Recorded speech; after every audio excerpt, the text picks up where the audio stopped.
Do not kill me. A person like you is not even worth killing. My foolish little brother, if you wish to slay me, then hate me, loathe me, and live on in ugliness. Flee with everything you have, cling to life with all your strength. It was the night of the Uchiha clan's extermination. Uchiha Itachi's gaze was fixed upon Uchiha Sasuke, who stood opposite him, jaw clenched in nervous tension. But were they truly the protagonists of this moment? They were not. The true focus lay on one particular corpse of the Uchiha clan lying beside them. Who am I? Where am I? What am I doing? Damn, that hurts. Who stabbed me in the kidney? The consciousness of a certain corpse of the Uchiha clan returned, yet it was not the will of the body's original owner, but the will of a fervent anime convention enthusiast from Blue Star. How did the transmigration happen? Naturally, that anime convention enthusiast had already died in their previous life, and their soul, ascending beyond, arrived in the world of the Fire Shadow. How did they die? The memory was somewhat blurred. They only recalled cosplaying a highly charismatic villain at a convention, and then being stabbed in the kidney by some deranged fanatic. Wait a moment. Kidney. Damn, stabbed in the kidney before transmigrating, and upon arriving here the body is once again in a stabbed state. Is this transmigration not a little too excruciating?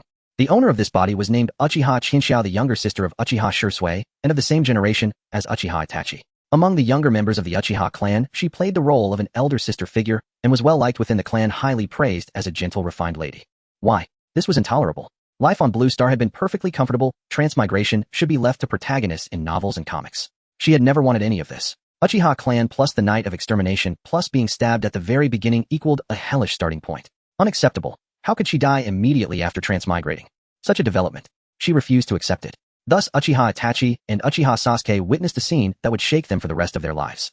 Before their eyes, the blood-drenched corpse slowly crawled up from the ground like a zombie. Her hair had come completely undone, entirely obscuring her face. Blood spattered across her features, and even if the hair had been parted, the sight would still have been terrifying. Aya! Sasuke fell to the ground in terror, landing hard on his backside, his pupils trembling uncontrollably, while Uchiha Itachi's face also showed an expression of utter disbelief. How was she not dead? Impossible. He had long since perfected one-strike killing techniques in the Umbu. With that angle and force, even if she did not die on the spot, she should have bled out within seconds. Could it be that she had been hiding her strength? Itachi rapidly reviewed every scrap of information he had on Chinatsu in his mind. Yet no matter how he searched his memories, he could not find the slightest sign that she had concealed any power. She had always seemed like a very ordinary, albeit highly charming woman. At this moment, Chinatsu, covered head to toe in fresh blood, could barely keep her footing, swaying unsteadily. Yet precisely because of this state, an uncanny aura clung to her. Sasuke, terrified, sat heavily on the ground, tongue-tied, and unable to speak coherently, while Itachi's face was taut with vigilance, even suspecting that what he was seeing might be some kind of illusion. Why would Itachi think so? Because the wound he had carved into Chinatsu's body was still gushing blood. With such a loss, any normal person should have long since died beyond doubt. Suddenly, a man wearing a mask appeared beside Uchiha Itachi, as though he had materialized from thin air. He glanced briefly at Itachi, then turned his gaze toward the blood-splattered girl before them. Itachi, what is it? Did you not say we would leave only one alive? The masked man asked softly. Itachi fell into a brief silence. That is enough. We are withdrawing. Withdraw. Very well, as you wish. Just do not regret it later. Their figures blurred and vanished from Chinatsu and Sasuke's sight. The young Sasuke, seated beside Chinatsu, gradually calmed down. His eyes, widened to their limits, remained fixed on Chinatsu as he slowly recognized who she was. Chinatsu. Sister. Blood. There is so much blood. Sister, do not die, do not die. I do not want to be left all alone. After recognizing her, he scrambled up from the ground and rushed to Chinatsu's side, trying to staunch her bleeding. Yet he had no such ability. He could only watch helplessly as the blood continued to pour from her body until members of Konoha's Umbu arrived and rushed Chinatsu to Konoha Hospital. The medical team at Konoha Hospital were stunned at the sheer volume of blood she had lost. There was no question of who would take the lead. Every medic capable of high-level healing techniques stepped forward to treat Chinatsu. Before treatment, the medical team assessed Chinatsu's condition as a narrow chance between life and death. Even with full effort, recovery is far from guaranteed. Yet reality left them utterly astonished. Their full-strength healing efforts proved almost unnecessary. Chinatsu's wounds were actually closing on their own. For a moment, the medical team began to doubt their understanding of the world. With such a rate of self-recovery, was she truly? Chinatsu did not awaken immediately. The realm of the spirit was not something these medical team could influence. They could only wait. Soon the next day's sun rose. News of the Uchiha clan's extermination spread throughout Konoha village and even across the entire world. Only 2 members of the Uchiha clan remained alive. The great villages across the world developed an intense interest in Konoha's bloodline limit, the Sharingan. By noon the next day, Chinatsu, who had suffered 2 consecutive stabbings in a short span and nearly walked through the gate of death twice, slowly opened her eyes. A strange ceiling. Chinatsu shifted her body on the bed and sat up against the headboard. When she lifted her head, her gaze happened to meet the large mirror placed directly in front of her. Raven black, lustrous long hair, blood-red eyes, delicate features. If she kept her face expressionless, there was not the slightest sense of threat to be found there, only an overwhelming impression of harmless innocence. So this is the very image of a classic Yamato Nadeshiko, is it not? I was only visiting an anime convention. This is far too much. Look at these slender little arms. Still, the face really is outstanding. Forget others, even I am starting to like myself. Unable to resist, Qianxia stared at the girl in the mirror and raised a hand to gently stroke her own cheek. The more she touched, the more real it felt, and the more she seethed over Itachi having stabbed her. Uchiha Itachi, the next time we meet, I will definitely return the favor with a stab to your kidney. Qianxia tightened her fists, her resolve clear. Although Uchiha Itachi was a highly popular character brimming with charisma, that did nothing to diminish Qianxia's determination for revenge. At the same time, she noticed at her bedside a young Sasuke in his childhood form asleep, with his upper body slumped over a small chair. Sister, do not die. Do not die. How truly pitiful. If the point in time I crossed over to wasn't the night of the clan's annihilation, I might have been able to do more, perhaps even prevent this from happening. Qianxia let out a helpless sigh, feeling utterly resigned that the timeline she had arrived in happened to be the very night of the clan's extermination. Crossing into the world of the Hokage would have been one thing, but couldn't the timeline have been arranged a bit better? Even if she had landed in the Warring States era, Qianxia felt she could have accepted it, but the night of the clan's annihilation. Still, the original owner of this body was not untalented, already an elite chunin. Yet compared to Itachi, she was far inferior, so being run through the waist with a single thrust from him and nearly dying was regrettably inevitable. With one hand pinching her chin, Qianxia pondered her next plan. The first step should be to become stronger, at the very least to raise her strength too. Big sister, you're awake. Does anything hurt? Sasuke's sudden voice shattered Qianxia's train of thought. She returned to herself and looked toward him, only to see Sasuke staring at her with a face full of nervous concern. Seeing Sasuke like this, damn it, he was simply too heartbreakingly adorable. Although his big sister had already died. Very well then, as she would with some reluctance take the place of this body's original owner and be his big sister. Of course, this shift in identity was something Qianxia would need quite some time to adapt to. I'm fine. If Itachi appeared before me right now, I would love nothing more than to stab him right in the waist, and if possible follow up with a good kick. Qianxia tightened her fist, blazing flames of fury igniting in both her eyes. Sasuke was startled by this sudden display of hot-blooded fervor. In his impression, Sister Qianxia had always been an elegant young lady, elegant in both speech and manner. Big sister, you seem different. Qianxia said nothing, merely responding to Sasuke with a faint, gentle smile. Sasuke thought to himself, big sister must have suffered a great shock as well. The Uchiha clan is gone. Only big sister and I are left. Qianxia meanwhile wondered, how am I supposed to respond to that? Should she maintain the original setting and continue to play the refined lady? How exactly was a proper lady supposed to talk? Forget it. For now she would remain silent and activate her ultimate skill, to smile. Elsewhere in the Hokage's office, masked shinobi were reporting to an old man. Lord Hokage, we have completed our investigation. Uchiha Qianxia shows no suspicious behavior. The only remarkable thing about her is her appearance. Lord Hokage, shall we eliminate her? The third Hokage, Sarutobi Hiruzen, looked down at the compiled documents in his hands. All of them information concerning Uchiha Qianxia. Uchiha Qianxia, 13 years old chunin possessing fire, wind, and lightning chakra attributes. After becoming an elite chunin, she had given up on performing missions with the squad. Rumor had it that a fiancé within the clan had already been arranged for her. No matter how he looked at it, Sarutobi Hiruzen felt that Uchiha Qianxia was nothing more than a very ordinary Uchiha girl. To pull the weeds up by the roots. There seemed to be no need for that. After some thought, Sarutobi Hiruzen ultimately abandoned that idea. He set the documents on his desk, turned his head toward the Umbu members standing by, and said, since Itachi left her alive, we will not deliver the killing blow either. Understood. The Umbu members nodded. Obeying the Hokage's command, they vanished one after another from the office in swift flickers of movement. At this moment, Sarutobi Hiruzen had no idea that this ordinary girl in his mind would countless times in the future shatter his understanding of the world. The sun hanging in the sky gradually sank. Qianxia finally stopped lying in bed, and by the time she woke, her injuries had already completely healed. The reason she had lain there so long was mainly to review the storyline and contemplate her next moves. In short, she decided she should first go home. Qianxia climbed down from the bed. Still wearing her hospital gown, she was about to walk out of the infirmary, but just as she reached the doorway, Sasuke tugged at her sleeve from behind, muttering, big sister, clothes. Oh right, clothes. Going out in a hospital gown really wouldn't be appropriate. Qianxia froze for a moment before reacting, but she had nothing to change into. The clothes she had worn during the night of the clan's annihilation had become nothing but blood-stained garments. Supposedly, they had been sent off to be washed. In any case, they were nowhere within her line of sight now. Watching Qianxia glance left and right in search of clothing, Sasuke pressed his lips together. After a brief hesitation, he said softly, big sister, I'll go back and get your clothes for you. Wait. Before Qianxia could react, Sasuke had already turned and dashed off. No sooner had he left Konoha Hospital and stepped onto the village street than countless gazes fell upon him. That's Sasuke. Poor kid, his whole family is dead. Seems there's still a 13-year-old girl left, but that hardly changes anything. The Uchiha clan has completely fallen. Now the Hyuga clan should be the strongest family in the village. Honestly, I never liked the Uchiha. The Hyuga are much better. All kinds of remarks drifted into Sasuke's ears. He was only 6 or 7 years old now. The damage such words inflicted upon his heart was all too easy to imagine. Even so, compared to how things had been in the original story, Sasuke was clearly much better off now. At the very least, he was not entirely alone. With his head lowered, Sasuke ignored the comments and hurried back to the estate that just one night before had been littered with the corpses of his clansmen. Now the bodies had been removed and the bloodstains scrubbed completely clean. It was as if the massacre had never taken place. No, as if the estate had never been inhabited at all. Sasuke paused in a daze at the doorway. Gritting his teeth, he shook his head hard and dashed into the house. Big sister's room. Big sister's room. It should be this one.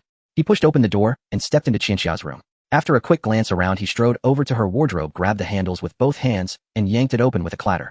Wow, a golden legend. All sorts of dresses appeared before Sasuke's eyes. There were sundresses, long skirts, short skirts, fishnet outfits, black stockings, white stockings, and even women's undergarments neatly arranged at the bottom of the wardrobe. Surrounded by this overwhelming aura of feminine hormones, Sasuke suddenly had no idea where his gaze should rest. His cheeks flushed red at a speed visible to the naked eye. With a bang, Sasuke, cheeks burning, hastily slammed the wardrobe shut and leaned his back against it, tilting his head up and gasping for breath. From his nose, a thin trickle of blood escaped his control. Big sister, which outfit am I supposed to bring back? Sasuke leaned against Qianxia's wardrobe, panting heavily. Clearly experiencing this at the tender age of 6 or 7 was far too early for him. Sister, what clothes should I take back? Sasuke hesitated, having never seen anyone wear the clothes in the wardrobe, let alone in his memory. Chinxia always wore very traditional clothing, never anything like this. Cough, cough. Could it be that this is truly my sister's interest?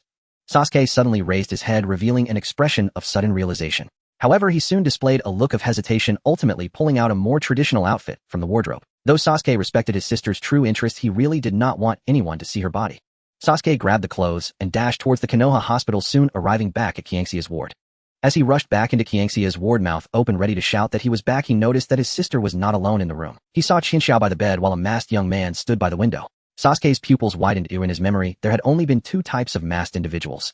One was the masked man who stood beside Itachi Uchiha, assisting him in killing his clan. The other was a secret force from the Hokage's upper echelon, who had suddenly appeared to handle the aftermath after the massacre. No matter which type, neither looked like a good person. Don't approach my sister. Sasuke rushed forward, crossing his arms to block Chinxia, his eyes fiercely staring at the masked youth. The masked youth was startled, and Chinxia was also taken aback. Sasuke, it's fine, he's not a bad person. Chinxia reached out to pat Sasuke's shoulder, but he remained tense, keeping his guard up. He truly did not want to lose anything more. Chinxia was the last thread that kept his sanity intact. The masked youth observed Sasuke's demeanor, and a hint of sorrow appeared beneath his mask. I'm sorry. With that, the masked youth turned and jumped out of the room through the window. Sasuke hurried to the window, peering seriously around the surroundings. Only after confirming that the masked youth had truly left did he breathe a sigh of relief, while an overwhelming sense of helplessness washed over him. I'm so weak. I am too weak right now. Not only can I not protect my sister, but I can't even protect myself, let alone seek revenge on that guy. Sasuke lowered his head, his eyes fixed on the floor where the scene of the massacre seemed to be reflected, and his eyes underwent a miraculous transformation. His originally black eyes turned blood red, and a tomo appeared within them. Uchiha Bloodline Limit Sharingan. Just as Sasuke was about to be consumed by hatred, a sudden slap, like a divine palm, struck his head, waking him forcefully. Sasuke, where are my clothes? Clothes? Oh, sister, here you go. Sasuke, dazed for a moment, quickly handed over the clothes he had brought back to Chinxia. Chinxia looked down at the clothes Sasuke had handed her, then let out a heavy sigh. These clothes were barely acceptable. Chinxia was terrified. She feared that Sasuke, being so young and naive, would bring back mature-style clothes, which were far beyond her current comfort zone. Or even her future comfort zone. After receiving the clothes, Chinxia instinctively began to unbutton her hospital gown, momentarily forgetting about Sasuke. Sasuke's cheeks turned as red as a ripe tomato. He quickly turned and dashed out of the ward, closing the door behind him. Although Chinxia had only undone one button for a 6 or 7-year-old boy, the impact was already overwhelming. Chinxia watched as Sasuke bolted out, then glanced down at her hospital gown, which now had one button undone, a slight twitch at the corner of her mouth, before she sighed deeply. Indeed, quickly adapting is not an easy task. Meanwhile, the masked youth, having left the Konoha Hospital, lingered on the rooftop of a building, lost in deep thought. I've been discovered. Although the other party is a Chunin, I, as an Umbu member, was suddenly noticed by a Chunin. Uchiha Chinxia, such a character. Itachi, how could you have not noticed her before? Just a few minutes after Sasuke left the ward to fetch clothes for Chinxia, she had revealed his previously hidden presence. It didn't seem like a bluff, and judging by the other party's demeanor, it appeared they were quite familiar with him. The masked youth thought to himself as he slowly reached up to remove his mask, revealing a handsome face. Kakashi Hitaki, 21 years old. In the Konoha Hospital, Chinxia quickly put on the clothes Sasuke had brought her based on the memories she inherited. To be honest, Chinxia was not quite sure how to categorize this outfit. It resembled a kimono. Anyway, if she hadn't inherited those memories, even wearing it backwards would have been a huge success for her. Chinxia, dressed in the outfit, stood in front of a large mirror, gazing at her reflection. Unable to resist, she struck a few poses, but moments later she bashfully covered her face with both hands and squatted down. What am I doing? Though this face is indeed beautiful. Chinxia gulped. Even at this moment, she still couldn't equate the reflection in the mirror with herself. Calm down, I need to calm down. Chinxia took a couple of breaths, gently patted her face, then stood up from her squatting position and walked toward the ward door. With a click, Xiao walked out of the ward and Sasuke, who had been leaning against the wall with his head down, immediately perked up and ran to her side. Sister. All right, let's go home. Yes. Sasuke took a deep breath, gathering his courage. This time it was not just to fetch clothes, but to truly return to the desolate Uchiha estate, to that once lively and joyous home. Xiao and Sasuke walked out of the Konoha Hospital step by step, heading towards the Uchiha estate. The day after the night of the clan massacre, Xiao slowly opened her eyes while lying in bed, and what came into her view was the unfamiliar ceiling. This was her room in the Uchiha mansion, thankfully not the typical pink girl style, otherwise she wouldn't have been able to sleep peacefully. The time is 5 a.m. So early. Normally, I wouldn't wake up until at least 10. It must be the original owner's habit. Xiao murmured to herself. After all, the original owner was an exemplary lady praised for both her character and academics, so it was indeed quite normal for her to go to bed early and rise early. Xiao stretched her arms while lying in bed. Even though it was 5 a.m., she surprisingly didn't feel too sleepy. I didn't get a chance to explore this house yesterday, so since it's early now I should go take a look. Xiao got up from her bed and casually put on some clothes, slightly disheveled, and walked out of her room. The mansion was very clean, completely unrecognizable from just a few days ago when it was filled with corpses. Xiao wandered through the mansion for 5 minutes, but hadn't even explored a tenth of its space. It seems like there's some noise over there. Xiao curiously turned her head towards the small grove in the mansion. She walked over step by step, and after passing through the grove a small lake came into view. Of course it wasn't just the lake. The key point was that Sasuke was actually standing by the shore. Fire-style great fireball. Sasuke took a deep breath and unleashed one of the most basic fire-style jutsu. As Sasuke exhaled, a ball of flame shot from his mouth. This was Kiangxia's first time witnessing ninjutsu in person, and it was completely different from the feeling conveyed through manga or anime. However, wasn't that fireball a bit too small? The fireball Sasuke produced didn't even reach a meter in distance. It was not only short, but also small, and it faded quickly. In just a few seconds, Sasuke's face turned a deep shade of red, and the fireball he had exhaled abruptly ceased. No, this won't do. This level is nowhere near even half of that person's. Sasuke gritted his teeth, beads of sweat rolling down his forehead. Xiao woke up at 5 a.m., but Sasuke had been up since 3 a.m. Unlike in the original story where he was in a slump for a period, the current Sasuke didn't want to waste a single second. Sister, you're awake. That means it's already 5 a.m. I've been training for 2 hours and haven't made any progress at all. Sister, do you think I lack the talent to be a ninja? Sasuke noticed Xiao watching him from the grove and couldn't help but lower his head, his expression somewhat gloomy. Seeing this scene, Xiao felt a bit awkward. She wasn't very good at comforting others. After all, she had been somewhat of a recluse before her transmigration. Ahem, Sasuke, at your age, having this level of skill is already quite impressive. Most of your peers probably don't even know a single jutsu at this point. Xiao strained her brain to find the right words to comfort Sasuke, but the effect was not significant. But to defeat that guy, I can't just compare myself to my peers. Although I don't want to admit it, that guy is a genius. A glint of determination flashed in Sasuke's eyes, and then he turned to Xiao saying, by the way, sister, before you go out on missions, you were quite a powerful chunin, right? Teach me ninjutsu. Huh, me teach you. Well, I suppose I could. Xiao quickly rummaged through her fragmented memories and indeed found some information about ninjutsu. As long as I follow the pattern, it should be fine. Right? Then I'll try the great fireball, but I must warn you, I'm not that skilled. Xiao took a step forward, gazing at the lake ahead, and began to form hand signs. Si Wei Shen Hai Wu Yin. As she completed the hand signs, Xiao took a deep breath. Although this was her first time performing it, everything flowed smoothly without any hiccups. Fire-style great fireball technique. Xiao forcefully expelled the chakra that had gathered in her cheeks. The moment this chakra met the outside air, it transformed into blazing flames, and in an instant a fireball 10 times the size of Sasuke's erupted from her mouth. Both Sasuke and Xiao were stunned. Xiao, this fireball. Did I really just produce that? Sasuke's sister lied to me. Is this what she calls not being powerful at all? Not only was it large, but it was also sustained long enough that if Xiao didn't want to stop, she could have kept exhaling for several minutes. When her great fireball technique ended, white steam was still rising from the surface of the lake ahead. Xiao stared in astonishment at herself. Though it was just a great fireball technique, it didn't seem like something a chunin could. Earlier when Sasuke had left, Xiao had keenly noticed Kakashi, who was disguised and spying outside. Her insight ninjutsu chakra. It seemed like she was equipped with abilities far beyond that of a chunin. Was this ability something the original owner already possessed? Or was it the so-called golden finger from her transmigration? Though she was still unclear about what it truly was, Xiao felt fantastic. In the world of Naruto, and with this identity, it would be too dangerous if she had no strength. While she was still uncertain about the limits of her current body, at least she should have the strength of a shadow level before the plot of the original story unfolded right. Xiao clenched her fists and lowered her head, laughing joyfully, but as she rejoiced, she seemed to hear something shatter. Indeed, what had shattered was Sasuke's self-esteem. Feeling awkward, Xiao slowly turned away, only to see Sasuke squatting on the ground with his back to her, holding a small twig he had picked up from somewhere, drawing circles on the ground with a gloomy expression. Sister lied to me. This is what she calls not being powerful at all. Then what about my great fireball? That guy too. Sister too. I really lack the talent to be a ninja. Talent. Sasuke emanated a depressed aura, clearly hurt by Kiangxia's great fireball that had shattered his self-esteem. Xiao felt somewhat at a loss, as she hadn't meant to brag when she said that. Sasuke, Actually, the Great Fireball isn't that impressive. You can learn it slowly, whatever you want to learn as long as I know it'll teach you. Really? Upon hearing this, Sasuke immediately perked up, standing up with excitement, staring at Shinja and asking, "Then sister, how did you manage to produce such a large Great Fireball just now?"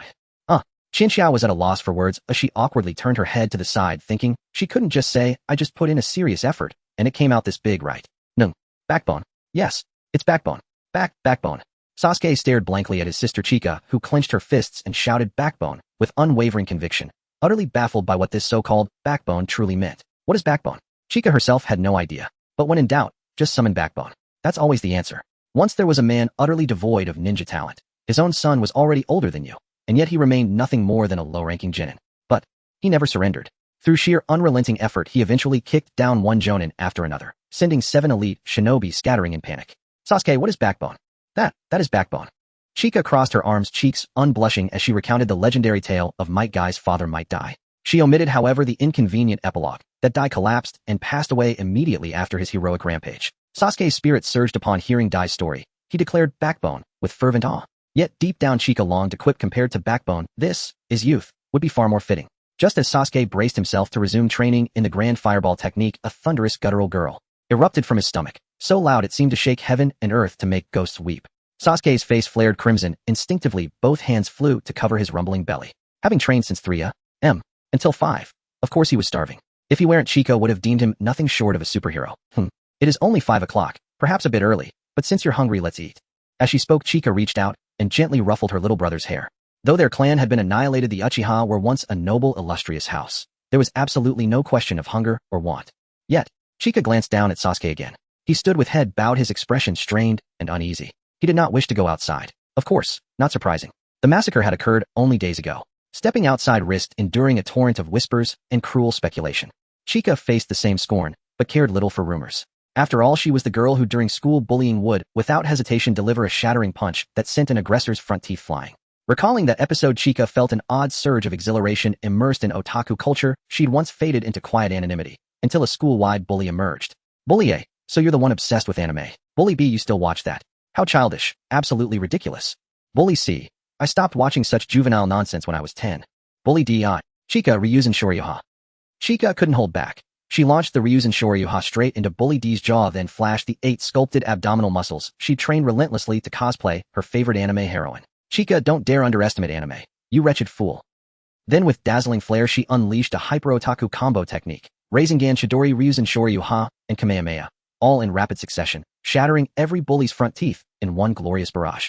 Thus Chika became the bully among bullies, the undisputed top-tier icon of her school. Returning from memory to reality, Chika gazed once more at Sasuke, head still lowered. "Since Sasuke doesn't wish to go out, we won't. Sister will cook for us." "Wonderful. It's been ages since I've tasted." At Chika's words, Sasuke's face instantly lit up with pure radiant joy. In Sasuke's memory, Chika was the perfect elder sister, a paragon of grace within the Uchiha clan. While others excelled in ninjutsu, she was most lauded for her feminine virtues. Gentle, tender, beautiful, elegant, meticulous. These were once Chika's defining traits. Yes, once. At the mere mention of cooking, Chika's mind went utterly blank, like a system crash. Cooking. As a lifelong otaku, how on earth would I know how to cook? Wait, did I not inherit those memories? Chika squeezed her eyes shut, desperately sifting through fragmented recollections, until through sheer persistence, she unearthed faint, tenuous traces of culinary knowledge. "Very well, leave it to me." Eyes snapping open, Chika gave Sasuke's shoulder a confident pat, then strode toward the Uchiha residence's kitchen with the solemn gravity of a warrior entering battle. This was in truth Chika's first foray into the sacred domain of the kitchen, a fact entirely unsurprising given the astronomical level of her previous life, hikikomori devotion. Guided by fractured memory, Chika located an iron wok and a few eggs, then froze utterly motionless. "What should I make? Fried eggs? But how does one fry an egg?" Chika whispered the question inwardly, again and again, as if interrogating her very soul. Chika drew a slow, deep breath and plunged once more into the depths of recollection. Fried eggs, fried eggs, fried eggs. There, found it. Her eyes snapped open. One hand gripped an egg, crack, and the yolk slid messily into the wok. Shell fragments scattered. The yolk sat lopsided off-center. A giant cartoonish vein pulsed on Chika's forehead. Though she'd never set foot in a kitchen before, ironically, she suffered from acute obsessive-compulsive tendencies. Again, snap, again, snap, again. Damn it, I refused to lose to an egg. Chika closed her eyes, opened her mouth wide, and inhaled a vast, centering breath, her focus sharpening into absolute clarity. When she opened her eyes again, 3 tomos spiraled within her irises. The Sharingan. The Sharingan, the Uchiha bloodline limit. In its standard form, it granted unparalleled perception, seeing through techniques, inducing hypnosis, enhancing dynamic vision. Its evolved form, the Mangekyo Sharingan, bestowed 2 unique user-specific abilities. A Kekei Jinkai coveted by every hidden village, so rare, so innate that even seasoned shinobi could only sigh in envy at such divine talent. And now Chika wielded it, for frying eggs. The moment the 3-Demo Sharingan activated, Chika perceived the world anew, not merely with sharper sight, but as if time itself had slowed around her. Perfect. She would harness this power to fry eggs precisely. With intense concentration, Chika fixed her gaze on the egg in her hand and cracked it open with deliberate gentleness. Excellent. No shell fragments. Excellent. The yolk centered perfectly. Flawless. She nodded to herself with quiet, profound satisfaction, unaware that this single surreal feat had consumed 30 full minutes. Starving Sasuke lay slumped over the dining table, his stomach growling like distant thunder. Sister, you're taking... Just as Suiju was about to faint from hunger, Qian Xia finally emerged from the kitchen, carrying a plate of what she had painstakingly prepared, a fried egg. Though the fried egg was flawless in the end, it was still only a fried egg. When Qian Xia's fervor for cooking subsided, she was overwhelmed by a strong wave of embarrassment. Sorry, this is all I managed, Qian Xia said helplessly as she set the plate on the table. Suiju sniffed, then suddenly straightened and sat up with renewed energy. A simple fried egg. Suiju declared it far superior to the food from outside. Before long, he had swallowed Qian Xia's egg and wore a satisfied expression. Sister, your fried egg tastes just like before. It's delicious. Is it a... Qian Xia smiled awkwardly and looked aside, thinking that she had made the egg with her Xiaolunyan Sharingan active. Could the original owner have fried eggs with the Xiaolunyan as well? No time to dwell on that now. Suiju has already begun training, so I must work hard too. Even if I am a homebody, Of course, it was not entirely by choice. She had been transmigrated into the world of Naruto, and she was Suiju's sister, the only surviving member of the Uchiha clan after its annihilation. That identity was terribly unfortunate. Couldn't she have transmigrated into a more peaceful world, or assumed a more comfortable? For instance, if she had gone into the neighboring Hai Wang world as Lu Fei's elder sister, supported by loyal underlings and protected by Kapu, would that not be a far better fate? With this identity, if she were not strong enough, the kind of plight she would face was all too easy to imagine. Qian Xia was not foolish. Leaving aside assassins from other villages, even within Mu Yiji Cun Tuanzong, and his root organization alone were enough to give her serious trouble. If caught by outsiders, she might be forced into marriage so that the Uchiha bloodline would become theirs. If seized by Ji Cun Tuanzong, there was no hope. If she were lucky, she would be maimed into blindness in the most dreadful way. If unlucky, Qian Xia's transmigration would end there. At the very least, she had to attain cage-level strength. There was still time before the main storyline unfolded, and this bonus talent did not seem lacking. She refused to believe she could not reach cage level. A surge of fiery determination coursed through Qian Xia. She clenched her fists, and her eyes burned with fierce. Beside her, Suiju stared for a moment, then sprang up from his seat and said to Qian Xia, "Sister, I'll continue practice." He then hurried out of the living room. Qian Xia watched without stopping him. Such intense training would normally be risky for a child, but Suiju should be fine. After all, he was the reincarnation of In Tualuo. Compared with Suiju, Qian Xia felt it was time to focus on herself, though she had been here a few days and had devoted all her attention to him. Lost in thought, Qian Xia left the living room and almost on autopilot returned to her room. When she recovered her senses, she noticed a familiar little notebook on the small table. Is this a journal? Qian Xia reached for the notebook and flipped through it casually. Although she had not read it carefully, yet it was clearly a journal. Who in their right mind takes notes? Oh, it's mine. Never mind. Qian Xia sat down, turned the notebook to the first page, and began to read seriously. Page 1: I graduated from the Ninja Academy. Fantastic. Although I am still a genin, I will work hard. Page 3: My initial chakra natures are 3, wind, lightning, and fire. The instructors say I am very talented. If I keep working, might I surpass you, that brat. Thinking like that makes me more determined. Page 8: Am not lacking. Why does everyone in the clan praise you? I have completed many missions. I will become a chunin soon. Page 16: I became a chunin. But the clan's attitude toward me has not changed. They want me to be ladylike, even to give up going on missions and play the part of a gentlewoman. I can accept some of that, but giving up missions entirely, I absolutely will not agree to that. Page 23: What I am engaged. Why did no one ask me? I'm young. I still want to become a jonin. My goal is to... Page 30: Today is the 7th day since I left my ninja squad. Staying in the clan is so dull. If I were alone, that would be one thing, but being stuck with those good girls and forced to act ladylike is exhausting. Page 32: Lately the clan's atmosphere feels wrong. I asked the elders, but they won't tell me why. My professional ninja senses tell me something major is going to happen. Page 33: I am preparing to run away. Being imprisoned is nothing. Rather than be controlled by others, I will live my own life. Tomorrow I will surely escape successfully. The entries end at page 33. There was no chance to write page 34. The Uchiha clan's uprising and the massacre by Uchiha began the day after that entry. Staring at the notebook, the original owner's fragmented memories slowly surged back. At first, Qian Xia's impression of the original person had been vague, but now that impression had become vivid and multidimensional. In a sense, she is quite like me. Qian Xia closed the notebook and exhaled. Merely reading the entries gave her the strange sensation of living a second life. That sensation was extraordinarily strange, something only a transmigrant could truly understand. Rest assured, if you do not wish to be a lady, I certainly will not become one. As for your resolve to grow stronger, I will inherit it. I will strive to survive in this world. Qianxia drew a deep breath, reached for a pen on the table, and flipped the notebook to the page following the last entry. I will finish the diary you could not. Who writes diaries if they are truly sensible? Sorry, I'm not exactly a conventional Qianxia smiled with quiet confidence, set the black pen to the next page, and earnestly began to write her own train. One item in her plan stood out boldly. Master the rank lightning release ninjutsu, Qian Yao Chidori. Lightning release, 1000 birds. This is a high-level ninjutsu developed by Kakashi where the user concentrates a high-intensity electric current formed by lightning release chakra in their hand and thrusts it at great speed to pierce the target. The gathered lightning release chakra emits a series of restless sounds resembling the chirping of 1,000 birds, hence the name 1000 birds. To master this technique, one must possess keen dynamic vision, as the speed is so overwhelming that without it the user will be unable to discern the opponent's actions during the thrust, thus failing to react appropriately, such as altering the attack trajectory. Hence a Sharingan is essential for full mastery. Coincidentally, Chika possesses a Sharingan, and not just any Sharingan, but a 3-Demo Sharingan, the highest standard of a regular Sharingan. After completing her cultivation notes, Chika stepped out of her room, ready to execute her plan immediately. The first step is to conduct a preliminary check of her body. Of course, this check is not merely a physical examination, but a statistical analysis of various attributes of her body, such as muscle endurance, chakra capacity, and control precision of chakra. To avoid disturbing Sasuke, who is still practicing the great fireball technique, Chika deliberately walked in one direction. After all, the Uchiha estate is vast, and there are multiple places to train. Upon reaching an open area, Chika took a deep breath and pulled out a shuriken, a fundamental lesson for ninjas throwing shuriken. Chika did not use her Sharingan. She furrowed her brows as she aimed the shuriken at a distant target. With a swift whoosh, the shuriken flew out, followed by a bang. It struck the red target, hitting the center. Chika was surprised for a few seconds before proceeding with the second round of tests, this time pulling out 3 or 4 shuriken. Whoosh, whoosh, whoosh. The sound of cutting through the air echoed as the shuriken flew from Chika's hand, initially heading in different directions, but ultimately landing at the center of the target. The control of the shuriken is remarkably perfect. Next item. Chika took a deep breath and sprinted towards a large tree in her line of sight. Just as she was about to collide with the tree, her foot landed on the trunk, and she stood atop the tree's body, forming a 90-degree angle with the ground. With exquisite chakra manipulation, she gathered chakra in her feet, allowing her not only to stand vertically on the tree, but also to perform light body techniques, even standing on water surface. The manipulation of chakra is also quite delicate. Next item.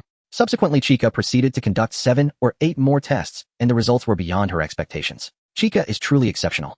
This refers to the original host. Through Chika's tests, she can determine that based purely on configuration, she could easily qualify as a Jonin, and if Itachi had not appeared in the same era, she would undoubtedly be the most dazzling new star of the Uchiha clan.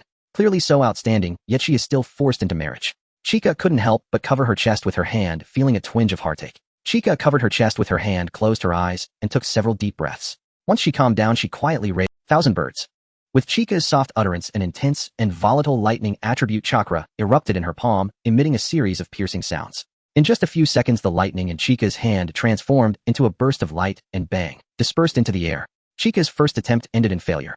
However, this is to be expected, as this is a ninjutsu with a difficulty rating of a. Chika was not discouraged, for she never thought she could master this ninjutsu in one go. With serious practice for a dozen more times, Chika believed she could definitely learn it. However, she also pondered whether she could take a shortcut. The Sharingan can copy most ninjutsu except for bloodline limits, so if someone could demonstrate 1000 birds in front of her, Chika would be able to replicate it instantly. Indeed, a ninja must be active, as staying at home won't provide opportunities to copy others' techniques. Chika murmured softly to herself, one hand resting on her chin. Just as she was deep in thought, her stomach suddenly roared with a sound reminiscent of Sasuke's earlier thunderous growl. Let's eat first before thinking. Chika rubbed her stomach and immediately decided to head out for a meal. As the saying goes, the world is vast, but eating is the most important. If the stomach is not full, how can one strive? Chika was quite interested in the culinary delights of the Naruto world. At the very least, she wanted to try the favorite dish of the main character Naruto, which is Ichiraku ramen. Wait, Naruto. As Chika stepped out, she suddenly paused, having forgotten about Naruto's existence, while previously focusing solely on Sasuke. The main character Naruto, the son of the 4th Hokage after his parents sealed the Nine Tails and placed part of its power within Naruto, the intention was for him to become a hero's son. However, after the deaths of the 4th Hokage's parents, Naruto became a monster fox demon, shunned by the village. The second main character, Sasuke. Witnessing the massacre of his entire clan at the hands of his beloved brother, he grew up alone with a heart full of vengeance. The tragedy of these two main characters in Naruto is indeed profound. Even in Chika's vast experience of watching anime, the grimness of the protagonist's fate stands out. If I have the chance, I should take care of Naruto more. However, the village is so big that I can't recall where he lives. But if I go to Ichiraku Ramen and visit a few times, I'm sure to run into him, right? Chika murmured softly as she walked down the street after leaving the Uchiha estate, and the surrounding pedestrians began launching a verbal assault on her. Look, this girl is one of the last 2 children of the Uchiha clan. I've heard of her, what a lovely girl shouldering pain that no one her age should bear. By the way, can we adopt her? I would like to try adopting this girl. What are you saying? After all, she is a descendant of the Uchiha clan, how could someone like us adopt her? These idle people are truly too idle. While they lament Chika's plight, they have never considered that keeping silent and saying less would be the best thing they could do. However, Chika did not pay much attention to it. Guided by her memory, Chika arrived at the Ichiraku ramen shop, and before she could step inside, familiar sounds wafted from within, reaching her ears. Uncle Ichiraku, your ramen is still as delicious as ever, but simply amazing. Look, who is this? Isn't that Naruto? Konoha village isn't small after all. Although Ichiraku ramen is a high probability spot for Naruto to appear, this is only the first attempt and Naruto is already here. Well, luck is on my side. Chinchou paused for a moment, then lifted the shop's curtain and walked inside. At this point in the timeline, Ichiraku ramen is still quite rudimentary, but later it will become the best ramen shop in Konoha. This is not only because he is linked to the future Hokage Naruto, nor solely because Ichiraku makes delicious ramen. Primarily, it's due to the numerous disasters Konoha will face in the future, yet Ichiraku ramen stands firm, completely unaffected. So on the internet, some playfully refer to Ichiraku as Databeo Ichiraku, with Naruto's eyes gleaming, surrounded by black orbs of chakra filled with ramen. Remembering this, Chinchou couldn't help but laugh, and both the owner of Ichiraku and Naruto turned to look at her. This young lady is unfamiliar to me. Are you here for ramen? Feel free to order anything. All varieties of ramen here, Ichiraku said with a smile, hands on his hips. But dear sister, I recommend the bowl of ramen I'm currently eating. You won't be disappointed though, it is a bit pricey. Hey Naruto, this bowl of ramen is my treat, and my ramen isn't expensive at all. Not expensive, not expensive. Naruto chuckled and continued to eat his ramen, while Ichiraku didn't take Naruto's words to heart. He knew that for Naruto, even his ramen was considered high-end. Chinchou watched Naruto devouring the ramen with a blissful expression, feeling a pang of sympathy in her heart. Naruto, the son of the 4th Hokage, should have spent a carefree childhood. However, in reality, young Naruto often went hungry, living in a one-room apartment with nothing but a bed and a cabinet. Why? As the son of the 4th Hokage, even if his parents had passed away, Naruto should have inherited their house. It shouldn't be such a simple one-room apartment. As for living expenses, although there were subsidies from the 3rd Hokage, they were not sufficient. Even Ichiraku ramen was a treat for him. Most of the time, he bought instant noodles and made them with boiling water at home. In the original story, Kakashi once found an expired box of milk in Naruto's room, which was his treasured possession that he was reluctant to drink. This should not be, but really should not be. Naruto should not be treated this way. Even if the 3rd Hokage aimed to conceal Naruto's identity as the son of the 4th Hokage for his protection, the treatment he received in his childhood was simply too harsh, even scrimping on accommodation and meals. Chinchou pursed her lips, recalling how unfair she felt towards young Naruto while reading the manga and watching the anime. Now witnessing Naruto eating with such concentration, savoring the ramen broth with a blissful content and nostalgic expression, Chinchou took a deep breath. Miss, what's wrong with you? Ichiraku looked at Chinchou in confusion as she silently took out her wallet after a moment of contemplation and pulled out a large sum of money that seemed mismatched for ramen. Excuse me, how many bowls of ramen can this money buy? This? At least 100 bowls. The owner of Ichiraku stared at the stack of bills, his normally squinty eyes wide open in shock. After receiving the answer, Chinchou turned to look at Naruto, who was gazing at her with envious eyes. When Naruto noticed Chinchou staring at him, he immediately lowered his head in embarrassment, saying to Ichiraku, "Uncle, thank you so much this time. The ramen really is delicious. If I have money, I will come again." After saying that, Naruto jumped down from his seat, lowering his head and preparing to leave Ichiraku ramen. "Wait, are you still hungry? Are you calling me?" Naruto turned back to Chinchou, pointing to himself in disbelief. In the village, adults mostly did not talk to him, and even some childhood friends who used to play with him gradually stopped playing due to there were very few adults who approached him, which is why Naruto was so surprised. "That's right, I'm talking about you. I see you still seem unsatisfied. You must not have eaten enough, right? Today I will treat you. Eat as much as you want, it won't make me poor." Chinchou appeared like a nouveau riche, and as she spoke these words, she emanated a golden aura named wealth that dazzled those around her, while Ichiraku felt his eyes might be blinded. Can I really have one more bowl?" No, not just one bowl, eat as many bowls as you want." Chinchou gently waved her hand, and at the same time the owner of Ichiraku reacted quickly and hurried into the kitchen. One bowl after another of fragrant Ichiraku ramen was brought out from the kitchen, and as Naruto inhaled the aroma, his mouth watered, the sound of swallowing clearly audible. All right, don't hold back. I'm just treating you to a meal, so accept my kindness." Chinchou sat at her seat, resting her chin on one hand, smiling at Naruto.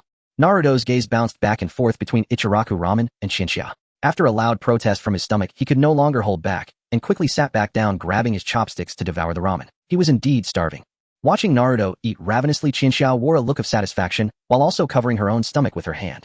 She almost forgot that she had come out to eat too. She needed to hurry up and finish, or else Sasuke might worry if she stayed out too long. Chinchou had already imagined what expression Sasuke would have if he found out she was missing. Chinchou quickly picked up her chopsticks, ready to dig in. She took a deep breath of the fragrant aroma of Ichiraku ramen and was instantly captivated. Ichiraku ramen truly lives up to its reputation. Then We'll start eating now. Qianxia said a classic phrase for starting a meal, then completely disregarding her ladle-like image began to eat the ramen. Yao ramen, a weapon of fate. That a modest shop could one day grow into a ramen house known throughout Konoha was no idle boast. The flavor of Yao ramen truly lived up to its reputation. Qianxia admitted she had never tasted ramen so sublime. By the way, uncle, add more mingren rolls. Oh, alright, fine. Yao blinked in surprise, then hurriedly nodded and fetched a generous pile of mingren rolls from the kitchen, adding them to the next. Not only was Yao taken aback, Mingren sitting beside Qianxia was surprised as well. His name was Mingren, and the ramen topping was called mingren roll. Because of the shared name, the topping had little popularity in Konoha, and few ever ordered it. This sister, she is different from other adults. In Mingren's eyes, Qianxia grew rapidly in importance. Qianxia, unaware of the scrutiny, only wished to concentrate on finishing her bowl of Yao ramen. Qianxia lifted the bowl high and drank the broth down to the last drop, then set the bowl back on the table with a satisfied burp. That was delicious. Uncle Yao, your shop will surely become famous. I have something to attend to, so I'll be off now. With that, she braced her hands on the table, rose from her seat, and prepared to leave. Yao and Mingren watched Qianxia about to depart, and both blurted in surprise, just one bowl. Yao looked at the stack of bills Qianxia had handed over and asked with puzzlement, what about this money? Like I said, I'm treating you. If you can't finish it today, eat it tomorrow. If not tomorrow, then later. Qianxia waved to Mingren with a smile and left Yao ramen, striding quickly toward her Yuziba mansion. After Qianxia left, Mingren glanced at the bowl. He held thought for a moment, then proceeded to eat at the fastest pace he had ever managed, finishing the ramen in a trice. Uncle, he'll come by again tomorrow. Mingren leapt down from the chair and dashed out of Yao ramen without wiping his mouth, leaving Yao standing dumbfounded, staring down at the several bowls he had already prepared. Can I finish all of this by myself? No nonsense. My ramen is so delicious, of course I can finish it. Yao drew a deep breath and, motivated by his fondness for his own noodles, began to eat. Unfortunately, he was not a man of limitless appetite. After the third bowl, his belly swelled like a balloon. Time 6:30 in the morning. Yao ramen announced its closing less than an hour after opening for the day. Meanwhile, Qianxia walked briskly down the street, indifferent to the gossip that trailed her. She treated it as mere wind. A few dozen meters behind her, Mingren skulked, furtively, constantly seeking cover as he advanced and hid. Qianxia had noticed Mingren, though his decision to follow her was unexpected. Still, the development was not unwelcome. She slowed her pace so Mingren could catch up more easily. Soon Qianxia returned to the gate of the Yuziba mansion. Zuozhu stood there anxiously, looking left and right. The moment he saw Qianxia approaching, he could no longer contain himself and ran toward her. Sister, oh my, I suppose I was spotted. Zuozhu, I only went out for a bite to eat. Don't worry. Qianxia had assumed that after such a short time she would not be found, but she had underestimated Zuozhu's heightened vigilance. There was no exaggeration. Zuozhu had swung from one extreme in the original tale to another. More than his own life, he now longed to protect his sister. After finishing his meal and returning to practice the great fireball technique, Zuozhu stopped shortly, because Qianxia had. He ran through the mansion, checked the living room, then Qianxia's room, and searched the estate from end to end, even tempted to rush outside to look for her. In the end, he did not run out the gate, not for lack of courage, but because he understood his situation. Compared with his sister, who had long since become a shinobi, he was weak and more likely to get into trouble. If Qianxia were safe and he went out and came to harm, would that not only bring trouble upon his sister? He knew there was little he could do now. He chose to wait at the gate for Qianxia's return, though truthfully, he was near his limit. Fortunately, she came back at that moment. Sorry, I should have told you when I went out. At the very least, I should have left a note. Qianxia did her utmost to soothe Zuozhu. It was the best she could do. Before transmigrating, she had no younger siblings, and she had always been wary of unruly children. Thankfully, Zuozhu was far from the brat the internet loved to complain about. Before the crossing, Qianxia had been terrified of unruly kids. After all, she was an otaku, whose room was filled with those internet legends of unruly children were the nemesis of collectors. Wherever they went, figures lay ruined. Qianxia breathed a sigh of relief, and Zuozhu's temper gradually softened. As he reached to take her hand to walk back into the mansion together, he noticed something amiss. Zuozhu's gaze tilted and fell upon a point behind Qianxia. A yellow figure stood some 100 meters back in his line of sight. Zuozhu frowned, and both of his pupils bloomed with blood-red crescents. The Onetamo Sharingan, activate. His dynamic vision sharpened, the once blurred yellow shape resolved into a clear form. Zuozhu thought, this is vaguely familiar, but anyone bold enough to tell my sister cannot be trusted. Across from Zuozhu, Mingren met his gaze and grew somewhat flustered. He lifted his head and looked toward the gate of the Yuziba. He had certainly heard of the Yuziba clan. They had long been the foremost family of Konoha, and recently the rumors of the clan's massacre had become common conversation. Even as he passed others, people still spoke of the Yuziba, rather than directing pure hostility at him. Mingren whispered to himself, Yuziba? My sister is actually of the Yuziba clan. Sister? Someone's following you. Huh. Oh, you mean Naruto. Chika was slightly startled, not by the fact that Naruto was tailing her, but by how sharply Sasuke had noticed it. Then again, even with just a single tomo, such perceptiveness was only to be expected. Naruto. Sasuke's brow furrowed faintly as he murmured the name. He'd heard it before. Wasn't this the so-called child of the nine-tailed fox? If true, then surely he was perilous. Chika instantly read the suspicion flickering across Sasuke's face. She placed a gentle hand atop his head and smiled reassuringly. It's not what you're thinking. He's neither dangerous nor ill-intentioned. Having spoken, she turned toward the distant figure of Naruto, half hidden behind cover, timid and hesitant, and raised her arm in a warm, inviting wave. Naruto froze, instinctively pointing at himself. After a moment's hesitation, he emerged from his hiding place and approached Chika and Sasuke step by uncertain step, his posture trembling with quiet anxiety. Sister, what on earth are you doing? He's the child of the fox demon. The fox demon? It seems I'll need to teach you about this before refining your ninjutsu techniques. As Chika spoke those words, another thought flitted through her mind. Though I'm merely mediocre at teaching ninjutsu, when it comes to explaining the Naruto storyline, I'm truly unparalleled. Though visibly disgruntled, Sasuke obeyed Chika and remained motionless, but the puffed-out cheeks betraying his inner frustration were unmistakable. Naruto finally halted before Chika and Sasuke, his gaze darting restlessly between them before forcing a wobbly grin. I was following you, big sister. I live in this direction too. Would you like to come inside for tea? Huh, I said. Would you like to come inside for tea, Naruto?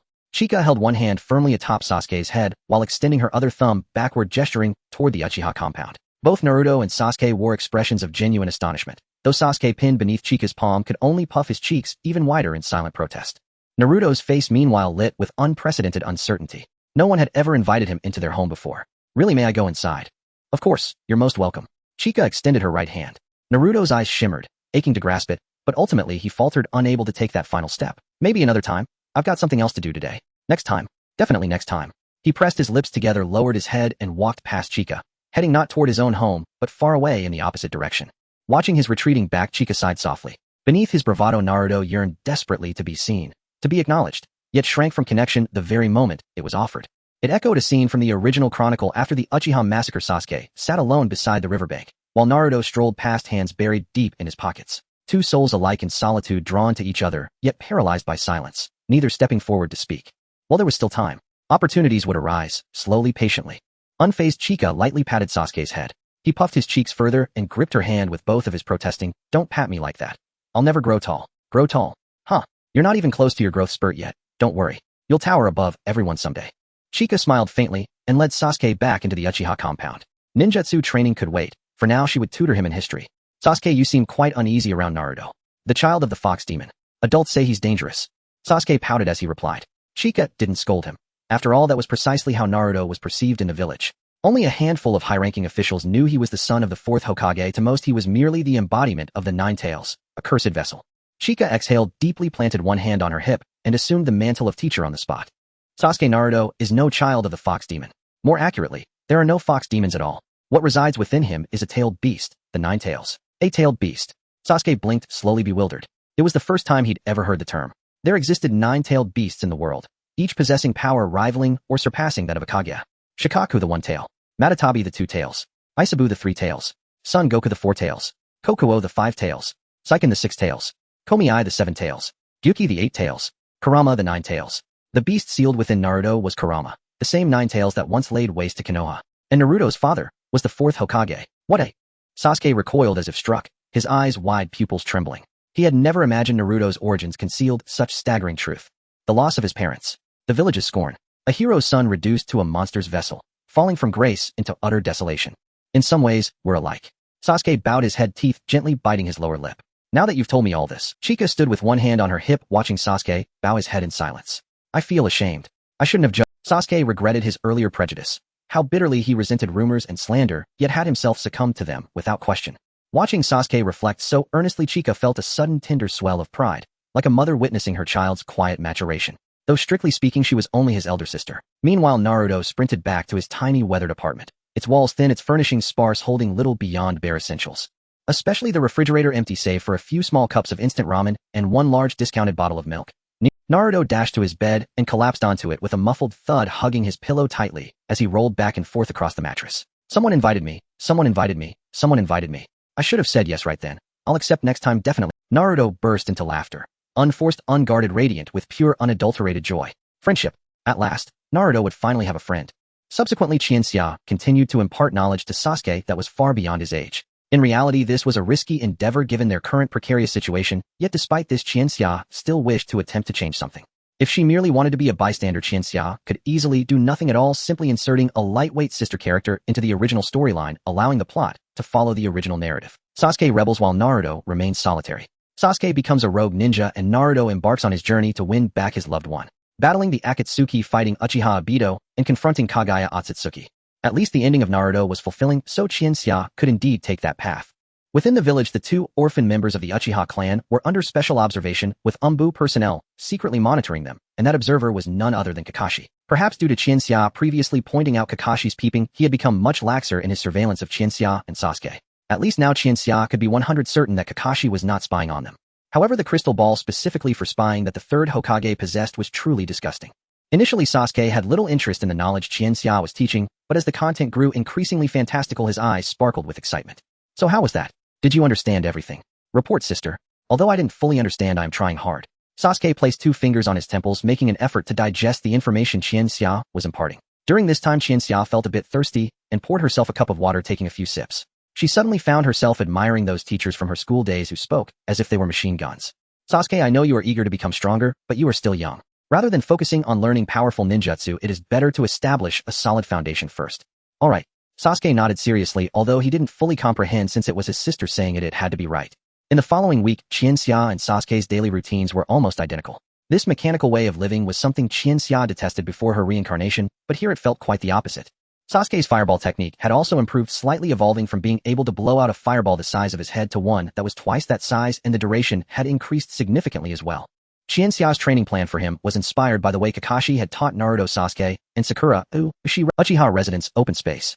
Qianxia tied a bell to her calf reminiscent of the classic bell battle in the original story. As long as Sasuke could remove this bell from her, he would have completed this stage of training.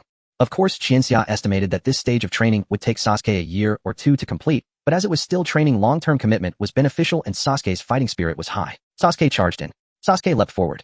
Sasuke landed on the ground in a perfect pose. Sasuke charging straight at me like that is pointless. You need to feint and predict your moves. Fireballs, shurikens, kunai. I'm allowing you to use them, but don't hold back. Qianxia stood beside the fallen Sasuke, hands on her hips, watching as he slowly crawled up from the ground. Just as he was nearly upright, he suddenly reached out a hand towards the bell on Qianxia's calf. Qianxia quickly reacted and stepped back, causing Sasuke's sneak attack to miss. What a pity. Sister, your reflexes are too fast. I almost caught you. Sasuke pouted as he got back up, feeling regretful about his failed sneak attack. Qianxia, however, felt a bit apprehensive. She hadn't expected her little brother to play tricks on her, and he had nearly succeeded. Moreover, Qianxia sensed that the pouting Sasuke before her was showing signs of becoming cunning. A cunning personality would be. To prevent Sasuke from growing into a manipulative man, Qianxia decided to use a bit of her true ability on him.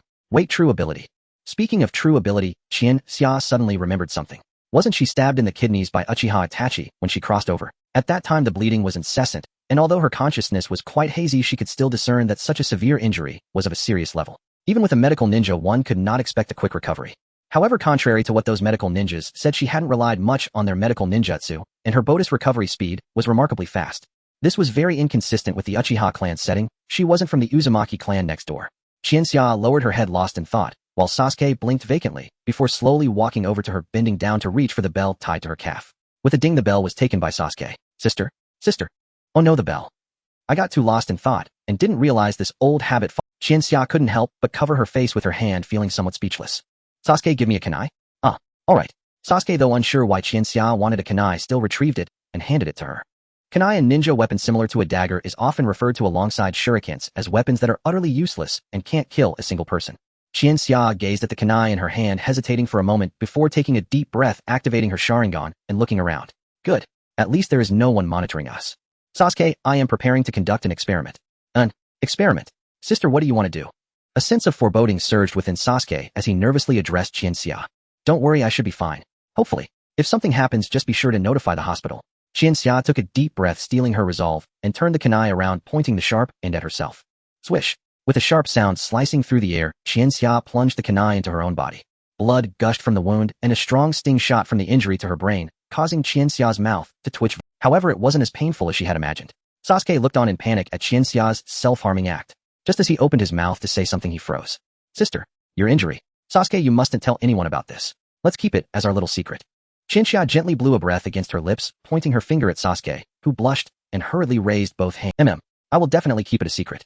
With Sasuke's affirmative response, Qianxia continued to gaze at the wound she had inflicted on herself. She really had bet right. Although Qianxia had been mentally prepared, seeing this miraculous scene with her own eyes still, this self-healing speed could rival that of the first Hokage Senju Hashirama, right?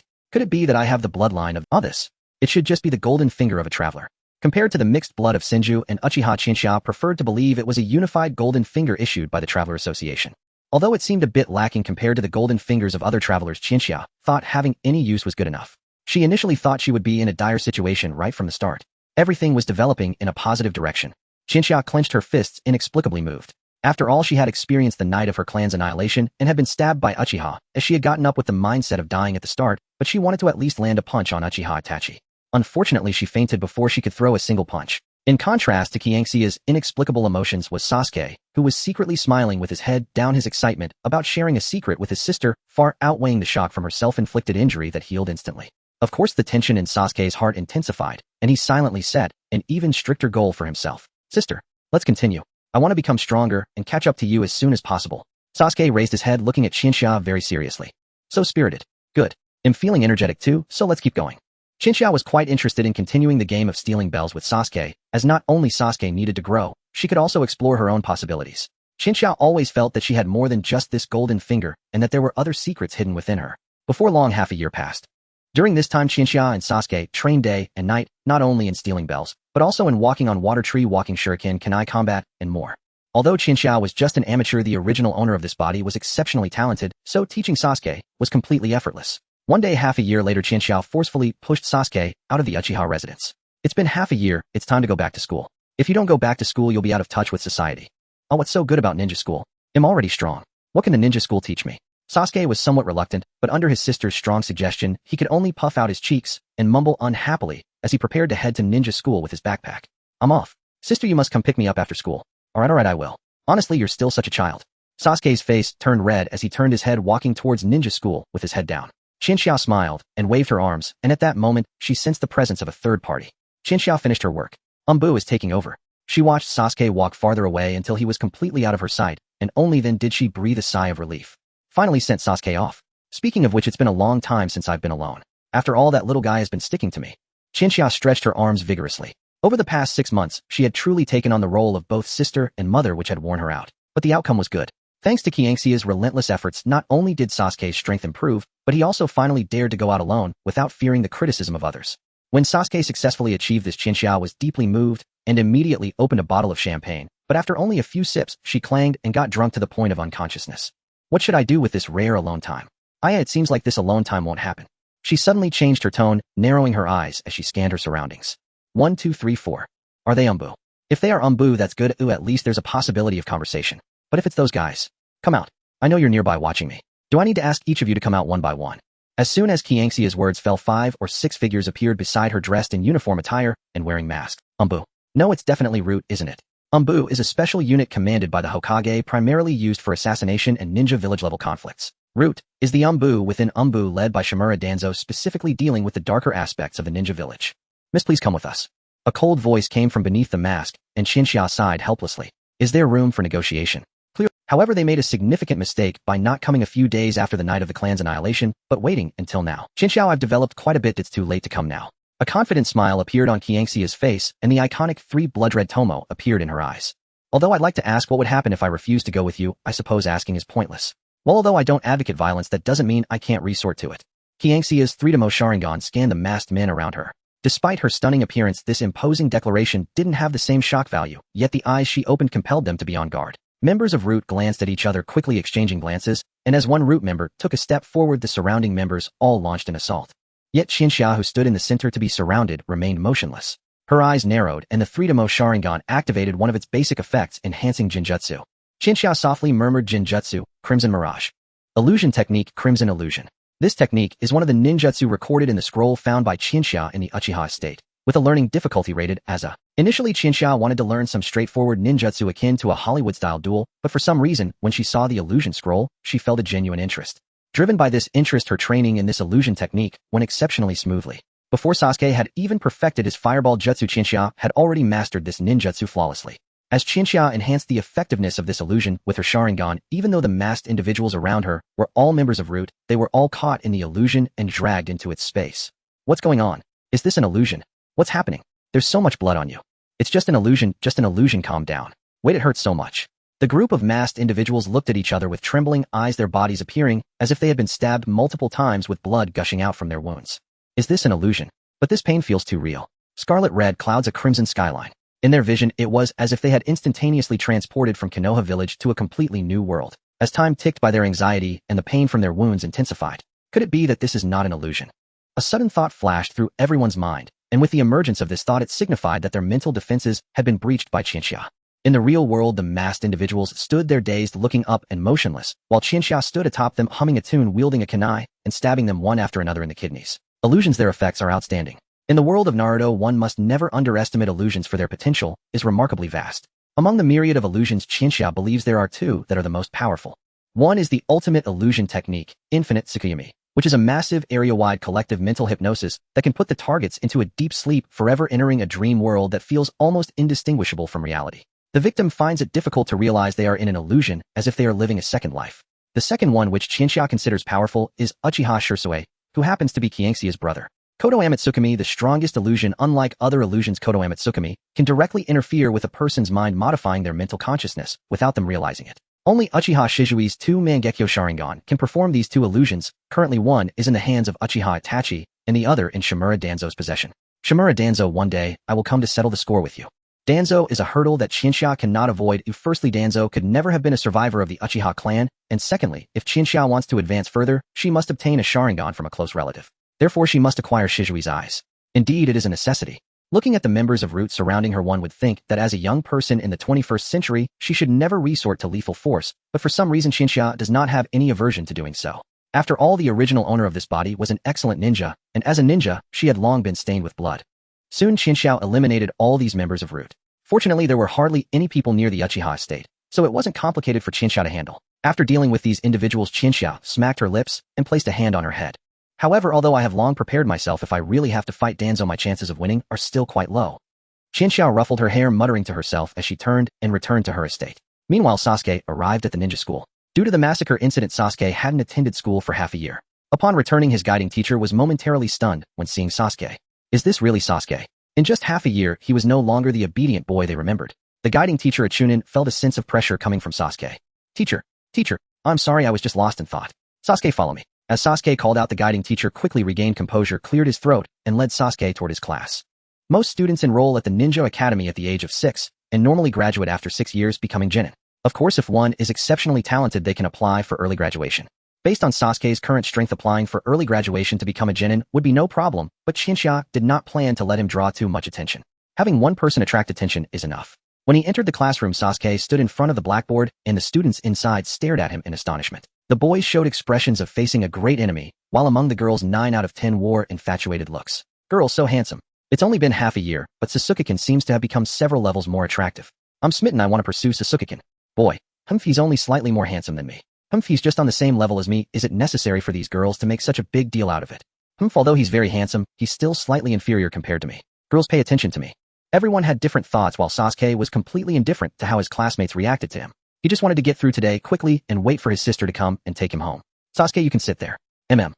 Sasuke nodded gently, and as he walked step by step to his seat under the gazes of everyone, his classmates wanted to say something to him, but the aura around Sasuke was so overwhelming that these children opened their mouths, yet none could utter a polite word. The teacher in front of the blackboard also wanted to say a few words, but after swallowing a few times, he ultimately just said a few casual remarks and hurriedly left the classroom.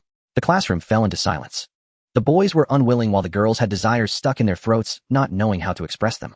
At that moment, a blonde boy stood up from his seat and quickly walked over to Sasuke. Sasuke turned to look, and the one approaching was none other than his classmate, Naruto Uzumaki. Oh, it's you. As Sasuke spoke, he extended his hand toward Naruto. Both Naruto and the classmates present were stunned, as in class it was rare for anyone to take the initiative to approach Naruto, let alone have a conversation with him. Naruto's expression changed slightly, and while smiling, he reached out to shake Sasuke's hand. Hello, my name is Naruto Uzumaki, and I'm going to become Hokage. To become the man who will be Hokage. Sasuke was momentarily taken aback, while the classmates in the room either awkwardly covered their faces with their hands or burst into laughter.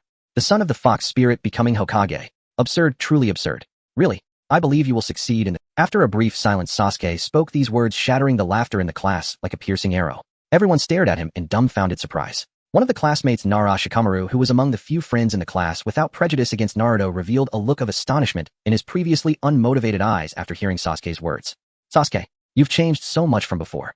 Naruto stood there in a daze. If his feelings could be represented by numbers, it would show that Sasuke's score was rapidly increasing. It had risen from a mere 10 points for those who remembered to a full 60 points. But what does 60 points signify? Naruto, after calming down, suddenly grinned and reached out to grasp Sasuke's hands, exclaiming loudly, Sasuke, I misjudged you, you're actually a great person. Sasuke, taken aback by the grip on his hands, was confused. and quickly pulled his hands away replying, "What are you doing all of a sudden? Are you out of your mind?" It's just because I'm so happy." Naruto scratched the back of his head and smiled widely, showing no intention of returning to his seat. The surrounding girls wore expressions of envy and jealousy, particularly two of them with pink and blonde hair. Sakura Haruno and Ino Yamanaka. Sakura is the leading female character in Naruto, while Ino is one of the members of the famous Ino Shikacho trio from Konoha. "Sakura, I want to talk to Sasuke too." "Ino, you're so cowardly, you just go for it, you timid girl."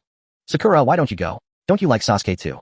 "Ino, tisk tisk, I'm just observing, waiting for a better opportunity to make my move." "You wouldn't understand." Sakura and Ino glared at each other, communicating without words, their eyes flashing with unspoken challenges. The strange atmosphere in the class persisted until Iruka Sensei walked in from outside. All right, everyone quiet down, a class is about to start." Iruka helplessly tapped on his desk, and the restlessness in the class gradually subsided. Iruka looked at the smiling Naruto, who was inexplicably cheerful, and the frowning Sasuke, feeling an immense sense of, "Today we will study the history of ninjas. Please turn your textbooks to page 30. The long and tedious class time began. While Iruka's teaching wasn't unprofessional, Sasuke felt that his sister had already taught him everything, and some parts were even more detailed. Sasuke closed his eyes, symbolically listening to the lecture while actually honing his chakra. At an age when most couldn't even master ninjutsu, Sasuke proudly declared that he could already unleash a decent-sized great fireball. He had increased its size from 1/10 of his sister's to 1/4 of it. Such an impressive progress. Sasuke was very satisfied with his progress. However, during the bell training, he still couldn't snatch the bell from Chika's hand. "Sasuke, why does it feel like my sister is getting stronger?" Thus, under Sasuke's meditation and training, school soon ended. As Iruka Sensei left the classroom, no one else stood up to leave. Only Sasuke was busy packing his bag. "Sasuke, let's go eat at Ichiraku Ramen together. They'll treat you." Naruto approached Sasuke's side again. After much contemplation, he ultimately decided to treat his good friend Sasuke. Of course, this was not covered by the advance payment from Chika, as that had already been consumed by Naruto. As Naruto spoke, the surrounding girls displayed expressions of "I got beaten" to it. Even if Naruto hadn't made the first move, they would have shyly held back until the end. Wait, why is that? These girls instinctively regarded Naruto as a rival, but hey, these two are future big shots after all. Nara Shikamaru, watching this scene as an observer, couldn't help but chuckle. Perhaps this dull ninja school life was about to become interesting. "Sorry, I'm planning to go home directly." Sasuke immediately declined Naruto's suggestion to go eat ramen. He packed his bag and stood up, walking outside. Seeing this, Naruto quickly packed his bag and hurriedly followed him. "Naruto, you're going home so early." "It's still early." "Sasuke, it's not early, and it's boring to stay outside." "Naruto, boring outside? At least it's more interesting than staying at home." "Sasuke, home is much more interesting than outside." Naruto and Sasuke exchanged words as they walked out of the classroom. The two of them were simply the unhappy and the clueless. Arriving near the entrance of the ninja school, Sasuke immediately turned his head to scan the surroundings, even activating his Sharingan to find his sister. Over here." Chika, leaning against the wall at the entrance of the ninja school, spotted them and waved her arms. "Sister." Upon seeing Chika, Sasuke instantly transformed from unhappy to happy superhero and ran quick. "Sister, why are you waiting here? It's more comfortable leaning against the wall than standing around." Chika replied with a cheerful smile, secretly wishing that if there were motorcycles in the Naruto world, she would have waited for Sasuke while riding one. How cool would that be? "Oh, isn't that Naruto? It's nice to see you again," Chika said, looking at Naruto beside Sasuke, revealing a surprise. She let Sasuke attend school partly to help him avoid attention, and partly to let him get to know Naruto, as the two are reincarnations of Indra and Ashura. Even if they don't interact now, they will surely be entangled in the future. Naruto looked at Chika and instantly felt shy, lowering his head. Although he had spoken to Sasuke, so naturally his ability to communicate with Chika plummeted several levels. Chika chuckled softly, and then said, "What did you say last time?" "Next time. So how about coming over to our house this time?" I will." Naruto eagerly nodded. After regretting not accepting the previous invitation when he had calmed down in bed this time, he was determined to go. "All right, then let's head home." Chika smiled as she came up behind the two, placing a hand on each of their shoulders. Objective 1, correct Sasuke's character in progress. Objective 2, end the rivalry between Naruto and Sasuke in progress. Objective 3, retrieve Uchiha Shizui's Sharingan in progress. Very well, everything is in progress. Chika hummed a cheerful tune, and her actions caught the attention of a certain old man who often peered at Konoha village. This girl seems a bit off. This peeping old man is none other than Sarutobi Hiruzen, the third Hokage, known as the Doctor of Ninjutsu. This old fellow is already over 60 years old and had no choice but to return to his position after the death of the fourth Hokage. He is depicted as the strongest man in the early years of Hokage, able to use all chakra attributes and capable of fighting two former Hokages at once. However, as the later plot unfolded with chaos among gods and demons, the third Hokage seemed to weaken. The first Hokage, the god of ninjas. The second Hokage, the master of forbidden techniques. The fourth Hokage, the fastest in the ninja world, Sage Ninetails power. The fifth Hokage, the granddaughter of the first Hokage, possesses super regeneration and immense strength. The sixth Hokage, Kakashi, represents a balanced power in the ninja world. The seventh Hokage, Naruto, has the power of the whirlpool, Sage Ninetails, 6 paths. Saratobi Hiruzen feels that while others have new settings, it's unfair that his own setting has not only not been upgraded, but has been continuously downgraded. Fortunately, at least for now, this old man is still one of the strongest among the current generation. Lord Hokage, we have been monitoring this girl for quite some time. According to our investigation, her personality seems to have changed significantly, and she appears to be hiding her true strength. May I ask, Lord Hokage, should we? Forget it, let's not act for now. Since Uchiha Itachi hasn't dealt with this girl, it wouldn't be right for me to intervene with his clan either. However, if she poses a threat to Konoha, we must take action. In Saratobi Hiruzen's heart, there is no doubt that the village is of utmost importance. He is willing to sacrifice everything for the village. This is both his virtue and his flaw. As he waved his hand to dismiss the Umbu members, Saratobi Hiruzen took a deep breath and looked again at the crystal. Saratobi Hiruzen continued, peeping, his gaze returned to the crystal ball in his hand, which displayed the images of Chinchou, Sasuke, and Naruto. He saw Chinchou walking behind Naruto and Sasuke, pushing them toward the Uchiha residence. The peeping Saratobi Hiruzen had no intention of stopping until Chinchou suddenly turned around to look in the direction. Saratobi Hiruzen, nanny. Saratobi Hiruzen was so startled that he immediately closed the crystal ball, beads of cold sweat appearing on his wrinkled face. Saratobi Hiruzen felt that his crystal ball peeping. No, this is surveillance, and his surveillance had always been flawless. This was the first time he had been detected. This girl truly seems suspicious. Meanwhile, Chinchou, who had turned to look in a certain direction, blinked her eyes and then narrowed them as she focused on a small bird standing on a branch in the distance. This little bird is quite cute. Speaking of which, when I learn summoning techniques in the future, I should contract with only bird-type summoning beasts, frogs, and such. Let's just forget about that. So much time has passed that even Chinchou herself has not noticed certain aspects of her gradually changing. When she used to watch anime on TV, Chinchou fantasized that if she could cross over into Naruto, she would definitely contract with a toad from Mount Myaboku or a giant snake from a hidden leaf. Toad, do you not love me? Giant snake, I can understand that the toad above is not good-looking, but shouldn't I be considered quite? As Chinchou, Sasuke, and Naruto walked down the street, they turned heads like no other. Some people who had passed by even turned around in shock after realizing who had just walked past them. They understood that the topic of conversation for the day had been established. Soon Chinchou brought Naruto to the entrance of the Uchiha residence. Naruto, with his head held high, stared in awe at the mansion that was on an entirely different level compared to his own home. Despite believing he was prepared for this, his heart began to feel anxious again. What are you so nervous about? Let's go in, Sasuke casually said to Naruto, who had his hands in his pockets before quickly walking inside. After a moment of hesitation, Naruto hurriedly followed Sasuke into the Uchiha residence. Upon entering this grand mansion, Naruto's first thought was, wow, so big. My own home is even smaller than a single room in this mansion. Is this really a place for people to live? Of course, this is certainly a place for people to live. However, it was originally a residence for the clan, and now only Chinchou and Sasuke reside here. This is amazing. There's so much more that's impressive. Sasuke proudly lifted his head. Even though his clan was annihilated, he still took pride in being a Uchiha. It is this pride that supports him, pushing him to defeat that man with his own hands in the future. Sasuke, it's time to start training, so get ready. Huh, sister, we have guests today. So you don't want to train today? Oh, that's not what I mean. Sister, let's go. After a struggle, Sasuke finally gritted his teeth and nodded vigorously. Naruto, who was watching from the side, tilted his head in confusion, not understanding what they meant by training until a chilling scream echoed throughout the entire Uchiha residence as Naruto stood dumbfounded watching what Sasuke and Chinchou referred to as training. Weak backhand, imprecise forehand, sloppy footwork, slow reaction. If you continue like this, even when you graduate from the Ninja Academy, you won't be able to graduate from my training. Chinchou was giving Sasuke strict feedback while Sasuke, covered in dirt, gasped for air as he looked at Chinchou. Strict, even stricter. As the saying goes, a strict father produces talented children. Therefore, one must not be lax in training.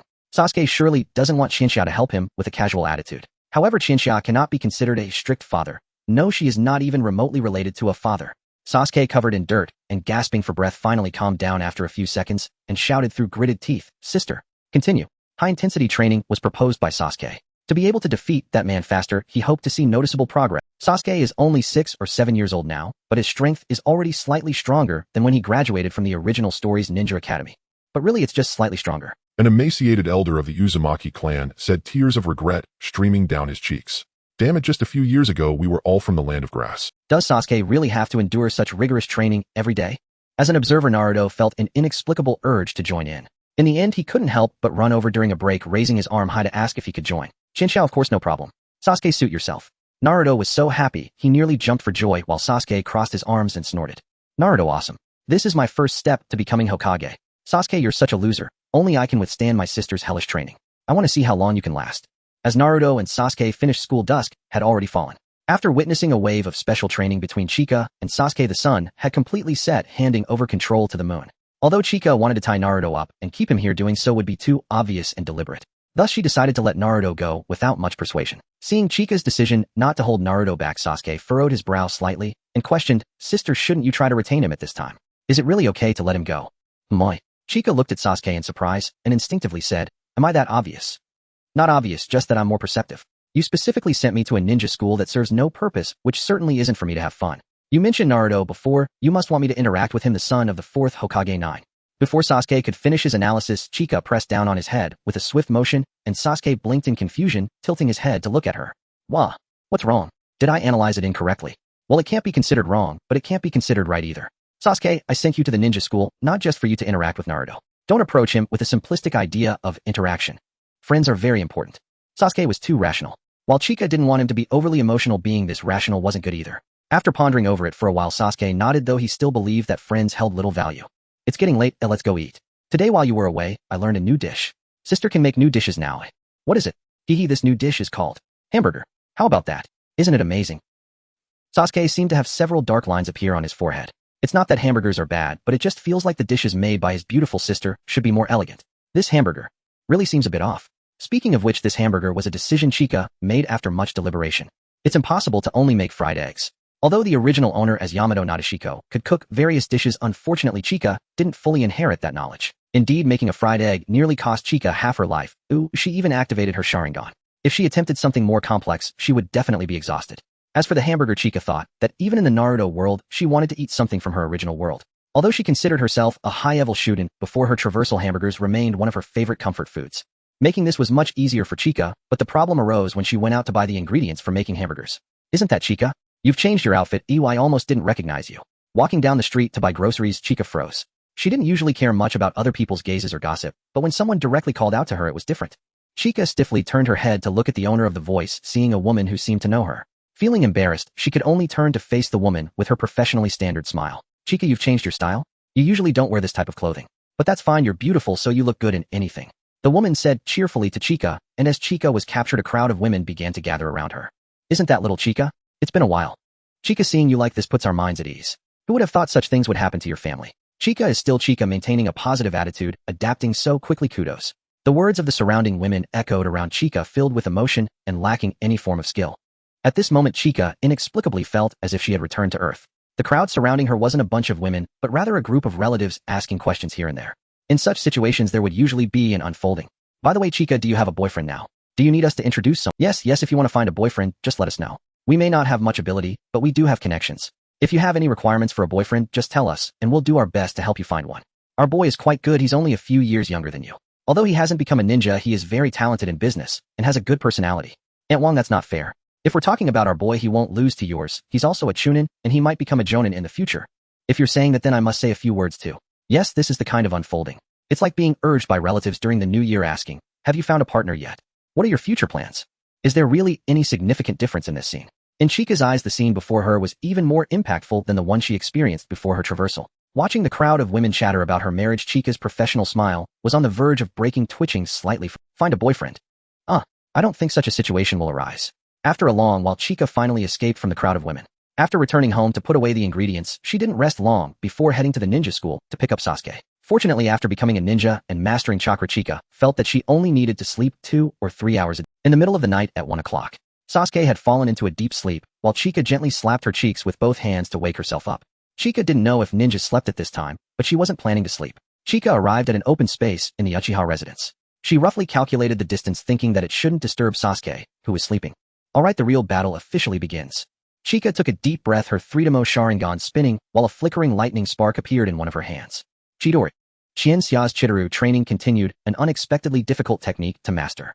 However, Chien Xia gradually began to mimic it, deeply showing signs of success. Lightning coiled around Chien Xia's palm as the 3-Demo Sharingan spun. With a single step forward, she dashed forward like a bolt of lightning across the open ground. Left, right, left. Thrust. Chien Xia's eyes narrowed and the lightning surged from her blades, swiftly striking the target tree, leaving a gaping hole. The tree crashed to the ground. The noise is still too loud, and this technique consumes a lot of chakra. Even I would be completely drained after using it 6 or 7 times. Chien Xia murmured softly while waving her hand that had just executed Chidori. Chidori is a ninjutsu created by Kakashi Hatake.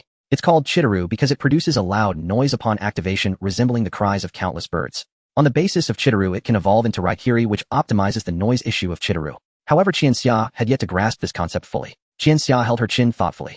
If this seriousness were applied to her past life's exams, it would surely produce a... Qianxia considered herself neither a genius nor a transcendent being. After all, having merely a rapid regeneration ability hardly qualifies as transcendent from any perspective.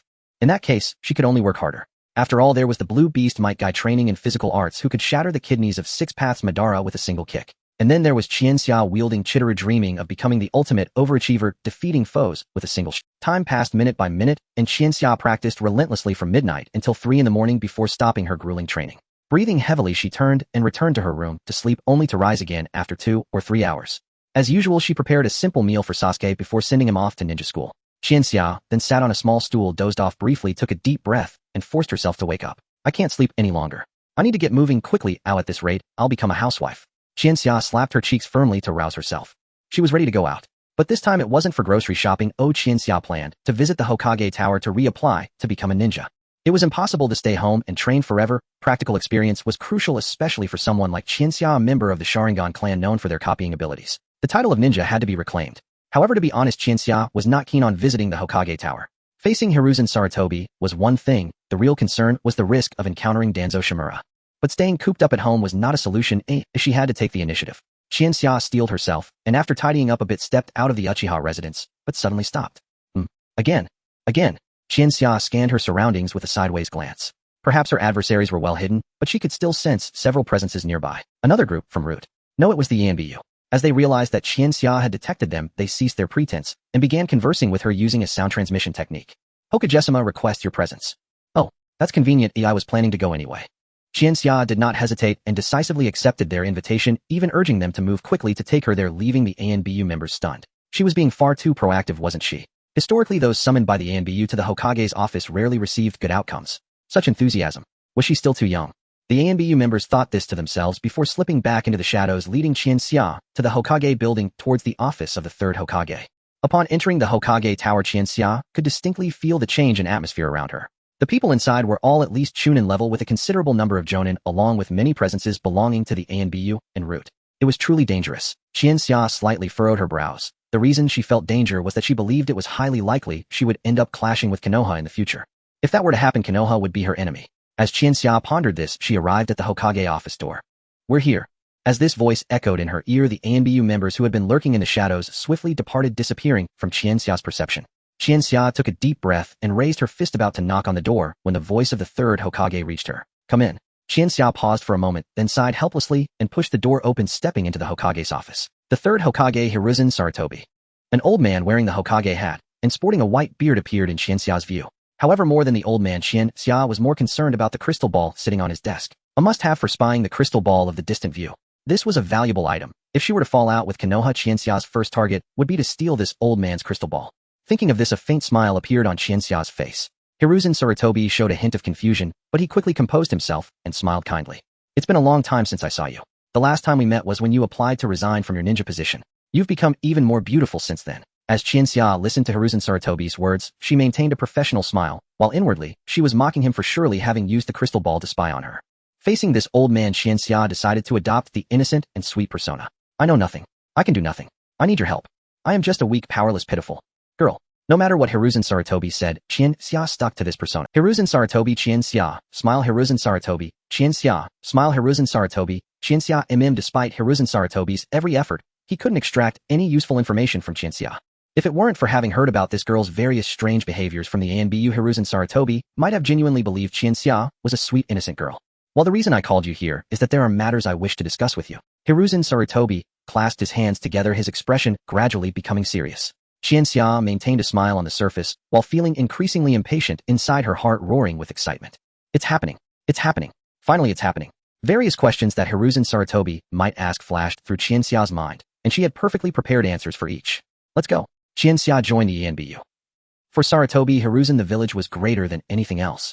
To that end, he wanted to control the unstable factor that was Chika no matter what, but unlike Shimura Danzo, he wasn't so extreme.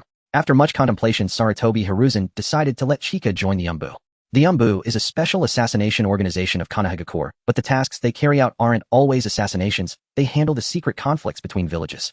The members of the UMBU generally possess higher levels of strength, ranging from Chunin to Jonin.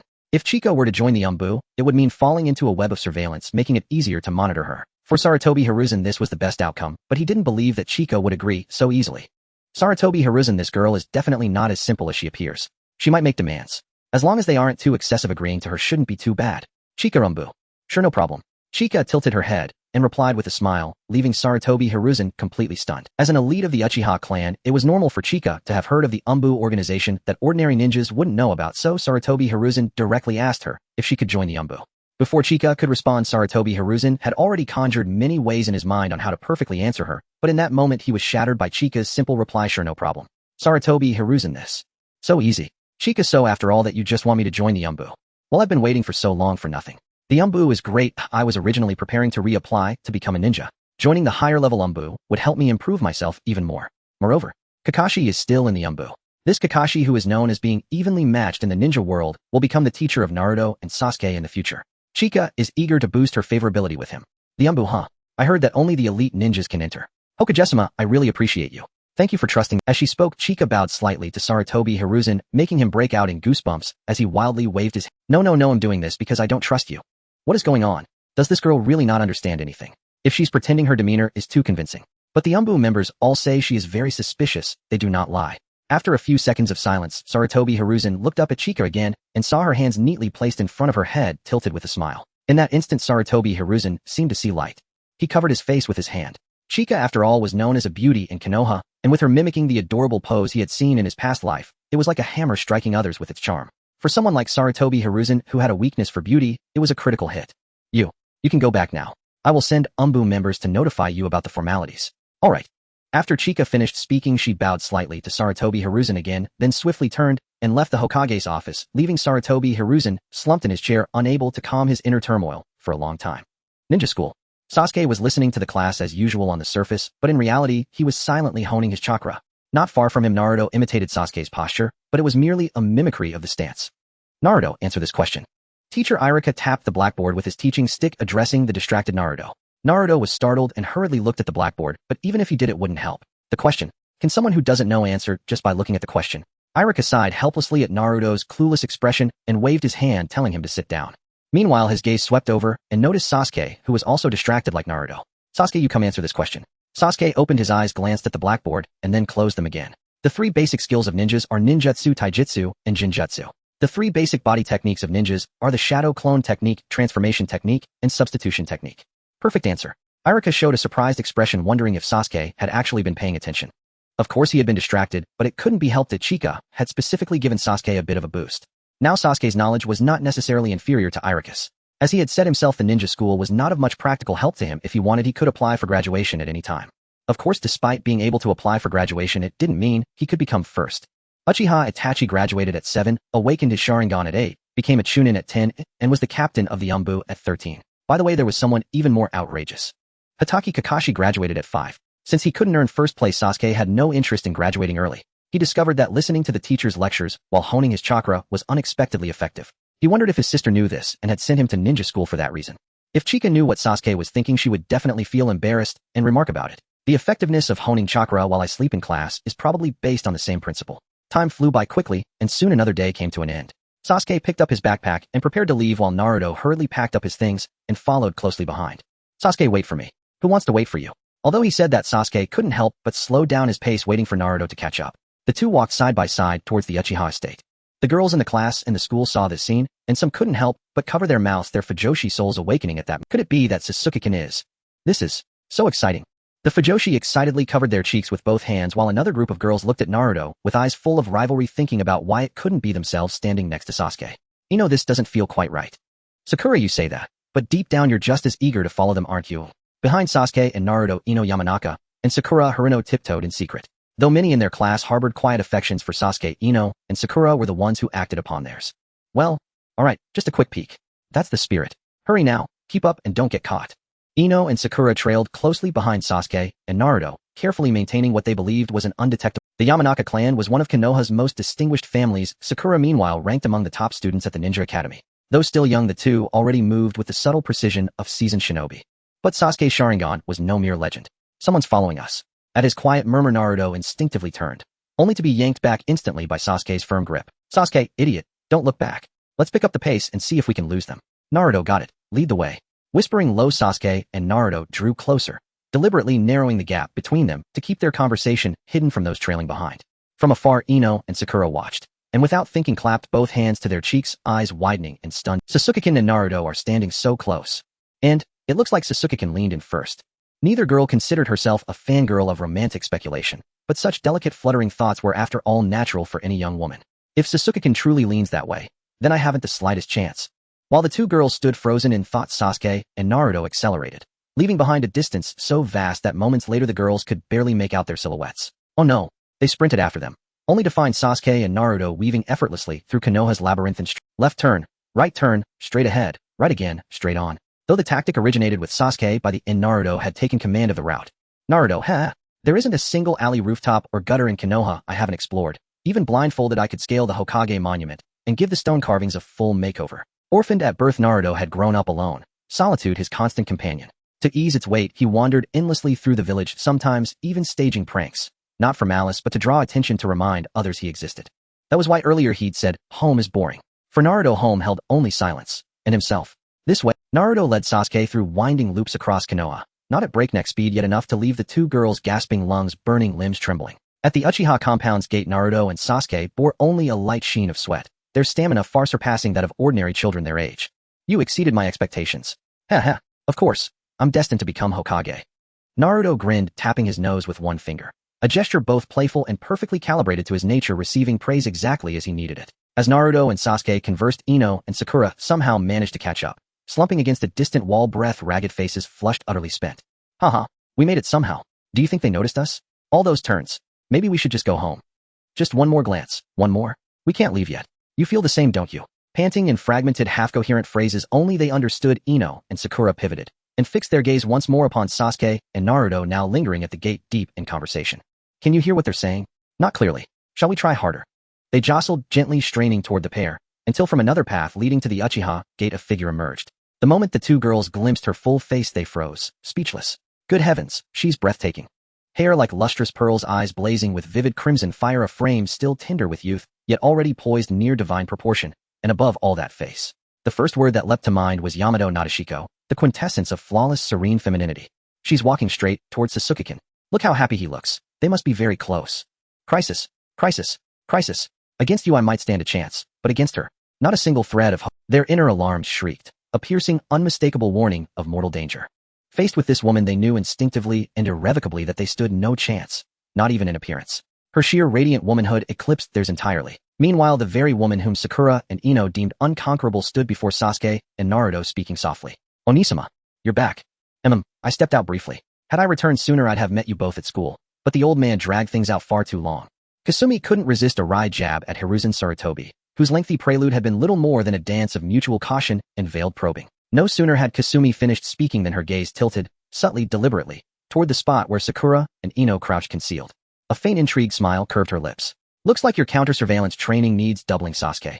Two little kittens trailed you all this way, and you never sensed them. What? They followed us. Where are they? Shock flickered across Sasuke's face as he whirled, scanning frantically, while Kasumi vanished in a blur of motion, reappearing instantly beside the two girls just as they began to bolt, her palms settling lightly on their shoulders. Little kittens, escaping now is far too late. Smiling warmly, though in her own eyes it was kindness incarnate, Kasumi gazed down at them. Yet to the girls her expression felt like facing a storm, so overwhelming they tumbled backward, landing hard on their rumps. We're so sorry. Please forgive us. We truly, deeply apologize. Why are you all so scared? I am not a demon and won't do anything to you. Shinshia smiled and gently patted their heads, while Haruno, Sakura, and Yamanaka Ino were momentarily stunned, their expressions of surprise gradually easing. Really? You won't do anything to us? Of course, I mean, how could I do anything to two little girls? I'm not a pervert. Shinshia huffed with her hands on her hips. To clarify, I, Shinshia, do not have any tendencies towards young girls. Although it was unclear who she was clarifying this for, it was stated just in case some people misinterpret Qianxia's kind or... Upon hearing Qianxia's response, the two girls involuntarily covered their chests and sighed in relief. When Haruno Sakura calmed down, she bit her lip and bravely asked Shinshia, "Excuse me, what is your relationship with Sasuke-kun?" "I'm his older sister, what else could I be?" "His mother." "Oh, sister. Right. Haruno Sakura and Yamanaka Ino's cheeks flushed, revealing a cute and... The Uchiha clan was annihilated, leaving only two orphans, something that the whole village knew, and they were no exception. However, they completely failed to react to what had just happened. So that's it, this beautiful woman is Sasuke-kun's sister. The two girls' hearts instantly calmed, so calm that it could be described as tranquil, like still water. They even felt that whatever happened next wouldn't make them lose their composure. At that moment, Qianxia's hand once again rested on the girls' heads. The two girls blinked in confusion as Qianxia smiled at them and said, "You too. Like my brother, right? WH. What?" The two girls turned as red as ripe tomatoes. Although girls generally mature early, being so bluntly told by someone that they like someone shattered their calm hearts.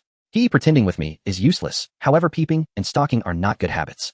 If you like Sasuke and want him to like you back instead of engaging in meaningless behavior, it's better to work hard on improving yourselves. At this point, Qianxia leaned a bit closer to the girl's ears, whispering, like a little devil, "Sasuke, like strong girls, at the very least.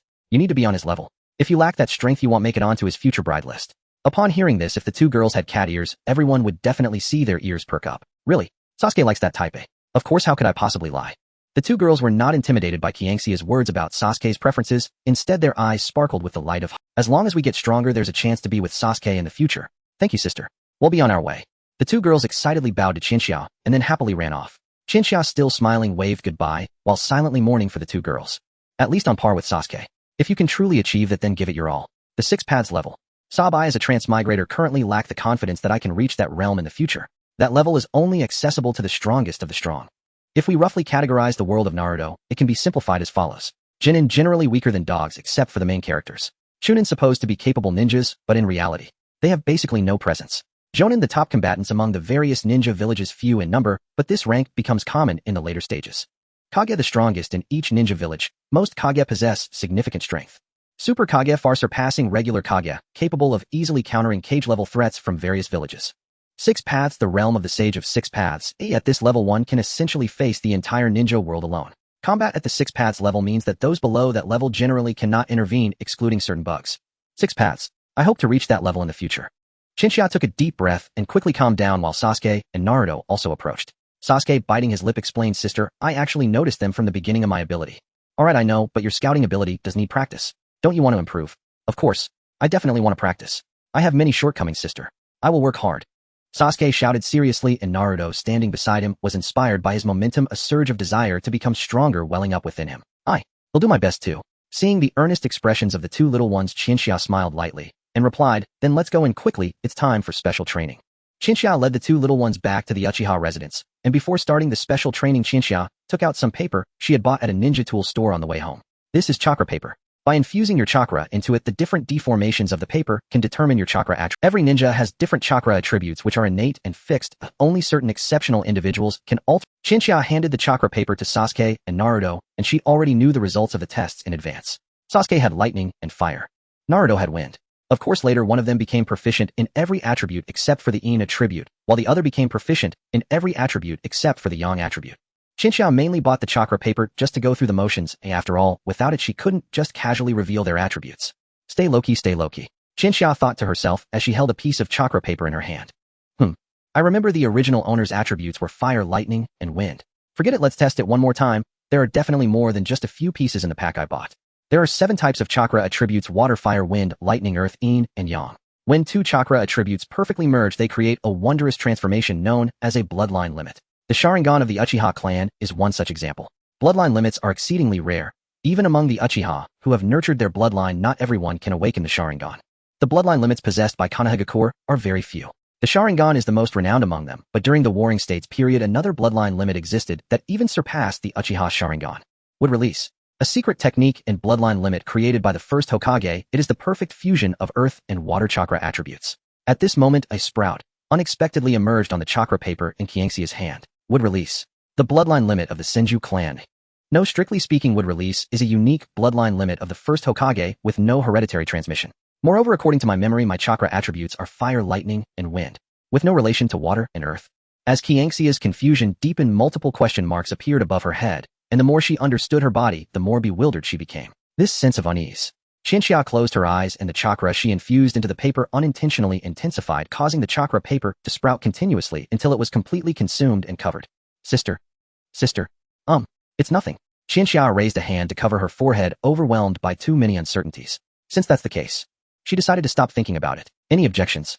It wouldn't matter even if there were. As Qianxia indicated, she didn't possess a super high-level brain. Before her transmigration, she was just an ordinary, extraordinarily ordinary otaku.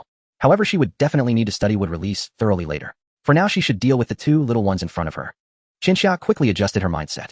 The greatest advantage of a transmigrator is the ability to take one step at a time, a privilege only those who know the general direction of the plot possess. Taking a deep breath, Qianxia looked back at Naruto and Sasuke, beginning to teach them based on her understanding. Sasuke's chakra attributes are lightning and fire, while Naruto's chakra attribute is wind. I won't elaborate much on Sasuke, but Naruto, your chakra attribute suits you perfectly. Wind is the sharpest among all chakra types, charging forward swiftly, yet also capable of gentleness with great adaptability.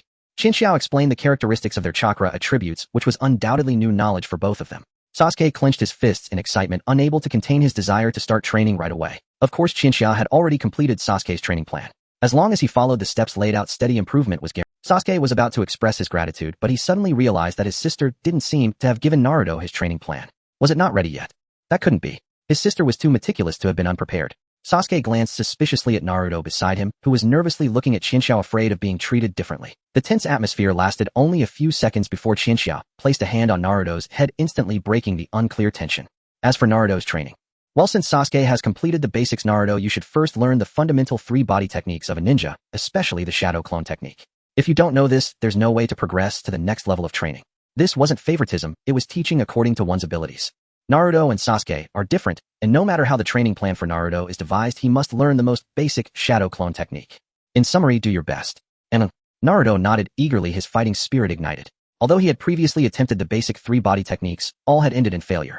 But now it was different. Naruto thought, I can do it. I can do it. I can do it. I can definitely do it. Naruto charged forward like a wild gorilla, sprinting towards the open space in the Uchiha compound. Sasuke, witnessing this scene, felt he absolutely could not fall behind, and quickly ran out as well, though the two maintained a considerable distance apart. Naruto, Sasuke, both of them were ablaze with fighting spirit, resembling 2 super scions, unleashing their energy, competing with each other despite the distance. Watching this scene, Qianxia smiled faintly. This kind of mutual competition was quite good, and since that was the case, perhaps she should take this opportunity to study herself. Qianxia entered the house and returned to her room. Closing her eyes and taking a gentle, deep breath, she attempted to draw out all her chakra. Fire, lightning, wind. No problem, these are the chakra attributes I possessed in my memory. Water, earth. My goodness, there really are these 2 chakra attributes. Qianxia's brow twitched slightly. The more she explored this body, the more wondrous it felt. If it weren't for the fact that Orochimaru likely hadn't started researching the Hashirama cells on this timeline, she would suspect that the original owner was a clone experiment of Orochimaru. However, if it is connected to Senju Hashirama, then the astonishing regenerative ability of this body could be explained. As time passed quickly, night fell completely. It was the dead of night, and Naruto still hadn't left the Uchiha compound. This wasn't because he planned to stay there, but rather because the two had lost track of time while training. Damn it! Damn it! Damn it! Why can't I do it? White smoke continuously erupted around Naruto, and accompanying the white smoke were several Naruto clones, though each of them had some issues and were extremely hollow, dissipating within a second. Breathing heavily, Naruto himself wasn't clear on where he was going wrong. Just as he grit his teeth, determined to push through, a hand landed on his shoulder. Fool, you can't just brute force it. I didn't want to come over, but you were just too foolish. Well, let me reluctantly teach you. Sundara. A super classic Sundara. Sasuke said with a hint of pride, and Naruto happily nodded, accepting Sasuke's, and just like that a night passed. At 5 a.m. Naruto and Sasuke lay on the ground, Naruto, fast asleep, Sasuke looked pale and weak. Teaching Naruto the clone technique was rash. With his last bit of energy, Sasuke murmured this before his head lolled to the side, falling asleep. Today's victory and defeat, Sasuke's complete defeat. I surrender. I truly do. How on earth did you manage this? It's just the shadow clone technique. Yet it's been an entire night. Why can't you grasp it? It's not entirely my fault. I honestly don't know where I'm going wrong. I'm utterly drained. Like every ounce of energy has been siphoned right out of me. At noon, while other students headed off to school, Chika went to the ninja academy to file absence notices for Naruto. After practicing all night, the two boys were utterly spent. There was no way she'd drag them into class. Chika firmly rejected the archetype of the stereotypical, relentlessly demanding Chinese parent. When Chika woke at dawn and found the two collapsed in the training ground, she was stunned. Hauling them both home left her exhausted. Preparing meals for them, and then enduring their non-stop grumbling beside her, plunged her into despair. There she stood, smiling serenely at the pair, when suddenly Sasuke, who had been pouting at Naruto, jolted violently and froze his head, turning stiffly toward Chika. Sister, you seem a little displeased. Sasuke stammered, voice trembling. Displeased? Oh no, not at all. Why would I ever be displeased? Wouldn't you agree, Sasuke? Chika smiled faintly, eyes half-lidded, but every pore on Sasuke's skin prickled upright. Though he'd never seen his sister angry, one thing was unmistakable: she was furious. I'm sorry. Sasuke bowed his head slightly. Beside him, Naruto hurriedly followed suit, murmuring an apology. Chika watched them, took a deep, steadying breath, and exhaled sharply. Well then, she conceded. As their guardian, she bore responsibility too. She hadn't dragged them away at midnight after all. Remember, this rest is sacred. Your body is your foundation. If relentless training shatters it all, effort Gently placing both hands atop their heads, Chika spoke those words to Naruto and Sasuke, but inwardly she knew she was also speaking them to her former self. Before her transmigration into the Naruto world, she had lived as an otaku deeply immersed in anime culture. A well-known figure across the doujin scene, constantly racing between conventions, collapsing from exhaustion more times than she could count. Though memories of that life had grown hazy, she still recalled the moment at a convention, exhausted, disoriented, when someone jabbed her in the kidney while she was cosplaying. Had she been alert, she swore she'd have reacted instantly, seized the weapon, swept the assailant's legs, then delivered a decisive, devastating kick. A chilling, predatory smile flickered across Chika's face, causing both Naruto and Sasuke, still under her gentle touch, to shiver once more. In that instant, they felt a primal, bone-deep fear of her. Sasuke never, ever, anger sister again. Naruto, so adults were right after all. Every woman conceals a terrifying beast within. Days passed. Naruto and Sasuke continued their training unwavering. Sasuke mirrored his canon counterpart, rising as the Academy's prodigy, ranked first in his year, though even this was merely the tip of his concealed strength. Naruto, hindered by the Ninetales chakra disrupting his own reserves, advanced slowly, but his sheer tenacity, amplified by Sasuke's constant challenge, propelled him far beyond expectation. Long before graduation, he had mastered the 3 basic ninja arts flawlessly. When Naruto first executed the shadow clone technique, summoning 7 or 8 clones at once, Sasuke stared dumbfounded. He himself could barely manage 3. Sasuke, his chakra volume is monstrous. Chika, that was merely the standard shadow clone technique. With the multi-shadow clone technique, conjuring hundreds, or even thousands, is effortless. Others possess chakra. Naruto possesses chakra tonnage. While Naruto and Sasuke settled into quiet days at the Ninja Academy, Chika, now officially assigned to the ANBU, embarked on her first covert mission. Recently, Kumogakure has expressed interest in establishing diplomatic ties with Konoha. While diplomacy is welcome, the Cloud Village is anything but benign. They're undoubtedly scheming. The ANBU will monitor them closely. Chika, you've yet to undertake a mission under your ANBU identity. Consider this your inaugural assignment. In the Hokage's office, Hiruzen Sarutobi sat with hands folded beneath his chin, his expression grave as he addressed Chika. Before him stood Chika, dressed in full ANBU regalia, her lips curved in a soft, enigmatic smile, one hand holding a mask. I'll give it my all. For Konoha, I'll strive without reserve. Smiling warmly, she lifted the mask to her face. Incidentally, it was shaped like a fox. For Konoha. I'm glad you think that way. Hiruzen's expression remained benevolent, but his gaze lingered uneasily on the fox-shaped mask, stirring memories of the Ninetales, and inevitably of Naruto's parents, Minato Namikaze and Kushina Uzumaki. Of all mask designs, why a fox? And beyond that, the cadence of her voice, the subtle tilt of her smile. Hiruzen couldn't shake the suspicion that she was quietly teasing him. Yet, he had no proof. Then I entrust this to you. Please, don't say entrust. Lord Hokage, I am but a civilian.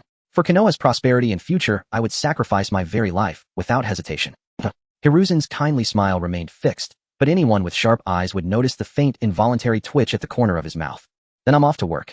With a light wave, Chika turned and strode from the Hokage's office, her fox mask concealing a quiet, knowing smile.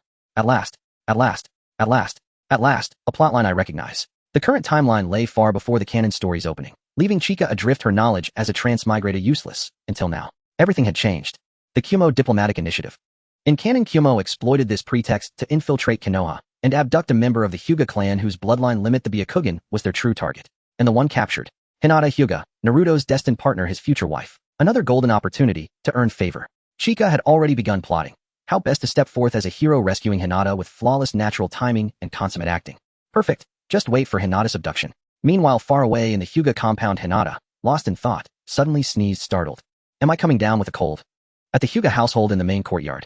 Miss, it's getting cold, you should return to your room, the maid said, handing a tissue to Hinata, who had suddenly sneezed. Okay, alright. Hinata blinked blankly as she accepted the tissue from the maid, though she merely wiped her nose symbol. This was not a cold for her, she simply sneezed. The innocent Hinata wondered if someone was thinking of her, and in fact, Yun Hidden Village wants to establish diplomatic relations with Konoha. In the original story, Yun Hidden Village attempted to use this method to infiltrate Konoha and seize the bloodline limit, Byakugan. Ultimately, this was because Konoha had weakened. The death of the 4th Hokage, the 3rd Hokage's returned to the position at an old age, and the Uchiha clan, once the strongest family, reduced to only 2 surviving members.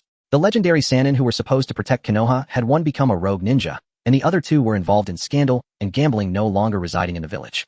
Such a Konoha had long since lost the title of the strongest ninja village. Other villages were naturally eager to seize the last hope of Konoha, the Byakugan, but it was Yun Hidden Village that acted first. After Chika emerged from the Hokage building, she quickly encountered her colleagues who wore various masks. Judging by the aura they emitted, they should all be at the level of Chunin or Jonin, except for one person. Hatake Kakashi. The leading Umbu member was indeed Hatake Kakashi, wearing a mask resembling a cat's face. He was the only Jonin among the Umbu present. This time during the mission, you'll act with us. An Umbu member stepped forward, speaking to Chika in a deep voice. Okay, I look forward to your guidance. Chika extended her hand, but the Umbu members in front seemed to ignore her gesture. After a moment of silence, Kakashi turned his back to Chika, saying, "The people from Yun Hidden Village will arrive in Konoha tomorrow. Let's distribute our tasks first." There is more than one Umbu team. Some teams are leaving the village to investigate Yun Hidden Village, while others are monitoring the security of Konoha. Surveillance in the northeastern, southeastern, southwestern, and northwestern directions of the village, as well as targeted monitoring after the arrival of people from Yun Hidden Village. Chika listened to the plan Kakashi was formulating. Although she found it somewhat confusing, she could tell that the plan was quite detailed. Such detailed monitoring, how could those guys from Yun Hidden Village have a chance to abduct Hinata? Chika thought to herself, mumbling softly, and at that moment Kakashi looked up at her. "Two people will act together. I will be responsible for the rookie this time." "Understood." The Umbu members nodded, showing no dissent towards their captain's decision. With a wave of Kakashi's hand, the Umbu members immediately dispersed, leaving Chika, who still looked bewildered. Of course, others could not see her expression due to the mask. Hey, are you listening seriously?" Kakashi looked at the motionless Chika. After a moment of silence, he extended his hand to pat her shoulder, and Chika immediately snapped back to reality, opening her mouth reflexively, saying, "I'm listening." "We're not in class right now, we're on a mission. Forget it, do as you please." Kakashi didn't know how to converse with Chika. After opening his mouth for a few seconds, he closed it. Women are troublesome. Chika looked at Kakashi, who was filled with a desire to speak, yet held back. The corners of his mouth twitched slightly beneath the mask, suddenly feeling a mixture of being offended yet apologetic. That evening, Sasuke and Naruto finished school and headed home, which was of course the Uchiha residence. Naruto hadn't been home for a long time, as he didn't consider that remote little house a true home. "Sasuke, let's battle today." "No, I need to practice my shuriken, throwing to hit the target 10 times in a row." "Sai, what's the point of shuriken? Ninjutsu is the way to go." Sister Chika said, "Once I have a solid foundation, she will teach me a super powerful ninjutsu." As Naruto and Sasuke walked home side by side, Sasuke turned to survey his surroundings and then let out a heavy sigh. "As expected, my sister is not here." Sasuke pouted. Chika had told him in the morning that she wouldn't be around, and it hadn't been just for one day. "Days without my sister. So gloomy." "Sasuke, I have to go to work. I probably won't be back in the next few days." What work?" "Sister, you can't be gone. It's ninja work. I will be quite busy these days, so don't worry about me. Focus on your studies and training, and I'll check on you when I return." Sasuke recalled the morning scene, took a deep breath, and then pulled out a pack of soldier pills, tearing it open and popping the pills into his mouth like candy. "Miraculously, Litif and Naruto, this is your share," Sasuke said, tossing another pack to Naruto. Naruto caught the soldier pill, showing no distaste, tearing it open and swallowing it in one go. Soldier pills are a type of food that ninjas consume. Simply put, they can quickly alleviate hunger and restore stamina. However, the taste of soldier pills is generally not good, and an unprepared ordinary person would need to gulp in air after eating one. In the original setup, they could restore chakra, but this aspect was abandoned later on. After all, soldier pills that can restore chakra are too overpowered. Otherwise Kakashi, who was short on chakra, would declare himself invincible with a big pack of soldier pills. After Naruto and Sasuke hastily finished dinner, they immediately ran to the open space. One threw shurikens, while the other sat cross-legged on the ground, diligently refining his chakra. This effort, the Azure Beast of the World Might Guy would surely approve. Someone from another world with the same name, Chika, would find it quite awkward. "Don't push yourself too hard. I won't have the energy to drag you back to your rooms tomorrow if you catch a cold or have a headache." Hidden outside the Uchiha residence, Chika muttered softly before turning and following Kakashi into the darkness of the night. The sun was about to rise, and the ambassador from Yun Hidden Village strutted arrogantly into Konoha. "Starting today, there will be 2 updates a day. I'll make up for another update late at night." "So this is Konoha, huh? It doesn't seem much better than our Yun village." "No, wait, among the 5 great ninja villages, Yun village should be the most prosperous, right?" Haha. The delegation from Yun village entered Konoha and couldn't help but show a hint of disdain, even the Konoha ninja at the gate couldn't help but twitch his mouth at this scene. If it weren't for the need for socializing this time, they would have really wanted to throw a shuriken right into their backs. "I wish you all a pleasant time in Konoha." Enduring until the end, they could only force out this sentence. There was no other way. In the ninja world, strength is respected. If your fists are strong, others have to consider you, otherwise you can only hold back. The delegates from Yun village smiled even more upon hearing this, waving their hands as if they were the hosts entering Konoha instead of guests. Hokage Tower. The ambassador from Yun village was having a unknown conversation with Sarutobi Hiruzen, which was actually a transaction. Socializing is not as simple as just saying nice things to each other.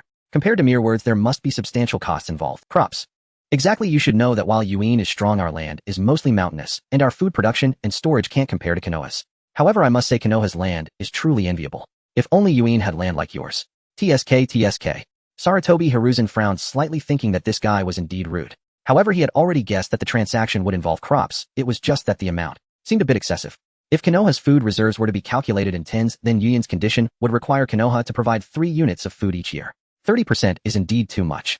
This could lead to starvation among Konoha's poor. In return, Yun would provide Konoha with their military capabilities. The 5 villages had spoken on Konoha's behalf before. In the peak period of Konoha, they would never hesitate over such conditions. Who would speak for Konoha? If someone spoke poorly, Konoha would go directly for the kill. I still need to think about your suggestion. Please stay in Konoha for a day, and we'll talk again tomorrow. Sure, of course, take your time to think. The ambassador from Yuin smiled, as Sarutobi Hiruzen's proposal was exactly food supplies from Konoha. Ridiculous, nothing is more important than Konoha's bloodline limits. As long as I can bring back a holder of a bloodline limit, it won't matter, even if we get discovered. Want to fight? Yuin is ready.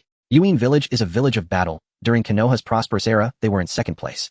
Now that Konoha is in decline, if a real fight breaks out, Yuin will face it. Heat and life and death are trivial. If you're not satisfied, come and fight. As the Yuin ambassador left the Hokage's office, Sarutobi Hiruzen frowned slightly and used a sound transmission technique to contact the leaders of various Umbu teams. These guys definitely don't have good intentions. Keep an eye on them. Understood. The leaders of the Umbu teams immediately responded and began seriously monitoring the person they were assigned to watch. Except for one person. After responding to Sarutobi Hiruzen, Kakashi looked down at the person he was supposed to monitor, but he found that his partner Chika was missing. The eyes beneath Kakashi's mask flickered with a glimmer of light.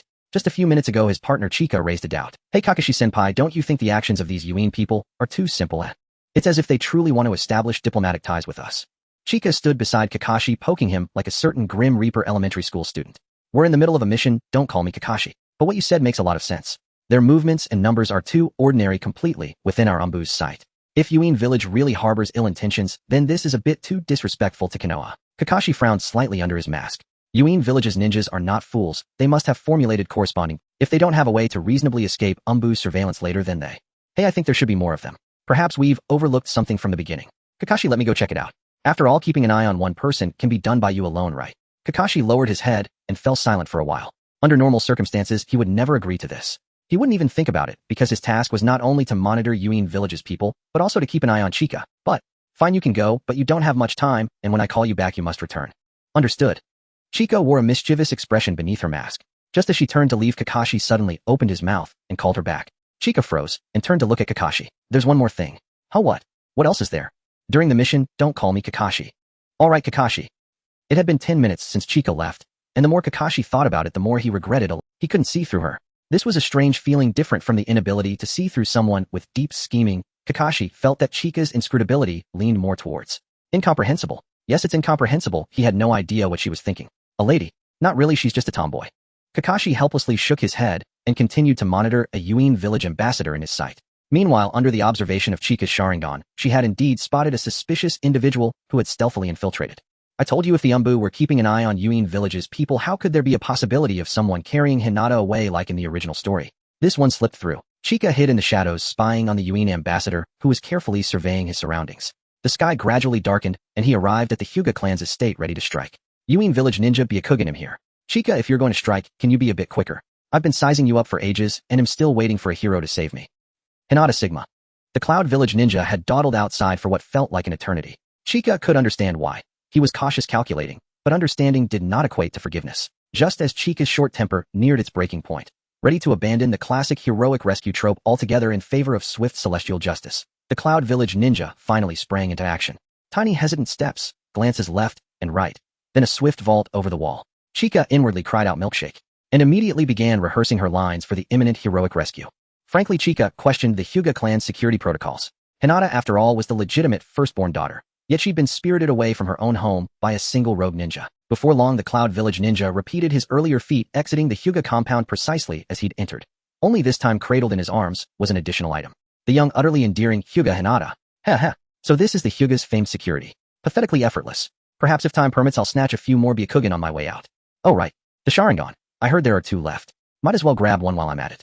Greed pure and unrefined. Though Konoha no longer stood at its zenith, both the Byakugan and the Sharingan remained among the most exalted bloodline limits in the entire Naruto world, peerless, unmatched by any other village's inherited abilities.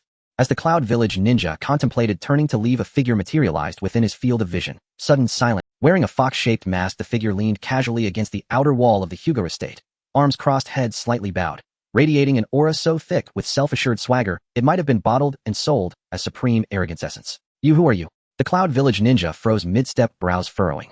Instinctively, he pulled Hinata behind his back, a futile gesture, like covering one's ears while stealing a bell. He had already resolved to kill. His sole objective was securing the bloodline limit. Success justified exposure. One arm held Hinata close, the other shimmered faintly with crackling lightning. A signature Cloud Village technique, channeling lightning nature chakra into the body to augment physical strength. Lightning release, right on no RA. With a thunderous stomp, he surged forward like a bolt of white light, his hand transforming into a razor-edged blade aimed straight at Chika. Fast, blindingly fast. Yet before the Sharingan's gaze his speed unraveled slowed to near stillness. Chika simply sidestepped, graceful effortless, as the blade sliced empty air. Startled, the Cloud Village ninja whirled to counterattack, only to freeze pupils trembling stunned into moments. For their dancing across Chika's palm was the unmistakable sizzle of lightning, identical in form, intensity, and origin. This was no imitation. It was their lightning release, authentic, precise, and devastatingly familiar. Impossible.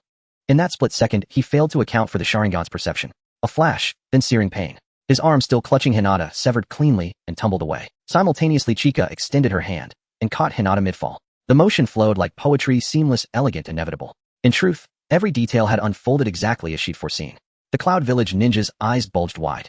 Gritting his teeth, he drew blood, not just from his stump, but from his own gums clenched in unbearable agony. Pain this excruciating demanded a scream, but screaming would be suicide. As a seasoned operative entrusted with such a mission, he possessed the discipline to endure in silence. Is it him? Or her? How did she do it? His trembling gaze locked onto Chika, tense, terrified. Yet opposite him, Chika radiated perfect composure. Wow, childhood Hinata. So kawaii. Unable to resist, Chika gently nuzzled her cheek against Hinata's, soft, warm, impossibly tender. Hinata, flustered and blushing, looked adorably overwhelmed by the affectionate molesting. Hinata, she, what is she doing? Were this act performed by a man, even one of breathtaking handsomeness, it would instantly brand him a pervert. But when executed by a woman, especially one of striking beauty, the meaning shifted entirely. Pervert versus lesbian. The societal tolerance gap was frankly astronomical. After a tense assessing stare, the one-armed Cloud Village ninja turned and fled without hesitation. Cloud Village ninja, preserve the mountain. Firewood will follow. With decisive haste, he vanished into the night. Chika made no move to pursue, only murmured small numbers under her breath, counting down with quiet precision. Time is nearly up. Before the ninja had taken 3 strides, a figure emerged around the bend. Hyuga Hayashi HM. Your weight, Umbu. And Hinata. Hayashi's mind raced, piecing together the scene in an instant, and fury surged hot and unrelenting. Dare you lay a hand on my daughter? His pupils flared, revealing the Byakugan, the Hyuga clan's sacred bloodline limit. The Byakugan stood equal in prestige to the Sharingan, one of the noblest bloodline limits in existence. Its purest form granted flawless 360-degree vision, X-ray penetration, and the ability to trace chakra pathways through flesh and bone. Enraged, Hayashi raised his palm to crush the intruder outright, as one might swat a foul, buzzing fly. At that very instant, a streak of lightning flashed across Hayashi's vision. His strike collided midair with Chika's lightning-reinforced hand, and the Cloud Village ninja collapsed backward with a thud, jaw rattling uncontrollably. Understandable, in the original chronicle, he had died here at Hayashi's hand. Umbu, what is the meaning of this? Hayashi's brow furrowed, disapproval etched deep. Chika calmly withdrew her hand and replied, voice serene, calm yourself. If you kill him now, have you considered the consequences? This. Her words struck true. Hayashi's rage dissolved into cold clarity. He had acted impulsively, and had he succeeded, the diplomatic advantage would have evaporated, leaving only chaos. Kakashi, arriving just then, watched the exchange from behind his feline mask, astonishment flickering in his visible eye. Kakashi remarkably composed judgment. Even I might not have reacted so swiftly in such heat. Chika, modesty. I merely stand upon the shoulders of giants, namely the canon. In the original work, Hinata Hizashi instantly defeated the Yunin ninja on the spot, leading to Yunin Village subsequently holding Konoha Village accountable. At that time, Konoha Village was too weak, and since they had indeed killed a diplomat without sufficient evidence to accuse Yunin Village of this despicable act, Konoha found itself in a predicament of having to hand over the murderer. To resolve this matter, Hinata Hizashi's brother, Hinata Hayashi, became the scapegoat, which is also the reason why Hinata Niji harbored resentment toward the main branch of the Hinata family in the original work. Stay calm, one must remain composed in all situations. Of course, if Chika were to put herself in Hinata Hizashi's shoes, she believes she wouldn't be civil enough to just slap him, but would instead kick him directly. Chika, you want to touch my daughter? You're 200 million years too early. Fortunately, Chika was wearing a mask, so it wasn't easy to discern the silly grin beneath it. Meanwhile, Kakashi, who had been observing, no longer concealed himself, and swiftly appeared beside the trembling Yunin ninja, sitting on the ground, delivering a casual knife hand strike that knocked him unconscious. Lord Hinata, I previously had little regard for the Umbu, but this time you did well. How could it not be good? After Hinata Hizashi gave a thumbs up, he prepared to take Hinata from Chika's hands, but Chika expressed her desire to hold her a little longer, so she opened her mouth to say a few more words.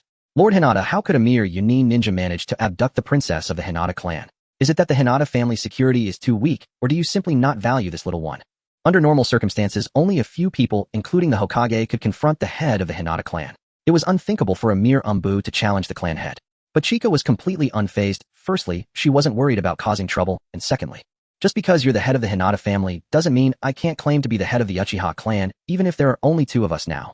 When Hinata Hizashi was confronted by Chika, he pursed his lips wanting to retort, but upon seeing the young Hinata in Chika's arms he struggled with feelings of guilt for a moment, before ultimately abandoning his rebuttal. Indeed, he had been too neglectful of his daughter. Seeing Hinata Hizashi reflecting on this, Chika reluctantly handed the young Hinata over to him, boosting the favorability. This act of heroically saving the beauty was enough, even though her face was hidden behind a mask. Her voice should have been heard by Hinata, and she would recognize her in a natural setting in the future. A contented smile appeared beneath Chika's mask. Everything was heading in a positive direction. Kakashi lifted the Yunin ninja and prepared to leave. If they didn't retreat soon people would gather. Lord Hinata, we're leaving first. After speaking, Kakashi turned and made a gesture to Chika to hurry, and Chika shrugged and quickly followed the two of them, soon disappearing into the darkness. Hinata stared wide-eyed with her adorable silly eyes toward the direction where Chika vanished, unable to help but murmur, "So cool." Hinata Hizashi froze for a moment, his face displaying an expression of daughter that thought of yours is quite inappropriate. The Umbu is not a good place. After Chika and Kakashi left, the Hinata family's patrol soon rushed out flustered and came to Hinata Hizashi's side. "Miss?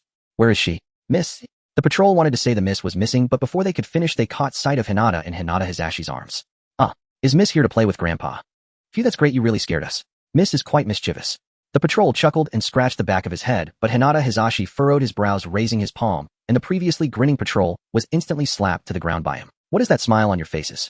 Is it because you successfully safeguarded the bloodline of the Hinata clan? You all get out of the Hinata family." Hinata Hizashi shouted angrily, causing everyone in his line of sight to tremble, and "Get out of the Hinata family."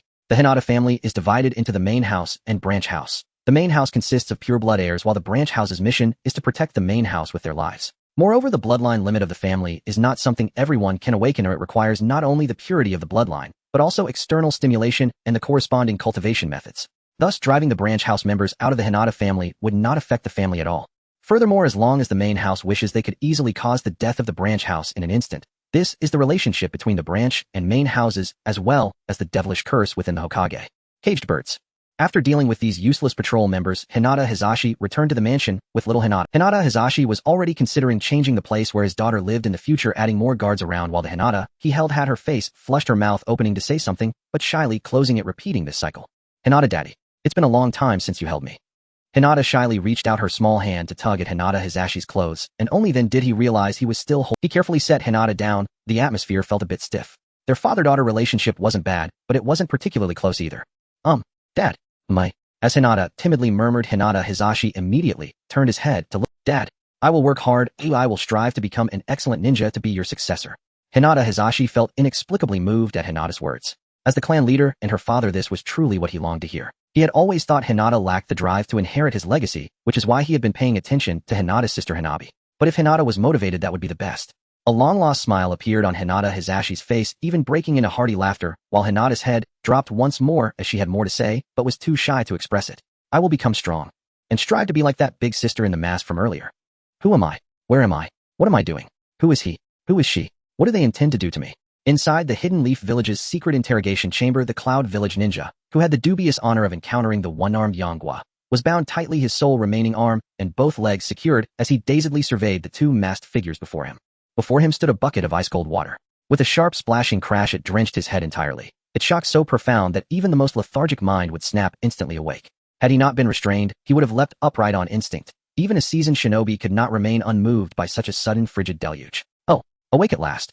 Kasuga, holding the now empty bucket, greeted the captive with playful mockery. Beside her, Kakashi had drawn a kunai poised to strike, but upon seeing Kasuga's bucket, he silently sheathed it. In a certain sense, the bucket truly proved more effective than the kunai. Shinobi routinely endured trauma, their pain tolerance exceptionally high. A few shallow stabs might yield no result at all. Indeed, Kakashi had originally intended to drive the kunai toward the man's most vulnerable region, a strike unlikely to prove fatal given the restorative power of medical ninjutsu. Though his mask remained in place, the Cloud Ninja unmistakably felt the chilling aura radiating from Kakashi. Yet compared to Kakashi's menace, the Cloud Ninja found himself far more preoccupied with Kasuga's icy bucket. This woman, he thought, is utterly ruthless. Staring again, dissatisfied, then more awaits. Kasuga lifted the bucket slightly, whereupon the bound ninja flinched violently, jerking his head back. The motion was so absurdly comical that Kasuga burst into unrestrained laughter. The Cloud Ninja's brow darkened with exasperation. Her demeanor reeked of amateurishness. Yet precisely that air of unpolished unpredictability unsettled him deeply. His gaze locked onto the two before him. With his lone hand, he attempted a one-handed hand seal, only for Kakashi to observe the effort, closely waiting until the seal neared completion before driving a kunai deep into his thigh. A violent tremor shattered his concentration, and the seal collapsed. "Cease these petty maneuvers. You must know, you are fortunate. You still possess a chance to live. Confess your entire plot without omission, then publicly acknowledge your village's transgressions during the upcoming inter-village summit, and you shall survive. As Kakashi spoke, he twisted the kunai embedded in the man's thigh, like stirring vegetables in a stew. Agony seared, the pain was excruciating. Watching from the side, Kasuga inexplicably winced, as though her own thigh had just been peeled. And yet the scene evoked an uncanny resemblance to a classic moment from beloved culinary anime 1000-. Even under such torment, the Cloud Ninja held firm, clenching his teeth, refusing to yield a single word. Step aside, I'll handle this. With a bold cry, Kasuga upended another bucket of ice-cold water over his head. No sooner had the first torrent subsided than a second followed. Splash, splash, splash. The Cloud Ninja stood stunned, his very thoughts feeling scoured clean, crystalline hollow. Of course, mere cold water would eventually lose its edge through adaptation. So Kasuga had laced it with something extra: chili-infused solution. Wound plus chili solution, an infernal pairing. What is hell? This is hell. A gentle Yamato Nadeshiko. A jest. The woman before him was pure demon incarnate. Beneath her mask, Kasuga suppressed a quiet, private smile at the ninja's contorted agony. Though she knew laughter was ill-mannered in such a moment, apologies were futile. She simply couldn't contain it. At last, under Kasuga's merciless assault, the Cloud Ninja broke, his lips raw and burning, parted in surrender. I'll talk. Once begun, the confession gushed forth uncontrollably, like floodwaters bursting through a crumbling dam, surging forth in relentless torrents. The Cloud Ninja smirked inwardly. Let them hear it now. Later, when forced to testify face-to-face, I'll recant outright. Survive this first. Brilliance. Kasuga replied coolly, truly brilliant. Pity such a plan holds no possibility of success. As the Cloud Ninja wore a smug, self-satisfied grin, Kasuga raised her hands slowly and began to applaud, soft, deliberate, resonant claps. Meanwhile, Kakashi stepped beside the captive and calmly untied his bonds. The Cloud Ninja blinked in confusion. He'd revealed everything they sought, yet freedom came so effortlessly. Had I known it would be this easy, I'd have spoken sooner, spared myself countless buckets of icy torment. He rejoiced inwardly. Kasuga rejoiced too. Both were delighted, though his delight would soon evaporate. Let me confirm once more, every word you uttered was truthful, correct? Kasuga asked, still clapping, her smile unwavering. Of course, they're all true. Honestly, you're awfully tedious. Now unbound, the Cloud Ninja answered casually, unaware that testimony delivered freely, without coercion, carried irrefutable weight. Any claim of duress would crumble instantly. Excellent. Thank you for your testimony. Kasuga's applause ceased. Her palms met, softly forming a hand seal. Jinjutsu dispelled. The world around him warped violently. This was no interrogation chamber. It was the Hokage. Beside him sat the Cloud Village's diplomatic delegation, faces tight with humiliation. Across from them sat the third Hokage, Hiruzen Sarutobi, arms crossed, chin resting on clasped hands, his expression grave and unyielding. With such damning testimony laid bare, the Cloud envoys found themselves utterly speechless, left only to curse inwardly and furiously the fool who had betrayed them. Realization struck like thunder. The Cloud Ninja collapsed backward onto the floor, stunned. He had never imagined the ordeal was Jinjutsu. After all, as a shinobi deployed abroad, he possessed formidable resistance to illusionary techniques. Confident he could, yet one core function of the Sharingan was to amplify Jinjutsu beyond ordinary limits. They assumed the Uchiha clan had dwindled to only 2 survivors, both children, and thus dismissed the Uchiha factor entirely. That was their fatal miscalculation. Hiruzen Sarutobi fixed the Cloud envoys with a stern, unwavering gaze, and slowly opened his mouth. Very well. We may resume discussion, but the subject is no longer Konoha's liability. It is Cloud Village's reparations to Konoha. Hiruzen Sarutobi, the Hokage's overwhelming presence, surged forth, absolute and unassailable. With Qianxia's maneuver, even though Konoha was at a disadvantage socially, it still gained absolute dominance, and under Sarutobi Hisashi's insistence, numerous favorable agreements for Konoha were established. After sending away the Yunin ninja, who looked as if his soul had been drained, Sarutobi Hisashi pondered and decided to symbolically reward Qianxia. Sarutobi Hisashi, what reward do you wish to receive? Speak up. As long as it's not too outrageous, I will fulfill your request. Qianxia smiling, it's fine, I don't need a reward. Sarutobi Hisashi, speak up. Even for members of the Yambu, completing important missions should come with rewards. Qianxia smiling, I really don't need it. I'm already very happy to be able to help Konoha, so I don't require a reward. Sarutobi Hisashi, Qianxia smiling, I don't need it. Sarutobi Hisashi, Qianxia smiling, really, I don't need it. A vein popped on Sarutobi Hisashi's forehead. How stubborn could this girl be? Although I'm just going through the motions, at least give me some face. You're making it hard for me to back down. Could it be? You're doing this on purpose to annoy me. No, there must be rewards distributed. I see you're not lacking in money or housing, so how about a ninjutsu? Tell me which ninjutsu you want to learn.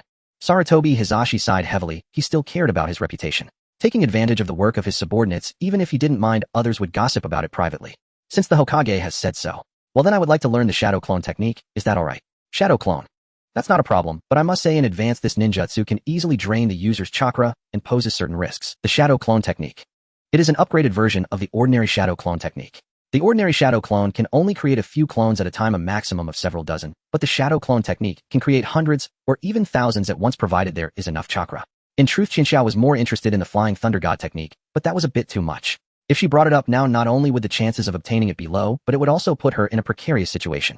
This situation of crossing over is really exhausting, having to consider this and that. Sarutobi Hisashi looked at Qianxia, who was still wearing a professional smile, and suddenly lost the desire to continue the conversation. He waved his hand, and Qianxia turned to leave the Hokage office, not as a member of the Yumbu, but as Qianxia.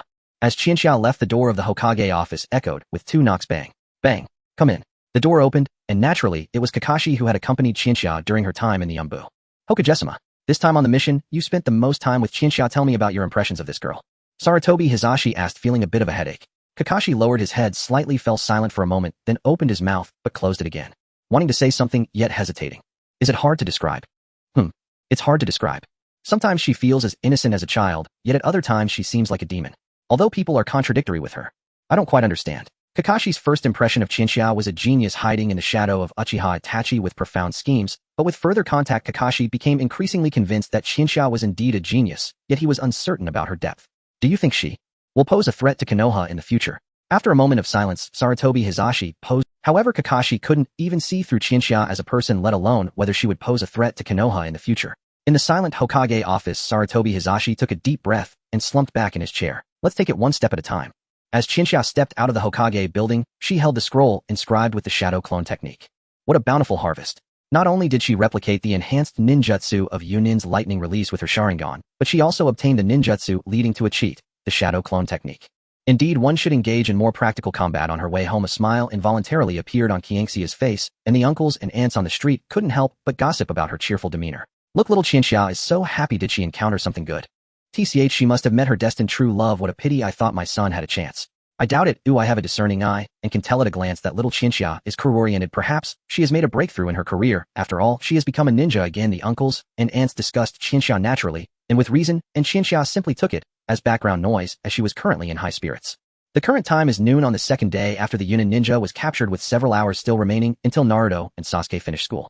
Qianxia originally thought of lying down on her bed first, but she suddenly remembered that there seemed to be an activity at the ninja school today. Ninja school combat practice class. Ninja school playground. Today, everyone will participate in a friendly battle match. Remember, friendship comes first, competition second. Do not strike too harshly, but also do not be overly timid. I'll be watching, and if danger arises, I will intervene.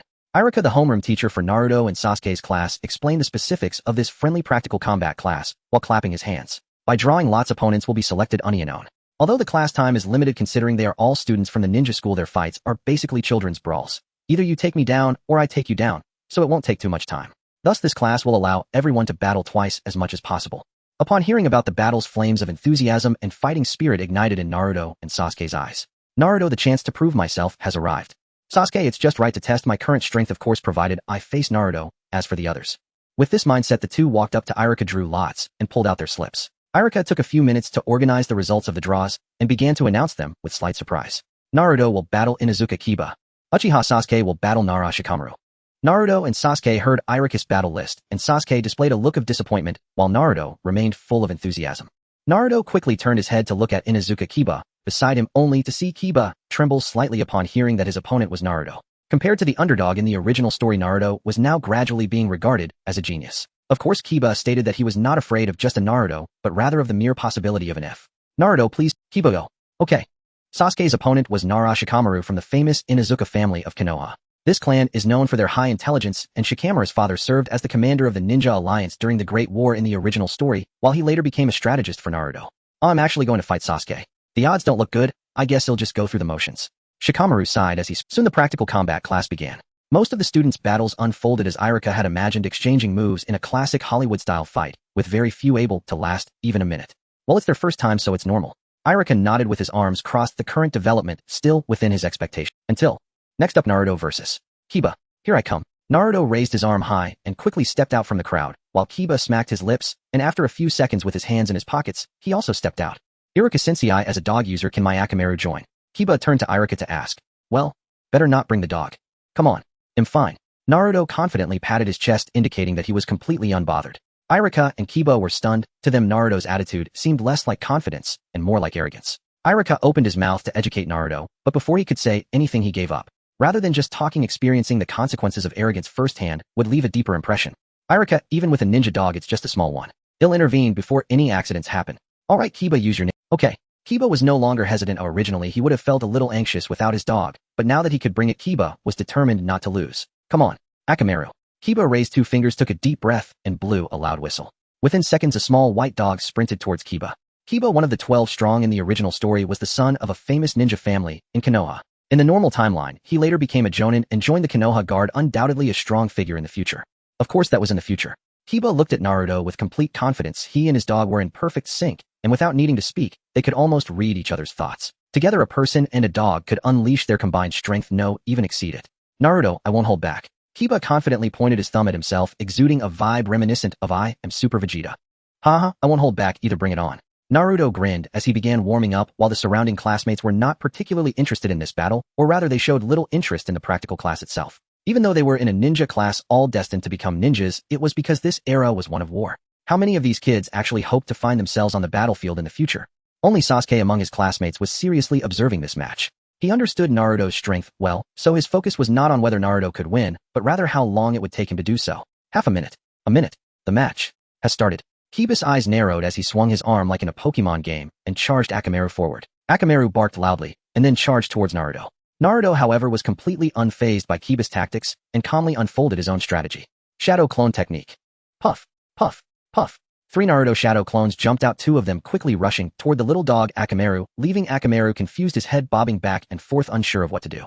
Kiba was equally bewildered. Setting aside the shadow clone technique, the basic clone technique was something that graduated ninjas were required to learn, and these new ninja students had yet to even begin studying this. Meanwhile, one of Naruto's clones grabbed Naruto's hand, and they spun around, allowing Naruto to be flung towards Kiba with a trajectory aimed straight at him. Naruto clenched his fist, gathering wind chakra at the tip. A simple punch, but it would definitely hurt. As Naruto drew ever closer, Kiba saw that punch coming and despaired. Kiba, wait. No.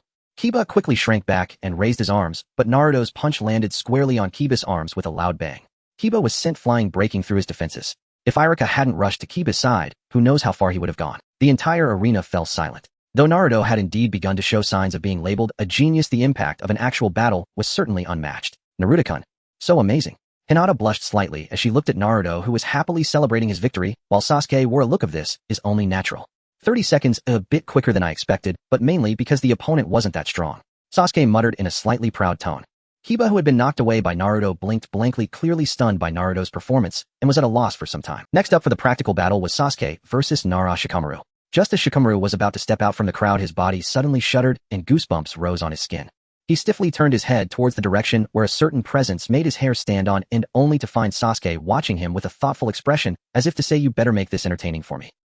Nara Shikamaru. Probably shouldn't. Well, I'll try my best. Sasuke versus Nara Shikamaru. Nara Shikamaru expressed that he felt much like Inuzuka Kiba, now with despair in his heart. Fighting in real combat is already troublesome enough, and facing Sasuke makes it worse. If it were just a casual match, it would be fine, but Sasuke's expression is not that of looking at a person, but rather a predator.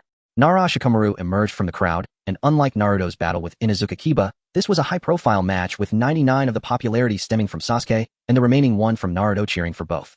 Go! Naruto shouted, and both Sasuke and Nara Shikamaru thought this cheer was directed at them. Nara Shikamaru. Naruto, thank you. Sasuke, unnecessary encouragement, I'm stronger than you. The two stared at each other, ready to strike the moment Iruka said start. By the way, Chikage had already arrived nearby during Naruto's battle, quietly observing their practical combat lessons. Not bad at all, I didn't need to work so hard to teach you, Chikage muttered to herself, while nibbling on sunflower seeds she bought from a shop on her way, feeling a sense of accomplishment as she watched Naruto win. Sasuke, sister. Although, the shadow clone technique is what I taught Naruto. At first, Sasuke had no idea how heart-wrenching it was to teach Naruto, who hadn't yet mastered the Nine-Tails chakra, especially with no progress after a whole night. Lying on the ground, he looked at the slowly rising sun, closing his eyes in despair and tears.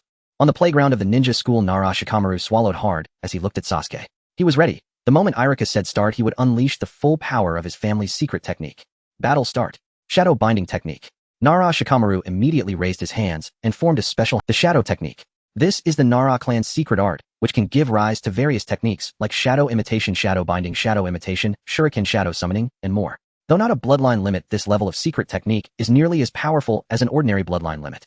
As Nara Shikamaru completed his hand sign, the shadow beneath him sprang to life, rushing towards Sasuke's feet. If Nara Shikamaru's shadow touched Sasuke's, he would be bound and unable to move. Although Sasuke had never seen this ninjutsu before, he quickly assessed that the rapidly spreading shadow on the ground was extremely dangerous.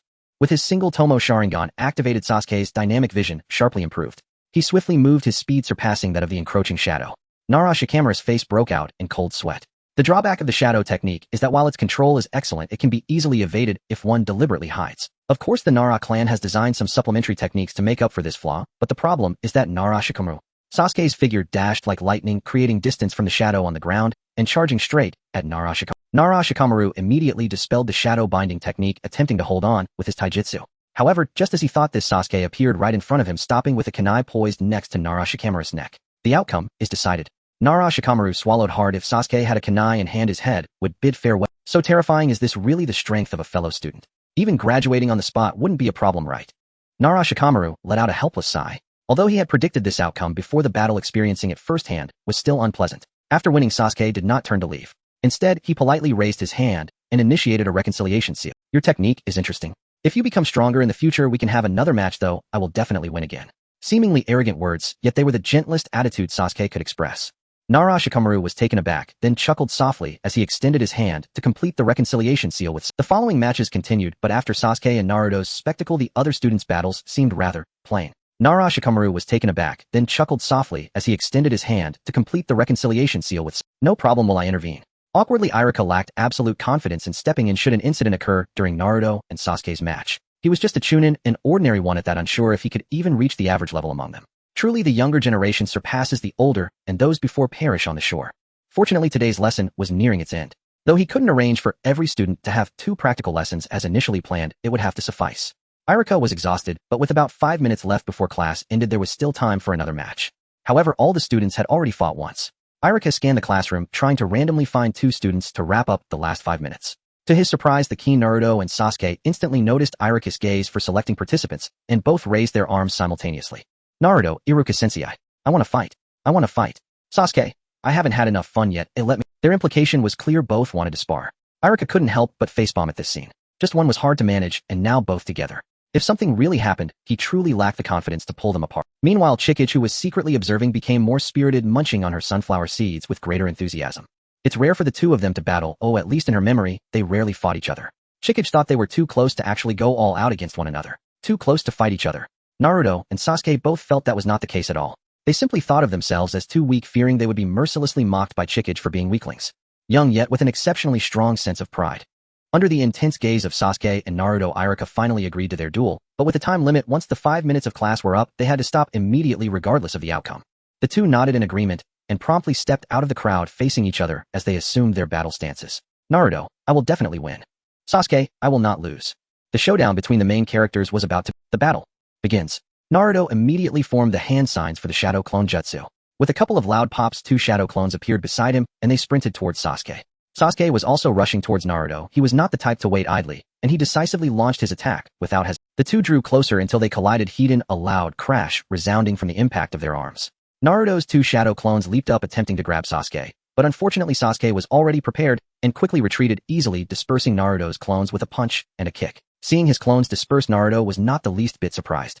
The shadow clone jutsu shatters upon contact, so he could just summon them again. Shadow clone jutsu.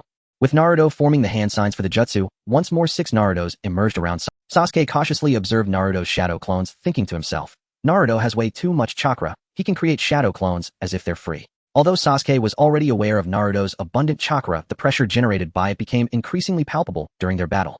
However, Sasuke was no ordinary ninja. As a member of the Uchiha clan, while he couldn't compare to the Uzumaki clan, he was significantly stronger than most civilian ninjas. Looking at the surrounding shadow clones, Sasuke stopped pretending. He quickly jumped into the air, pulling out several sharp kunai from his pouch and throwing them. 1 kunai for each shadow clone. As Sasuke landed on the ground, he immediately formed hand seals and took a deep breath. Sasuke was about to use the fireball jutsu. Naruto, witnessing this scene, immediately summoned his shadow clones again. This time it wasn't just a handful, but a double-digit number of clones. This wasn't the multi-shadow clone jutsu, it was the limit of the shadow clone jutsu, yet not Naruto's limit. Fire-style fireball jutsu.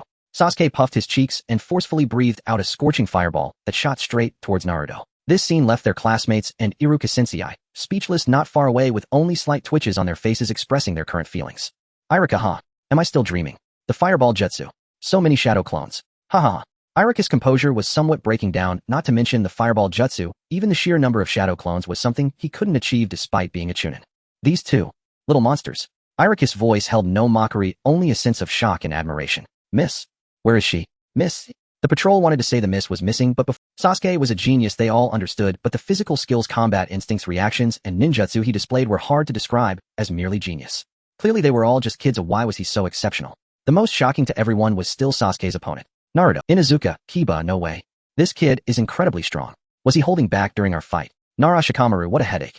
If this gets to the adults, it'll surely cause another uproar. Hyuga Hinata, Naruto-kun is amazing. He can actually go toe-to-toe with Sasuke. It's so impressive. Among the onlookers, the most excited was a girl munching on seeds. Charge. Go for it. Naruto, throw a straight punch, and then do a sweeping kick. My goodness, your face is all bruised. Sasuke, you can't just keep attacking like this. Such straightforward attacks won't work on Naruto. Get out all your shurikens and kunai, and throw them like crazy. Chinchou seemed like a split personality, cheering for both Naruto and Sasuke, afraid that the two wouldn't hit hard enough. Chinchou, aren't you worried?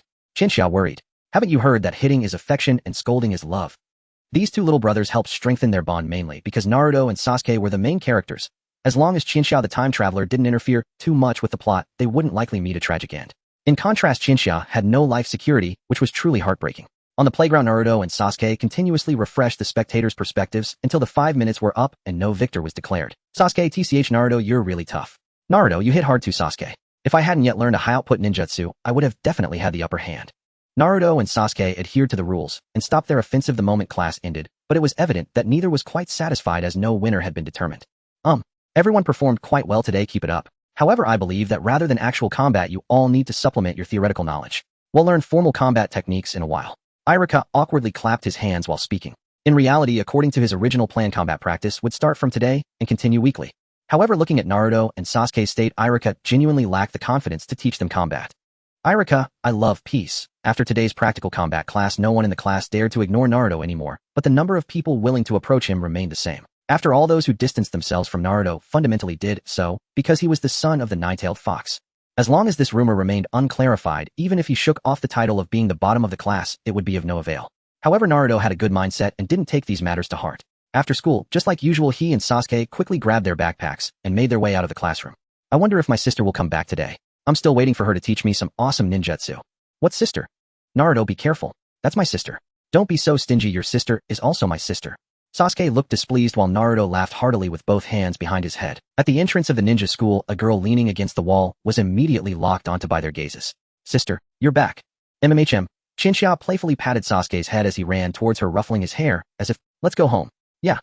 Within the Uchiha estate, Naruto and Sasuke had returned to their previous affectionate demeanor, each engrossed in their own training, devoid of any signs of animosity that they had displayed at the Ninja Academy. I say, although this training plan is customized by me, there should also be some room for self-training. You can spar with each other. I believe that would yield better results than if I were to spar with you. Chinchou sat on a chair in the estate, dragging her head as she observed Naruto and Sasuke training separately in the open space. It's not that it's inappropriate to treat Chinchou as a sparring partner, but the disparity in strength between the two sides is too great.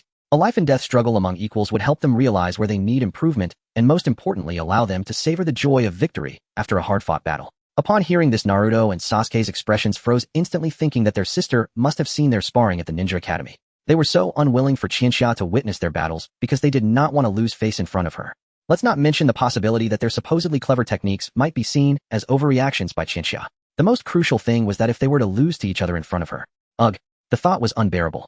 The two exchanged glances, silent, yet communicating volumes. Though no words were spoken, they understood each other's thoughts. Naruto, we absolutely cannot fight in front of sister.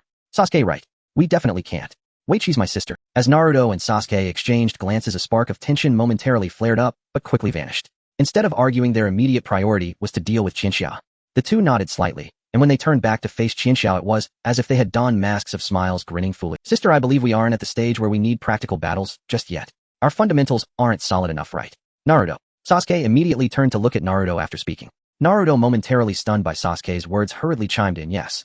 Yes, Sasuke is right. I haven't even learned to walk on water, yet practical battles are still far beyond me.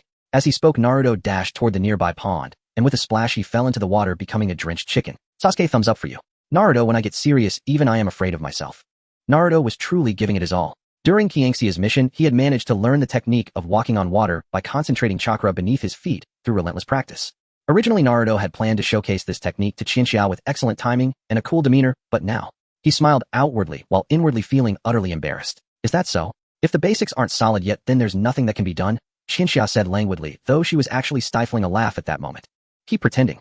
These two youngsters, despite their age, were not bad actors, but unfortunately, they were still too naive. Who were they facing?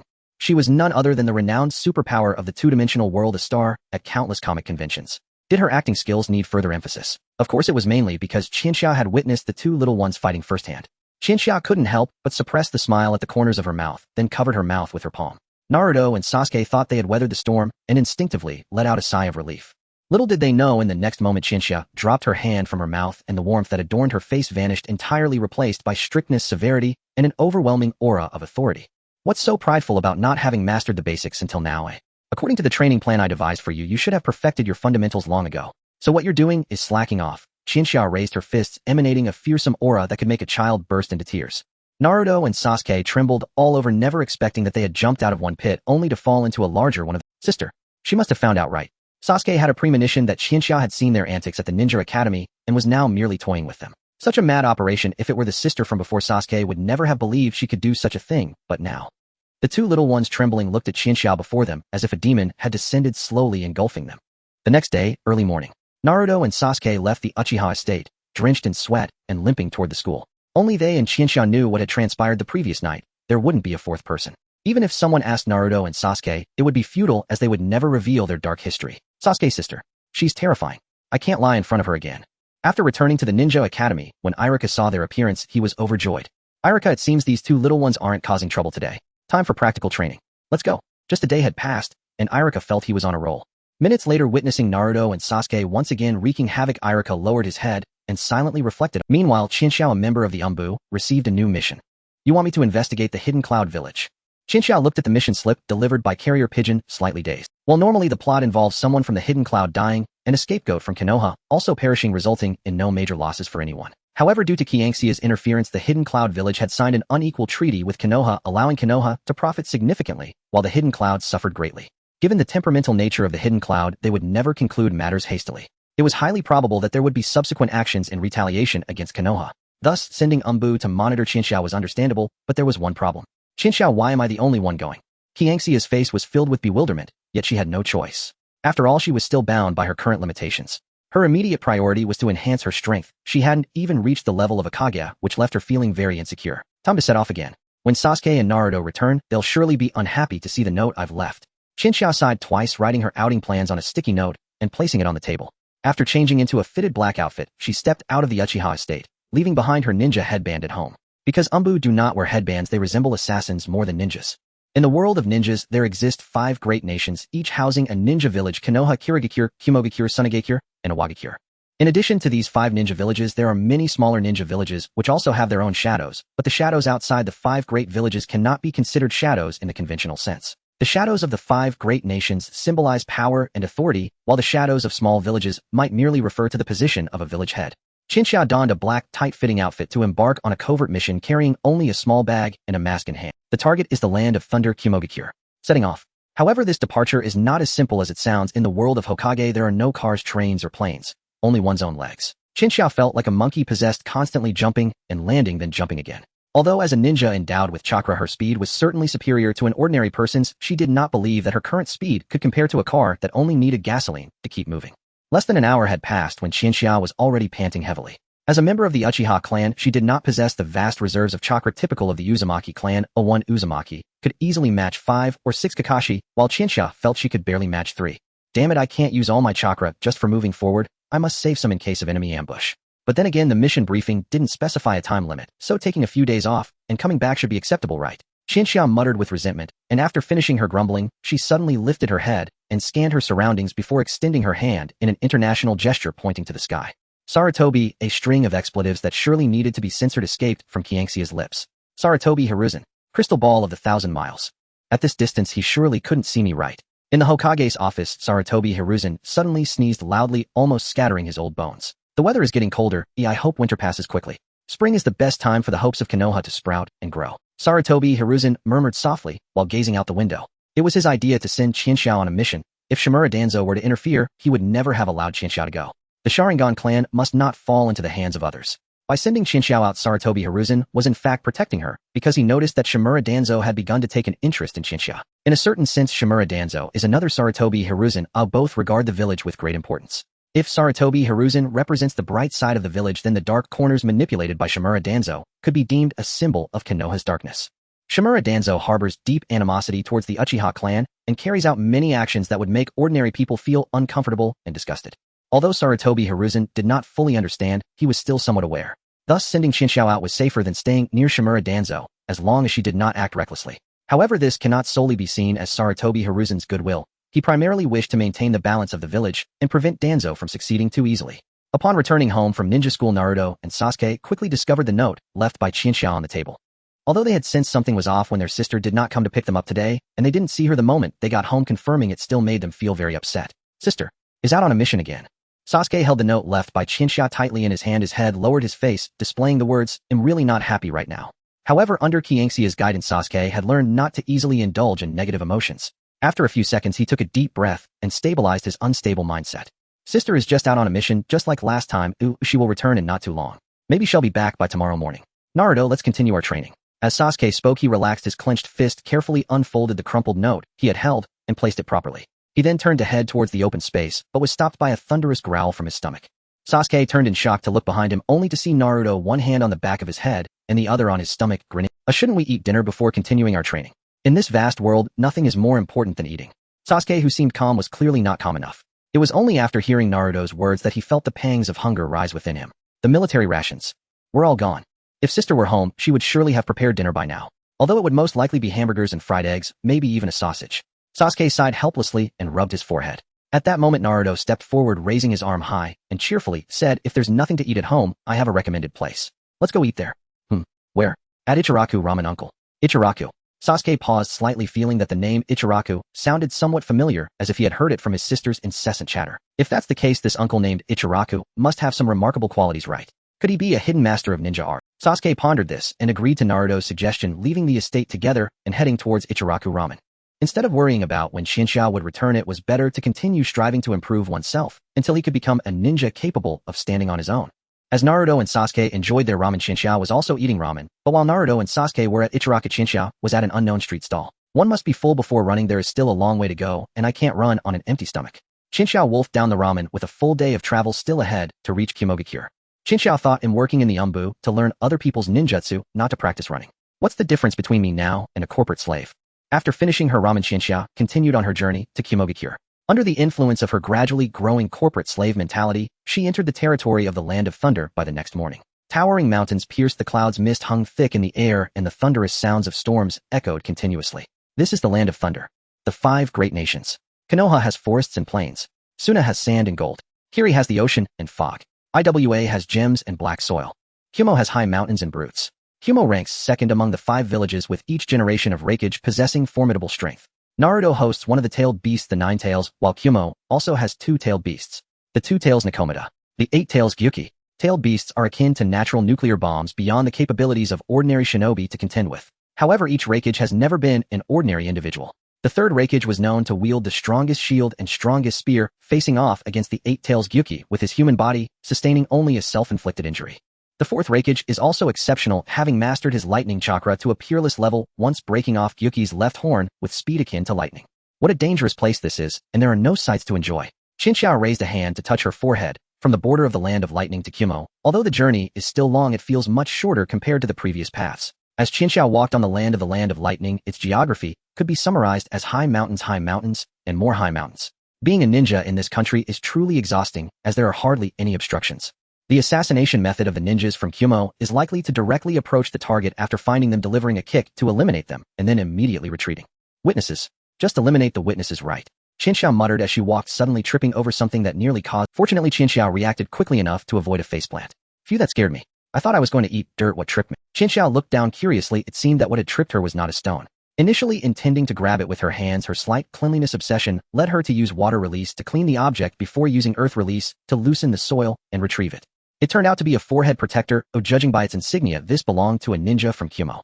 Ninja forehead protectors don't just get lost casually. This one was nearly fused with the earth, indicating the likelihood of such a situation arising is neither too high nor too low, but the greatest possibility remains. Shinxiao gulped. As a ninja dying in battle is quite normal. There shouldn't be a mound of white bones beneath her feet, right? At this thought, Qianxia's skin crawled. Corpses and bones are 2 different concepts. Her hand trembled slightly, almost dropping the forehead protector, but she managed to restrain herself. After all, the forehead protector of a Kumo ninja holds considerable strategic value. It's better to carry it than to leave it behind. Chinchilla took a deep breath, quickly calming down, and put the Kumo forehead protector in her pocket. It might come in handy in the future, though Chinchilla hoped she wouldn't have to use it, as that would surely be quite troublesome. Chinchilla thought this, but it seemed like fate was against her. Just after quietly advancing towards Kumo, not long after picking up the forehead protector, she discovered something new on the ground. No, this time it wasn't just an object. It's a person. Qianxia's mouth twitched slightly. Initially, she was rushing forward in the ninja's sprinting posture when a strange thing suddenly came into her view. Stopping to take a look, she was taken aback. How could it be a person? What the? I can understand finding a forehead protector, but finding a person. Chinchilla gazed intently at the unconscious person on the ground, muttering to herself, while her eyes continued to assess the situation. Female, 170 centimeters tall, wearing a forehead protector, a ninja from Kumo, with waist-length light brown hair, looking to be in her 20s. Her looks are decent, but not as good as mine. Chinchilla analyzed the woman while touching her chin, not because she was attracted to her, but because she felt an odd familiarity. I should remember all the main characters. She should be a supporting character with some significance, yet something about her feels familiar. Important, not important, important, not important. Chinchilla pondered with her chin in hand, her eyes narrowed in thought, suddenly struck by inspiration as she finally understood why this person seemed familiar. This person resembles Naruto. Of course, it's not about looks, but the aura emanating from her. Just as the truth was on the verge of being revealed, the woman lying on the ground suddenly opened her eyes and swiftly pulled out a kunai from her clothing pocket, aiming it at Chinchilla. However, Chinchilla was already prepared, as she quickly stepped back, tilting her head to dodge the deadly thrust. The woman glared at Chinchilla with sharp eyes radiating killing intent, but Chinchilla could sense that her burden was merely a last-ditch effort, posing no real threat to her. Indeed, it should have been like this. Just as Chinchilla attempted to maintain her composure and act cool, the woman's aura chakra. This woman erupted with visible chakra. The chakra was like blue flames, its quantity far exceeding Qianxia's. If Kakashi were the unit of measure, the chakra displayed before Chinchilla was at least 20 to 30 times that of Kakashi, and this was still far from its limit. At this moment, Chinchilla finally confirmed her earlier speculation, though she felt she had been rather slow in realizing it. Yukimura Yuzu, an elite ninja from Kumo, a Jinchuriki, like Naruto hosting the Two Tails Nakomata, within the Azure Chakra enveloped her, instantly masking the near-death weakness she had just exhibited. Chinchilla forced a strained smile. To be honest, the situation was utterly terrible. Another hell was unfolding. The two-you would gate with the two-tailed Jinchuriki had relatively little screen time in the original work. Compared to the eight-tails Jinchuriki killer bee, the difference is like heaven and earth. In the early stages of the original work, she had little involvement, and in the later part she was targeted by the Akatsuki organization, leading to her demise. If she had just met her in there, it would have been fine, but her corpse was also controlled and exploited. It seems that not many Jinchuriki have good fates. Who are you? A ninja from a neighboring country? The two-you would gate holding a kunai vigilantly stared at Chinchilla. At this moment, Chinchilla appeared calm on the surface, but inside, she was sweating profusely. Chinchilla, how am I supposed to play this when you're so straightforward? Normally, Chinchilla only had two choices in such a situation. One, confront the woman before her heat in. However, Chinchilla felt that she was very likely to meet her end. Two, run away. Yet Chinchilla still believed she was very likely to meet her end. Never underestimate a Jinchuriki. As long as they can harness the power of the tailed beast, they start as shadow-level powerhouses. Chinchilla assessed herself as a jonin, and now facing a shadow-level powerhouse. Cough cough. But Chinchilla always felt that fate was playing tricks on her. The forehead protector she had just picked up came in handy. If it weren't for fate's interference, Chinchilla began to suspect that as a transmigrator, she might have maxed out her luck. If she really had maxed it out, it wouldn't have resulted in her getting stabbed at the start. Qianxia's cheeks twitched slightly, quickly dismissing that possibility. Moreover, the urgent matter at hand was still the two-you would gate. We're on the same side, we're on the same side, we're all on the same side, don't shoot. No, don't attack. Chinchilla hurriedly took out the forehead protector she had picked up from the ground to signify her identity. The two-you would gate looked down at the forehead protector, and Qianxia's hand fell into a brief contemplation, yet her gaze towards Chinchilla remained quite vigilant. Are you also a ninja from our village? What's your name, and which squad do you belong to? I'll give you 3 seconds to answer. Although Chinchilla appeared calm, she couldn't hold her composure anymore. This plot development seemed off. Normally, shouldn't they believe her immediately? Name, squad, 3 seconds. Chinchilla, I don't remember, do you believe me? The two-you would gate, do I look like a fool? After a few seconds of silence, the two-you would gate decisively made a move. The tailed beast chakra wrapped around the kunai made the weapon originally considered non-lethal appear quite threatening. With a sharp sound of slicing through the air, bluish flames flickered momentarily, and a strand of black hair danced in the air. The kunai of the two-you would gate landed just a couple of centimeters from Chinchilla's neck. Did she miss? Of course not. It was our clever Chinchilla who evaded it through sheer strength. Well, there was a bit of luck involved too, but Chinchilla insisted it wasn't much. A faint blue lightning flickered around Chinchilla. This was the lightning release body technique she copied from the Yunin ninja who attempted to abduct Hinata in Konoha. Compared to ninjutsu, this lightning release leans more towards a unique training method with a vast gap between lower and upper limits. Weaker ones are like the Yunin ninja Qianxia previously faced, while stronger ones are like the Raikage who can confront tailed beasts with just their physical prowess. Most importantly, this lightning release ninjutsu is unique to Yunin ninjas and is not possessed by other ninja villages. Could it be? She really is a Yunin ninja. This thought surged in the mind of the two Yuid Gate. She didn't consider the existence of the Sharingan factor, as everyone knew that the Uchiha clan had been wiped out, leaving only two little ones. As long as the Konoha shinobi aren't foolish, they wouldn't send such a precious Sharingan bloodline out. After thinking it through, the two Yuid Gate genuinely believed Qianxia was a Yunin ninja. If Qianxia knew this was her assumption, she would definitely say Dihua is truly terrifying. If the two Yuid Gate were a one-track mind type, they wouldn't think much and would continue to attack Qianxia. Those who think too much end up misleading themselves, but what Qianxia needs most right now is this wave of Dihua. This is simply a divine move, the dawn of a miracle. Qianxia sensed the decrease in the two Yuid Gate's desire to fight. Although she considered herself not very bright as a top-tier cosplay master in her past life, her desire to perform was exceptionally strong. Qianxia swayed her body, slightly raising one hand to cover her head, portraying an image of fragility, as if to say that she wasn't in a good state and was quite weak. I don't remember the specifics, but I should be a ninja from Yunin. My head hurts a bit, just thinking about it makes my head throb. Qianxia covered her head, exuding an aura of weakness, perfectly embodying the image of a delicate girl. Seeing this, the two Yuid Gate instinctively pressed her lips together, feeling more hesitant. Noticing this, Qianxia mimicked those dramatic soap opera protagonists from her memories, raising one hand to her forehead, falling to the ground in a pose imbued with fragile beauty. Just as Qianxia was about to crash to the ground, a pair of firm hands caught her. Sorry, the world has been a bit unstable lately. I might be a bit too sensitive. You should be a ninja from a team on a mission, injured and amnesiac from fighting enemy ninjas. Don't worry, when we return to the village, I will use my patience to verify your identity for you. The two Yuid Gate said softly while holding Qianxia. Listening to her words, Qianxia revealed a touched and grateful expression, but internally, she wore a face of wanting to cry, but having no tears. Could you not verify my identity? If you could, that would be miraculous. At least I managed to get through this ordeal, and this development is certainly much better than fighting a tailed beast Jinchuriki here. Thank you for understanding. Qianxia smiled at the two Yuid Gate. The latter was momentarily stunned, and the hands that were holding Qianxia suddenly loosened. Qianxia blinked in surprise and fell to the ground with a thud. The two Yuid Gate covered her mouth with one hand, her expression becoming somewhat unnatural. No way. She hadn't noticed before, but this girl is way too cute. The two Yumu men covering their faces revealed a hint of red hue, while Qianxia blinked in a daze. Although she knew she was beautiful, her self-assessment was on a completely different level compared to others' perceptions. Qianxia's beauty was recognized by the entire residents of my village, as she was the charming young lady of a prestigious family. If it weren't for the Uchiha surname, those aunties and grandmas in my village would have likely already brought their sons and grandsons to propose to her. Men and women, young and old. All slain. The two Yumu men had been too nervous earlier, so their attention was completely off Qianxia's face, but upon a moment of calm, they instantly realized her beauty. For a moment, they even began to doubt their own sexual orientation. Though exaggerated, it could be begrudgingly understood considering it was a person from Yunin village, after all, known for producing many rugged men. Just seeing someone like Qianxia with such appearance was quite a shock. Ahem, sorry, I was too nervous just now. The world is not peaceful, I hope you can understand, said the two Yumu men, their face flushed as they spoke softly. It's fine, it's fine. Although I don't remember many things, I still remember the basic common sense. You are. The Yumu men. Qianxia got up from the ground, brushing off the dust from her clothes, and switched to a little fangirl mode, beginning to praise the two. If it were someone else praising her, she would remain unfazed, but hearing Qianxia's compliments, the corners of the two Yumu men's mouth involuntarily lifted, and one finger scratched their cheek. Seeing the difficulty of winning over the two Yumu men suddenly decrease, Qianxia felt a surge of joy inside, followed by a frenzied output from her fangirl persona. The vigilance of the two Yumu men continuously diminished, but this decrease had a threshold. Until they returned to the village and fully confirmed Qianxia's identity, there remained a measure of caution in their hearts. However, Qianxia felt that this level of goodwill was sufficient. The two set out on their journey to Yunin, during which Qianxia continuously solidified this image of herself, striving to the point where the persona almost became ingrained in her true self. The two Yumu men thought, what a pitiful child. Once we return to the village, I must help this child regain her memories. Qianxia, what to do? What to do? What to do?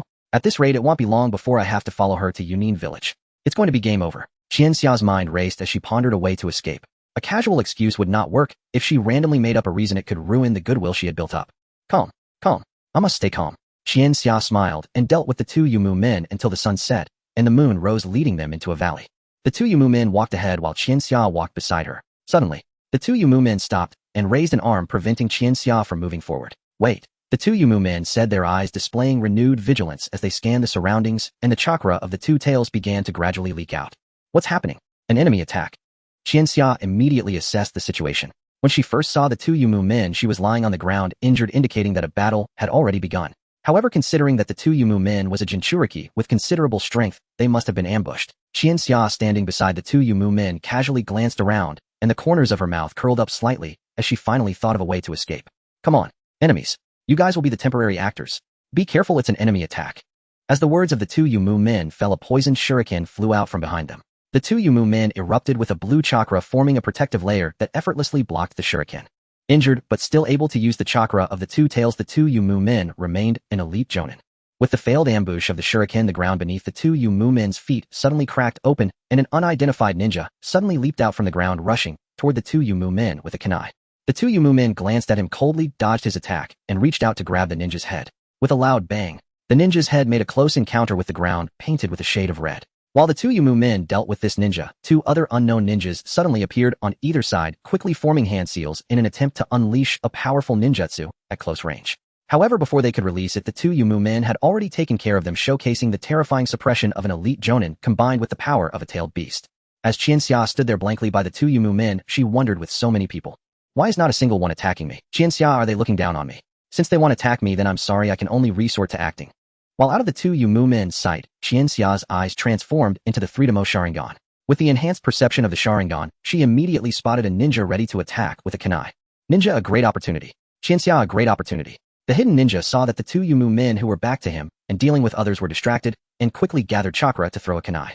With a swooshing sound, the kunai sped through the air toward the back of the two Yumu men. The two Yumu men reacted at lightning speed to the approaching kunai behind her. Just as she raised her hand to defend, a figure suddenly flew in.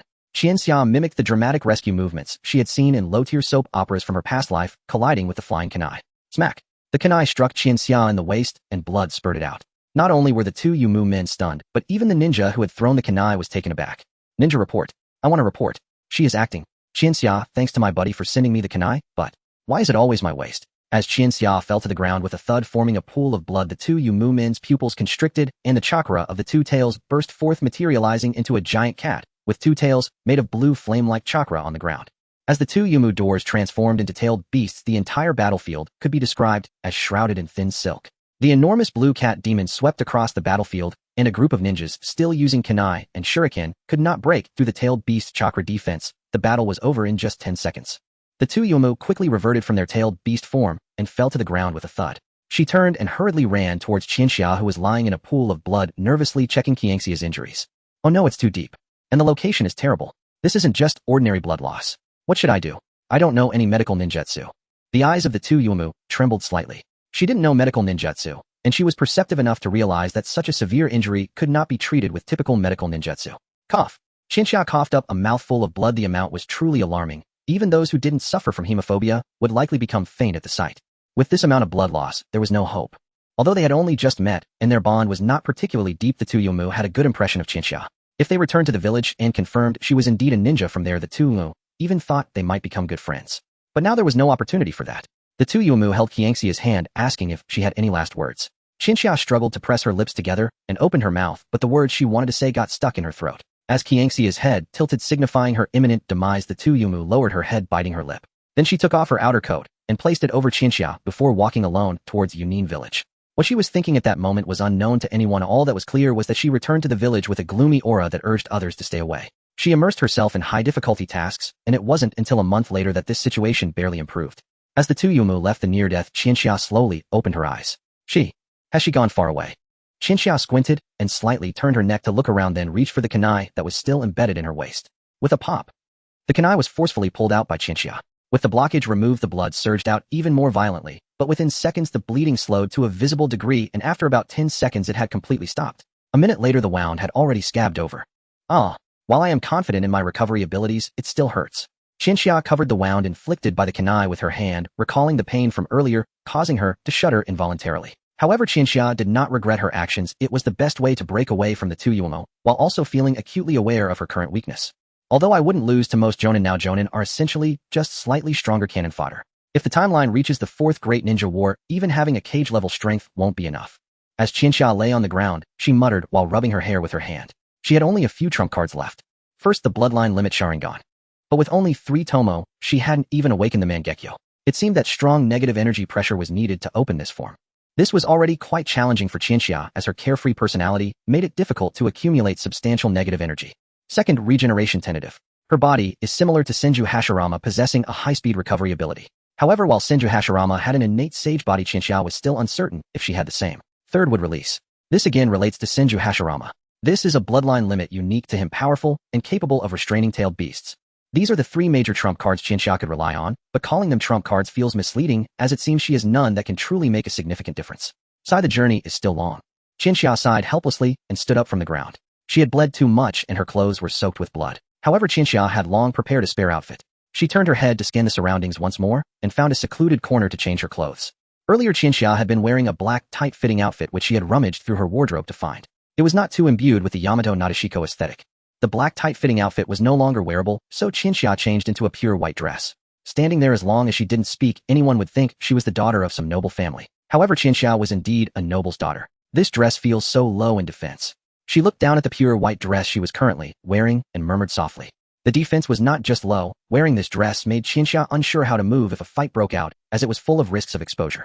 After a soft cough, she tidied herself up and set off on her way to Yunin again. She had already decided that once she arrived in Yunin, she would conduct a brief investigation and then immediately return the way she came. Chinchia did not wish to stay in that place for even a moment longer. 3 days had passed since Chinchia left Konoha. The ominous aura emanating from Naruto and Sasuke had grown increasingly intense. Even Irika was startled by the two sitting in the classroom. It felt like owing them a few million. Day 1, no big deal, it's normal not to return for a day. Day 2, where is my sister? She wouldn't have gotten into trouble, would she? Day 3, sister. Sister. As the sun set the third day after Kiangxia's departure was coming to an end, Naruto and Sasuke as usual returned to the Uchiha compound for training. During Kiangxia's absence, Naruto and Sasuke fought every day with a current record of 55, each having their... Though Sasuke often held the upper hand, Naruto was like an unkillable cockroach, always able to engage in a Hollywood-style duel with Sasuke until the end. In the early phase, it was ninjutsu clashes. In the mid-phase, it was taijutsu duels. In the later phase, it was blow for blow. That night, Naruto emerged victorious, but after winning, he collapsed stiffly to the ground, gasping heavily. Meanwhile, Sasuke, lying on the ground after being slightly defeated, raised one arm to rest on his forehead, muttering softly, "Sister is running low on energy. Sister's energy components is insufficient." This truly is a sentence filled with a Yandere aura. Under Kiangxia's guidance, Sasuke has not become a typical over-the-top character, but it seems he is gradually leaning towards the path of a Yandere. Time passes slowly, each second is a torment, and far away in other countries, Chinchia also feels every minute and second is a trial. Traveling is truly so boring. Such dullness would absolutely not work in comics or animations. It would definitely lead to a significant drop in ratings. Moreover, unlike Konoha, isn't it just too hot over here in the land of clouds? Chinchia used her palm to fan herself in place of a folding fan, and compared to Konoha, the seasonal climate of other countries is truly abnormal. The relatively mild temperature is indeed a major advantage of Konoha village. Finally, after enduring the dull torment, Chinchia arrived at the outskirts of Hidden Cloud Village. She immediately took off her pure white dress and changed into black clothing used for disguise, donning a mask on her face. Finally, I can start working. Just casually record some things, and then head back. Chinchia took out a notebook and black pen, switching to the mode of a news paparazzo. However, what news is there in Hidden Cloud Village? Even Chinchia can roughly guess what this bunch of brutes is thinking. Moreover, Chinchia is a transmigrator standing on the shoulders of giants, the original work. If Chinchia were to say what explosive news there is in Hidden Cloud, it would probably be the secret development of the Annihilation Cannon.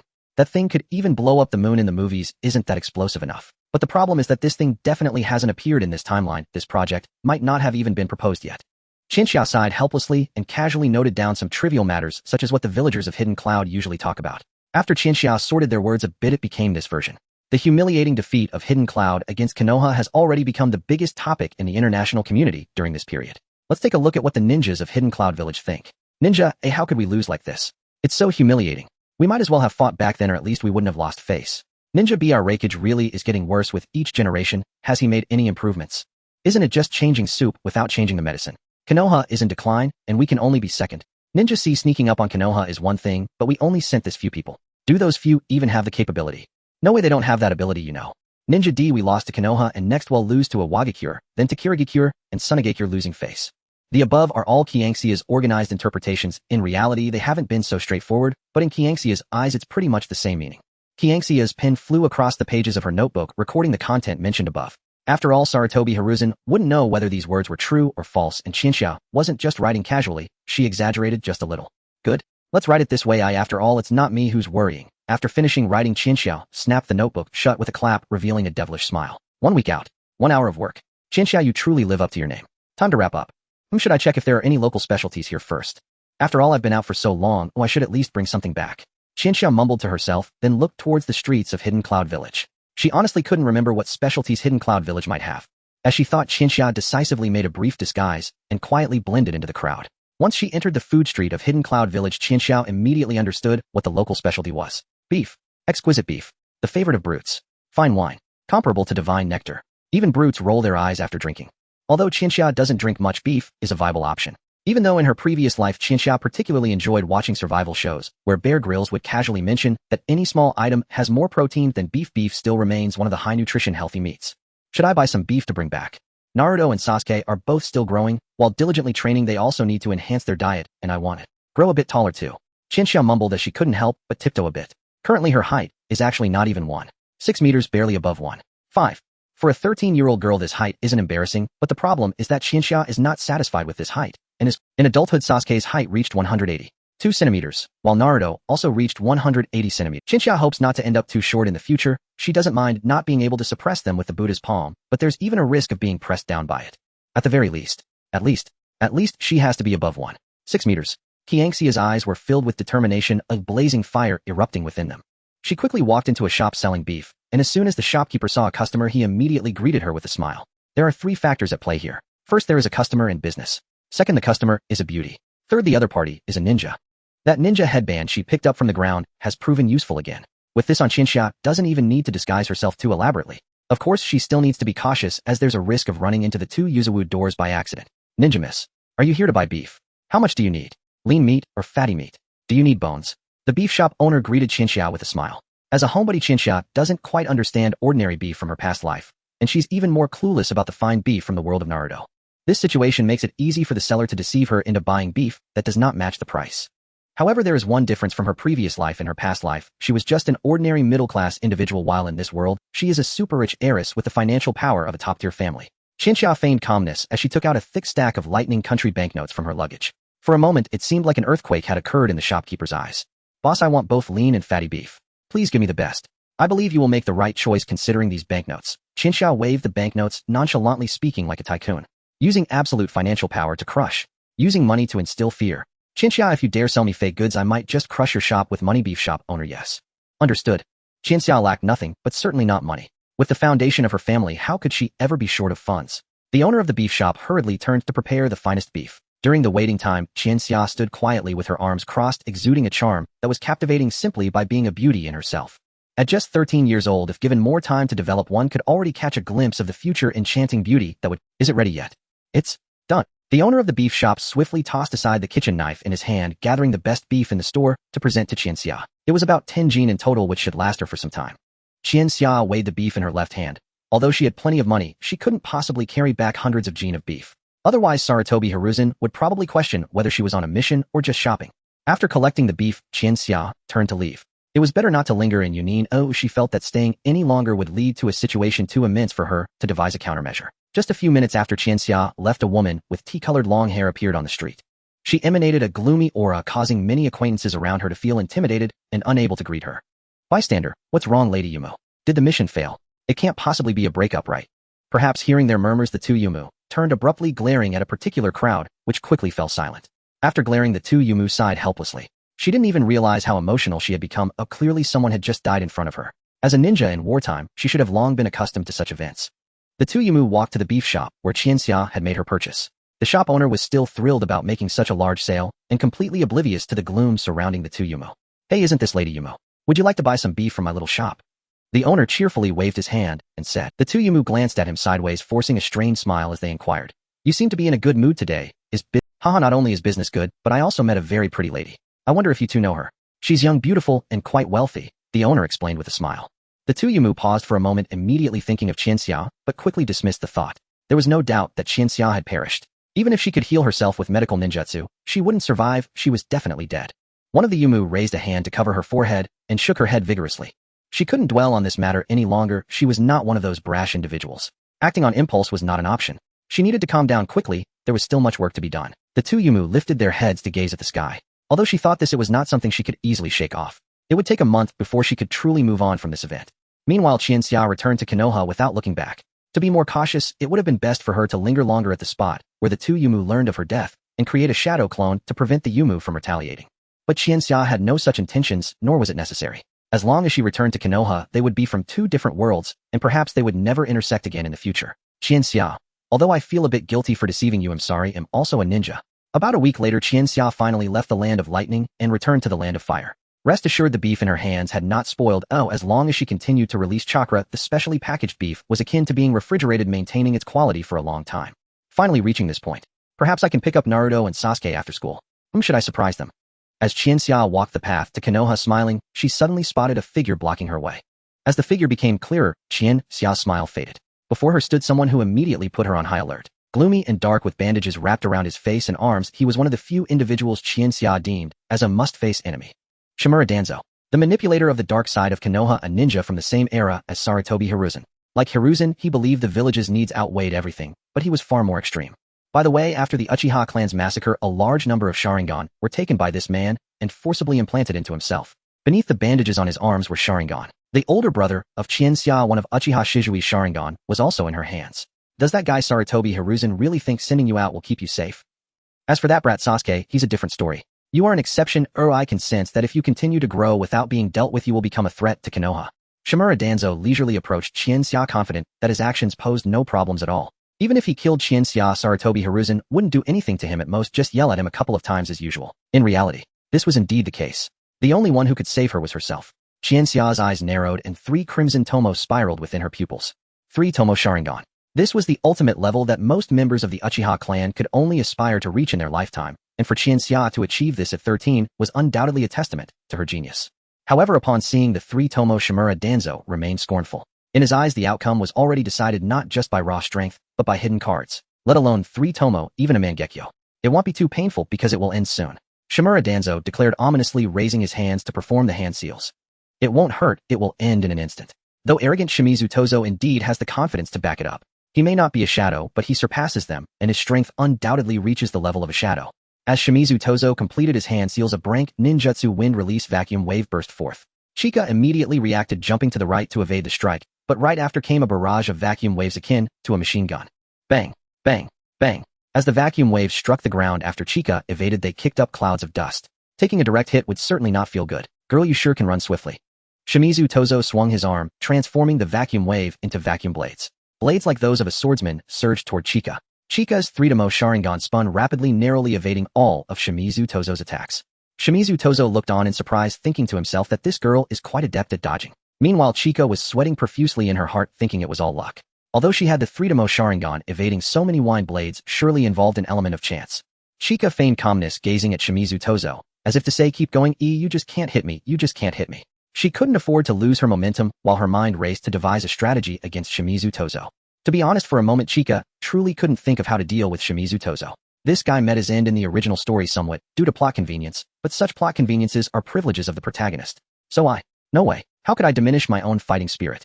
Chika took a deep breath, quickly forming hand seals. From Shimizu Tozo's ninjutsu earlier, Chika saw everything clearly with her own eyes. Wind release vacuum wave. Chika, embodying Shimizu Tozo, unleashed the same ninjutsu. A multitude of vacuum waves surged toward Shimizu Tozo. He quickly dodged with his aging body, while Chika took a deep breath, preparing her great fireball technique to predict Shimizu Tozo's landing. Banged! A fierce fireball struck the ground near Shimizu Tozo, and amidst the fiery inferno he charged out, wielding a kunai wrapped in chakra. Chika immediately formed hand seals again, and dozens of her shadow clones exploded forth in a puff of smoke, rapidly colliding with Shimizu Tozo. Shimizu Tozo frowned, swiftly striking down each of Chika's shadow clones. However, after dispatching the clones, he lost track of Chika's true position. Where is she? Shimizu Tozo turned his head, scanning the area. From the white mist created by the exploded clones, a bolt of lightning suddenly flickered out. The roar of thunder, reminiscent of countless birds chirping, reached Shimizu Tozo's ears. He quickly reacted, turning to see Chika charging at him, her body crackling with wild chakra lightning. Sorry Kakashi, I used your original ninjutsu, but I'll pay the copyright fee later. With the not-so-perfect Chidori in hand, Chika swiftly lunged at Shimizu Tozo. He deftly protected vital areas, but ultimately Chika's strike only pierced his left waist. Chika continued her thrust, due to inertia propelling herself nearly 100 meters before coming to a halt. Sweat dripped down her face. Although this sneak attack had pierced Shimizu Tozo's left waist, it didn't guarantee victory.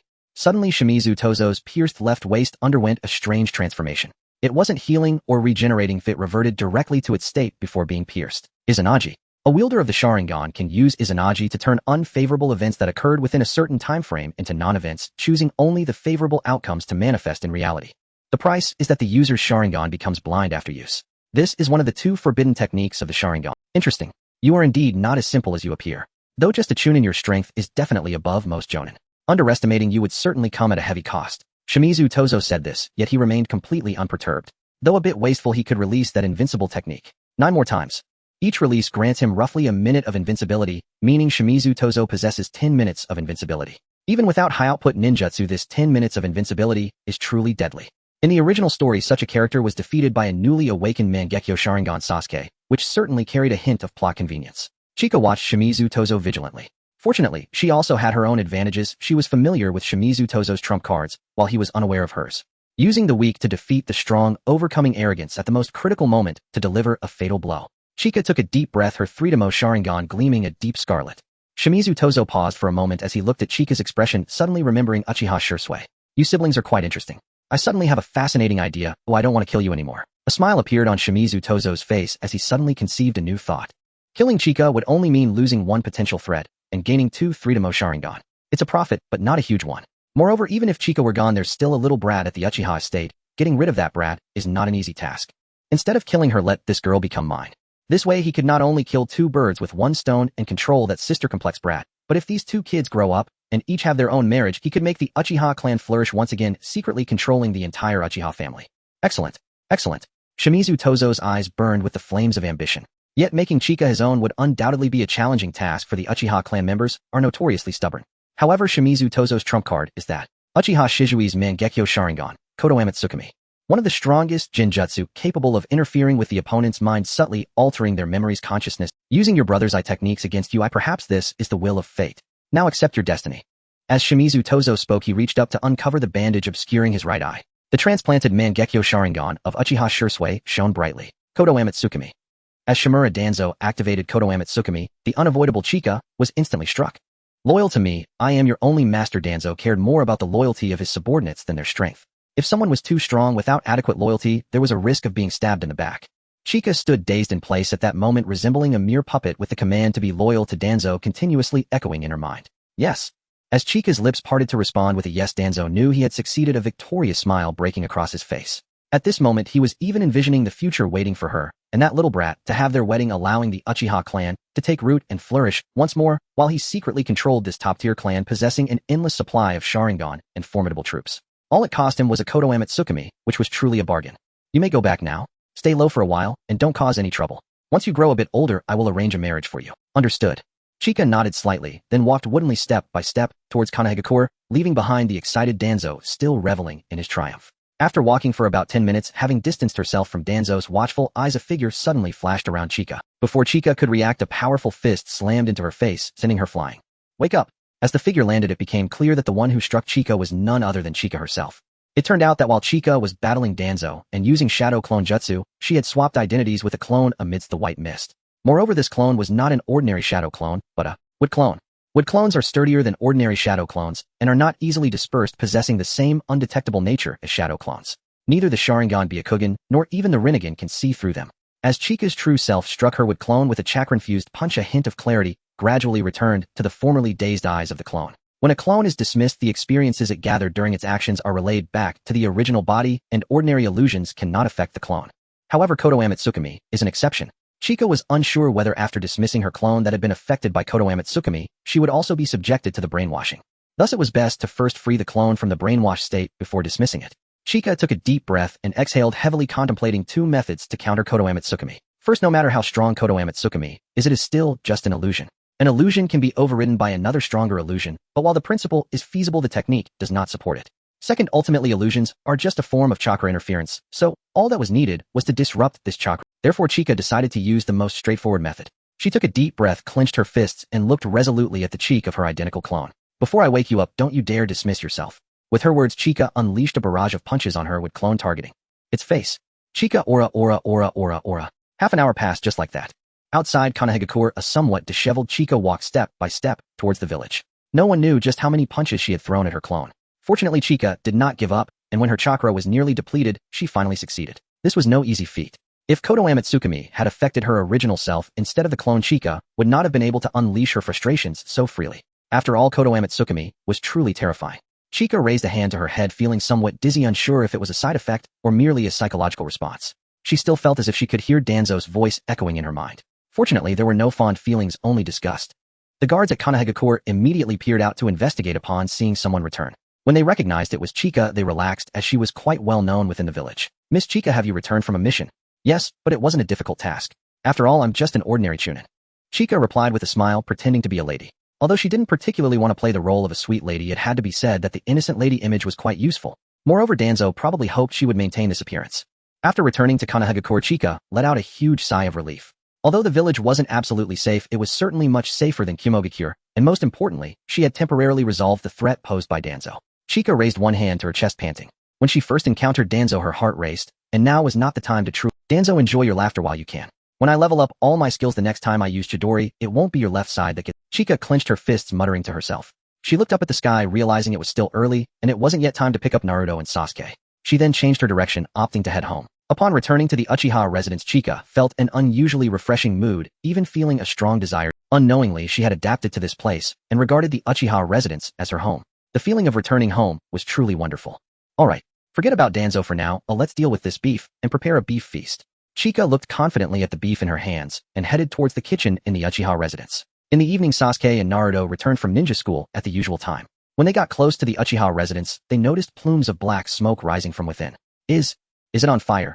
Naruto and Sasuke immediately thought of this, but they also found themselves filled with a multitude of questions. Why? There's no one at home, how could it catch fire? It's not like some guy who can't stand the Uchiha clan just walked by the Uchiha residence and unleashed a fireball on it, right? While it's not completely impossible, isn't that a bit too outrageous? Naruto and Sasuke hurried towards the Uchiha residence, and upon getting closer, they realized the thick black smoke wasn't really dense, rather than saying it was on fire, it was more like something had burned. Cough, cough, cough. I was just a bit careless, how did it get burnt? Is this the power of premium beef? I can't believe I can't handle it. Amidst the thick fog, Chinxiao emerged, coughing and waving her hands, holding an iron pot that contained a piece of beef the size of a restaurant-grade steak, albeit slightly charred. Sasuke, Naruto. After surveying the beef in the pot, Chinxiao immediately noticed Sasuke and Naruto in front of her. After quickly switching her gaze between the two, she coughed heavily again, her expression becoming serious. Cough, cough. You two came back just in time. Take a look at the specialty I brought back from the land of lightning, a masterpiece crafted with my special touch, which I named black pepper sirloin steak. Chinxiao explained her beef in an earnest manner, but even Naruto and Sasuke could tell she was trying to cover up. Sister, this black pepper steak. That's right, the full name is black pepper sirloin steak. Chinxiao insisted without a hint of embarrassment, while inwardly she was stomping her feet in shame. Sasuke and Naruto exchanged glances, and after a brief psychological struggle, both chose to self-hypnotize.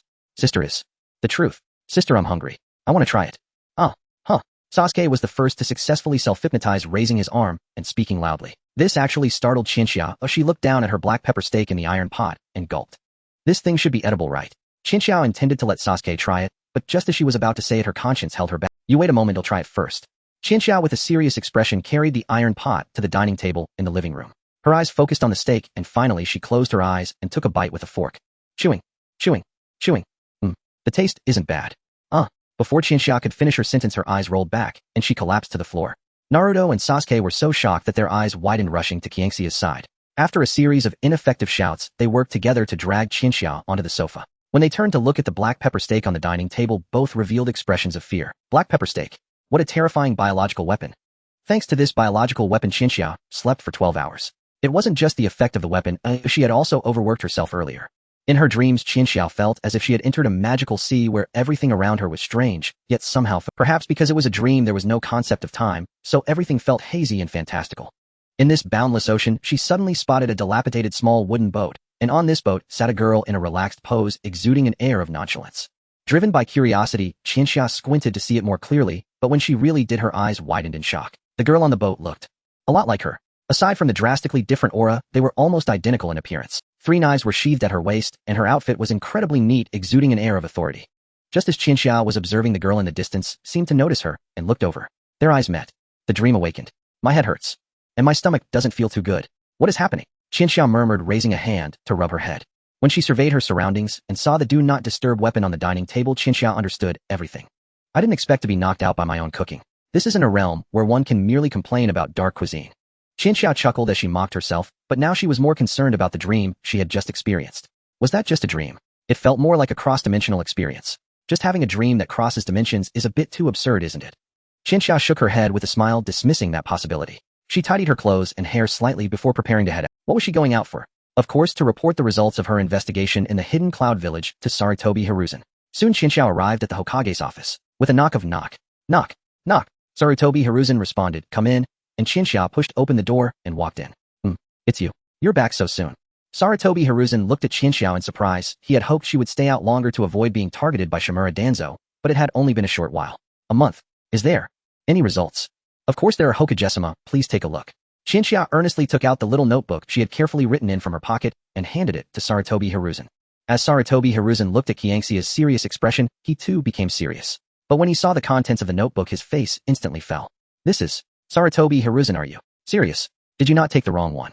"Qianxiao, I'm serious, absolute." "Sarutobi Hiruzen, you forget it, you can go back now." After a moment of silence and hesitation, Sarutobi Hiruzen waved his weak hand at Qianxiao. He understood that he had been played by Qianxiao. But Qianxiao didn't care. As long as she could get away with it, she politely said her farewells and turned to leave the Hokage's office. However, just as she left the office, she encountered that dangerous old man in the corridor of the Hokage building. Damn Shimura. Just when she had barely shaken off Shimura Danzo, she encountered him again. Qianxiao couldn't help but click her tongue. Although she knew that the likelihood of running into Shimura Danzo in the Hokage building was inherently high, it still left her feeling displeased. Taking a deep breath, Qianxiao immediately switched her mode, for before Shimura Danzo, she was in a state brainwashed by Babysitting. Qianxiao put on a ladylike demeanor and respectfully walked up to Shimura Danzo. "Lord Shimura, did you just finish meeting that monkey Sarutobi? Reporting results, I presume. Remember, don't stir up any trouble lately. You simply need to grow. Beyond that, you are of little use." "Understood." Qianxiao nodded woodenly and Shimura Danzo nodded in satisfaction before stepping away from her. As Shimura Danzo walked past her, Qianxiao subtly extended her middle finger in a gesture of international friendship. However, there was some truth to what Shimura Danzo said, as she indeed needed to grow. Originally, she had joined the Umbu to learn some ninjutsu through her Sharingan during missions, but after 2 missions Qianxiao had not gained any significant growth. During the incident with Hinata being taken away, Qianxiao learned the method to enhance her physical prowess using lightning release from the cloud-hidden village, but it was still somewhat rudimentary. And this time out there were hardly any gains. If anything could be considered a gain, it was only a few wind release techniques she learned while fighting Shimura Danzo. Wind release vacuum wave, wind release vacuum blade, but both of these techniques were merely brank ninjutsu. Even without stealing the techniques, learning them properly wasn't difficult. Qianxiao sighed helplessly and thought for a moment. In the end, she decided to delve deeper into the trump cards she currently held. Sharingan, find a way to unlock the Mangekyo form. Would release, increase the variety and potency of would release. This configuration of Sharingan would release gave Qianxiao a sense of deja vu akin to Uchiha Madara. Qianxiao ran her fingers through her hair, displaying a troubled expression. Just as she was a few meters away from the Hokage building, a man noticed her troubled look and after some hesitation called out to her. "What are you thinking? You look like you want to devour someone." "Huh?" Qianxiao turned her head suspiciously towards the source of the voice, only to see Kakashi standing there without his mask. Well, of course he wouldn't be wearing a mask all the time. He couldn't possibly be on a mission 247. Right. Kakashi, teach me ninjutsu." With a body flicker technique, Qianxiao appeared right in front of Kakashi. If she had seemed like she wanted to devour someone earlier, now she was explicitly intending to devour Kakashi. Compared to Qianxiao, the time Kakashi had spent using the Sharingan was far greater. As a member of the Umbu, he had copied countless ninjutsu by now, and having already mastered the technique Chidori, he was undoubtedly qualified to be a teacher. In Qianxia's eyes, which had not yet activated the Sharingan, it appeared as if sparks were flickering, causing Kakashi's skin to twitch slightly. He wanted to refuse due to the hassle. But looking at Qianxia's mesmerizing, sparkling eyes, Kakashi found himself unable to voice his refusal. "All right. Fine, I'm not busy anyway. When now? Right away. Immediately." Qianxiao was arriving at an open area in Konoha village. Kakashi chose to abandon his inner conflict. "I'm not sure what ninjutsu you can do, so I'll start with the basics." Kakashi sighed, and then utilizing the speed he had honed over 20 years of being single, swiftly formed several hand signs and crouched down, slapping his palm against the ground. "Earth release, earth flow wall." Bang! A wall of earth sprang up from the ground. This was a very basic brank defensive ninjutsu. However, Kakashi's wall had something different. It was carved with the face of a dog. Though Qianxiao wanted to complain about the dog face, she decided against it. The immediate priority was to learn as much as possible. Qianxiao quickly formed hand signs and slapped her palm on the ground, causing a plain wall of earth to rise. Kakashi nodded and then demonstrated various ordinary brank ninjutsu. These were all publicly available techniques that anyone could learn from scrolls if they wished, but having someone demonstrate them and copying them with the Sharingan was exponentially faster. Qianxiao quickly copied using her Sharingan. She wasn't even tired yet, but Kakashi was already panting, showing signs of fatigue. Qianxiao wasn't surprised by this, as Kakashi was indeed known for having a small amount of chakra. Though there were various reasons for this, Qianxiao believed the main reason was that Kakashi's Sharingan could not be turned off. Normally, Uchiha clan members could switch their Sharingan between the on and off states. Kakashi had inherited a single Sharingan from his deceased friend, lacking the bloodline enhancement, and could not turn it off, which meant he always operated in a state of chakra depletion. "I'm running low on chakra. I can only use one slightly more advanced ninjutsu. Do you have any particular ninjutsu you want to?" Kakashi asked Shinshia, catching his breath. Lightning released Chidori. Of course, she couldn't just say that outright. It would be. Shinshia deliberately pretended to hesitate, saying, I might want to learn a more powerful ninjutsu. You should know that when I went out to the Cloud-Hidden village, I nearly died there. It was too dangerous, and I don't know any powerful ninjutsu to deal with those Cloud-Hidden's enhanced physical techniques.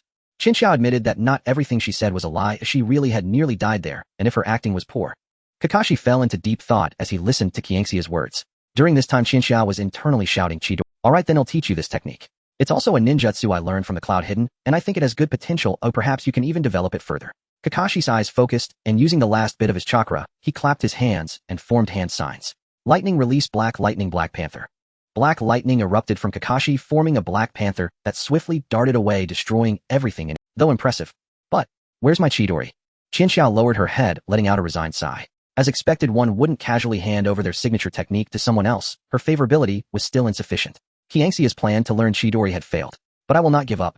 Though it was quite easy in the original story for Sasuke, who had just become his student, to learn the Chidori. Chika also understood that she could not be impatient after all. Compared to Sasuke, she was still an uncertain factor. It was already impressive that Kakashi could teach her so many ninjutsu. Gradually build the rapport. Moreover, this lightning release Black Lightning was quite remarkable, with a high power level. Under the copying ability of the Sharingan, Chika instantly reached Kakashi's proficiency with this ninjutsu. With a heavy heart, Chika waved goodbye to Kakashi. Without the direct teaching from Kakashi, how would she be able to use the Chidori in front of those she knew in the future? Thus, Chika returned to the Uchiha residence with a modest harvest. The people on the street were chatting as usual. Although it was a ninja village, not everyone was a ninja. Chika found it hard to imagine what these gossiping uncles and aunts were like when they were young ninjas. Chika had initially planned to head straight back to the Uchiha residence, but a casual glance out of the corner of her eye caught the bathhouse of Konoha. Chika blinked in surprise. Suddenly, she felt a strong desire to take a bath there. Although the Uchiha residence had a more luxurious bath, the experience of a public bath was certainly different. Just as Chika hesitated about whether to go inside, she noticed someone loitering around the bathhouse. If it were a woman, it would be fine, but this person was male. Chika frowned slightly. A grown man wandering outside a bathhouse made her uneasy, and although she didn't want to think negatively, that possibility was quite high. Chika approached the man who was pacing back and forth. She initially intended to tap him on the shoulder and ask what he was doing, but upon getting closer, she was taken aback. He looked somewhat familiar. This silhouette. Could it be him? Chika's mouth twitched slightly as she reached out and tapped the person's shoulder. Chika took a deep breath and slightly pinched her throat, lowering her voice to mimic a male tone. With her other hand, she tapped. Excuse me, what are you doing? Just taking care of business. What kind of business? Can't you tell? Due to the male voice, he didn't even turn around. Well, the staff at this bathhouse were all women, so he let his guard down, which was also why Chika intentionally spoke with a disguised voice. By the way, little brother, do you want to join me? I need a temporary supporting character for my novel. Wait, what? A woman? He turned slightly to look back, and when he saw a woman standing behind him, he was so startled that he almost fell to cough cough. You really are a trustworthy, yet questionable senior.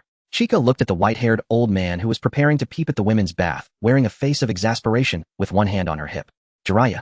One of the legendary three of Konoha, he is the mentor of the fourth Hokage. All three possess strength at the level of a Kage. If the three stayed in Konoha, the other four villages would not dare to attack. However, one of the legendary three became a rogue ninja, one was involved in gambling, and the one before her, Jiraiya, was the pervert, also the author of the adult book The Tale of the Gutsy Ninja. Lustful. Extremely lustful. Aside from that, his character is fine, but being a pervert is already quite a problem. Chika imagined for a moment that if she hadn't hesitated and had simply gone into the bathhouse and Jiraiya had peeped at her, damn, her anger level instantly soared. Her Sharingan unconsciously activated. The Freedomo Sharingan gazed at Jiraiya. Jiraiya had initially wanted to explain, but upon seeing the Sharingan, he was momentarily taken aback. Sharingan, you are one of the last two orphans of the Uchiha clan. Jiraiya inquired curiously. Chika replied flatly, while Jiraiya was filled with interest towards her. Sarutobi Hiruzen had mentioned Chika in a letter, and he had come back specifically for her. You come be my disciple. No. Quite a decisive answer. Jiraiya was dumbfounded, thinking to himself, in one of the legendary three, and I got rejected just like that. And so decisively. There was no other choice. Although Chika had quite a good impression of Jiraiya while watching the anime, and had even cried when he died, now that she was in the shoes of a girl who almost got peeped at, she decisively crossed her arms and indicated a pass. In one of the legendary three, I can teach you powerful ninjutsu. Training with me will make it easier to become as strong as I am. It's not a dream. I can get stronger on my own without training with you. Why are you so stubborn? Although peeping is indeed. Sorry, but if I teach you, the efficiency will be much higher than if you train alone or have someone else teach you. I can teach you super powerful ninjutsu. Oh, show me something then. Chika's bland tone really provoked Jiraiya. He felt that at his age it was the first time anyone questioned his strength as a legendary ninja. It seems that unless I show off some real skill, you won't believe me. Fine, watch closely. Jiraiya said as he glanced around, took a deep breath, and extended one of his palms. Chakra flowed out from his body in irregular trajectories, quickly rotating and compressing, ultimately forming a simple, yet exceptional ninjutsu in the Naruto world, Rasengan. How about that? This is the rank ninjutsu Rasengan created by the 4th Hokage. It not only has high power, but also considerable versatility. Impressive, right? If you become my disciple, I'll teach you this technique.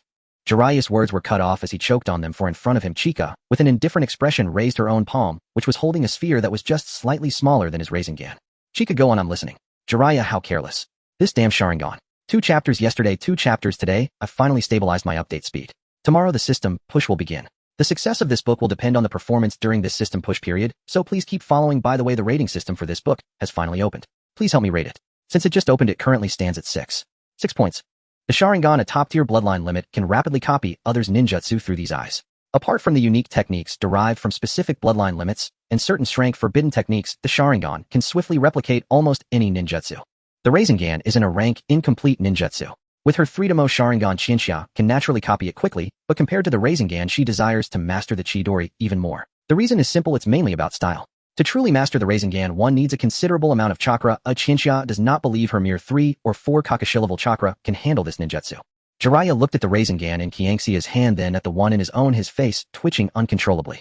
The Sharingan is truly cheating. Ahem, since you've grasped the essence of our clan's techniques, why not become my disciple? Jiraiya awkwardly cleared his throat, speaking shamelessly. Chinchia looked at him with a hint of sarcasm, and after a minute of silence between them, she let out a resigned sigh. I'm not suited to be your disciple, and you're not fit to be my teacher. Let's just forget it. Chinchia waved her hand in response. Although she had fantasized about being Jiraiya's disciple and mastering the Rasengan and sage techniques while watching anime, her current identity was different. While she could have sage techniques, she would pass on the Rasengan and contract with the Toads. Seeing Qianxia's resolute attitude, Jiraiya bit his lip and thought of many phrases to convince her, but ultimately decided to delete them all. Forget it. Sarado by Sensei, you can't blame me. If others don't want to be my disciples, I can't force them, can I? Originally, Jiraiya wanted to take Chinchia as his disciple at the behest of Sarutobi Hiruzen, who wanted Jiraiya to instill in her the meaning of the will of fire. Even if that message couldn't be conveyed, having Jiraiya oversee Chinchia would indirectly restrain her. But unfortunately, his little plan fell flat. Jiraiya sighed helplessly while Chinchia turned and walked into the Konoha bathhouse. Less than a minute later, she emerged from the bathhouse. What were you doing in there? Just reminding them to enhance the bathhouse's security to prevent any creepy uncles from peeping. Jiraiya, you're harsh. Jiraiya's expression turned angry, though he wasn't genuinely mad. Instead, he admired Qianxia's personality. Unlike Kushina, the wife of Minato Namikaze and Tsunade, who would have directly unleashed their twin raging dragons and punched him, Chinchia wasn't the typical shy girl or an ordinary ninja who would bow respectfully upon hearing the names of the legendary 3. Why don't you really consider being my disciple? After regaining his composure, Jiraiya threw out another olive branch, but unfortunately Chinchia had already vanished from his sight. Back at the Uchiha residence, Chinchia plopped down on the sofa with a thud, lazily gazing at the ceiling. She regretted leaving without saying goodbye to Jiraiya, as it felt impolite. This feeling seemed to stem from the disguised gentlewoman persona of the original host. The original host already had a somewhat split personality, and now with the addition of the traveler's persona, Chinchia rolled over on the sofa feeling troubled. She felt like she was becoming less and less like herself, or perhaps transforming into a new version of herself. Should this matter be a cause for distress, or perhaps joy? Chinchia pondered this matter, and as she thought, she suddenly recalled the dream from yesterday, leading her to reflect on her past life, eventually contemplating why she had crossed into the world of Naruto. The person in the dream looks a lot like me. Wait, that kind of decoration and the endless sea. Could it be the However, envying others is not advisable. I should strive for myself. Chinchia exhaled, rising from the sofa. She patted her cheeks with both hands to force herself to perk up. Setting ninjutsu training aside for now, Chinchia prepared to see if she could evolve her 3-tomo Sharingan into a man. To evolve from 3 tomos to a Mangekyo 1 requires a strong stimulus of negative energy, with the intensity varying from person to person. For instance, Sasuke witnessed the annihilation of his clan, which triggered an intense surge of negative energy, awakening his. Similarly, Obito Uchiha saw his beloved killed by his best friend and jumped directly from the 2nd tomo to the Mangekyo Sharingan, skipping the 3rd tomo stage. Chinchia took a deep breath, indicating she was ready. Her chakra reserves, physical fitness, and mental strength should all be sufficient to support the evolution to the Mangekyo Sharingan. All that was left was the negative energy. Chinchia closed her eyes, her mind beginning to recall the most heart-wrenching events in her past life. 5 years old. While shopping at a department store, she accidentally leaned too much on the escalator, falling from the 2nd floor to the 1st. Luckily, the injury was above her eyebrow, though she ended up with over 10 stitches, becoming a one-eyed superhero for several months. At 8 years old. At night, while sleeping in her room, she groggily opened her eyes in the middle of the night to get up to use the restroom, only to lock eyes with a thief who had climbed in through the window. At 12 years old. In the countryside, playing with her naughty yet mature cousin sister, she was struck on the ankle by a 2-meter stick in a 5 elements 8 trigrams move. At 13 years old. While walking in her neighborhood, she suddenly encountered two small dogs without leashes, unsure if they were wild. After a 2-second stare down, she ended up in a half-neighborhood chase as the one being chased. At 18 years old, after earning some money from temporary work, she bought her first batch of figurines. However, during a visit from relatives, she faced teasing from them and playful antics from kids. Although the figurines were unharmed, Qianxia felt offended. With her eyes closed, Qianxia recalled these events, her brows occasionally furrowing while her lips tightened and moved. If negative energy were visible, Qianxia would have been engulfed by it. Qianxia was unsure if this would work, but she truly felt uncomfortable as she forcefully resurrected memories she had. Qianxia, I'm not a masochist. P.S. Personal experience, I'm already in pain. Feel it. Feel it. Come quickly. Qianxia had already recalled all the most painful experiences she believed she had encountered. If this did not awaken the Mangekyo Sharingan, then Qianxia truly had no hope. It couldn't be that she was also destined to experience a melodramatic plot where someone she knew would perish before her eyes. Mangekyo Sharingan, please give me a chance. Qianxia shouted with all her might in her heart, and it was this one shout that awakened a part of the original owner's memories that she had failed to inherit. Inside the Uchiha residence, Qianxia knelt on the ground with her parents in front of them was a young man along with his parents. Qianxia, he is your future husband. Qianxia found it somewhat hard to accept, but she still responded softly. She looked at the boy across from her brows slightly furrowed.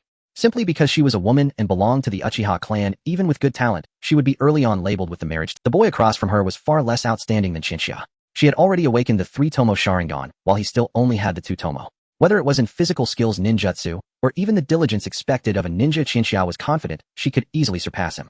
However, in this family-arranged marriage, these factors were of no use. Instead, Qianxia's excellent grades became a topic of conversation between both sets of parents, turning into a better bargaining chip. Qianxia stared blankly at the boy, who merely scratched the back of his head and smiled foolishly. If it were just about getting married, that would be one thing, and the original owner could barely accept it. What she could not accept was her parents asking her to put down her ninja headband and focus solely on being a housewife. I can still become stronger. My future is far more than this. Qianxia rebelled against her parents countless times, but it was all in vain. A child cannot resist their parents. Qianxia, quickly greet your future husband. Her mother turned to look at the dazed Qianxia and reached out to pat her on the back. Qianxia pursed her lips and finally bent slightly, performing a respectful bow. Her parents saw this scene and praised Qianxia for being such a lady, certain she would make a good wife, yet they failed to notice the faint tears streaming down Qianxia's face as she kept her head bowed. Damn it, damn it, damn it. Just give me a little more time and I can become a jonin. Just a little more time and I will grow strong enough to resist my parents. I still want to keep moving forward. Memories of regret surged up. These were the memories that Qianxia had not recovered upon her arrival, as the original owner had hidden them deep within her heart. At this moment, this hatred surged forth. Qianxia had already accumulated significant negative energy, and now with the addition of the original owner's resentment, she felt an intense itch in her eyes. An overwhelming urge to scratch. It was unbearable. Qianxia realized she had succeeded, but this sensation of pain was truly beyond her expectations. It was as if she felt that if she had known awakening the Mangekyo would be this painful, she would never have chosen to try. Qianxia was unsure if this was an exception or if everyone experienced such pain when awakening the Mangekyo. The pain persisted for nearly 10 minutes before it finally eased up. Huff, huff, huff, a bead of cold sweat the size of a bean trickled down Qianxia's cheek. She raised a hand to cover her chest, hearing her heart racing at high speed, and she discovered her chakra had undergone a qualitative change. Although there were no mirrors around, Qianxia knew that her Sharingan had definitely transformed into the form of the Mangekyo. Gasping for breath, Qianxia walked step by step within the residence until she reached a mirror tall enough to reflect her entire figure, examining her eyes at this moment. Mangekyo Sharingan. The ultimate secret of the Uchiha clan's bloodline limit. The ordinary Sharingan can only be considered top tier among many bloodline limits, but cannot dominate.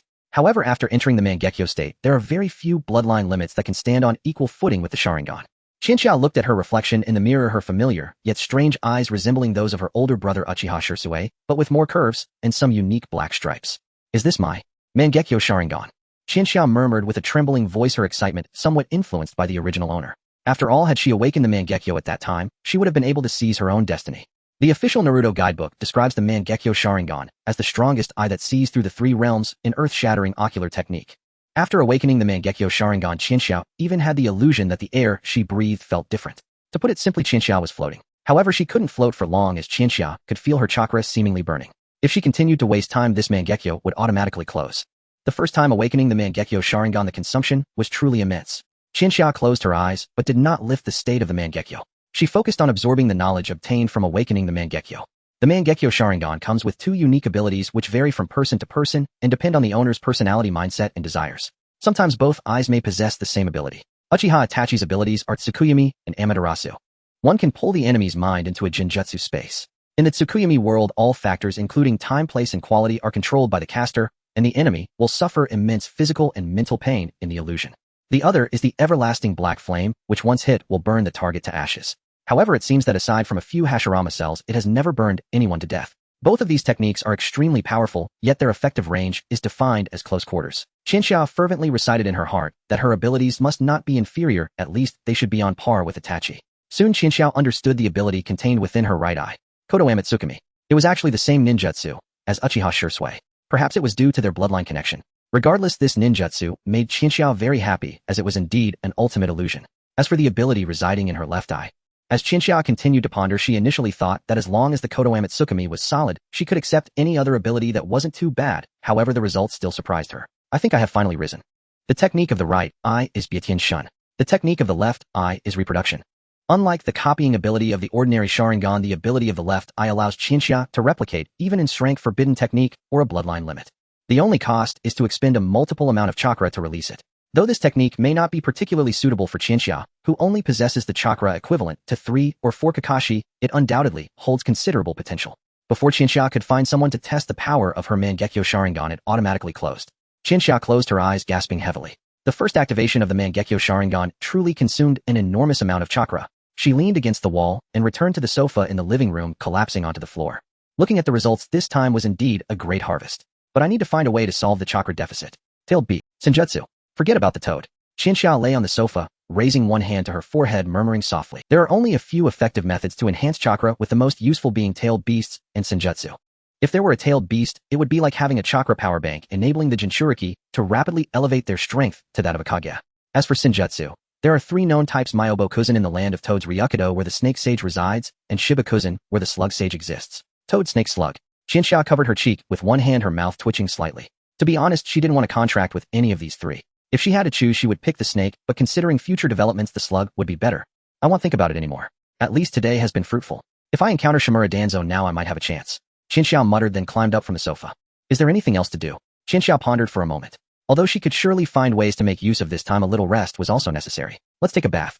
Qianxia yawned slightly. The Uchiha clan, being the foremost clan of Konoha, naturally had a well-equipped residence. According to Qianxia's memory, the previous Qianxia was not allowed to use the bathhouse, even if it was filled with women. How traditional. Qianxia returned to her room, grabbed a yukata, and turned towards the Uchiha clan's bathhouse. The moment her feet touched the hot spring, her entire face softened. It felt so wonderful. Qianxia slumped into the hot spring bath, and to enhance her experience, she took out a bottle of red wine that had been stored away by some old family member. Pop. As the cork of the wine bottle came off, Qianxia elegantly poured the red wine into a glass. Previously this was for toasting others, but this time it was for herself. Gulp, gulp, gulp.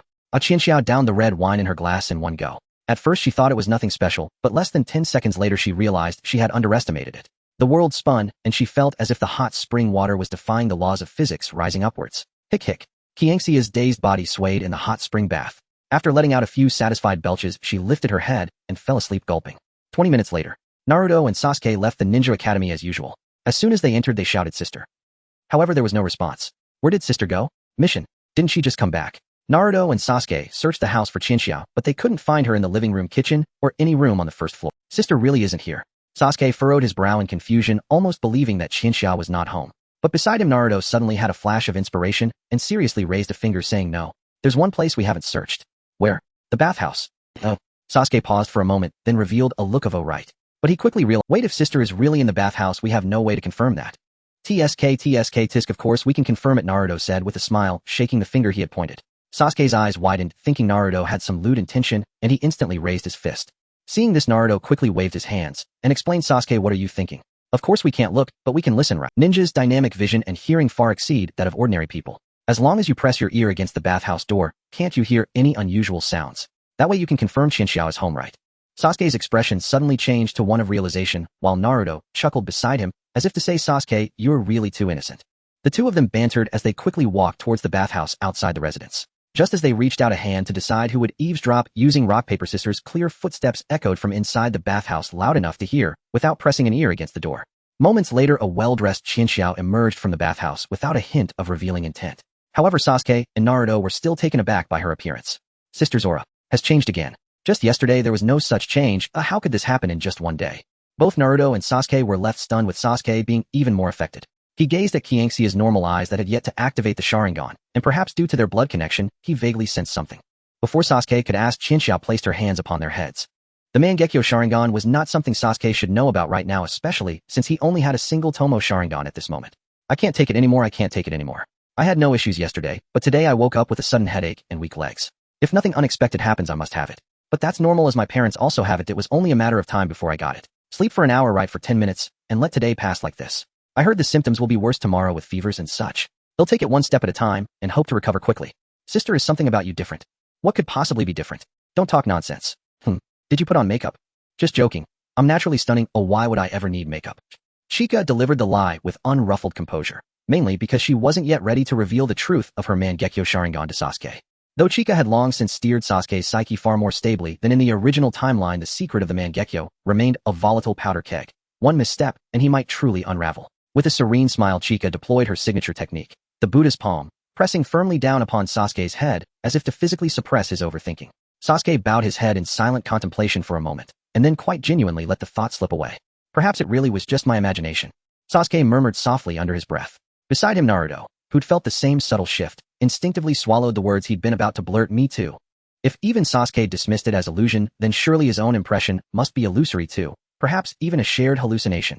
Not entirely implausible. The two boys simply trusted Chika too deeply, so deeply in fact that they scarcely paused to question anything at all. Should Sasuke and Naruto later confront her over this matter, Chika vowed she'd plant one hand defiantly on her hip and declare with unshakable conviction, "Is this really my fault?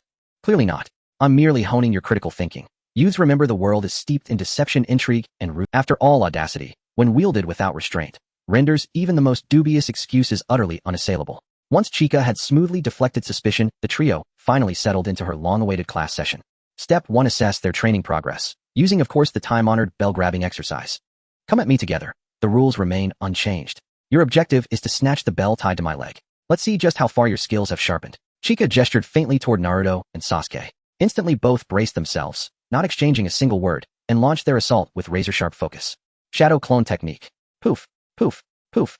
A cascade of white smoke erupted. Then from its swirling depths a dozen Narutos leapt forth.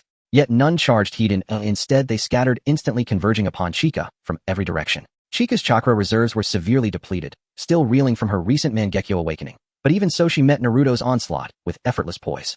Her fists and feet moved with fluid precision, each clone dissolving into mist beneath her swift, decisive Amidst that billowing white haze, clones concealed behind Chika drew kunai and hurled them with lethal intent. Shadow clone kunai technique.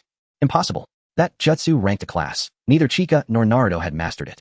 Only two explanations remained plausible. First, every kunai was a decoy. Second, only one among them carried true lethality. Chika refused to gamble, and besides, the projectiles posed little threat: low velocity, negligible force. Even a direct hit would draw barely a trickle of blood. She'd long grown numb to being stabbed in the kidneys. Being pierced by others is one thing, but by you, that would be utterly humiliating. From her pocket, Chika withdrew a single kunai and flung it with uncanny precision. It struck each incoming blade midair, revealing as expected that all were illusions. Fire release, great fireball technique. As Chika pivoted toward Naruto, Sasuke swiftly formed hand seals, inhaled deeply, and unleashed the blazing sphere. Brilliant coordination. During their time apart, they must have trained relentlessly. So instinctive, so seamless, no verbal cue required. A warm, tender smile softened Chika's features. Proud, almost maternal look. How much my children have grown. As for the fireball itself, she evaded it effortlessly with a single shunshin. Naruto's clones tightened their encirclement while Sasuke, unable to suppress a quiet click of impatience, drew a kunai and hurled it forward with identical speed and aim. Simultaneously, Naruto's clones erupted into frenzied assault. After dispelling the last clone, Chika intercepted Sasuke's kunai mid-flight, not with another throw, but with precise practice timing. Chika swayed aside with feline grace, just as the kunai, still mere meters from her, detonated in a burst of white smoke, and transformed into Naruto himself. This tactic bore striking resemblance to their earlier battle against Zabuza, a masterful fusion of the transformation and clone techniques, the foundational triad of shinobi arts. Chika's affectionate, knowing smile deepened, while Naruto, having closed the distance through subterfuge, lunged desperately. Naruto, I've got it. Sasuke, it's working. Chika, ha, dream on. With a radiant grin, she vanished, then sealed two rapid hand signs. Earth release, headhunter technique. The ground beneath Naruto and Sasuke gave way, swiftly swallowing them up to their necks, leaving only their heads exposed above the soil. A brank supplementary jutsu Chika had recently learned from Kakashi, largely useless in serious combat, yet delightfully mischievous when applied to unsuspecting children. Naruto and Sasuke stared stunned at their own disembodied heads protruding from the earth. What is this jutsu? Your teamwork is impressive. Naruto, you may set aside the shadow clone technique. I'll teach you the multi-shadow clone technique instead. And Sasuke, your great fireball has matured remarkably. Once small and feeble, it now roars forth with immense scale and reach several times farther than before. Chika praised their growth with genuine warmth and bestowed rewards accordingly. The multi-shadow clone technique acquired from the third Hokage himself, and, naturally, the Rasengan which she could now impart with perfect justification thanks to Jiraiya's legacy. As for Sasuke, well, that presented a dilemma. The Chidori remained buried deep within Kakashi's guarded repertoire. Should she offer something lesser, like lightning release Black Flash, as a stopgap? Not only would Sasuke likely feel slighted, but Chika herself recoiled at the thought. Wait, why was she so fixated on the Chidori? Chika froze mid-thought. The Rasengan was the fourth Hokage's creation, the Chidori Kakashi's. So why couldn't she forge her own jutsu? Yes, let's begin now. Clenching her fist, Chika beamed with unrestrained exhilaration, right before Naruto and Sasuke's astonished eyes. Sister, what about mine? Seeing Naruto receive a reward, Sasuke pointed at himself with a finger, his face seemingly plastered with the word pitiful, which nearly embarrassed Chinchilla to death. Well, the multiple shadow clone technique. Kof, you can practice together, but Sasuke, you can't create hundreds of clones like Naruto all at once, or you'll be drained. Chinchilla awkwardly scratched her cheek with one hand. Even though she had the idea of creating her own ninjutsu, she wasn't a deity who could just snap her fingers and bring it to life. Just give me a little time, it shouldn't take long. Probably. Fortunately, a single multiple shadow clone is enough for Naruto and Sasuke to train for a while. The multiple shadow clone technique is an advanced version of the ordinary shadow clone technique capable of creating hundreds or thousands of clones at once. It is a forbidden technique because if the chakra is insufficient, then numerous shadow clones will drain the original's chakra, pushing it into a near-death state. However, there's no need to worry about the chakra of the Uzumaki clan. Although the Uchiha clan isn't particularly known for chakra, they still possess more than ordinary non-bloodline ninjas, so it's not a big problem. Watching the two begin to mimic the multiple shadow clone technique, Chinchilla simply sat in her seat, resting her chin on one hand, quietly observing them. Rest is important too, consider its supervision. Everything was proceeding according to plan, and the progress was even faster than expected. By the time the original storyline unfolded, they should have sufficient strength to avoid becoming cannon fodder. A satisfied smile appeared on Qianxia's face, leaving Sasuke and Naruto, who were training, confused by their older. They couldn't understand just how much pressure Chinchilla was under. Unlike other powerful transmigrators, she didn't have a system, nor did she start with any amazing skills from other animes. Fortunately, there were still one or two useful advantages. Although she often said to take things one step at a time, she had unconsciously reached a point where she could see 10 steps ahead with every step. There were still over 4 years until the original plot unfolded. The next day the ninja school was on break, so Naruto and Sasuke didn't have to attend. After practicing all night, they were now sleeping soundly. Meanwhile, Chinchilla woke up early, gazing at the sun in the sky, feeling quite energized. The two little ones are sleeping, so I guess I can move freely now. Chinchilla stretched lazily and then strolled leisurely out of the Uchiha residence, making her way to the streets of Konoha. On the streets in the early morning, there were hardly any young life forms around, just the terrifying presence of housewives filled. Don't miss out, today's tomatoes are 100 yen each. What? So cheap. Boss, I want 2 pounds. I want some too. Don't push me. Give me some face. Your face is worth less than a tomato. With a shout from a street vendor, a massive wave of housewives rushed over, as if an earthquake had struck. The scene. That fighting spirit. Truly the terrifying existence known as housewives. Morning was indeed a battle. Chinchilla chuckled softly at the spectacle, but she also noticed that not all housewives had joined the fray, some watched with scornful expressions as others scrambled for tomatoes. Curious, Chinchilla approached and politely asked, "Excuse me, aren't you going to buy tomatoes?" Little Chinchilla, haha, are you here to buy vegetables too?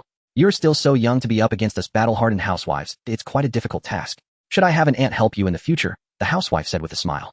Chinchilla awkwardly waved her hand, indicating that she was just out for a stroll and had no intention of joining the housewives' war. Little Chinchilla, you're wondering why I'm not buying the cheaper tomatoes over there, right? That's because my goal is something of greater substantive value. Eggs. Confidently, the housewife pointed to a nearby store that had not yet opened, which was offering a special discount of 50% off an entire carton of eggs. As soon as the housewife finished explaining, the store's door was slowly pushed open by the staff.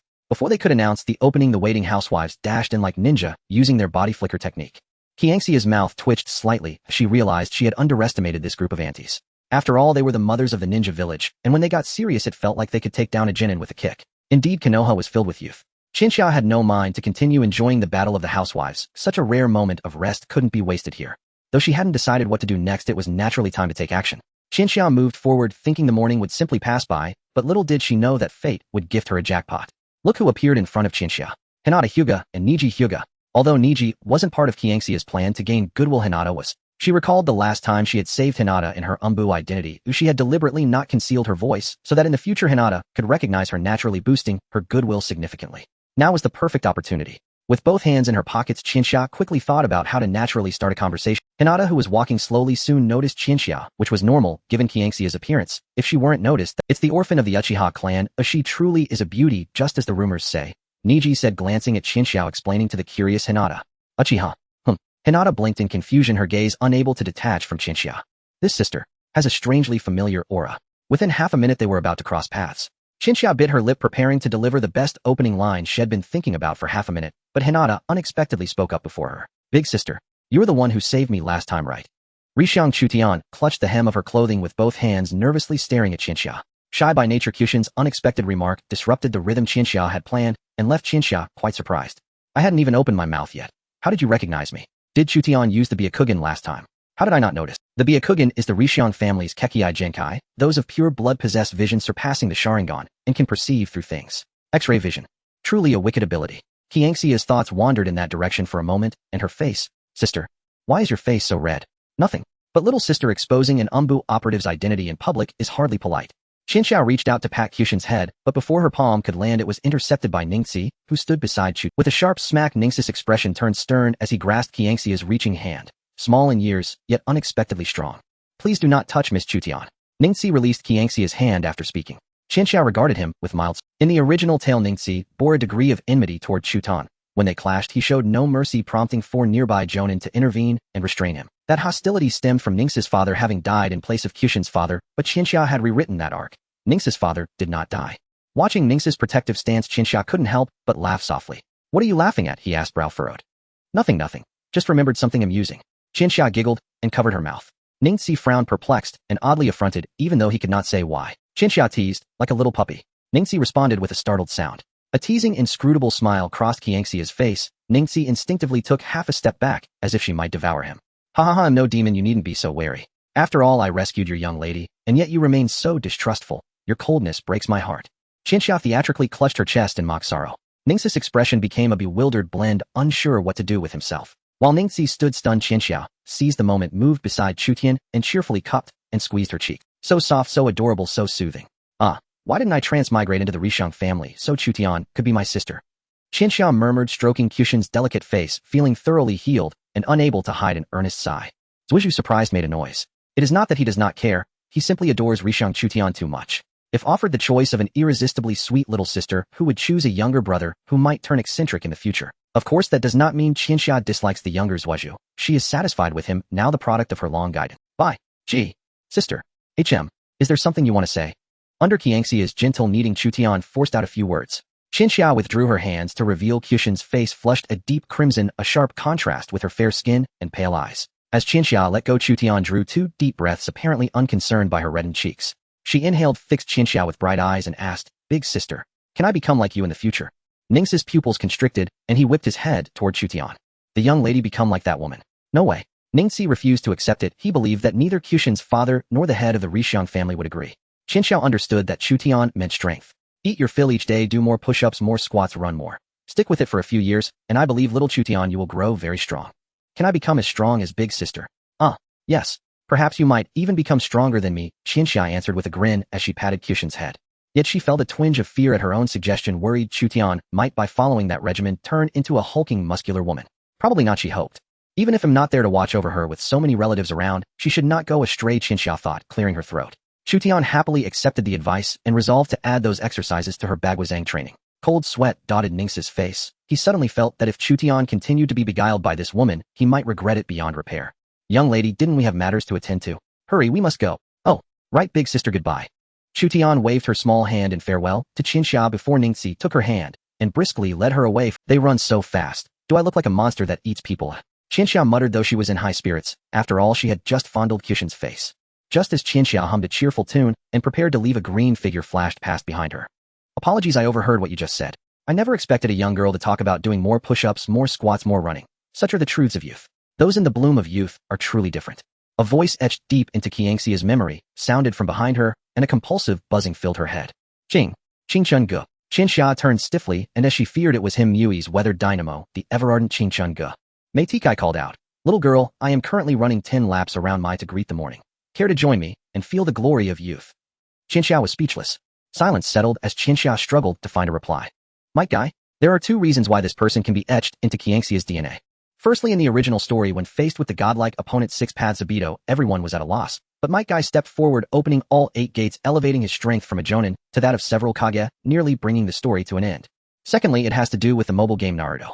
At that time, when Shinxia played the Naruto mobile game, there was a period when the entire arena was dominated by Might Guy. When the music played in one match 2 or 3 big hits later, she glanced at her health bar and thought, how did it empty? It is precisely because of this factor that the catchy music still resonates in Qianxia's mind whenever she thinks about it.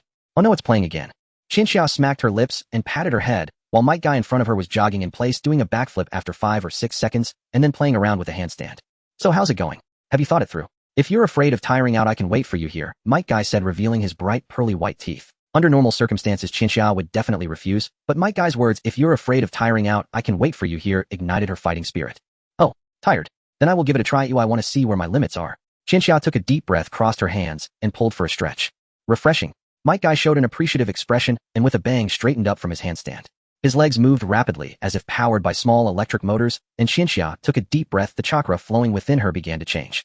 Lightning release body refinement. The crackling electricity occasionally flashed across Qianxia's body, and Might Guy naturally noticed this sparkle, his eyes revealing an interested, wow, expression. Are you ready? Of course. Then 3, 2, 1, go. Bang, bang. Both of them burst forth in explosive speed. Might Guy's running posture was almost indistinguishable from that of an ordinary human, while Shinxia, a native of Earth, adopted a ninja running stance. However, Shinxia did not let Might Guy pull ahead. Oh, impressive. Might Guy's eyes reflected admiration, but he didn't want to lose to Shinxia, so he gradually opened the earlier gates of the 8 gates, resulting in a qualitative leap in his speed. Shinxia was quickly distanced by Might Guy, who, although this was not a running competition, her competitive spirit ignited, and there was the 8 gates is the ultimate body technique for ninjas, with its developer unknown. Might Guy's father Might Due took 20 years to master it. Even at the level of a chunin, opening all 8 gates can crush 7 jonin, not to mention that the current user is Might Guy, a regular jonin. By unlocking the pathways that bind chakra within the human body, one can temporarily gain immense power. Every gate opened exponentially enhances one's strength. Its characteristics are simple and brutal. Strong. Fast. Strong enough to distort space. Fast enough that even the Sharingan cannot capture. As Might Guy pulled farther away, the electricity emanating from Shinxia intensified and grew stronger, her speed also gradually increasing. Cloud Hidden's lightning release body refinement. That's a good technique, Might Guy said with a smile, giving Shinxia a thumb, but it's not as strong as your 8 gates, is it? Shinxia seriously immersed herself in this competition, feeling that perhaps she could achieve some growth in this long run around Konoha. As a result, the residents of Konoha experienced a collective illusion. A green figure mixed with the sound of electric sparks suddenly appeared and disappeared in Konoha, referred to by the aunts and grandmas as the ghost. This competition between the two continued from the morning until noon, as they not only circled Konoha 5 times. What was the result? Victory or defeat? That hardly mattered, as everyone knew it was definitely Qianxia's defeat. After all, her opponent was that youthful guy. However, the fact that Shinxia could last so long was beyond Might Guy's expectations, as well as her own. The stamina of ninjas is linked to chakra, but the reason Shinxia could endure for so long wasn't that her chakra increased, but rather that she discovered her recovery speed had improved. While consuming chakra, she was also recovering at high speed. Truly a miraculous physique. Shinxia lay on the ground, one hand pressed against her chest, the other raised to her forehead, breathing heavily. Beside her, Might Guy looked as fresh as ever, seemingly nowhere near his limit. Refreshing, right? Indeed refreshing. Shinxia sighed from the bottom of her heart. Sometimes engaging in extreme sports like this feels true. The enhancement from lightning release body refinement was at least doubled compared to before, and she gained new insights into her Bodhi's rapid recovery capabilities. One could say she made a huge profit. By the way, who are you? Someone like you should be a jonin, but I don't seem to remember you, Shinxia queried. I'm just a chunin. A chunin? That's quite a waste, isn't it?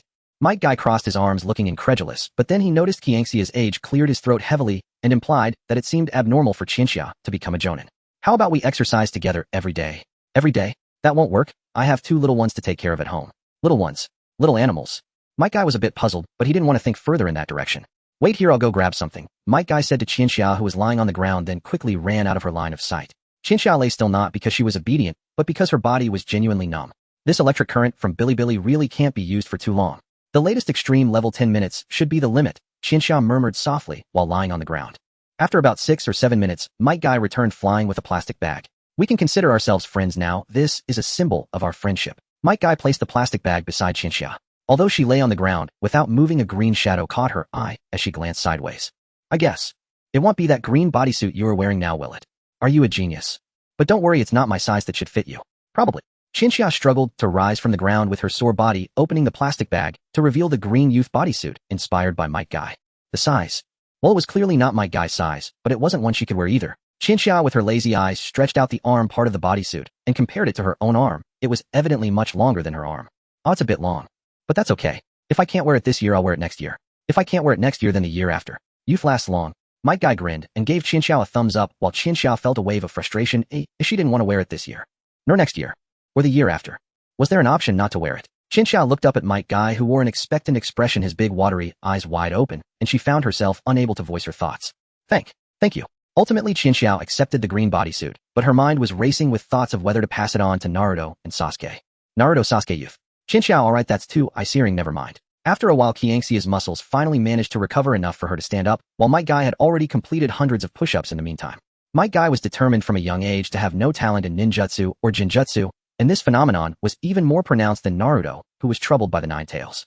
But Might Guy never gave up. While talented individuals might also work hard, if one simply gives up, there is truly no chance to surpass genius. The Eight Gates technique provided him with possibilities, while Might Guy's efforts paved the way for his vast future.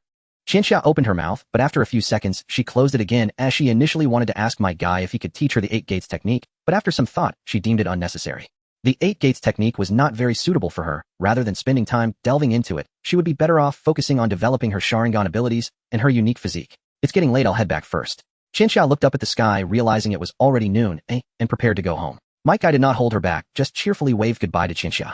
Qianxia returned the way she came, but due to the winding paths she and Might Guy took around Konoha, she could navigate many of them with her eyes closed. Left turn, right turn, up ahead is a blacksmith shop, and further on is a flower shop. Qianxia walked lightly down the street with her eyes closed, and because of her earlier run with Might Guy, the older ladies were too scared of the so-called ghost to come out, leaving the street eerily quiet. However, there were two exceptions. Take this. Ino. I'm not afraid of you. I'm much stronger than you. Ino Yamanaka and Sakura Haruno were play-fighting on the street, their scuffles slightly better than regular children's fights. After the incident where Qianxia mentioned Sasuke likes strong women, the two girls had been trying hard to become stronger. Among them, Ino Yamanaka showed the most noticeable changes. After all, her family was a prestigious clan, and throwing a little charm to seek advice from the elders was quite effective. In contrast, Sakura Haruno had not changed much. The disadvantages of being a commoner ninja were evident. After all, not everyone could be Minato Namikaze, and it was incredibly difficult for a commoner to produce a genius. The fight between the two girls was really not worth watching. Qianxia was not a pervert who enjoyed watching girls fight, so she stood by for a little while before leaving. Upon returning to the Uchiha residence, Naruto and Sasuke were surprisingly not training for battle, but were instead engrossed in books. Sister, you're back. Whom are you two reading? Yeah, the final exams are coming up, so even I have to review a bit, but Naruto. Sasuke glanced at Naruto, who seemed to be wearing a mask of agony. Oh, what is this even saying? I can't understand it at all. Oh, just looking at it gives me a headache. I'd rather practice ninjutsu. Naruto scratched the back of his head frantically while looking at the book. Ha ha ha, don't you want to become Hokage? There are no shortcuts on the path to becoming Hokage, so keep it up. Qianxia laughed and sat down next to them. Naruto muttered yeah, and could only continue to wear his mask of agony, immersing himself in the sea of painful knowledge. Qianxia quietly watched the two little guys. Before she knew it, almost a year had passed since she crossed over. Compared to when she first arrived, she had truly adapted to this world and this life. The future would surely be smooth sailing. She would take down Danzo, Shimura, tidy up Orochimaru, deal with the Akatsuki organization, give Nagato a personality correction, punch Wakabito up, and make sure the Uchiha clan returned to their homeland to seal Kagaya again. Once all this was done, she could have some peace. Oh, there's so much to do. Qianxia held her head with both hands, her eyes trembling slightly. It's fine, Awat. Don't have to do it all. I just need to stop some of the regrets from the original story from happening. Qianxia murmured softly, trying to comfort herself. Just as she managed to calm herself, she suddenly realized an important issue. What if after Shippuden Boruto picks up the Otsutsuki family, I'm going to be sick? Qianxia felt like everything was going wrong, and she could only self-hypnotize, telling herself it wouldn't be that bad. That's right, it definitely won't be that bad. Yes, definitely. Qianxia covered her head with her hands, confidently stating with a puzzled expression. And so 4 years passed. During these 4 years, nothing particularly significant happened. After all, the original story was quite peaceful.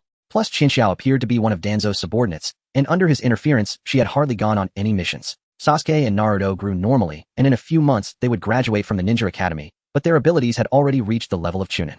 Meanwhile, Qianxia had also grown considerably over these 4 years, setting aside her strength, the most obvious change, from a budding beauty to a true beauty at 17.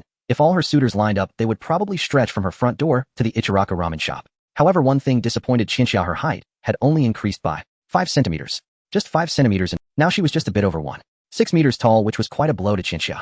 After all, she was already 17. Did she still have room to grow? Was it even possible? Probably not. Was it all over? Why, now I have to wait for these two little brats to grow taller, or my height prestige will be completely gone. After Naruto and Sasuke grew up, they became iconic tall figures, standing at 1.80 meters, while Qianxia was just over 1.60 meters at 17. Did she still have room to grow? It's already gone. Standing in front of the mirror, Qianxia imagined how these two little brats would grow up, each of them towering over her, making it impossible for her to use the Buddha's palm to suppress them, considering her head probably only reached their chests. Forget it being 1 meter 60. He'll just be content with that. Chinchilla comforted herself with her arms crossed over her chest, preparing to head out in the absence of Naruto and Sasuke. Grocery shopping? No. Executing a mission? No. The answer is to meet Shimura Danzo. It has been 4 years since she had hidden herself under pressure, and during these years Chinchilla had concealed herself so well that Shimura Danzo, feeling quite satisfied with himself, had completely failed to notice her disguise. The Kodo Amatsukami is an ultimate illusion, and thus its cooldown period is extremely long. For someone like Shimura Danzo who lacks Uchiha blood and forcibly implanted someone else's eyes, he wouldn't be able to use Kodo Amatsukami again for several decades. In other words, Shimura Danzo's current reliance is only on his aging body, somewhat tricky ninjutsu, and those 9 years. Fortunately, there was already a chance of victory. Qianxia's eyes changed as she stared at herself in the mirror, the crimson and pitch-black kaleidoscopic Sharingan spinning and blooming. Her right eye housed the Kodo Amatsukami. Her left eye contained recursion. Her current chakra level was roughly equivalent to 6 or 7 Kakashis. It was time to prepare the plan to eliminate Shimura Danzo. Chinchilla suddenly turned to look out the window as she sensed something flash by. At her current level, such a hallucination could not possibly be just a trick of the mind. Chinchilla quickly walked to the window and opened it, only to see a member of Root hanging upside down on the Uchiha residence. After exchanging glances, he said nothing but took out a letter and handed it to Chinchilla. Chinchilla glanced at the unopened letter and already knew what was inside, but she still symbolically opened it to check its content. As expected, it was written by Shimura Danzo, stating that the time had come and that he had found a marriage partner for Chinchilla. Asked whom it was indeed time to prepare. Chinchilla skillfully concealed her true thoughts, then smiled as she raised her head to look at the Root member who had come to deliver the message. Go back and tell Lord Danzo that I will change my clothes and prepare before coming over. The Root member nodded lightly and then vanished in an instant.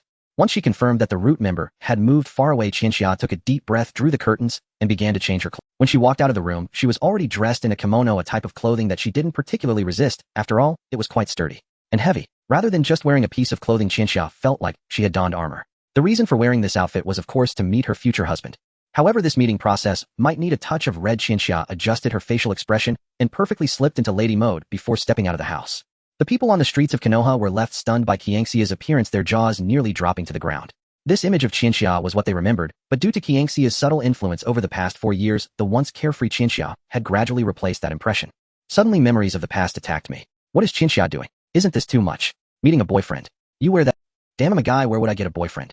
Do you think she might be going to get engaged? The crowd whispered among themselves while Chinchilla merely treated it as background noise. Her mind focused on how to take Danzo's head. Should I kill him with Kodo Amatsukami? No, that's too wasteful.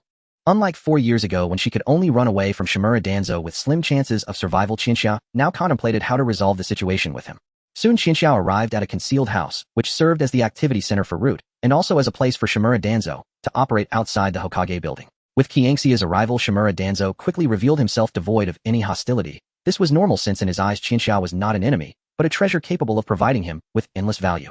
Chinchilla, you're here. Lord Danzo. It's good that you came. Since that's the case, hurry up and meet your future husband. Shimura Danzo could hardly wait. He clapped his hands, and a middle-aged man wearing a mask stepped out from the shadows. Few members of Root actually had significant roles in the original story, and even without the mask, Chinchilla wouldn't have recognized him. He was probably just a somewhat capable passerby. Chinchilla, this is your future husband. His talent is quite good, and his chakra attributes perfectly complement yours. If you two marry, the likelihood of producing highly talented ninjas will increase. Shimura Danzo said with a smile, stroking his long beard. The masked middle-aged man said nothing and had no intention of removing his mask. In his view, marrying Chinchilla was merely... Lord Danzo, actually I have something else to report concerning my brother Sasuke. Oh, the other little brat. What happened? He said. He hates you the most, so could you please go to hell? Chinchilla raised her head, revealing a crazed smile on her face. Shimura Danzo's pupils trembled as he finally realized something was off with Chinchilla. Although he didn't understand how she had escaped the brainwashing of Kodo Amatsukami, he couldn't afford to ponder that at this moment. His brain issued a strong alarm. He had to act immediately, or he would find himself in a perilous situation. However, just as he was about to move, he found himself unable to do so, as if his body had been pierced and fixed in place. He glanced down with great difficulty, only to discover that his shadow, the Root members, and Qianxia's shadows were all connected together. Shadow binding technique. Speaking of which, this COVID thing is rather strange. I still haven't fully recovered, and am still coughing, but the real torment lasted only a day. I've heard of people who got completely well in one night. Are there really such miraculous individuals? Shadow binding technique. This is a secret art of the Nara clan from Konoha.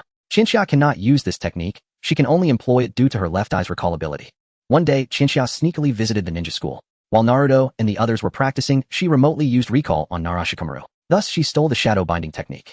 It was released using 1.33 times the normal chakra through her kaleidoscope Sharingan. However, it must be mentioned that Chinchilla is truly despicable for stealing a child's secret technique. Danzo, Chinchilla, and the Root member who attempted to become Qianxia's husband were bound together. Chinchilla could sense the pressure from both of them, They were trying to break free from her bondage. However, Chinxia stated that while she couldn't completely imprison them, it was no problem to hold them for a few minutes.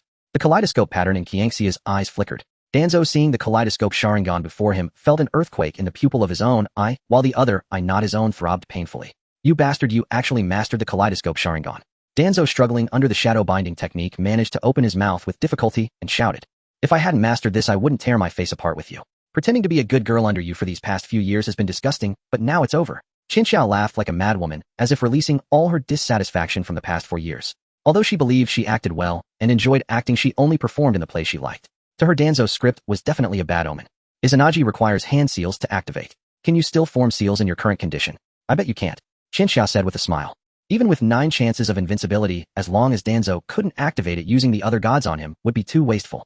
Chinxia didn't want to use that on him. Danzo gritted his teeth. Chinxia was absolutely correct. Activating Izanagi requires the signs of the rabbit, boar, and goat, and he could not move at all. However, Danzo was not particularly panicked. The shadow binding technique was a jutsu of mutual destruction. He couldn't move, and neither could Chinxia. Unless. Shadow clone technique. Chinxia seemed to have seen through Danzo's thoughts as she casually uttered the, of course in his current state, he couldn't summon shadow clones, so she had summoned them beforehand and hidden them away. As Qianxia's voice fell, a shadow clone of Chinxia jumped out. For the immobile Danzo, let alone Qianxia's shadow clone, even an ordinary genin would pose a significant threat.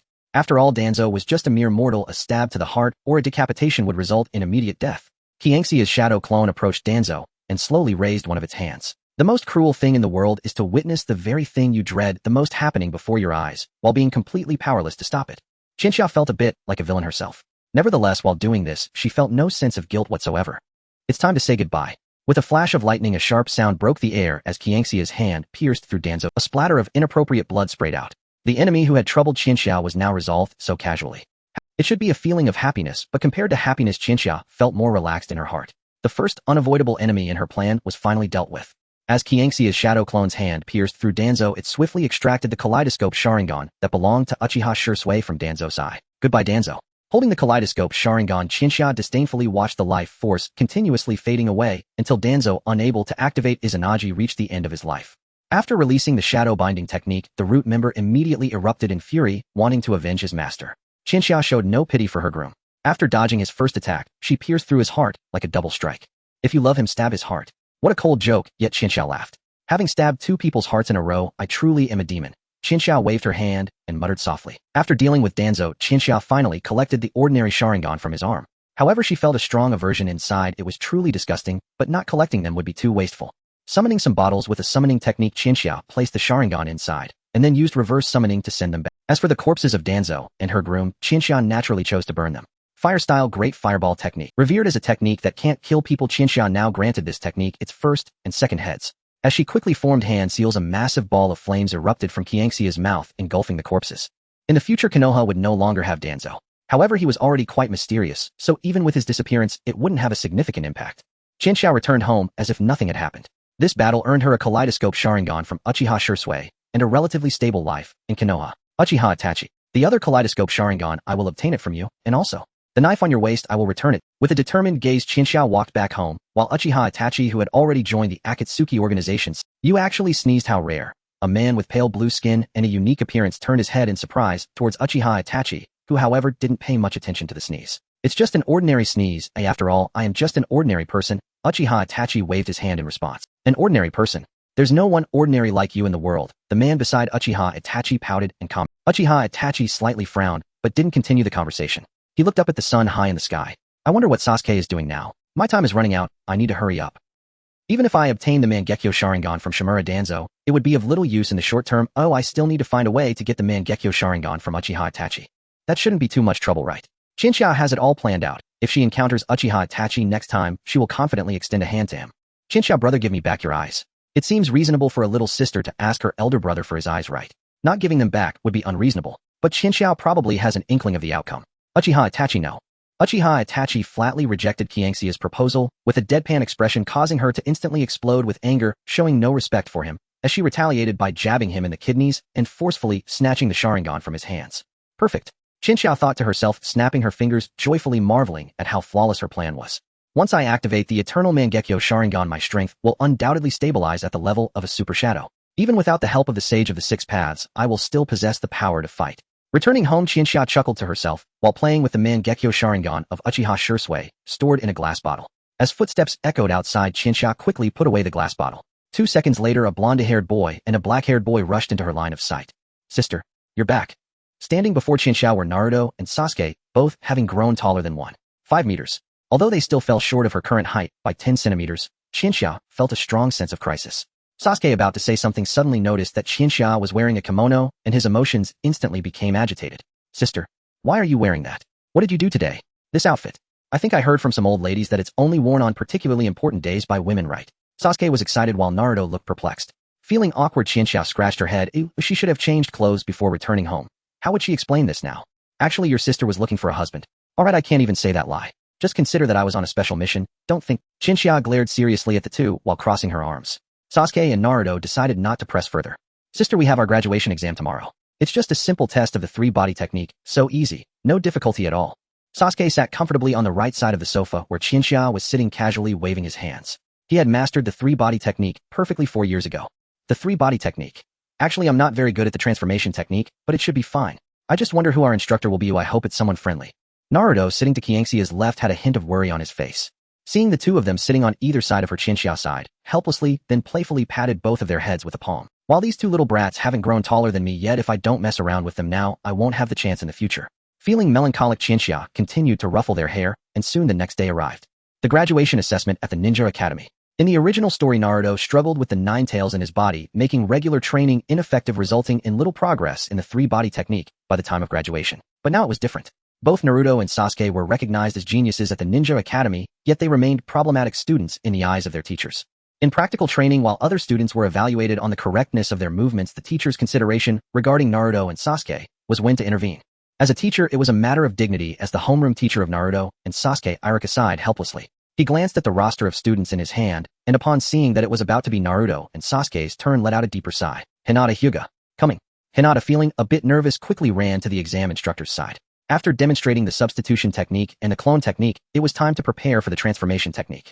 With a hand seal, a puff of white smoke erupted as Qianxia emerged from within the smoke. Shy version of Qianxia. A bashful and fidgety Qianxia stood before the examining instructors, and Irika, along with the other instructors, were instantly mesmerized, promptly awarding her full marks. Hinata, you mastered the transformation technique very well. Transforming into someone who looks very different from yourself is not easy, Irika commented seriously. Actually, the person I transformed into is a big sister I respect a lot, as she is my future goal. The Hinata version of Qianxia emitted a shy and adorable tone, truly maximizing the contrast. As Hinata Hyuga exited, Irika's 2 nightmares walked in through the door. Are you two going together? I don't really want to waste time, let's just do it like this. Sasuke said arrogantly with his arms crossed, causing the faces of the examining instructors to twitch slightly. They knew that Sasuke had the qualifications to act arrogantly in terms of strength. Not just Sasuke, but even Naruto beside him had likely surpassed the teachers. 3-body technique, clone technique. Sasuke symbolically created 2 clones while Naruto summoned a small amount of chakra to create several dozen. 3-body technique, substitution technique. With a hand seal, 2 wooden sticks suddenly appeared, quite practical and unadorned. 3-body technique, transformation technique. The two exchanged glances and decisively performed the hand seals for the transformation technique. Transformation technique. Bang, bang. As the white smoke erupted and dissipated, 2 identical stunning beauties emerged from the smoke, and unsurprisingly, it was still Qianxia. However, the Qianxia transformed by Sasuke was the version from the night of the massacre, her clothes somewhat tattered and her body covered in blood, but this was the moment Sasuke thought his sister looked the coolest. In contrast, the Qianxia transformed by Naruto was the version from yesterday, dressed in a kimono. The reason was simple, he thought his sister looked incredibly mature and amazing yesterday. If only she could wear that every day. Naruto's version of Qianxia displayed a foolish grin, while Sasuke's version of Qianxia quickly grabbed Naruto's cheeks. Sasuke, don't make that silly grin with my sister's face. Naruto, sorry, ow ow ow. Watching Naruto and Sasuke bicker, Irika and the others were filled with black lines on their foreheads. After a moment of entanglement, they still awarded full marks. You two may leave now, Irika said weakly as the two continued to tug at each other's hair, and faces rolling out of the graduation rate of the ninja school is inherently high, as the basic 3-body technique of ninjas is not particularly difficult to master. In the original story, there was a character named Shuei-mu who hinted Naruto to steal the forbidden scroll of Konoha. Shuei-mu has remained unchanged while Naruto has transformed, and Shuei-mu no longer has that opportunity. Haha, tomorrow we will be awarded the Jinin headbands. From tomorrow on we will be Jinin. Naruto laughed heartily, excitedly throwing his arm around Sasuke's neck. Sasuke, wearing a look of disdain, quickly pushed Naruto's arm away and said, "It's just Jinin, why are you so excited? With our current strength, it would even be reasonable for us to be Chunin." Indeed, both of them have long surpassed the level of Genin, ranking among the stronger ones, even among Chunin. Sasuke's Sharingan transformed from a single Tomo to a minor change. The additional Tomo seems to have appeared because Sasuke had a nightmare last night dreaming of the night of his clan's destruction. Naruto, on the other hand, remains the same as before. He has no intention of messing with the Nine-Tails sealing technique, and it seems his subsequent growth will be entrusted to Jiraiya. Sasuke, do you think sister has prepared a feast for us? A feast? Dream on, just a hamburger would be good enough. Oh, be careful, she might just make you a black pepper steak. I would eat black pepper steak. Beef. With his hands in his pockets, Sasuke walked alongside Naruto, who was joyfully hugging his own head as they quickly made their way back to the Uchiha residence. As expected to celebrate their graduation, Shinshao prepared 2 large hamburgers stacked with double layers of beef. The two looked at each other, then shrugged, revealing expressions of as expected. What's wrong? Not satisfied? How could that be? Sister's hamburgers are the best. The two grabbed their hamburgers and began to chew heartily. The taste was nothing special, but as long as it was made by Shinshao, they felt they could never get tired of it. Meanwhile, the other students from Naruto and Sasuke's class were returning home one by one, bringing their successful graduation results. Hinata Hyuga was particularly joyful as she had successfully transformed into Qianxia's appearance during the transformation technique assessment. Dad, I have become a genin. Hinata ran home, and upon hearing this news, Hayashi Hyuga happily extended his arms to hug Hinata. Since the incident where Hinata was kidnapped, the barrier between father and daughter has been broken, and their previously cold relationship has warmed to a normal father-daughter level. Oh no, it seems Hayashi is showing signs of becoming a doting father. Sister, congratulations. Hinata's younger sister Hanabi Hyuga shyly blessed her sister, and then quickly ran off, truly a lovely child. After Hayashi Hyuga spun Hinata around in a playful 720-degree turn, he finally set her down.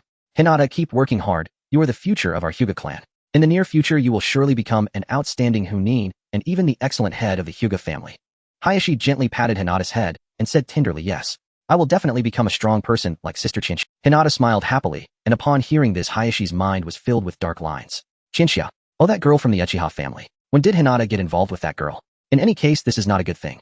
However, seeing Hinata's joyful demeanor, Hayashi couldn't bring himself to pour cold water on her. Fortunately, Chinchia has a relatively good reputation, so he isn't particularly worried about Chinchia leading his daughter astray. Probably. Chinchia, just kidding. If I really wanted to lead your daughter astray, she would not only have the strength of a budding Chunin, but could also transform into a little powerhouse. Hayashi, little powerhouse. For someone like Hinata, such a soft and cute girl, Chinchia considers her a precious resource in the world. How could she wantonly destroy such a wonderful being? Chinchia is a representative of otaku culture. Over the past 4 years, she has been gradually attempting to change the cultural landscape of Konoha, and the concept of figurines has started to become popular there, even though Chinchia wonders why so many figurines are modeled after her.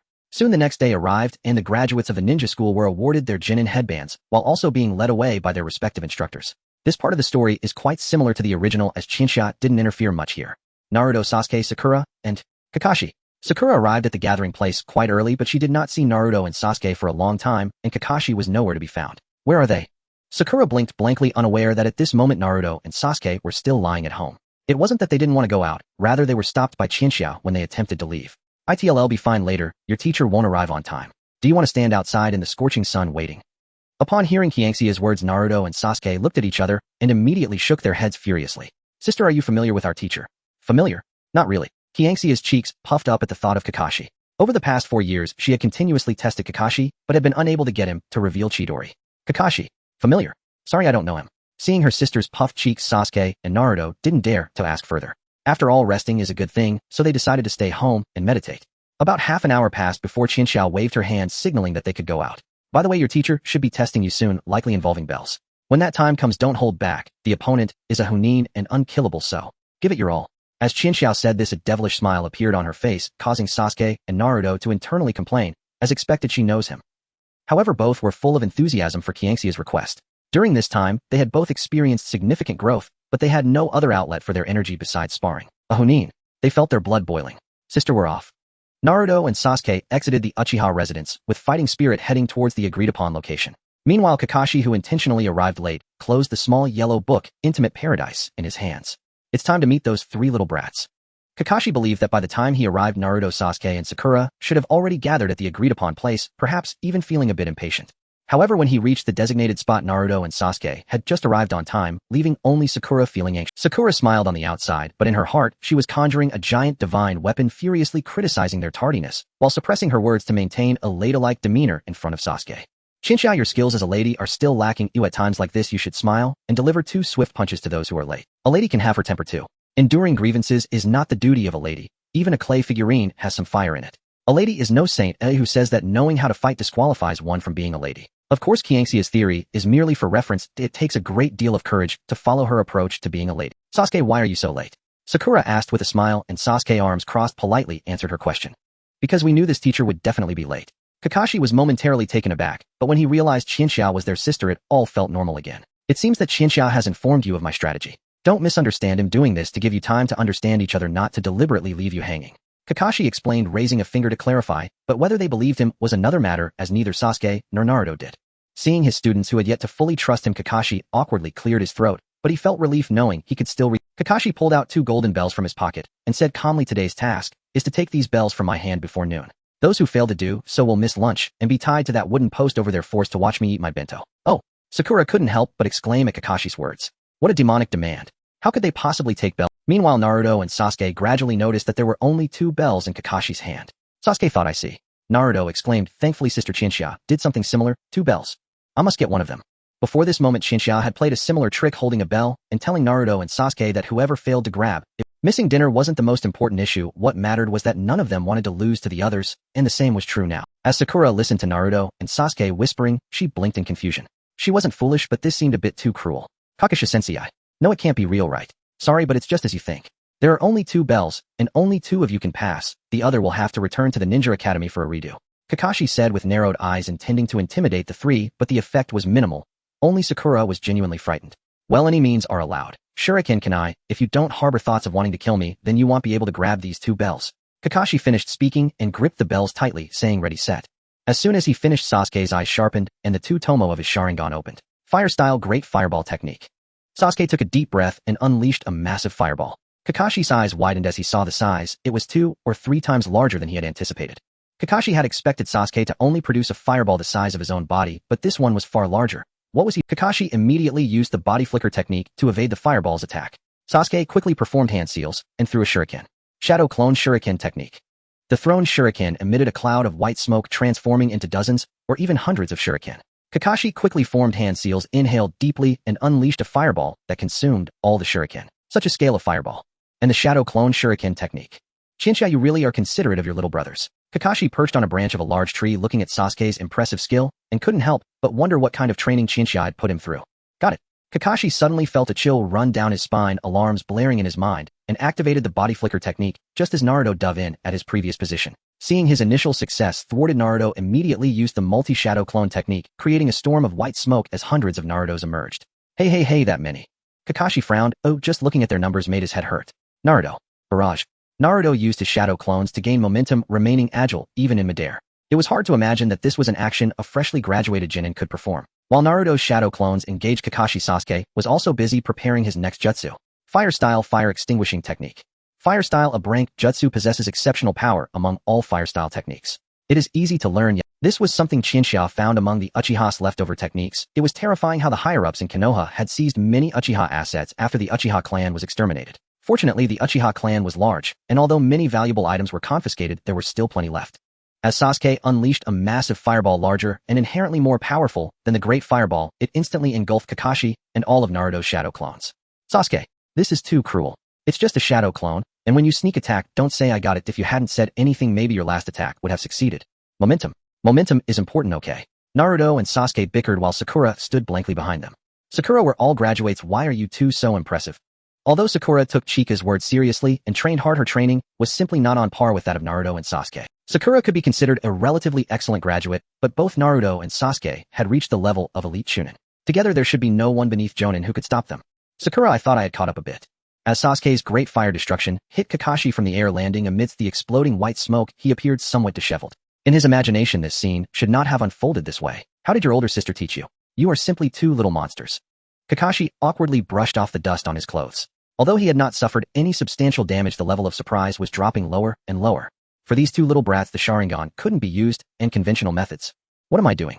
These two aren't ordinary kids. I need to show some real skills. Kakashi took a deep breath, preparing to display some true abilities. He quickly formed hand seals and used the shadow clone technique, creating 3 or 4 Kakashi shadow clones around him. Fire style, great fireball technique.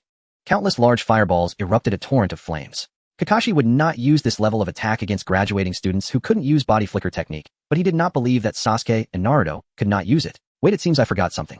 Sasuke can and Naruto probably can too. Sakura. Oh no. Kakashi realized this only after using the technique while Naruto and Sasuke immediately positioned themselves in front of Sakura, choosing to face the attack head-on. Lightning style black lightning black bolt. Sasuke quickly formed hand seals using the ninjutsu that Kakashi taught to Chika, which Chika then taught to Sasuke. Black lightning erupted from Sasuke, transforming into a black lightning leopard that collided violently with the clash of lightning and fire would only result in an explosion. A thunderous explosion erupted from the center of the collision. Most of the shockwaves surged towards Sasuke, but he quickly used Earth-style Earth Flow Wall to block it withstanding the blast. Seeing this scene, Kakashi let out a sigh of relief. Thankfully, it was held up. Although he did not think a major accident would occur, it would still be problematic if it required a trip to the Konoha Hospital. Before the white smoke from the explosion had completely dissipated, countless shadow clones of Naruto burst forth from the smoke. Previously there were merely dozens, but this time there were nearly 1,000. Naruto rushed towards Kakashi, and as Kakashi continuously broke through Naruto's shadow clones, new clones were Kakashi felt overwhelmed. This chakra disparity made him understand what innate talent truly meant. For of my life, no, it might even be more than that. The Uzumaki clan inherently possesses a vast amount of chakra and vitality. Even some members of the clan have chakra that can rival tailed beasts.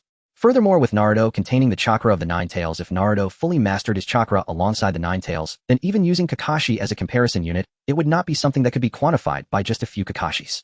While Kakashi pondered this, he subconsciously underestimated the Naruto clones that he knocked down with a single punch. However, the real Naruto was truly hidden among the clones, waiting for the right moment to strike. Great. An opportunity. The real Naruto behind Kakashi focused his gaze, his palm opened, and under the cover of other shadow clones' vision, a sphere began to form in his hand. Rasengan. After Chika learned this ninjutsu openly from Jiraiya, she could also teach it to Naruto without any issues. Naruto didn't train for long. After all, he had mastered the multiple shadow clone training method that allowed him to create hundreds of clones to train together. With experience accumulating, even Naruto quickly grasped this ninjutsu. By the way, Sasuke also mastered this technique, though he was not very fond of using it. Sasuke, this round ninjutsu is not cool at all. I prefer to use my lightning style. What a kid who loves to show off. As Naruto finished charging with the coordination of many shadow clones, he unleashed his Rasengan with great precision. In a critical moment, Kakashi reacted, but when he saw the ninjutsu in Naruto's hand, his eyes trembled, as if experiencing Minato. Sensei. Kakashi was surprised, but immediately reacted. Thus, he was merely sent flying and sustained no injuries. However, as for the bells, they were uncertain. 2 bells fell from Kakashi's body to the ground, and Sasuke leisurely bent down to pick them up, smiling, as he said, Kakashi-sensei, we got the bells. Kakashi blinked blankly. He had never thought his bells would be taken away. Originally, his plan was simply to teach them a lesson, to let them understand how vast the sky was, and to test their quality. Bells. What a joke. I am Kakashi, a jonin. Kakashi sighed helplessly. Oh, one must accept the consequences of a bet. If he were to blame someone, it would have to be himself for not taking it seriously from the start and underestimating the opponent. With 2 bells, one of them was tossed to Naruto, leaving Sakura standing alone, bewildered. The wind blowing against her face felt stinging. Sakura, you guys. Kakashi-sensei. Sakura bit her lip, a torrent of words stuck in her throat. The scene before her was completely different from her original expectation. She initially thought today would just be an introduction to her future instructor where everyone would get along harmoniously. How did it end up like this? Everyone is so strong. I am so weak. Tears could not help but flow from the corners of Sakura's eyes. Seeing this, Kakashi let out a helpless sigh and walked over to Sakura, reaching out to gently pat her head. Kakashi-sensei, can I catch up with the 2 of them in the future? Sakura asked with her head held high, tears in her eyes. As a teacher, Kakashi should have responded, of course you can. You will be but Kakashi knew that such an answer was too filled with lies. In the end, Kakashi could not answer Sakura's question, only responding to the truth of her question with silence. I understand now. Even so, I still want to try once more, perhaps. Perhaps there's still a chance to catch up with them. Sensei, Kakashi isn't that right. Sakura closed her eyes. Though her words seemed addressed to Kakashi, she was truly speaking to herself. After all, this goal had become a pivotal force propelling her forward. Should it vanish entirely, Sakura feared she might lose the very will to advance further. Kakashi remained silent. Dreams were often radiant, but reality unforgiving. The world of shinobi placed immense weight upon bloodline and innate talent. Yet recalling his own master, the 4th Hokage Minato Namikaze, a prodigy born of common lineage, he chose quietly to extend a sliver of hope to Sakura. Though sharp-tongued and soft-hearted, Kakashi ultimately could not bring himself to send Sakura back to the academy. Thus Team 7 began to take shape. Not as the legendary trio of lore, but as a fledgling unit whose instructor, though bearing the title, held far less authority than his canonical counterpart. Kakashi, why does this evaluation feel less like testing their potential as shinobi, and more like testing my worthiness to be their teacher?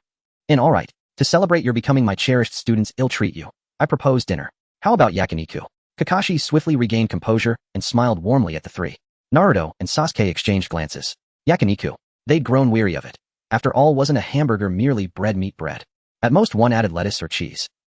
Let's go for ramen instead. That's not a bad idea. Rarely did Sasuke endorse Naruto's suggestions, but this time he did. Kakashi unsurprisingly raised no objection. Ramen was markedly cheaper than yakiniku, and frugality, after all, was its own virtue. Then let's go. Naruto, lead the way, and leave it to me. Grinning broadly, Naruto charged ahead, guiding the group toward Ichiraku Ramen, a humble street-side stall in this era, though destined to become one of Konoha's most iconic establishments.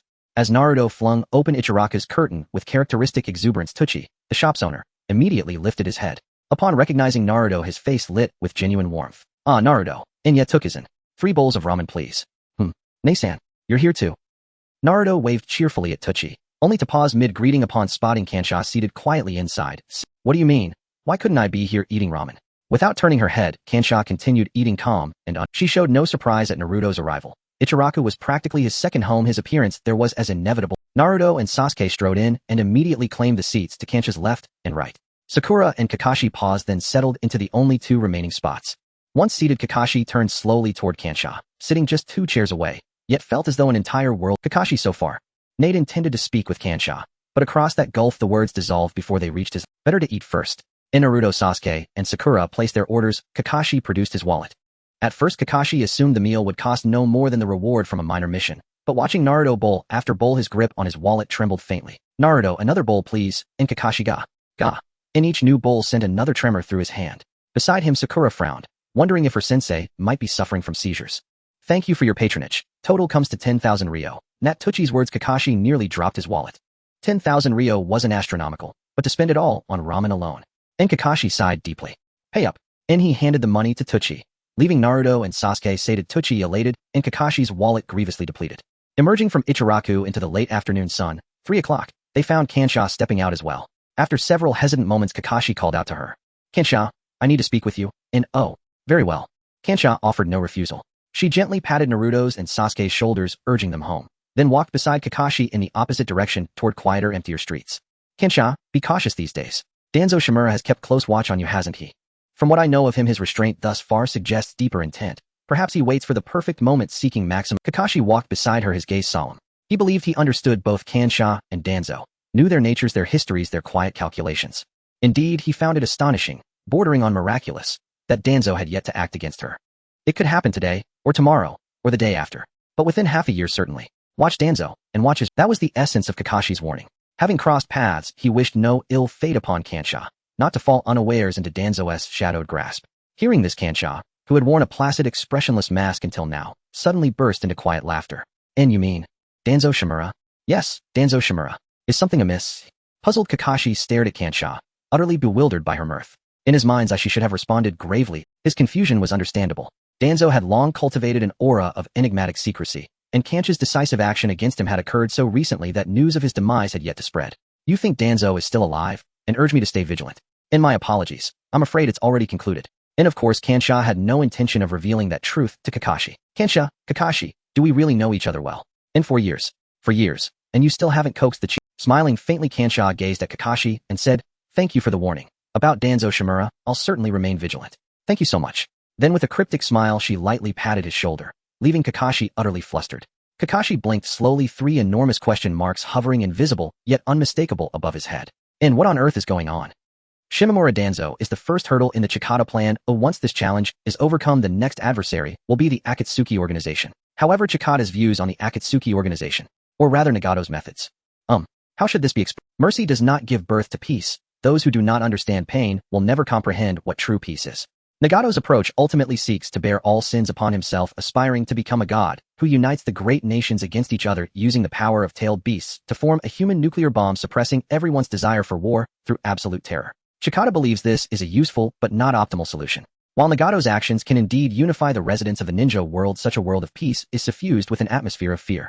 If a single country in the real world possesses nuclear weapons, and that country harbors no good intentions, can peace in the world truly be reassuring? Of course, there are merits to Nagato's ideology, but Chikata is not a politician, nor does she possess Naruto's verbal prowess. However, she cannot simply stand by and watch the original plot unfold. She must take action to change this storyline. After leaving Kakashi, Chikata pondered this matter on her way home. Despite her earnest efforts, she humbly admits that even she does not believe she can devise a perfect plan. Chikata political issues are truly troublesome. Verbal sparring is also a hassle. I might as well use my righteous iron fist. Just before returning to the Uchiha estate, Chikata successfully devised Plan A. Plan A: search for the Akatsuki organization at full speed, strike at their inner circle, and find the best moment to deliver a blow with the socialist humanitarian modification fist against Nagato. Chikata: perfect. Perfect or not. Chikata walked into the Uchiha estate, where Naruto and Sasuke were meditating and refining their chakra. Although Kakashi was surprised and puzzled by how Chikata taught the two of them, in reality, she had done very little, merely imparting some knowledge to them at the beginning. Both of them are geniuses, and their growth trajectories have been steadily upward. Now Chikata even feels she might become a burden. Once they enter the main plot of the original story, the two boys' growth rates will only accelerate. After all, from the age of 12 to 17, they progressed from Genin to 6 pads level in just 5 years. It's time to leave. Although she feels a bit reluctant, staying with them any longer might lead to mutual burden for Chikata, Naruto, and Sasuke. Chikata closed her eyes, took a deep breath, and upon opening them her gaze was filled with determination. Time passed by second as Naruto and Sasuke gradually awakened from their meditative state. Great. I feel my chakra has increased a bit more. Increased again. Come on, your chakra is already plentiful. You can still increase it so easily, you really are a monster. Sasuke glanced at Naruto, who was gloating, and pouted slightly. His chakra had also increased, but only a tiny bit, and he felt as if he had hit a bottleneck. Sasuke: Naruto, come over. I have something to tell you. Chikata waved her hand at the two, who promptly rushed over. They initially thought Chikata would share some good news, but after hearing her words, the expressions on their faces instantly changed, as if they were wearing masks of pain. Sister, you are leaving. It's not for a mission, but I do need to go out for a while. I will be away for at least a few months, so you both must work hard in your training while I'm gone, understand? Chikata gently ruffled Naruto and Sasuke's heads, comforting them. To be honest, Chikata felt less like a sister and more. This time there is no room for detours. The next day, early morning. Chikata, after a long time, broke free from the confines of her bedding and began to pack her luggage. So they should not have too many issues. This time there is no room for detours. The next day, early morning. Chikata, after a long time, broke free from the confines of her bedding and began to pack her luggage. This is certainly not a sudden departure, as she had discussed it with Naruto and Sasuke yesterday. Sudden departures are the stuff of cliched plots, and Chikata has always rejected such hackneyed developments. It's not a life and death separation, as she will return in a few months. Clothes, pants, provisions. Oh, and money. 100,000. Should be enough, right? Alright, I think I'm about ready, but it's time to set out. Chikata took a deep breath, strapped on a slightly bulging backpack, and prepared to depart. Is this preparation for a journey? With such preparation, a professional traveler would think Chikata is planning to go on a journey, but a vagrant wouldn't carry this much money. Naruto and Sasuke lay in bed, their eyes sporting large dark circles. They hadn't slept a wink all night. After all, their beloved sister was going to be away for several months. The longest she had been away before was just a little over a month. I'm fine. Sasuke buried his head in his pillow, murmuring softly to himself, trying to convince himself. Naruto, on the other hand, lay sprawled out in a star shape, staring blankly at the ceiling. His reaction wasn't as intense as Sasuke's, but Chikata's departure truly struck him hard. Chikata could roughly guess the two's reactions, but she wasn't worried. Those two little ones have the halo of protagonists. How could they possibly be defeated by her departure? That's impossible. Chikata picked up her backpack, took a deep breath, and then stepped forward, crossing the threshold of the Uchiha. She took out a scroll from her pocket, opened it, and found numerous locations of underground bounty organizations. I really spent quite a bit of money to gather this information, but having this scroll gives me a preliminary goal. Chikata studied the locations recorded on the scroll, murmuring softly. The Akatsuki organization may seem mysterious, but for Chikata, who stands on the shoulders of giants, the original work, it is still traceable.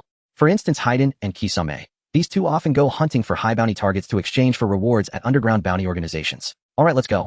Chikata held the scroll, and using a body flicker technique quickly disappeared from the threshold of the Uchiha estate, speeding towards the nearest underground bounty organization. 3 hours have passed since Shinshia left Konoha, and Naruto and Sasuke have crawled out of their bedding, reluctantly accepting the reality that Shinshia is gone. After graduating from the Ninja Academy, their next phase of life involved following their instructor Kakashi to undertake various missions of different ranks. However, given that Naruto and Sasuke's current strength is nowhere near the level of a Genin, Kakashi couldn't just take on crank missions like capturing stray animals. A rank mission seemed a bit too much. What a hassle. To elite Chunin and Sakura, what level of mission should I accept for them? Kakashi mused, rubbing his head in distress. As he took the mission and approached the trio, his entire face suddenly fell. Naruto and Sasuke looked as if someone owed them millions, radiating negative energy. Kakashi, hey. Naruto, Kakashi, what happened to these two kids?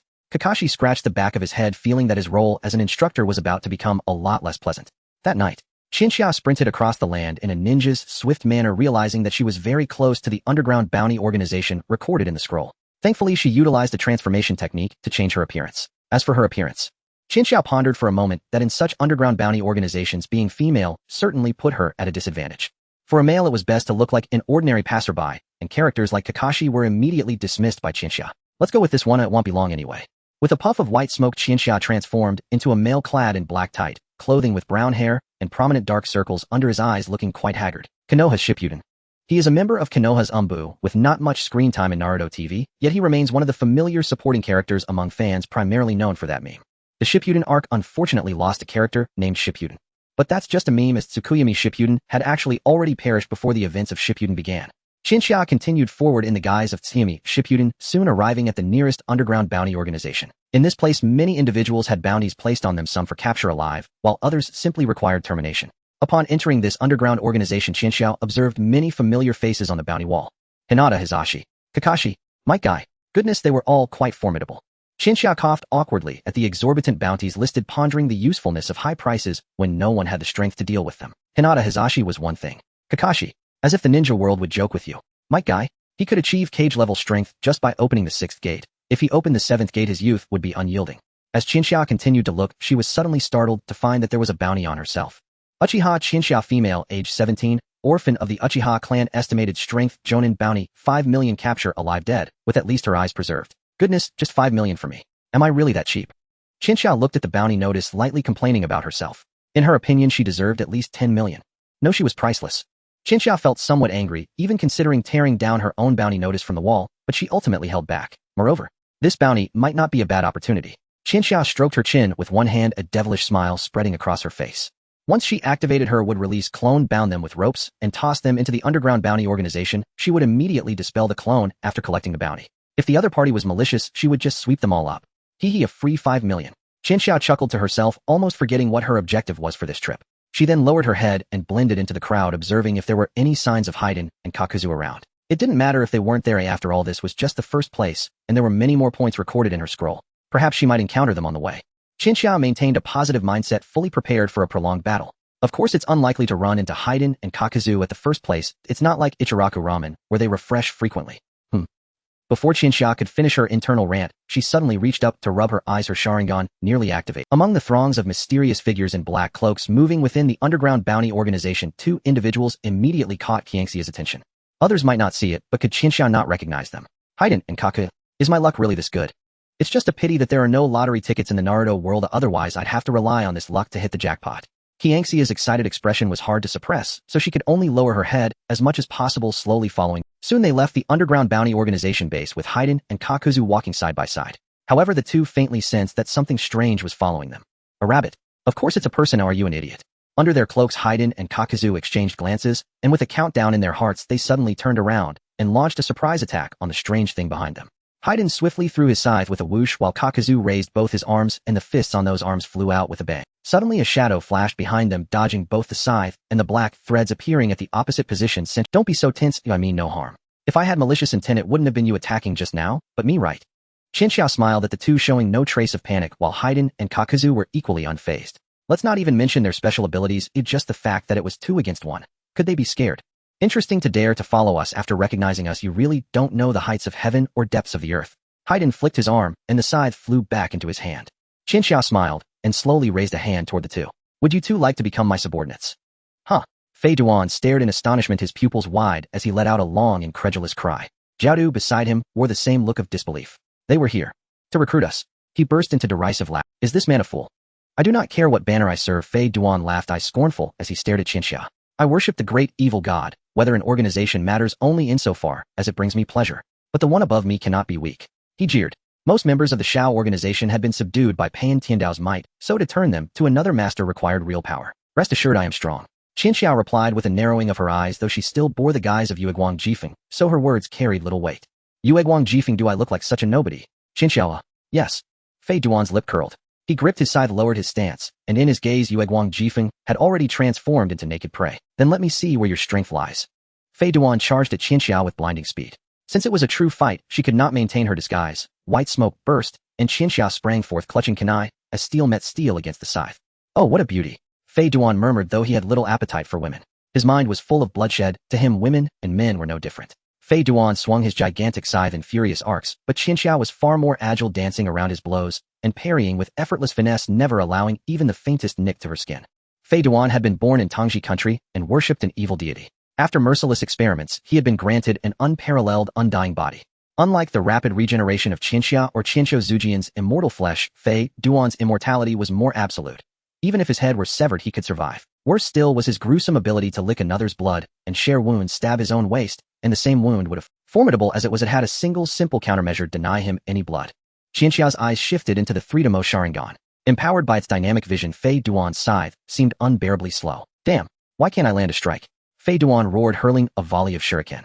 But Qianxia had anticipated this. One backward step, and a shadow clone effortlessly intercepted every projectile. Multi-shadow clone technique. With a retreating motion, Qianxia summoned 2 more shadow clones to her flanks. All of them moved in perfect synchrony, forming seals at once. 5 natures, great linked orbs.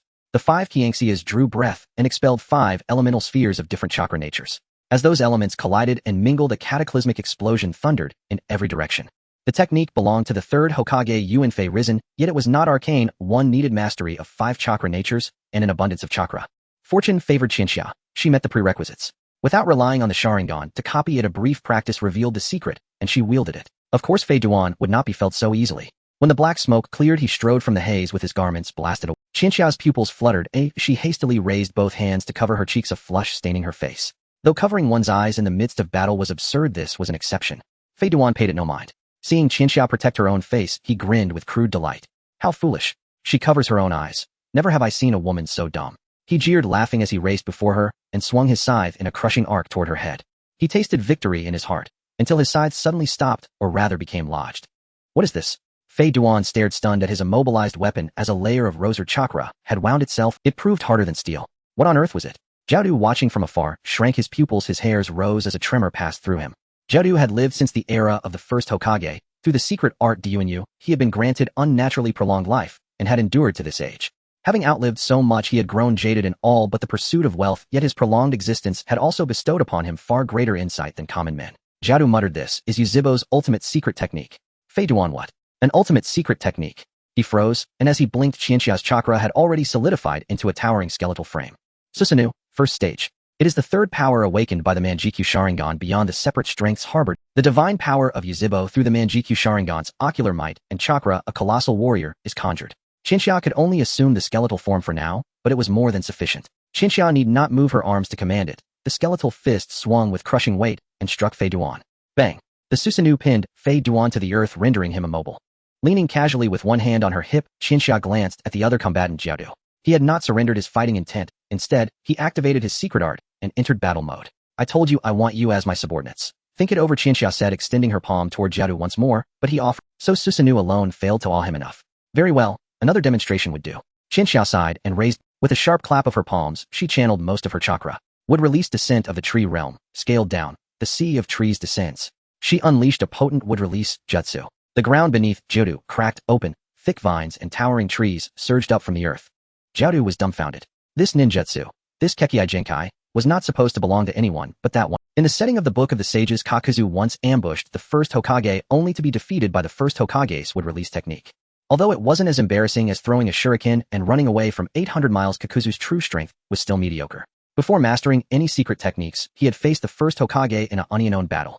Qianxia even suspected that what Kakuzu saw as the 1st Hokage's wood release was actually her wood release clone. It was precisely because he was forced to flee in panic from the 1st Hokage's wood release that the psychological impact remained unmitigated even after several eras. Kakuzu, do you know how badly I was beaten by wood release back then? You could never guess, and do you have any idea how immense the psychological trauma that wood release caused me was? You could never guess either. As Qianxia clapped her hands together, wood release forest of trees was unleashed, and countless vines and towering trees erupted from the ground. Kakuzu immediately jumped up to evade the vines that sprouted from beneath his feet, but once he leapt there was no returning to the ground. Vines, whips, thorns. Various forms shot up, and Kakuzu accidentally fell into the abyss. The vines continued to grow just like the name of this ninjutsu, forest of trees, which could directly generate an entire forest. However, this chakra. Oh my, this move consumes too much chakra. The chakra enhancement plan must be implemented quickly with only 6 or 7 of Kakashi's chakra. How can one possibly use wood release? Qianxia muttered softly, and after several seconds a series of booming sounds erupted from within the forest, presumably from Kakuzu, who had fallen deep down and was now unleashing his secret techniques in a frenzy. It was only a matter of time before Kakuzu broke free from the constraints of wood release. To be honest, Qianxia believed she could defeat both Kakuzu and Haiden with her own strength, but persuading the two to submit to her solely based on strength was still too difficult. After using just one wood release, Qianxia felt herself nearing exhaustion, but she remained calm. If she panicked, Haiden continued to be pinned down by Susanoo, while Kakuzu after a minute or two finally broke free amidst the chaos of Kakuzu was gasping heavily, his body bursting through a mass of black lines with several mask heads hanging from those. This was the secret technique Dyuanyu. Not to mention the black tendrils. The most notable feature of this technique was its ability to seize the hearts of others using the tendrils drawing in both their chakra and nature, allowing the user to perform a portion of advanced ninjutsu of the basic 5 elemental natures. Moreover, for every additional heart, one more life was granted. Very strong, pure strength, surpassing Haiden. But was Qinxiao worried? Not in the slightest. Susanoo restrained Haiden while its master kept his hands behind his back. Although chakra had already been significantly depleted, he still put on an air of confidence, saying, "See. The previous would release was merely a basic attack. If I wanted to, I could easily create an even larger one with a clap of my hands." Kakuzu was already quite rattled by facing wood release. He joined the Akatsuki mainly because he was convinced by pain, but if comparing pain to that man, Kakuzu still believed that man was stronger. Now the one intimidating Kakuzu was not Qinxiao, but rather the shadow in his heart, the first Hokage, the god of shinobi's cough. Qinxiao lightly coughed, and Kakuzu immediately took half a step back, his face filled with tension. What on earth is this woman? Isn't wood release a bloodline limit unique to that man? Furthermore, the ultimate secret technique of the Uchiha. How could these two monstrous abilities coexist? Kakuzu's forehead was dripping with beads of cold sweat.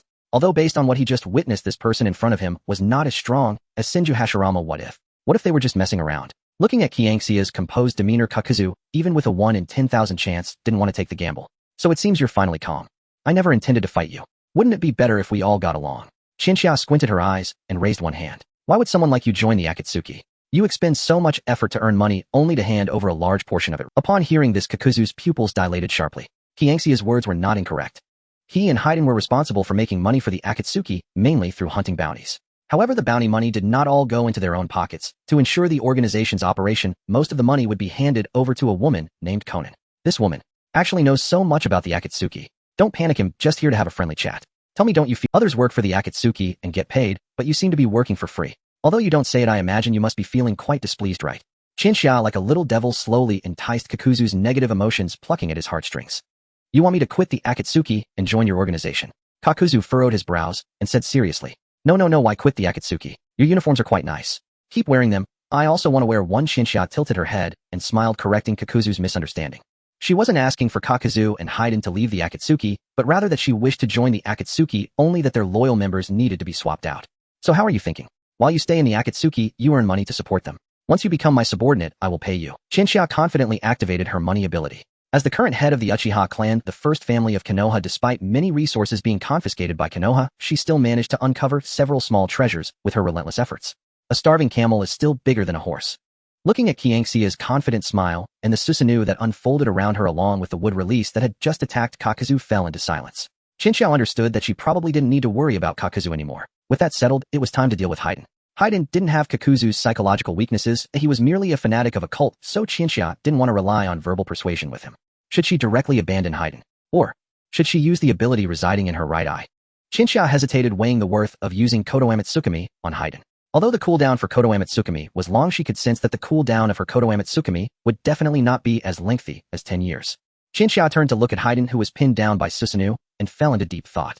The Ketsuryugen requires decades to cool down, and only with Hashirama cells can the cooling time be accelerated. However, this is not a situation where Uchiha Shursui personally uses it, and because Chika's physique is unique, she believes that her cooling time for the Ketsuryugen shouldn't be too outrageous. Moreover, if we take a step back, when the Mangekyo Sharingan evolves into the Eternal Mangekyo Sharingan, the accompanying skill's cooling time should also refresh, right? Probably. Ugh. Oh my heavens, what am I hesitating for? Holding back and being indecisive, unable to let go here or there, am I never going to use it? You can't catch a wolf without letting go of the child, just use it. After a struggle within her heart, Chika chose to use the Ketsuryugen to gain immediate benefits. It's better to betray 2 members of the Akatsuki than to betray just one. With a thought, the skeletal structure of Susanoo that was pinning down Haiden slowly lifted, and Haiden, covered in mud from intimate contact with the ground, suddenly scrambled up, glaring angrily at Chika with a face full of dirt. Haiden did not make any threats as his mouth was full of dirt. He was afraid that if he got too excited while speaking, he would inadvertently swallow the dirt. However, if killing with just a glance was possible, it was evident that Haiden had already subjected Chika to 1,000 cuts. What a troublesome guy. Using mere verbal jabs against him is basically useless. To make him Chika's tool, the Ketsuryugen must be employed. Be grateful, this is the ultimate illusion, and it's being used on you. Chika thought sarcastically, and then the 3-tomo in her eyes began to rotate, transforming into the shape of the Mangekyo Ketsuryugen. Chika activated the ability residing in her right eye, and with just her sight, she successfully altered Haiden's consciousness and thoughts. In Haiden's mind, Chika's status soared dramatically, and a multitude of non-existent memories began to surface. In these memories, Chika was the young lady whom Haiden had served since childhood. He was extremely loyal, and the lady was very kind, with an excellent relationship between them. Due to some unexpected circumstances, Haydn fell into a cult and became a cult member, but the young lady accepted him regardless of others' opinions. Silent brainwashing. This is the terror of the ultimate illusion Ketsuryugen, which is fundamentally different from other illusions. As Chika completed the Ketsuryugen, she raised a hand to cover her right eye, feeling sharp pain radiating from her eyeball. Although there was no bleeding, it felt just about the same. 1 or 2 years of cooling time. That's faster than I imagined. Moreover, even if the cooling time isn't up, I can force it. However, using a regular Mangekyo once might lead to blindness, but fortunately my eternal Mangekyo is already secured. Chika murmured softly through the pain. Although she hesitated at first to use the Ketsuryugen, she did not regret it after actually using it. Haydn stood dazedly in place, his eyes blank. At this moment he had not yet fully digested the brainwashing from the Ketsuryugen, but it should be nearly complete. Chika turned to look at Kakuzu only to see him with a numb expression. Susanoo would release. This brainwashing technique seems to be the Ketsuryugen. Damn. He was already on the edge of hesitation, and the Ketsuryugen directly shattered the last remnants of doubt in his heart. But the salary can't be low. If it is, I might betray you. Kakuzu said this, and then retreated from the earth grudge fear attack state back to his original posture. Meanwhile, Haydn's brainwashing by the Ketsuryugen had also been completed, and the previously dull eyes regained their spark. Ah, my head hurts. Young lady, you are so strong I can't compete with you. Haydn covered his head with one hand, completely changing his tone towards Chika. In his current memory, the recent fight with Chika was merely a test proposed by her, and everything was altered to favor Chika. Kakuzu, who was watching all of this from the side, remained silent, knowing he could only keep quiet.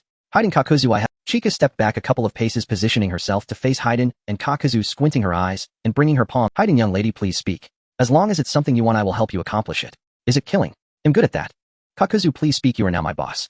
Seeing the two who had successfully betrayed her, Chika nodded in satisfaction. Although she had only turned the 2 weaker members of the Akatsuki, it was not a big deal, as this was merely the first step of her plan. Having succeeded in the first step of her plan, the next step awaited. You two find a way to introduce me into the Akatsuki. Remember, it should be as natural as possible. Don't try to recommend me deliberately. Also, don't mention my real identity, invent a fake identity, and once there are signs of success, contact me using carrier pigeons. Chika said seriously to the two, then informed them of how to contact her. Kakuzu nodded while Haydn pulled out a small notebook from somewhere and began taking notes. Haydn, why are you all looking at me? I have a bad memory. I can't take notes. I'm very serious about what the young lady asked me to do. As the notes were completed, Haydn took a deep breath and looked seriously at Chika, saying, Don't worry, young lady, leave it to me. I will do this efficiently. I trust you very much, Chika replied to Haydn with a smile, while subtly signaling to Kakuzu beside her. Chika, keep an eye on him. Don't let him mess things up. Kakuzu will try. I'll try. At this moment, the Vortex Nagato, who was in a special device sustaining his life, suddenly felt uncomfortable and withdrew his consciousness from the 6 bodies, returning to his original form. What's wrong? It's nothing, just felt a bit unwell suddenly, but I'm fine now. The emaciated Nagato turned to look at a beautiful woman with blue hair and a bun beside him. Nagato, the mastermind behind the Akatsuki, controls 6 powerful puppets, known as Pain, through the power of the Renegade. Conan, Nagato's closest friend, the only female member of the Akatsuki, codenamed White Tiger, known as the Angel. Nagato, don't push yourself too hard, your body. It's fine. I know my Bodhi's condition. There won't be any issues in the short term. For our dream, I must continue to persevere.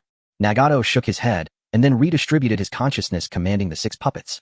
Conan looked at him with concern. Although this was their shared dream, she did not want Nagato to completely destroy his body. I hope the peace in our hearts can arrive sooner. Conan sighed helplessly, then turned and left the vicinity, continuing to prepare her explosive tags.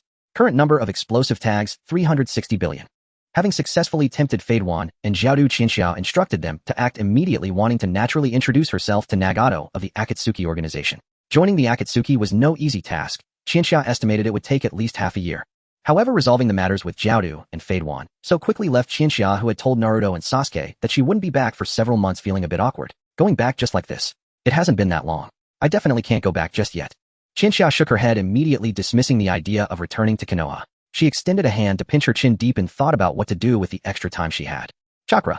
Yes, chakra. This issue must be resolved quickly. The last time I used a smaller version of the Forest of Death technique, it nearly drained me dry. I need to acquire more chakra. Qianxia turned her head to observe the area affected by her wood release technique, recalling the original wood release of Senju Hashirama and the imitation used by Uchiha Madara. No matter which one, Qianxia knew she was far from comparable. Senjutsu. Tailed beasts. Right, Tsunade's seal is quite good as well, but that relies on accumulating chakra. Ultimately, increasing chakra capacity directly is more solid and reassuring. The Yin seal is suspected to be a secret technique of the Uzumaki clan and is one of Tsunade's trump cards, capable of storing excess chakra and unleashing it in an instant during critical moments. It significantly enhances physical strength and provides instant healing, but the instant healing aspect doesn't seem useful to Qianxia. If it's just about storing chakra and increasing physical strength, she feels that the priority is lower than that of tailed beasts and Senjutsu. Indeed, Senjutsu is still the better choice. After pondering for a moment with her arms crossed, Qianxia decided on Senjutsu. Although becoming a tailed beast Jinchuriki would significantly boost her power, she still believed Senjutsu had a higher ceiling. Alright, no time to waste. Qianxiao immediately decided to set off, but just as she took a step she stopped. The sacred place of Senjutsu. Where is it? She doesn't know the locations of the 3 great sacred places at all. In the original story, Naruto was sent to the sacred place of Miyaboka Mountain through Jiraiya's reverse summoning technique. Should I go find Jiraiya? Or maybe not, I didn't want to contract a toad anyway. Originally, Qianxia didn't have much resistance to toads, but the original owner of this body was extremely afraid of them, leading Qianxia, who inherited her memories and body, to develop a fear of toads as well. How embarrassing. Qianxia couldn't help but clench her fist, feeling ashamed, but there's nothing she could do. After all this was her. Next, the only options left were Dragon Cavern and Wetbone Forest. If it's Dragon Cavern, I'll have to find Orochimaru. Is Wetbone Forest really the only option left? It seems I have to find Tsunade next. I hope my luck will be as good as when I found Fadewan and Jiaodu, and I can just find a casino to locate her. Qianxia sighed deeply and continued on her journey. Tsunade, one of the legendary Sannin, a gambler. If Ichiraku Ramen is Naruto's respawn point, and the underground bounty organization is Fadewan and Jiaodu's respawn point, then the gambling den is Tsunade's respawn point. Casinos, there are far more of them than the underground bounty organization. It looks like it might take several months to find her. Time passed day by day, and the negative energy around Naruto and Sasuke increased. Sakura wanted to talk to Sasuke but was too scared to approach because of that aura, while their leader Kakashi looked completely numb. After investigating for several days, he understood the reason for the 2 boys' despair. Goodness, Qianxia had actually left the village, no wonder they were like this. Although Kakashi could understand, he felt that as their teacher, he couldn't just watch the 2 of them continue in despair. Cough cough, you 2 need to lift your spirits. We're about to undertake a crank mission. Oh, the 2 replied in unison with a voice that sounded as if their souls had left their bodies. Kakashi's cheek twitched slightly, thinking that this could not continue. Sasuke, yes. Didn't you always think that missions were meaningless? How about this? After we complete 10 crank missions, I'll teach you this technique. After Kakashi finished speaking, he raised his palm, and suddenly lightning crackled from his hand like thousands of birds chirping. Sasuke, who had previously shown no interest, gradually lifted his head, and a glimmer of light began to shine in his eyes. This is my self-created rank ninjutsu Chidori. Sasuke, do you want to learn it? Of course. Sasuke instinctively replied, his gaze fixed firmly on Kakashi's Chidori, thinking that if he mastered this ninjutsu, he would impress his sister when she returned and check on his growth. Kakashi nodded in satisfaction, then turned to Naruto and said loudly, Naruto, just like Sasuke, once you complete 10 crank missions, I'll give you a reward that is no less than Chidori. Kakashi felt that he was really going all out. If he couldn't ignite a spark of motivation in these 2, then he truly had no hope. Fortunately, the effect was quite good. Both Naruto and Sasuke's fighting spirit was ignited, eager to earn the reward, to showcase themselves well when Qianxia returned. Sakura stood dazedly beside the 2, wanting to raise a finger to point at herself, and ask Kakashi, what about me? Kakashi, along with the re-energized Naruto, Sasuke, and Sakura, began their crank mission journey. However, this crank mission was not as simple as it appeared on the surface, as it was the first checkpoint in the original storyline. The Land of Waves incident awaited them, where they would encounter one of the 7 ninja swordsmen of the mist, Zabuza Momochi. Meanwhile, Qianxiao arrived at the nearest casino, her head swiveling as her eyes scanned the surroundings like a radar. Very well. Nothing here. Qianxiao wasted no time. After rushing into the casino, she quickly dashed out again. In an area controlled by an underground bounty organization, there might be hundreds of casinos. Qianxiao thought that if she could find the right one this way, it wouldn't be a matter of luck, but rather a concern for her lifespan. Like a corporate drone, Qianxia scurried around various regions of the Land of Fire. Over time, the smile gradually vanished from her face, replaced by a painful mask that was unmistakably a mask of suffering. Qianxia, Tsunade, where on earth are you? The search for Tsunade was a painful process, as Qianxia wandered through hundreds of casinos without finding a trace of her. Or rather, it should be said that Tsunade's presence was everywhere, yet the real person remained elusive. Tsunade was known for her gambling addiction, yet lacked any real skills, earning her the nickname of a money-giving big target in the casinos. Qianxia visited so many places that she could hear jokes about the big target in nearly every one. However, jokes aside, none of this banter amounted to useful information, and ultimately, she still couldn't locate Tsunade. In desperation, Qianxia chose to buy Tsunade's intel from the underground black market, and after spending 2 Rio, she managed to narrow down Tsunade's whereabouts from the entire Land of Fire to a specific region. Though it's expensive. No, at this moment, I must abandon the notion of money. After all, it costs quite a bit with Kakazu, and rather than lamenting over money, I should focus on how to convert this money into greater value for myself. Qianxia took a deep breath, her eyes filled with rationality. In her past life, she was a high-level otaku, traversing various comic conventions and even managing her own club. In this life, having inherited the advanced education of a Uchiha heiress, her thinking had long surpassed that of the average person. Gain more benefits before the Uchiha treasury runs dry. Earn more money. Revive the Uchiha. Cough cough, but Qianxia believed she could only manage a revival. To truly make the Uchiha prosperous, she would still need her little brother Sasuke. Qianxia could already envision a multitude of little Uchiha children surrounding her, calling her auntie. Not bad, not bad. She recalled her previous family gatherings where she would see a crowd of elders whose names she couldn't remember, feeling extremely off. It wasn't that there weren't juniors younger than her. The problem was that those juniors had no need to greet her. Now as long as she waits for Sasuke to make the Uchiha clan flourish, wouldn't she then be the eldest in the Uchiha family network? Holding the intel about Tsunade that she had bought from the black market, Chinchou advanced while grinning foolishly. It was a beautiful dream, although it still felt somewhat distant. To realize this dream, the revolution has yet to succeed. Comrades still need to work hard. Chinchou tucked away the intel and immediately activated her body flicker technique, rushing towards the large area indicated by the intel. By the way, because Chinchou had been using the body flicker technique frequently, her proficiency was skyrocketing. Didn't her brother Shursui have a title called Body Flicker Shursui? Chinchou mused that perhaps in the future she could also establish a title of Body Flicker Chinchou for fun. It had been quite some time since Chinchou set off to find Tsunade and Kakashi's team along with the Crank mission client headed towards the Land of Waves. In the original story, although this was classified as a Crank mission, it was actually a high-risk mission of rank, or even a rank, with Zabuza Momochi being the major boss of this stage. Before encountering Zabuza, Sasuke Lightning released Black Lightning Black Stripe. Naruto Rasen Shuriken. On the way, hidden ninjas were easily subdued by Naruto and Sasuke, leaving the old man, who commissioned the task, bewildered. Were the Leaf Village Genin this strong nowadays? So powerful? Meanwhile, Kakashi was looking at the old man with a serious expression, as if to say, hurry up and explain this. You call this a Crank mission? Why are there Chunin from the mist present? After a round of explanations, Kakashi and the others realized that the old man had been deceiving them. According to his account, the difficulty of this mission was at least rank. Naruto, Sasuke, Sakura, what do you all think? Kakashi handed the decision of whether to continue to the three of them. Naruto and Sasuke immediately voiced in unison, let's continue. Sakura hesitated for a moment, then raised a hand meekly indicating me too. Alright then, let's continue, but after the mission, you need to pay more, understood? Kakashi squinted his eyes, seriously intimidating the old man, who nodded in fright. They continued forward, and before long a massive sword suddenly flew towards them. The group quickly retreated narrowly, avoiding the gigantic blade. The beheading sword, the seven ninja swordsmen. Kakashi immediately recognized this sword, and at the same time a half-naked man appeared on it. He was Zabuza Momochi, the one known as the demon. Zabuza Momochi. Copy ninja. Kakashi. Zabuza did not underestimate Kakashi, but he only refrained from underestimating Kakashi. In his eyes, only Kakashi could be considered a challenge. The others were merely three ordinary genin from the leaf. Ninjutsu hidden mist technique. Zabuza wasted no time, immediately utilizing the jutsu that would summon a terrain advantageous to him. With the activation of this jutsu, a white mist enveloped the surroundings, greatly affecting visibility. Even when in close proximity, everything appeared blurry and indistinct. Zabuza thought to himself, just like this, I will gradually gain control over the rhythm of the battle. Even the copy ninja Kakashi, once caught in my rhythm, shall not leave alive. Zabuza, brimming with confidence, was about to charge forward to reap Kakashi and his team, when suddenly a red that appeared amidst the thick, white mist. Fire release, great fire annihilation. Upon seeing the mist surrounding them, Sasuke showed no mercy, forming hand seals on the spot. A flame even more intense than during his battle with Kakashi was unleashed, instantly evaporating the thick mist. What a... Zabuza was momentarily taken aback. Such a level of fire release was produced by a little brat. Was this... In that brief moment of Zabuza's distraction, Naruto, who had been charging up his Rasen Shuriken, had already dashed to Zabuza's Rasen Shuriken. Zabuza's pupils quivered as he hastily used his beheading sword to defend. The Rasen Shuriken collided with the beheading sword, and the terrifying force surged forth, sending Zabuza flying several meters before he barely managed to stabilize himself. Zabuza couldn't comprehend it. The brat who dispersed the mist, and the one who just attacked him. Is this the level of the Leafs, genin nowadays? Watching this scene, Kakashi displayed an expression of finally, I am not the only one surprised. Despite having no direct relation, he proudly stated, don't get me wrong, this isn't the average level of Leaf genin. Those two are just exceptions. After all, they were raised by that woman. That woman? Which woman? Zaibozai was utterly confused by Kakashi's words. There were only a few famous women in Konoha village. Could it be one of the legendary Sannin? Tsunade Senju? No, this is not the time to think about that. Zaibuzai kept a vigilant gaze ahead, observing a kid capable of high-level fire release, another who could use powerful ninjutsu without hand seals, and that copy ninja Kakashi.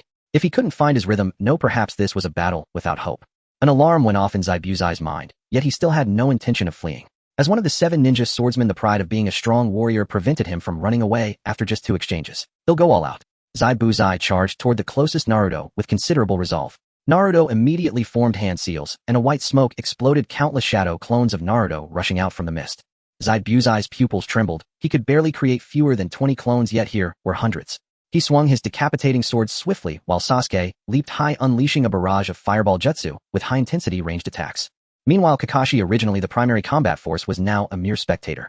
The collaboration between Naruto and Sasuke was troublesome enough for him, and Zaibuzai had no intel on either Naruto or Sasuke, making it difficult to deal with both. More concerning than Naruto and Sasuke was, Kakashi turned his head slightly to look at Sakura beside him.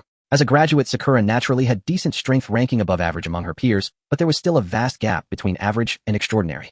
Kakashi-sensei, how can I train to catch up to them? Sakura's eyes were filled with confusion. She could see no hope of catching up to the two. During her time at the Ninja Academy, Naruto's enormous chakra and tenacity hinted at his genius, while Sasuke excelled in every aspect, scoring full marks in every evaluation. Compared to them, Sakura lacked the massive chakra and ninjutsu talent. Though she wished to catch up, she couldn't find a way to do so. Seeing Sakura like this, Kakashi sighed helplessly and gently patted her head. Sakura, from the very beginning, I gathered many teachers' evaluations of the three of you at the Ninja Academy. You possess exceptional chakra control and jinjutsu talent, and you can develop in that direction in the future. Jinjutsu. But can I really catch up to them just with jinjutsu? I've heard that jinjutsu users have low potential limits. Sakura, it might be better not to think about limits for now. Although I have a way to ensure your potential in the future, well, I wouldn't recommend. As Kakashi spoke, a green figure flashed through his mind, but after a few seconds he shook his head, dismissing that image. Walking that path isn't easy either. Although the potential is high, only those with great willpower can persist. Moreover, Sakura training under him. Well, it feels a bit cringe. In any case, let's set a small goal to work towards. The Chunin exams will be starting soon. You can use this as your first small Kakashi and Sakura were gently conversing, while at the same time Naruto and Sasuke were gradually gaining the upper hand. It was still challenging for two elite Chunin to defeat a Jonin, but Zaibuzai was looking quite desperate. Zaibuzai, these two kids. If given a few more years to grow, they would undoubtedly surpass me, even surpass them. As Zaibuzai gasped heavily, looking at Naruto and Sasuke in front of him. Meanwhile, the two of them were also pondering how to defeat this formidable foe. At that moment, a voice that filled Zaibuzai with despair reached his ears. Naruto, Sasuke, let's work together. Under the mask, Kakashi wore a smile as he walked step by step to Naruto and Sasuke's side, squinting his eyes and raising one hand. Suddenly, sharp lightning erupted from his palm with a crackling sound. Zaibuzai, how am I supposed to deal with this? Kakashi, just have fun. Thus, Zaibuzai was brutally overwhelmed by the trio. Nearby Ninja Bai watched this scene with wide eyes, wanting to help Zaibuzai, but found no opportunity. If he stepped in, he would likely be taken out in an instant. From the very beginning, the conclusion of this storyline had already strayed from the original narrative. In the land of fire, in an unnamed small town, Chinxiao walked dejectedly on the ground. 3 months had passed since she left Konoha, and during these 90 days, Haiden and Kakazu took 2 days, while Tsunade took 88 days. According to the black market intelligence, Tsunade should be here, as she couldn't possibly not be here. I've been everywhere else. Chinxiao murmured weakly, feeling lightheaded as she walked, resembling someone who had lost all sense of kinship. 3 months. Who could imagine how she spent these 3 months?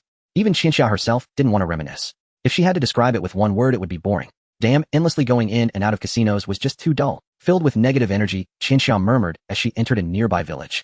Excuse me, does this village have a casino? She forced a smile as she asked a passing villager. Under normal circumstances, Qianxia's smile could be described as a biological weapon capable of charming a crowd. However, in her current state of negative energy, she nearly appeared like a demon in the villager's eyes. Yes, over there. After pointing in a direction, the villager hurriedly left. Chinxiao sighed helplessly, slapped her cheeks with both hands, and forced herself to regain her spirits. Following the direction indicated by the villager, Chinxiao soon arrived at the small casino in the village.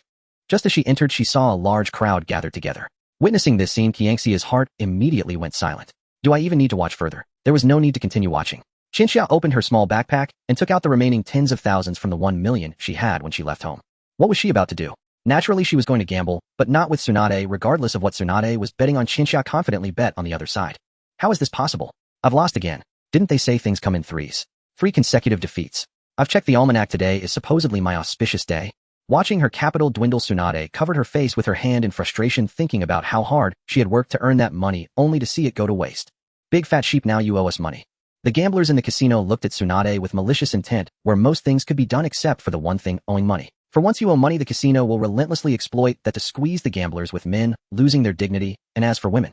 The gazes of the gamblers fell upon Tsunade, specifically on her ample assets. Though Tsunade was over 50 with the use of sealing, she appeared to be in her 20s, youthful and beautiful, with a figure that was among the best in the ninja world. Seeing the gambler's eyes gradually fixate on a certain part of her, Tsunade let out a helpless sigh and raised a hand to cover her forehead. Men. As one of the legendary 3, Tsunade was not afraid of a few gamblers threatening her. However, repaying debts was a matter of principle, and she didn't want to use force against them, which left her quite annoyed. Give me a few days, and I will repay you. Repay. Don't try to fool us. You're quite famous as a big fat sheep in our circles. After running up huge debts, you often flee the next day, only to show up again at other casinos after a while. We can't let you escape. The crowd of casinogoers cheerfully surrounded Tsunade, trying to subdue her with force. Tsunade looked at the gamblers with disdain, her hand slowly tightening into a fist, as she was adjusting her strength, careful not to accidentally lift their skulls off. Just as the gamblers were about to strike, a voice rang out from behind them. Wait a moment, I will repay her debts. The crowd froze for a moment, turning in confusion towards the source of the voice, where a girl stood holding a large stack of, it's just 5000, I will cover it for her. Chinxiao confidently waved the cash in her hand, the negative energy around her being replaced by the aura of wealth. Qianxia had brought out 1,000 spent 2,000 in the black market to purchase information about Tsunade and spent another 1,000 on her aura while searching for Tsunade. Now she still had about 7,000 left. And during Tsunade's gambling game, Qianxia had invested her huge sum entirely on the opposite side. Tsunade had bet on turning that 7,000 into over $1 million. To buy one favor from Tsunade for just 5,000 was simply too cost-effective. Qianxia thought this way, even beginning to imagine how Tsunade would be deeply moved by her paying off the debt. And then when Qianxia mentioned Ian's ceiling or wet bone forest, Tsunade would grandly agree to tell her all about it, just like in those classic traditional plots. Girl, why don't you just take the money and leave? Wait, this girl is quite something. No, I should say she is stunning. Another big fat sheep and a pretty girl today is just my lucky day. The gamblers wore lewd expressions to an extent that was beyond description, just very lewd. Qianxia looked at the gamblers, shifting their attention, helplessly covering her face with her palm.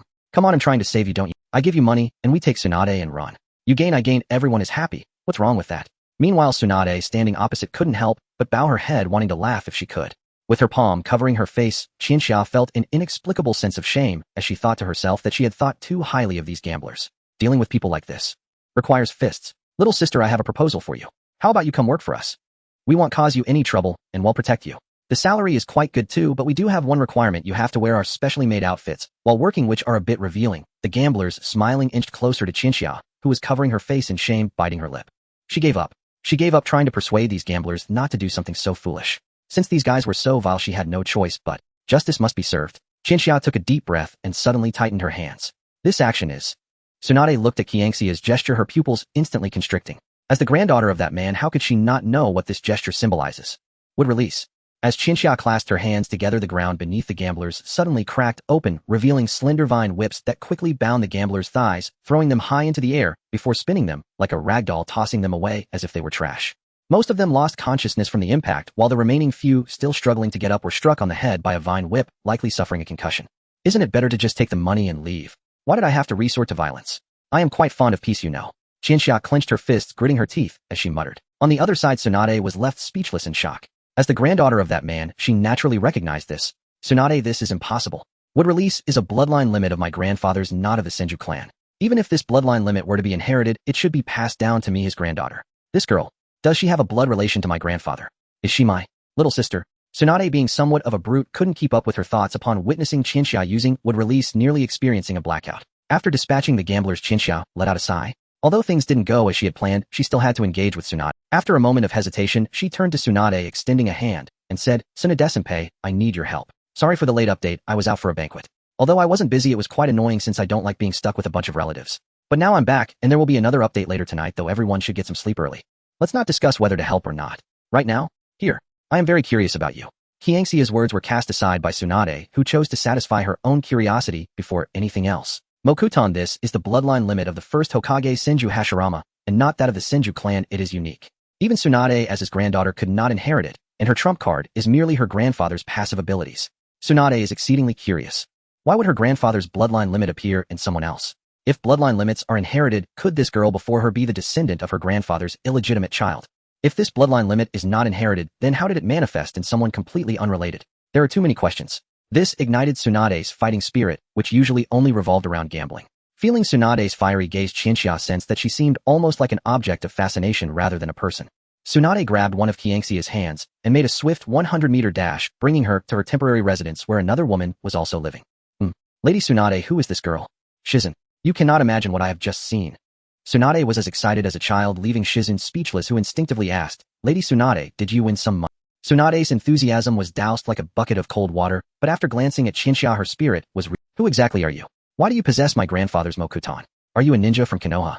How old are you this year? Various questions poured from Tsunade's mouth, leaving Qianxia somewhat bewildered. Was Tsunade in the original story? Alright, perhaps Qianxia underestimated Tsunade's regard for Mokuton. As Qianxia gradually revealed her identity, Tsunade was stunned to learn that Qianxia was a descendant of the Uchiha clan. Uchiha. The Uchiha using Mokuton. Tsunade immediately thought of Uchiha Madara and her grandfather. Could they be? Cough cough, what am I thinking? Those are two old men. Tsunade awkwardly cleared her throat, feeling embarrassed for her immaturity. Although she was over 50, she had never been in a relationship, and having immature thoughts was quite normal. Probably. In any case, Qianxia's favorability with Tsunade increased. However, Tsunade was not someone who acted rashly. She had considered whether Qianxia might be a product of some experiment. But after observing closely, she dismissed that notion.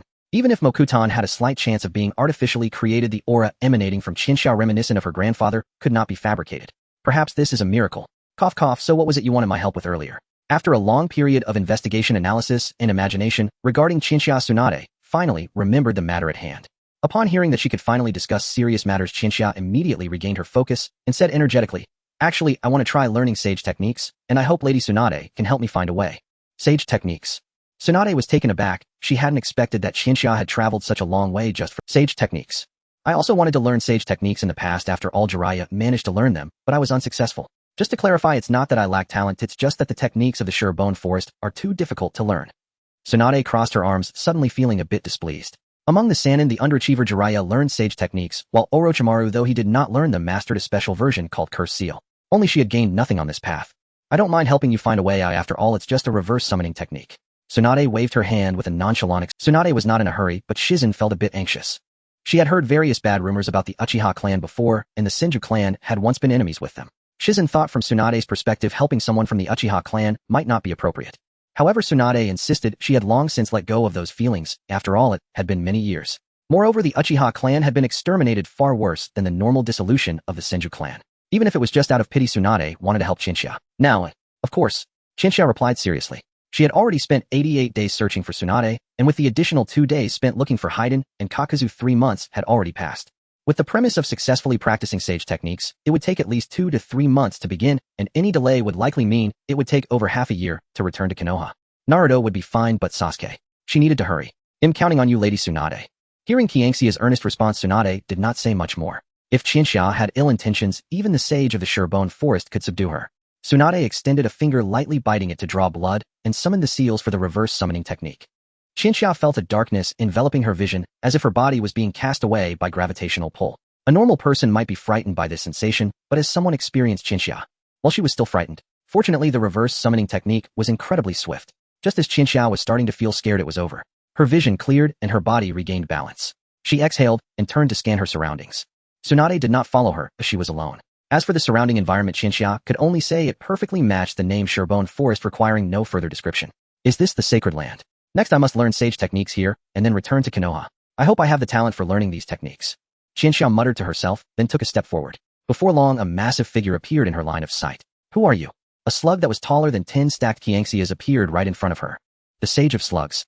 It is said that apart from sages, other sacred lands also possess numerous sage creatures, each being separate entities. However, the slugs of the Sure Bone Forest are different. They are extremely numerous, but are actually split bodies derived from the Sage of Slugs. The Sage of Slugs is a land unto itself. Kuayu Shinran, I wish to study Xian art. It was Senior Gangsho who sent me. Qianxia bent slightly at the waist, speaking to Kuayu Xianran with respectful deference. Gangsho, is that so? Then come with me. In truth, Shigulan Xian art is not difficult to learn. Those with talent grasp it at once, while those without may never master it in a lifetime.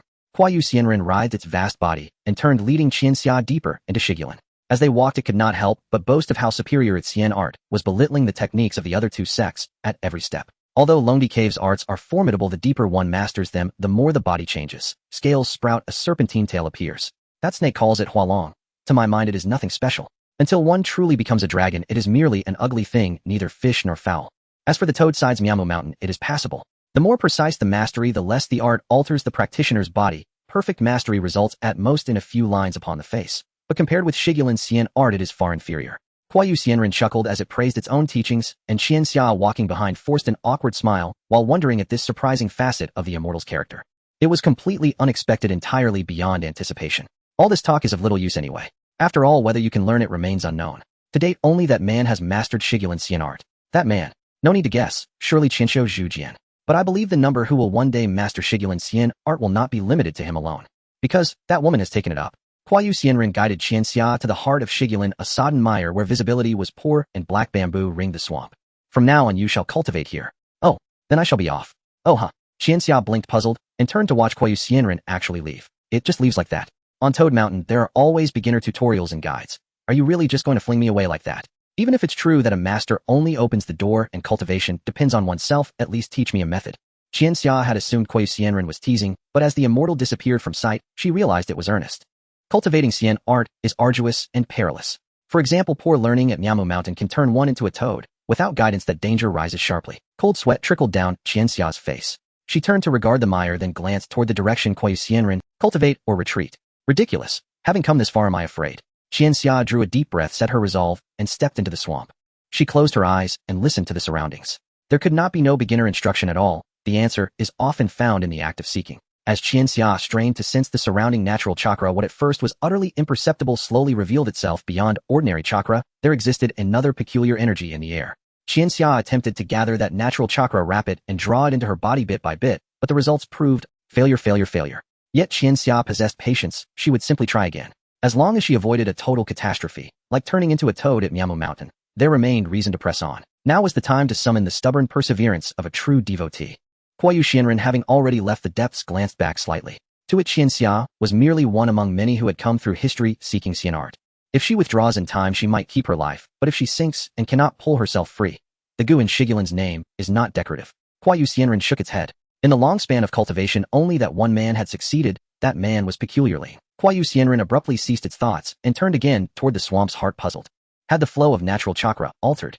Kuayu Xianren arrived beside Qianxia with a basin of Shigulin's secret dishes. Qianxia slowly released her cultivation state, climbed from the mire step by step, and Kuayu Xianren arrived beside Qianxia with a basin of Shigulin's secret dishes. Qianxia slowly released her cultivation state, climbed from the mire step by step, and sighed.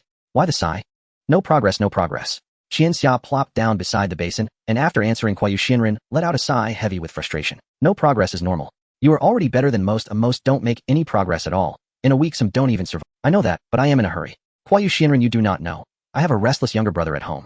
I fear that if I am absent for too long, he will be influenced by something, and all my years of effort will be ruined. As she spoke, she nibbled at the immortal's offering. The food, though not exquisite, was at least a proper dish. Unlike Miamu Mountain's fare, which consisted of colorful insects. Thinking that Qianxia found the simple dishes exceptionally delicious, and Kuayu Xianren watched her eat with particular delight. Shall I cook you a small meal myself? I think your aptitude is quite good, far better than that girl Gangshou.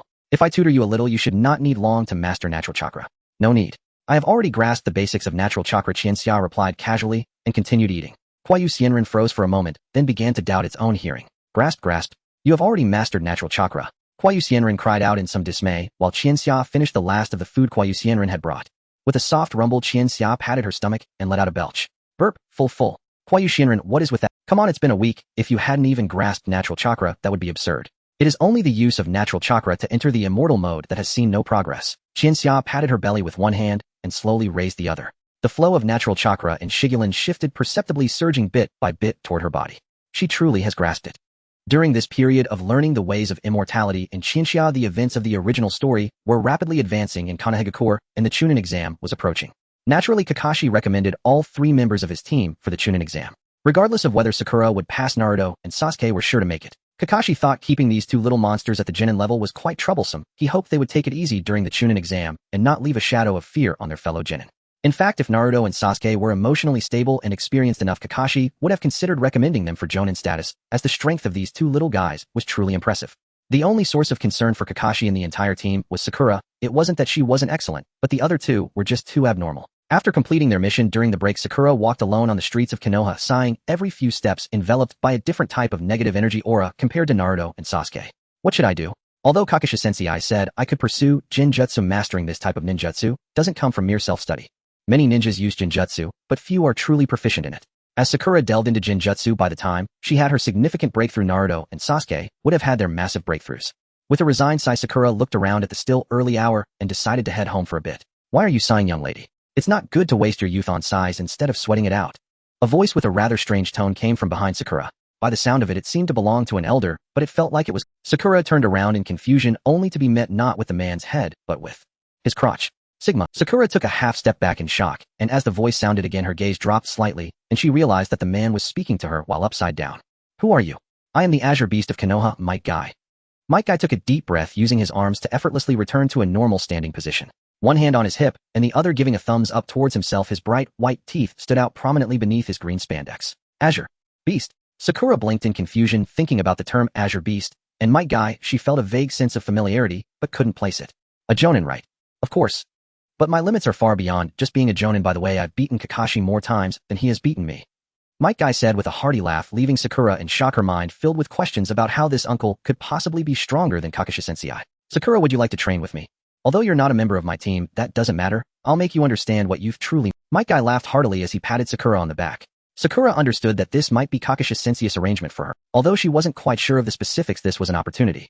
Might Guy Sensei, please teach me. I want to get strong. Sakura's eyes shone with determination, her face clearly stating that she was serious. Seeing Sakura's attitude, my guy was overjoyed and patted her back again, causing Sakura to feel that if he continued this, she might just cough something out. That's the right spirit. Nowadays there are fewer and fewer girls who can appreciate the charm of youth. The girl in my team doesn't show much interest, that's such a pity. Speaking of which, I haven't seen that girl in a while. Oh, she was just my type. I wonder where she went. That girl. Sakura tilted her head in confusion, automatically envisioning a girl wearing the same green spandex as my guy with a question mark on her face. That girl. Sakura couldn't help but laugh. The green spandex was just too shocking. It was already terrifying on a guy, let alone on a girl. By the way, since you want to learn my skills, I'll give you a gift. Wait here, I'll be right back. My guy stopped patting Sakura's back and instead patted her shoulder. After that, he turned and moved with incredible speed, disappearing from Sakura's sight in an instant. Sakura remained where she was, pondering what gift Might Guy would bring her. It should be some training equipment, right? Might Guy sensei is reliable, who I must train hard. I will do whatever he asks as long as it helps me become stronger and catch up to Sasuke and Naruto. Sakura nodded to herself, having decided on her direction. Following Might Guy should be more promising than continuing to study 10 minutes later. Might Guy returned holding a plastic bag, having charged through the crowd.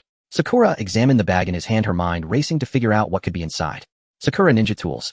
The bag was not large and seemed to lack any dent, suggesting it didn't contain heavy items. Sakura's observational skills were decent, but unfortunately her thought process was not aligned with Might Guy's. As soon as Sakura grasped the plastic bag, she instantly realized what it contained. Might Guy style. Sakura's eyes green. Wearing this outfit will be very comfortable for training. I gave the previous girl one too. Since you're going to be my student, you deserve one. Might Guy said boisterously, completely unaware that Sakura's hands were trembling. She was hesitating. She was pondering. She came to a realization. To catch up to Sasuke and Naruto, she had to go all out. Might Guy sensei, please start teaching me now. Sakura said earnestly while holding the plastic bag. Might Guy looked at this scene with great satisfaction and said, very good. You have great spirit. I'm very pleased. Now follow me. I will teach you the body techniques I have been practicing since childhood. The 8 gates. At this moment, Sakura embarked on a path that was completely different from the original story, even before Naruto and Sasuke. True, Might Guy intended to teach Sakura the 8 gates locking fist, but mastering this formidable taijutsu demanded a foundational level of physical conditioning. Thus, her immediate priority was not training the technique itself, but rigorous physical cultivation. This period of intense conditioning would also serve as Guy's quiet assessment, testing whether Sakura possessed the unwavering resolve and indomitable will required to walk the 8 gates perilous path. Running, squats, sit-ups, pull-ups. Throughout each grueling exercise, Sakura subtly channeled chakra to regulate even her modest musculature, a testament to her exceptional chakra control. Yet this discipline was more than technique, it was self-imposed rigor, a crucible forging both body and spirit. Sakura, I must not become a muscle-bound woman. I must not become a muscle-bound woman.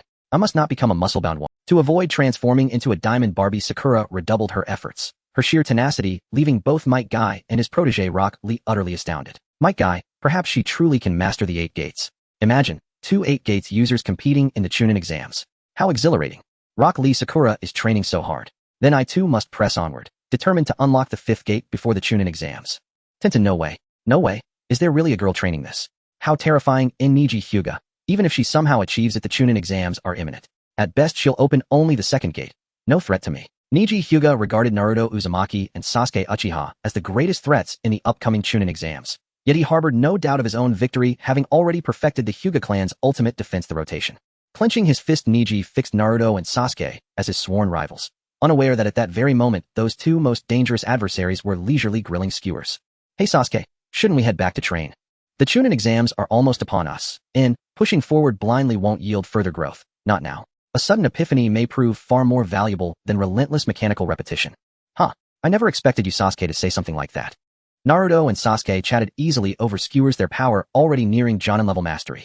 Both knew they could still ascend, but neither believed blind exertion held the key. They sensed a superior path existed, one surely already charted by their elder sister. That superior path had undoubtedly been laid out by their sister, only she had yet to return. Urgent, urgent, urgent, and not from fear of stagnation, but from mounting anxiety. Where was their sister? It had already been nearly 4 months. Could something have happened to her? And happened to her? More likely she's the one who left others in ruins. Sasuke rested his chin on his palm, lips curling wryly. He felt no real concern for his sister's safety. In his eyes she surpassed even the Hokage in strength. What troubled him was not danger, but distance, the ache of falling behind her, of failing to keep pace with her ascent. Arg, sister, when will you come home? And abandoning all pretense of cool detachment, Sasuke slumped face down onto the table, pouting like a lost spirit, uttering plaintive ethereal cries. Far away, deep within the Shikatsu forest, Chika suddenly shuddered violently, nearly causing the vast reservoir of natural chakra coiled within her to rupture uncontrollably. Opth! What was that? A sudden chill? Did I just get cursed? Muttering softly to herself, Chika closed her eyes once more. resuming her delicate work of transmuting natural chakra into Senjutsu chakra. Through weeks of observation, Chika had begun to grasp the essence of Shikatsu Force Senjutsu. Mastering it would elevate her power beyond measure. And with each insight, she drew closer to comprehending the staggering might of that man. It doesn't matter. I will catch up. Eyes closed, Chika labored intently to refine her inner natural chakra. She stood now at the very threshold of Senjutsu mode, the slug sage watching silently beside her, poised to witness history unfold. It's happening. And suddenly the slug sage straightened, sensing the profound harmonious shift unfolding within. Transmuting natural chakra into Senjutsu chakra was only the first step. True entry into Senjutsu mode demanded precise, proportional balancing of that energy with her own physical and spiritual energies. The greatest challenge lay not in refinement, but in that delicate equilibrium. A single misstep could hurl Chika into an abyss from which no return was possible. Yet Chika did not flinch. Balance. In her past life, she had trained it, relentlessly. Cosplay was never merely donning a costume and striking a pose. Elite cosplayers immersed themselves utterly, mastering demanding disciplines to embody their characters with authenticity. Parkour. Illusionary magic. In Chika, as a top-tier cosplayer, my sense of balance was honed to perfection. Behold, the pinnacle of otaku prowess. In Chika's chakra surged, intertwined, and fused, until achieving flawless transcendent harmony. Gradually sacred markings shimmered into existence across her face. Oh, success. This girl has done it. And the slug sage thrilled, instinctively raising non-existent hands to a. Chika's eyelids lifted slowly. With Senjutsu mode awakened, her very aura transformed. Where before she radiated captivating charm, now she emanated an ineffable celestial grace, distant, serene, untouchable as a mountain deity. So, this is Senjutsu mode, and she gazed at her hands, feeling the altered resonance within, perceiving the world itself reborn in heightened clarity and depth. Congratulations, you are only the second to master Shikatsu Force Senjutsu. How does it feel? Remarkable, isn't it? And the slug sage beamed with quiet, ancient pride. Chika studied her body anew, then clenched her fist. Instantly chakra erupted outward like a super seance. She paused, startled, then broke into radiant delight. Her chakra reserves had surged beyond all expectation, leaping to unprecedented magnitude. Senjutsu chakra ounce for ounce wielded power many times, sometimes dozens of times, greater than ordinary chakra. And 6 or 7 Kakashi's worth. Now, at least 60, perhaps 70, Kakashi's strength. Such immense chakra. Splendid. This way I won't have to be so hesitant when using would release in the future. To be honest, before mastering sage arts with Qianxia's chakra, I couldn't even create a forest. It was only sufficient for some landscaping or building houses. How could I possibly trap even a corner? Moreover, after learning sage arts, the plan to create my own ninjutsu can finally be set in motion. Creating my own ninjutsu is actually not difficult. Before this, Qianxia had already developed many original techniques, but found them too ordinary and lacking in value. After all, most ninjutsu differ only in their power levels, right? Great fireball technique, fireball, great fire destruction, sea of flames, great fire obliteration, fireball, sea of flames. In order to make my original ninjutsu appear more impressive, Qianxia ultimately decided to postpone the plan, waiting until I acquire external boosts like sage arts and tailed beast powers. And now the time has finally come. Sage of the Slugs, thank you for your care during this time. It's nothing. I didn't really help much. By the way, do you want to take some specialties back? The Sage of the Slugs thought for a moment, and a large number of small slugs carrying baskets of specially prepared wild vegetables from the wet bone forest wriggled over. Qianxia, lacking space-time storage ninjutsu, took one basket symbolically. Although Qianxia had many things to discuss with the Sage of the Slugs, the immediate priority was to return to Konoha. Qianxia thought that the Chunin exam storyline should have started, and she wanted to stir things up. Orochimaru. This guy is exceptionally fixated on the Sharingan. It is nearly a 100% certainty that my little brother, with Orochimaru's persuasive tongue and mind-affecting curse marks. Qianxia felt that her previous efforts might risk, but it should be manageable, right? Clearly everything was still within Qianxia's plans, yet an ominous premonition surged within her. However, even the Sage of the Slugs couldn't directly send Qianxia back to Konoha village. He could only use a reverse summoning technique to align the coordinates with Tsunade and send Qianxia to her side. By the way, let's establish a contract. Whenever you encounter trouble, summon me. Although I won't be the one coming, but my children should still be. The Sage of the Slugs took the initiative to establish a summoning contract with Qianxia, allowing her to summon slugs, just like Tsunade, providing an extra layer of life assurance. Feel free to come back and visit. The time you spent here has been quite interesting, and when you return I can teach you some secret techniques of our clan. The Sage of the Slugs, much like a mother bidding farewell to her daughter, felt a tinge of reluctance. As for whether Qianxia was reluctant to part with the Sage of the Slugs, that was uncertain. However, with the promise of secret techniques upon her return, it was clear that Qianxia would definitely come back, and often. Qianxia, what's wrong? This is a free gift of sage arts techniques. Visiting and enjoying free techniques are not contradictory. As the reverse summoning technique activated, Qianxia's body was enveloped and swallowed by a burst of light. Qianxia's vision turned dark. She couldn't see anything for a moment. Even the powerful perception granted by Sage Mode was rendered useless at this moment. This is the power of space. More potent and mysterious than fire, water, earth, lightning, and wind. Even bloodline limits would pale in comparison to this force. If only I could master this power in the future. A thought flashed through Qianxia's mind. In less than a few seconds, she regained her vision.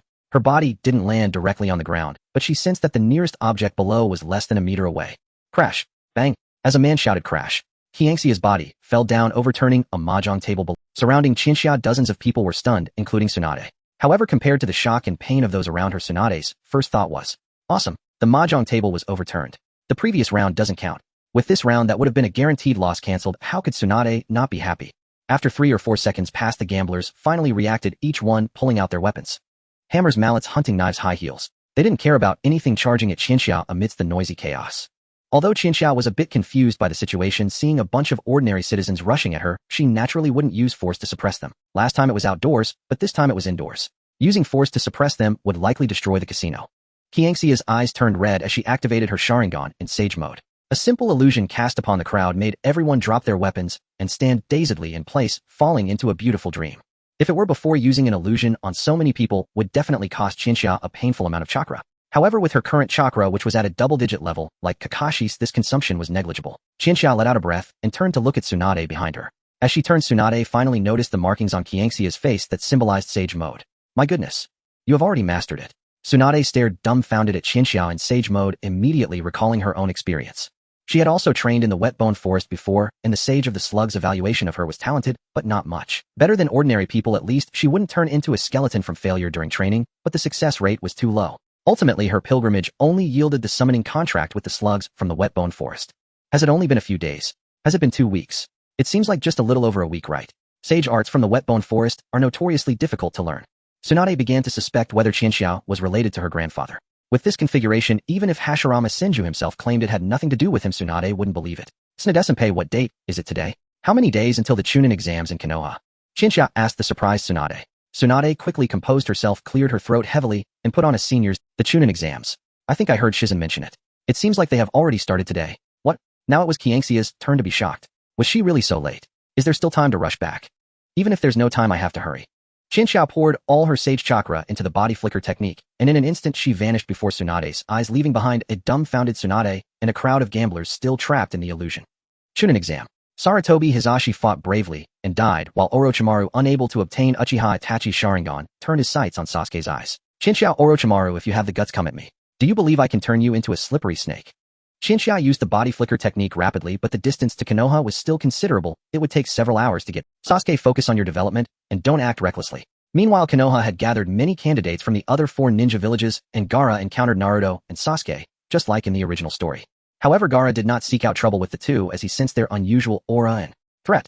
Gaara lowered his head, an excited expression appearing on his face. At this moment, he had not yet received Naruto's personality correction punch and was still in a dazed state. Although the plot had been altered somewhat, he believed that the personality correction punch would appear in other forms soon. The first round of the Chunin exam, a written test. There were a total of 9 exceptionally difficult questions, and among the many candidates, only 2 knew the correct answers. The candidates needed to use excellent cheating techniques to steal the answers amidst numerous proctors testing their reconnaissance skills as ninjas. After the 9 questions, an additional question would appear with a difficulty level raised once more, and there were no answers available in the examination hall. It was said that answering correctly would guarantee passing, while failing would result in the permanent loss of Chunin eligibility, leading most to choose to abandon the exam. After all, no one wanted to face such a terrifying failure. They thought to themselves that if they failed this time, they could try again next time. As long as the mountains were still green, there would be no fear of firewood running out. However, this round tested the teamwork, cohesion, and determination of the ninjas. As long as they did not give up and persisted until the end, they could still pass, even if they submitted a blank paper. In this round, Sakura wrote furiously with her pen, while Sasuke and Naruto exchanged glances. Although they did not speak, they both understood what the other wanted to convey. Naruto, Sasuke, this can't be the trick from sister, right? Sasuke, if everything goes as expected. Yeah, in fact, several years ago, Qianxia had already played this trick on Naruto and Sasuke, turning a failing outcome into I will no longer teach you.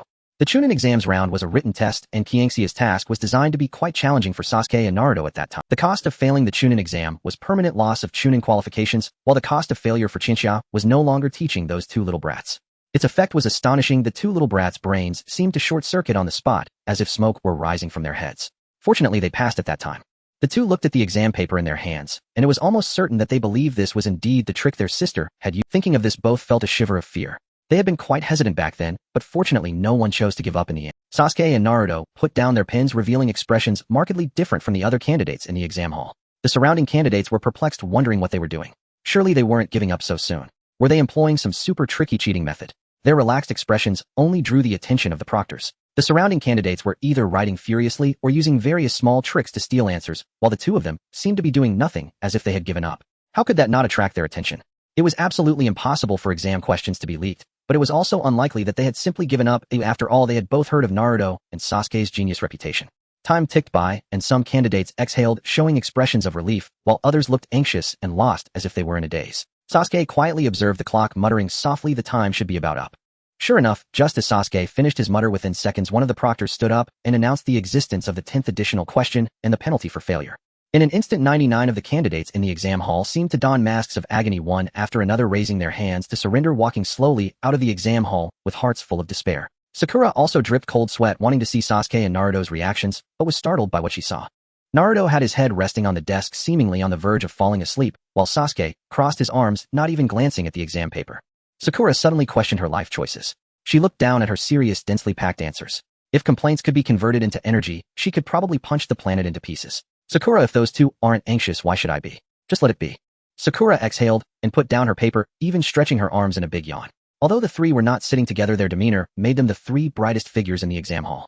As time ticked by, this exam soon reached its conclusion, and with the proctor announcing that the remaining candidates had passed, everyone's hearts finally settled. By the way, you come out for a moment. The proctor waved at Naruto and Sasuke, asking them to step out of the examination. Naruto and Sasuke were not flustered. After standing up from their seats, they followed the proctor outside the exam hall. The proctor inquired why Naruto and Sasuke had appeared so relaxed during the exam. The two did not hide anything, as it was not a bad thing. Instead, they wouldn't miss the opportunity to boast about their sister. It's all thanks to my sister's wisdom. The tactics you use, Sister Chinchilla had applied a similar approach to us years ago, so we weren't worried at all. But don't get me wrong, during that time we also passed smoothly. Listening to Naruto and Sasuke, the proctor revealed an enlightened expression, realizing that someone had successfully predicted the questions, and it was several years in advance. Your sister is Uchiha Chinchilla, isn't she? What a remarkable woman. The proctor sighed sincerely. Though Chinchilla had not arrived, her presence had not diminished at all. Soon the first round of the Chunin exam arrived, which was exactly the round Chinchilla was most worried about. The Forest of Death. Orochimaru. Damn, that's far too distant. Chika landed on the ground after repeatedly employing long-range body flicker technique. Not because her chakra was exhausted, but to conserve it. After all, she intended to pummel Orochimaru into a slithering, pitiful serpent. Chika tilted her head upward, gazing at the sun, to estimate the progress of the Chunin exams. Time should still be sufficient.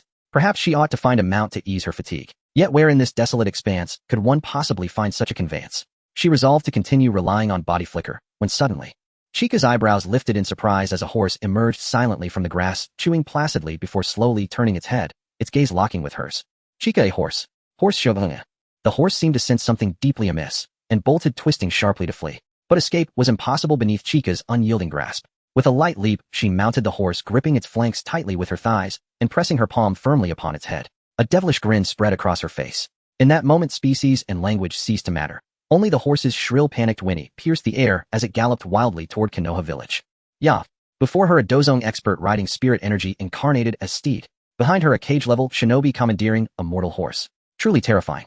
Second trial of the Chunin exams, the Forest of Death. 13 Heaven Scrolls and 13 Earth Scrolls were randomly distributed among 26 teams. To pass, a team must obtain one pair, one Heaven and one Earth Scroll, and reach the designated objective site within the Forest of Death before 5 days elapsed, thereby qualifying for the third trial. This trial was precisely what troubled Chika most. Orochimaru had infiltrated the forest under disguise as target none other than Sasuke. He sought to claim Sasuke's body as his next vessel. How audacious he was, to dare covet the younger brother of the very man who had effortlessly obliterated him, Uchiha Itachi. At this very moment, Chika galloped onward, racing toward the forest. An Earth Scroll. That means we merely need to acquire a single Heaven Scroll. How disappointingly simple this second trial is. Utterly, Sasuke lost interest in the trial the instant he heard its rules. Under such conditions, fortune alone might suffice. One well-timed ambush against a single team would secure victory. With 5 full days granted, Sasuke even judged this trial less demanding than the written examination of the first round. Shall we wager? Who secures a Heaven Scroll first? Oh, Naruto, you actually devised something genuinely intriguing. Impressive. Naruto and Sasuke locked eyes, each curling a subtle, devilish smile at the corners of their lips.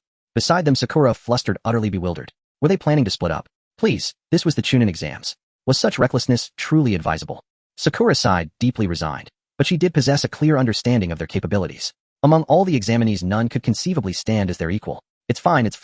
I'm not the same person I used to be. Sakura drew a slow, steady breath, closed her eyes, and focused her spirit entirely inward. 8 Gates Technique. First gate, Gate of Opening. Open, she whispered fiercely, and her body erupted with an aura wholly unlike her former self. Success. A surge of exhilaration lit Sakura's face. Though she'd mastered it privately, this marked her first demonstration before Naruto and Sasuke. Eagerly she turned to them, only to find both utterly oblivious. Naruto gazed eastward, Sasuke westward, each scanning the forest for prey. Sakura's excitement instantly chilled. So even the first gate wasn't enough to command their attention. No matter. If one gate fell short, she still possessed the second, third, fourth, fifth, and seventh. Sakura, youth. Ultimately the trio did not separate. Their plans derailed before they could act when they encountered a seemingly friendly three-man team. With barely a struggle, the opponents surrendered their scroll. Coincidentally, the very heaven scroll they required. Naruto pouted, arms folded behind his head, visibly disgruntled. He had yearned to shine brilliantly in the Chunin exams, to lay an unshakable foundation for his dream of becoming Hokage, yet thus far he had delivered no truly dazzling feat. Sasuke remained aloof, arms crossed, head tilted at a precise 45-degree angle, murmuring softly, "The wind today is unusually turbulent." Behind them, Sakura held the heaven scroll in her right hand and the earth scroll in her left, the coveted keys to advancement, yet felt only their oppressive weight. "We've delayed long enough. Let's hurry to the submission point. We still have 4 days to rest," Sakura said, weary yet pragmatic. They nodded, just as a sudden, overwhelming wave of hostility struck all three like ice water. "Take cover." They leapt apart in 3 directions, and a second later the spot they'd occupied was violently engulfed by a colossal white serpent. A direct strike would have meant certain death, or grievous injury at the very least. Perched atop the serpent's massive head stood Orochimaru, still concealed in disguise, his predatory gaze fixed unwaveringly upon Sasuke, eyes blazing with ruthless intent. Chika's greatest fear had finally unfolded, yet she still thundered forward on horseback. Sasuke, fire release, great fire annihilation. Naruto, multiple shadow clones. Rasengan. Sakura, though baffled by the assailant's identity, the trio launched an immediate counteroffensive. Though still heavily outmatched, they fared markedly better than in the original timeline, no longer subjected to one-sided annihilation. Orochimaru himself was perplexed. "I merely wish to implant the cursed seal upon Sasuke. Why must this be so troublesome? Honestly, what business do you three have taking the Chunin exams?" His inner grumbling aside, Orochimaru remained utterly confident in victory. A vast gulf still separated their strengths, and he had already deduced every technique, every hidden trump card they possessed. "The game ends now." A sinister smile curled Orochimaru's lips as he urged the great white serpent forward, its sinuous advance closing relentlessly upon the trio, who now gasped raggedly, lungs burning. Naruto retained chakra. Sasuke felt utterly drained. Not a single drop remained. Damn it. Sasuke clenched his teeth, but he refused to yield. Not even at the precipice of defeat would he surrender. Such unbreakable resolve was one of Chika's enduring legacies, forged over years of relentless training. Orochimaru advanced, closing in, when at the critical instant a jarringly discordant horse's whinny shattered the tension from afar, and immediately thereafter a voice rang out sharp and defiant. "Orochimaru, if you're a man, stop cowering. Face me, heathen. What kind of coward resorts to ambushing my little brothers?" A black horse burst from the undergrowth, and astride it sat Chika, one finger raised high in contemptuous salute. A prince rides a white horse to rescue a princess. Behind him, Qianxia rides a black horse to save her little brother. The black horse ridden by Qianxia galloped wildly, so fast that even Qianxia couldn't stop it. Reluctantly, she had to jump off the horse, while the black horse continued to dash around, recklessly crashing into something with a loud bang. It collided with the massive white snake beneath Orochimaru's feet. The white snake looked down, puzzled at the black horse that had crashed into it, and without hesitation, it opened its mouth, swallowing Qianxia's temporary mount whole. "My horse." Qianxia was set ablaze with fury, even though she was already in a fiery state. But that wasn't the point. Qianxia was a person of deep loyalty. Of seeing her little black horse being devoured, she mourned for it silently for a full 3 seconds. Orochimaru looked at Qianxia with unusual interest. His goal was to possess the body with the Sharingan, and as one of the last Uchiha, Qianxia was originally part of his plans. However, according to the information he had gathered, Qianxia was merely a clever Chunin, her strength roughly at the level of an elite. In contrast, Sasuke at such a young age already possessed strength above that of a Chunin, showcasing immense talent, and he was the brother of that man. In Orochimaru's mind, Sasuke's priority far surpassed Qianxia's. There were no factors that would detract from Qianxia's score simply because she was a girl. To him, talent was paramount and gender was inconsequential. As he watched the emotionally unstable and uniquely characterized Qianxia, an ominous premonition suddenly surged within Orochimaru. Qianxia slowly raised both of her hands, and Orochimaru's eyes narrowed as he tried to see what hand seals she was forming, wanting to react immediately. Clap. Qianxia brought her hands together. What seal was that? There was no such seal. Orochimaru was momentarily befuddled, but reacted after 0.1 seconds. Orochimaru, damn, she's using wood release. Qianxia, with a clap of my hands, whatever I shout becomes reality. Orochimaru had studied wood release, but for Qianxia, whom he believed he had thoroughly investigated, to suddenly unleash such an incredible ability took him by surprise. And that single moment allowed Qianxia to seize the initiative. Orochimaru hurriedly leaped up. The scene was reminiscent of Qianxia's earlier battle with Jonin Kakazu. He struggled desperately for a while, but ultimately couldn't escape the rapidly growing trees, becoming trapped within. However, this time Chinxia didn't wait for him to break free from the wood release. Instead, she gathered her strength and leaped into the forest formed by her wood release. As Chinxia entered her own forest of wood release, Naruto, Sasuke, and Sakura finally breathed a sigh of relief. It's Sister Chinxia. Sister Chinxia is back. Naruto sighed in relief, collapsing onto the ground.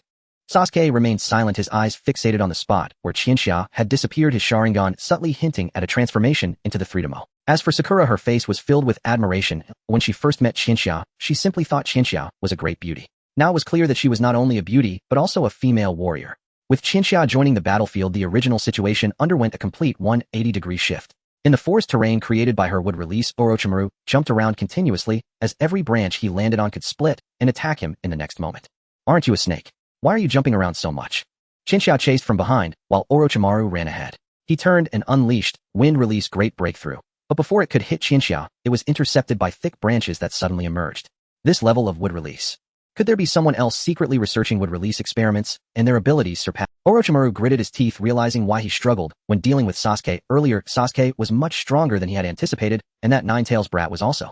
All of this was because of this woman causing trouble. In Orochimaru's mind, Qianxia's priority as a target significantly increased, surpassing Uchiha Sasuke. This body I must obtain. Orochimaru suddenly stopped fleeing, choosing to turn defense into offense. He raised his arms and countless white snakes surged from his sleeves, but all were evaded by Chinxia as they charged directly toward him. With a violent explosion, the sound echoed from the forest created by the wood release, and Orochimaru was sent flying out, landing heavily on the ground. Chinxia followed closely behind, jumping out of the forest and landing calmly on the ground, the entire situation resembling a crushing victory. Cough cough. Girl, you truly exceeded my expectations. No wonder you could survive in the hands of Uchiha Itachi. I thought it was. Never mind, regardless, I have my eyes set on your body. Orochimaru was not an easy opponent to be bullied, as he possessed a large array of forbidden techniques beyond mere brute. For instance, Orochimaru suddenly raised both hands and formed seals, summoning two coffins. Edo Tensei. This was a forbidden technique created by the second Hokage that could retrieve the souls of the deceased and resurrect them in physical form. It was generally used in conjunction with another jutsu he created, mutual explosive tag, leading to terrifying effects. However, due to its inhumane nature, it had been rebuked by his brother numerous times. As the two coffins opened, the creators of this forbidden technique and his brother became the latest puppets to be manipulated. Big brother, what is happening to us? It's obvious we've been ensnared by your forbidden technique. With the resurrection of Edo Tensei, their consciousness gradually returned. They looked around and at their own bodies, quickly realizing their current situation. It seems we were summoned by this person behind us to confront this girl in front of us. How infuriating. Senju Hashirama sighed helplessly, while Senju Tobarama, beside him, focused his attention on Qianxia's eyes. Is she from the Uchiha clan? If she was summoned to fight the Uchiha clan, then perhaps our companion here isn't a bad person after all. Don't you think so, big brother? Chinxia couldn't help but twitch her lips at Senju Tobarama's words. Indeed, the second Hokage had such a personality. It's as if even tripping over a small stone would lead him to exclaim, the evil Uchiha. However, this development is getting more and more interesting. Chinxia joined forces against the two former Hokages. If it were two peak state original Hokages, the first and second Hokages, then Chinxia would truly have no chance of even one. However, at this moment, the two Hokages resurrected by Orochimaru were not at their peak state, and even the elderly Sarutobi Hiruzen could contend with them.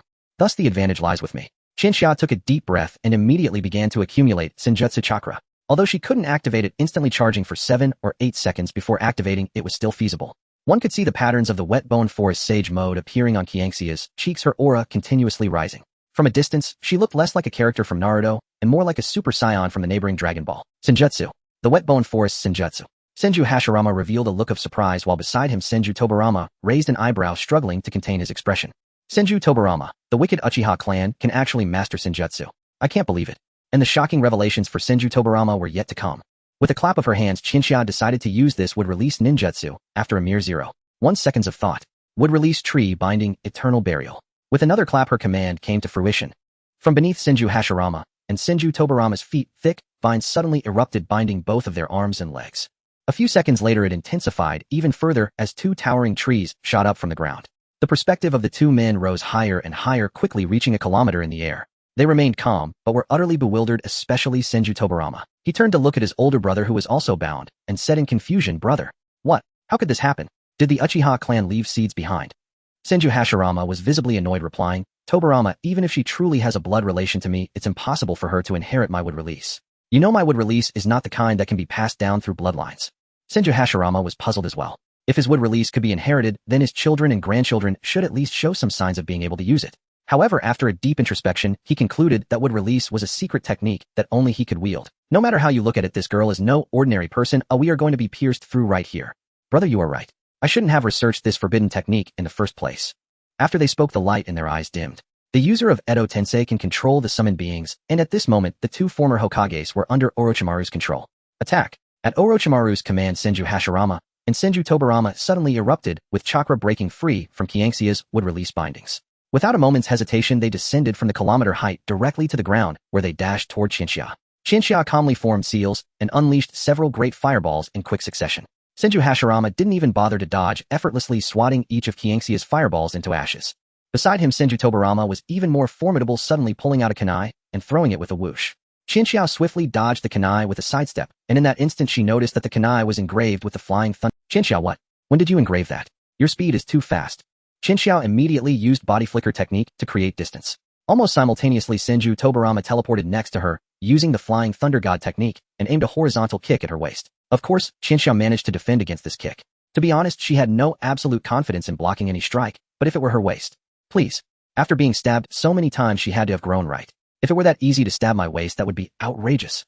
Qianxia, somewhat flustered, did a somersault in midair and flew far away before landing back on the ground.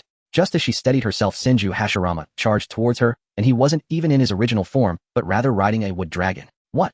You can still summon a wood dragon? Of course Senju Hashirama could summon a wood dragon. Not only could he summon a wood dragon, but he could also summon a wooden giant, or even a great Buddha, and he could even summon all three at once. However, what surprised Qianxia was that Senju Hashirama could summon such a thing at this stage.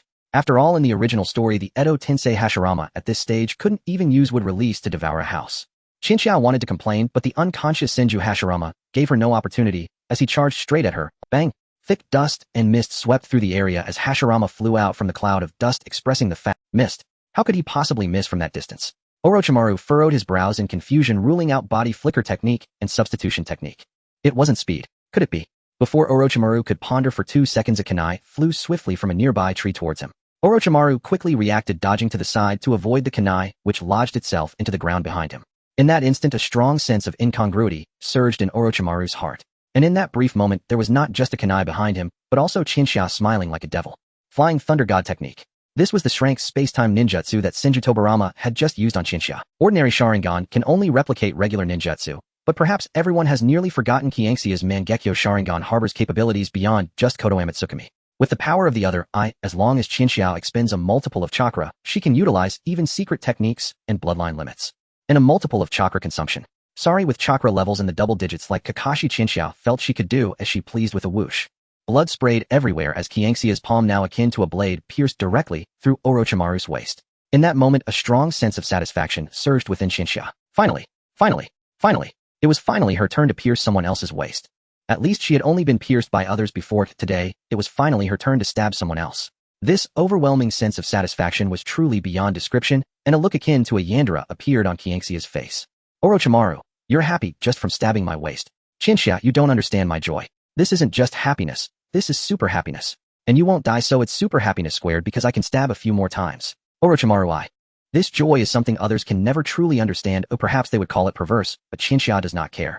Others lack the ability to stab someone in the back, yet Qianxia has been stabbed more than once. Orochimaru's expression twisted in pain for a moment after being pierced by Qianxia. He is a master of regeneration, so a stab to the back wouldn't kill him. Because of this, Qianxia swiftly withdrew her arm and targeted another direction, piercing once again. Orochimaru's face was filled with one word: pain. He never expected Qianxia to be such a perverse person, enjoying the torment of others and taking pleasure in stabbing them. This woman might be even more twisted than I am. Orochimaru decided that this battle could not continue. Though he might not die, he would undoubtedly be tortured by Qianxia to the point of wishing for death. Senju Hashirama and Senju Tobarama immediately turned to charge towards Qianxia and Orochimaru. Left with no choice, Qianxia activated the Flying Thunder God technique, once again teleporting to the trunk of a large tree where she had previously left a mark.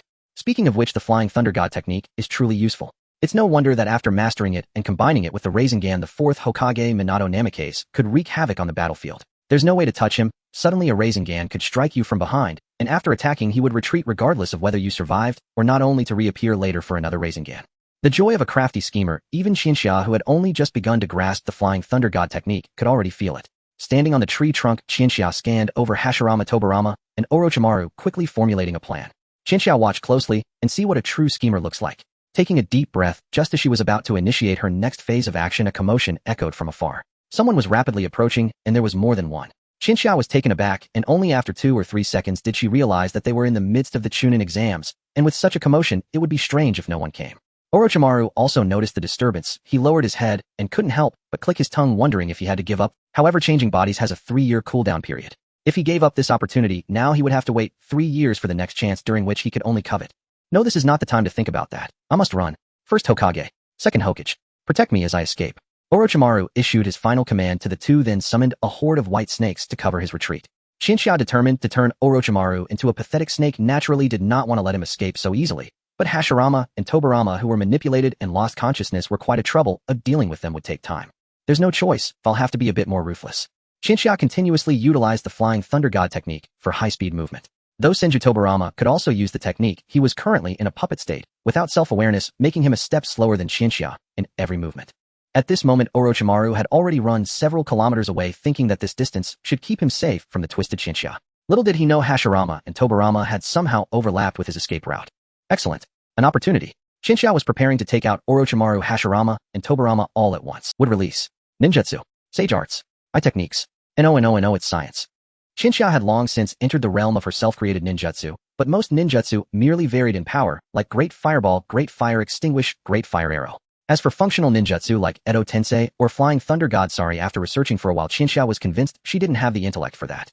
However, while she may not possess the intelligence of a pioneer, Xinxia stands not only on the shoulders of the original works giant, but also on that of science. After years of effort recalling scientific concepts, Xinxia finally focused the ultimate weapon of earthly science with the chakra of the ninja world, achieving conceptual success, with only a vast amount of chakra perception and precision needed to realize this concept. And these conditions were now entirely mastered by Xinxia. She slightly raised her hand, pointing towards the direction of the Edo Tensei, Hashirama, Tobirama, and the fleeing Orochimaru. Fire Release ignites the spark, utilizing her powerful sensory perception and sage mode to lock onto the air and precisely strip away the necessary elements. Then, using her immense chakra to envelop them, she began to raise the temperature, initiate reactions, amplify, and compress. All details were swiftly executed under Xinxia's meticulous control. A work of art that would leave Deidara astonished was about to emerge. Ninjutsu Nuclear Fusion Technique. Xinxia threw the compressed mixture like tossing a baseball. The Edo Tensei, Hashirama, and Tobirama were instantly engulfed by the unleashed energy, and Orochimaru, who had just begun to enjoy the spectacle, was struck before he even turned around. Hit. Impact. Explosion. Banged. Under Qianxia's control, the destructive range of the ninjutsu nuclear fusion technique was not as vast as in the real world, but the reduced area caused the destructive power to be more concentrated, and the mushroom cloud that rose was exceptionally large. Facing the winds generated by the explosion, Qianxia's unbound hair danced wildly.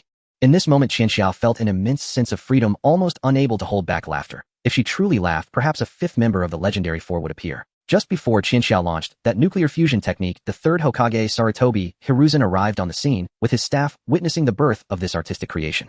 His pupils trembled as if an earthquake had struck. Previously, he had only seen Xinxia as a clever girl with a bit of cunning, but at this moment her displayed abilities were shockingly impressive. If she were to seek revenge against the Uchiha clan and oppose Konoha, could he truly stop her? Sarutobi Hiruzen wrestled with this profound question. Originally, Xinxia intended to experiment with a ninja world atomic bomb, but after careful research, she found it to be more complicated than nuclear fusion. Moreover, the hydrogen bomb produced by nuclear fusion is even more powerful, boasting 4 times the strength of an atomic bomb. It's truly a pity.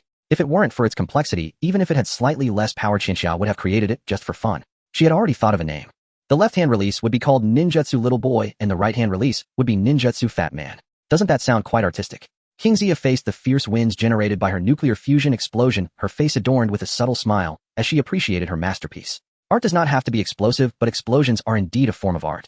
This very smile, showcasing her admiration for her creation, caught the eye of Sarutobi Hiruzen, causing his aged heart thumped violently, and from Sarutobi Hiruzen's perspective, the sound of his racing heart was indistinguishable from the beating of drums. Sarutobi Hiruzen gulped nervously, fully aware that if Xinxia truly intended to oppose Konohagakure, he would be unable to stop her. If this mushroom cloud born from an unknown ninjutsu were to descend upon Konohagakure, hiss! Holding the large stick transformed by the summoning of the Monkey King, Sarutobi Hiruzen stood frozen, while Xinxia did not continue staring at the mushroom cloud. After all, Orochimaru could not be completely eliminated by such a thing. Just causing him to suffer for a long time was enough to satisfy Xinxia.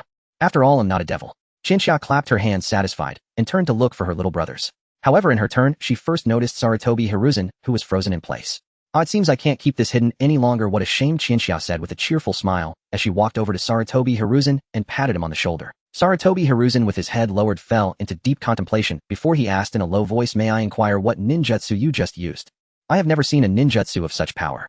You're not even a jinchuriki. As expected of the doctor of ninjutsu, are you curious about my ninjutsu? Curiosity is just right. Let me tell you, my ninjutsu is named Ninjutsu Nuclear Fusion Technique, the ultimate technique capable of achieving world annihilation. World peace. This power. Saratobi Hiruzen slightly raised his head, gazing at the space where the mushroom cloud had vanished, speechless. The second round of the Chunin exam could obviously not continue and had to be postponed. The genin from various ninja villages left Konohagakure with trembling hearts, reporting back home about the terrifying weapon hidden by the village. The leaders of the various villages felt a jolt of shock, thinking to themselves how they had fallen for Konohagakure's tricks. Konohagakure had thrived for decades. Even if it had waned a bit now, it surely still had trump cards.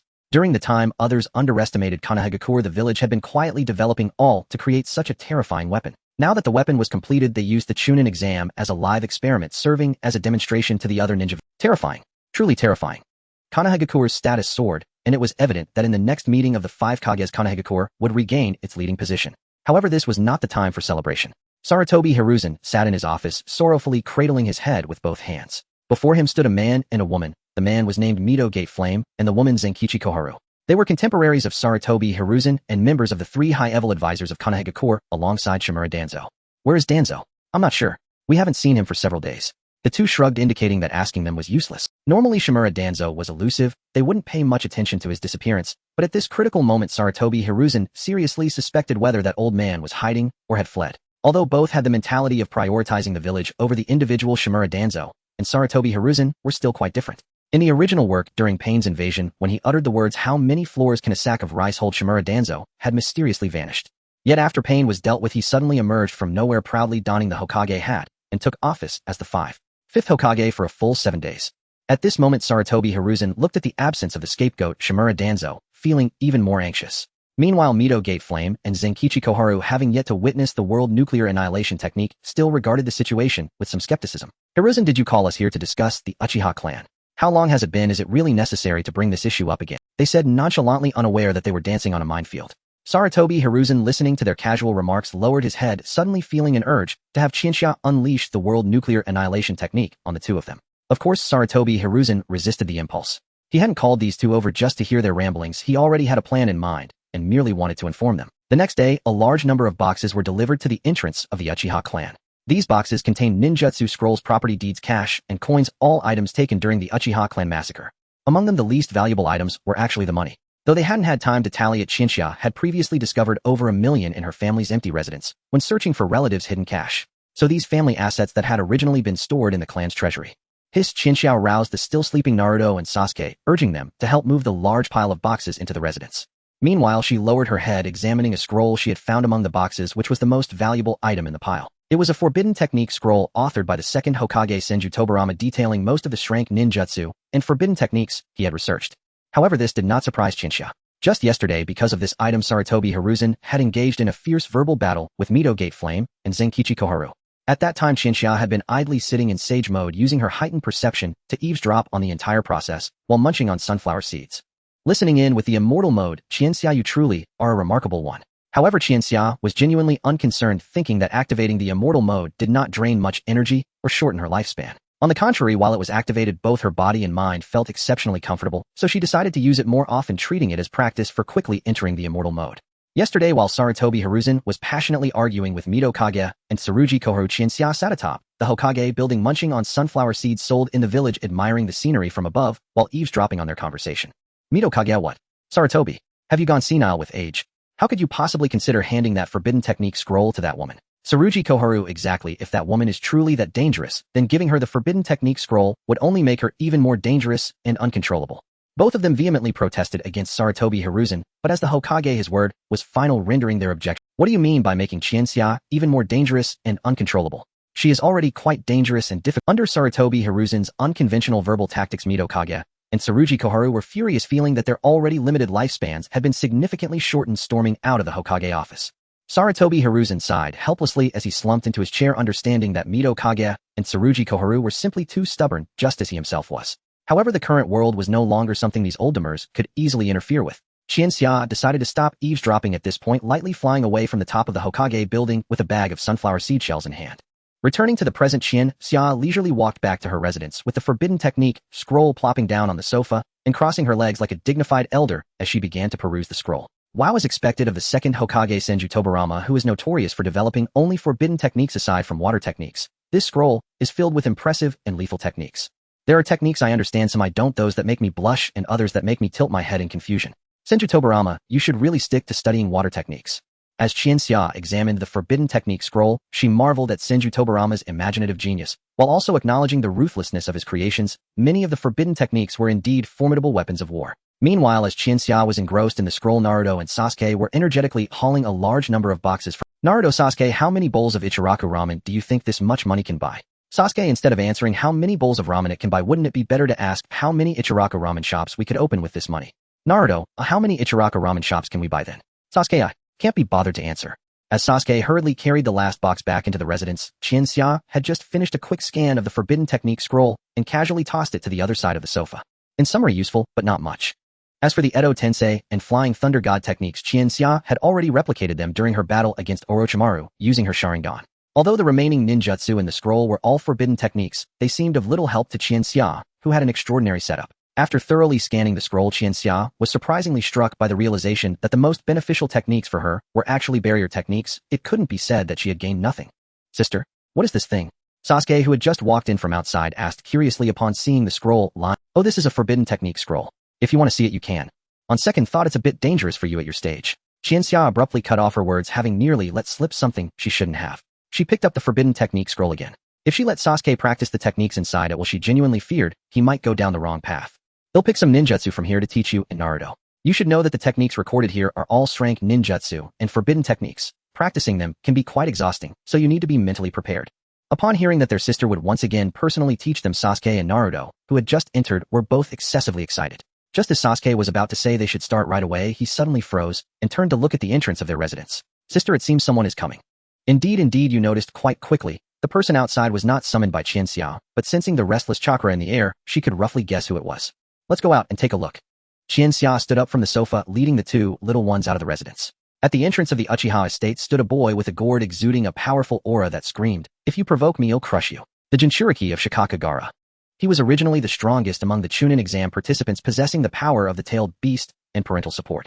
Even Lee, who had forcibly activated the fifth gate of the 8 gates, could not defeat Gaara.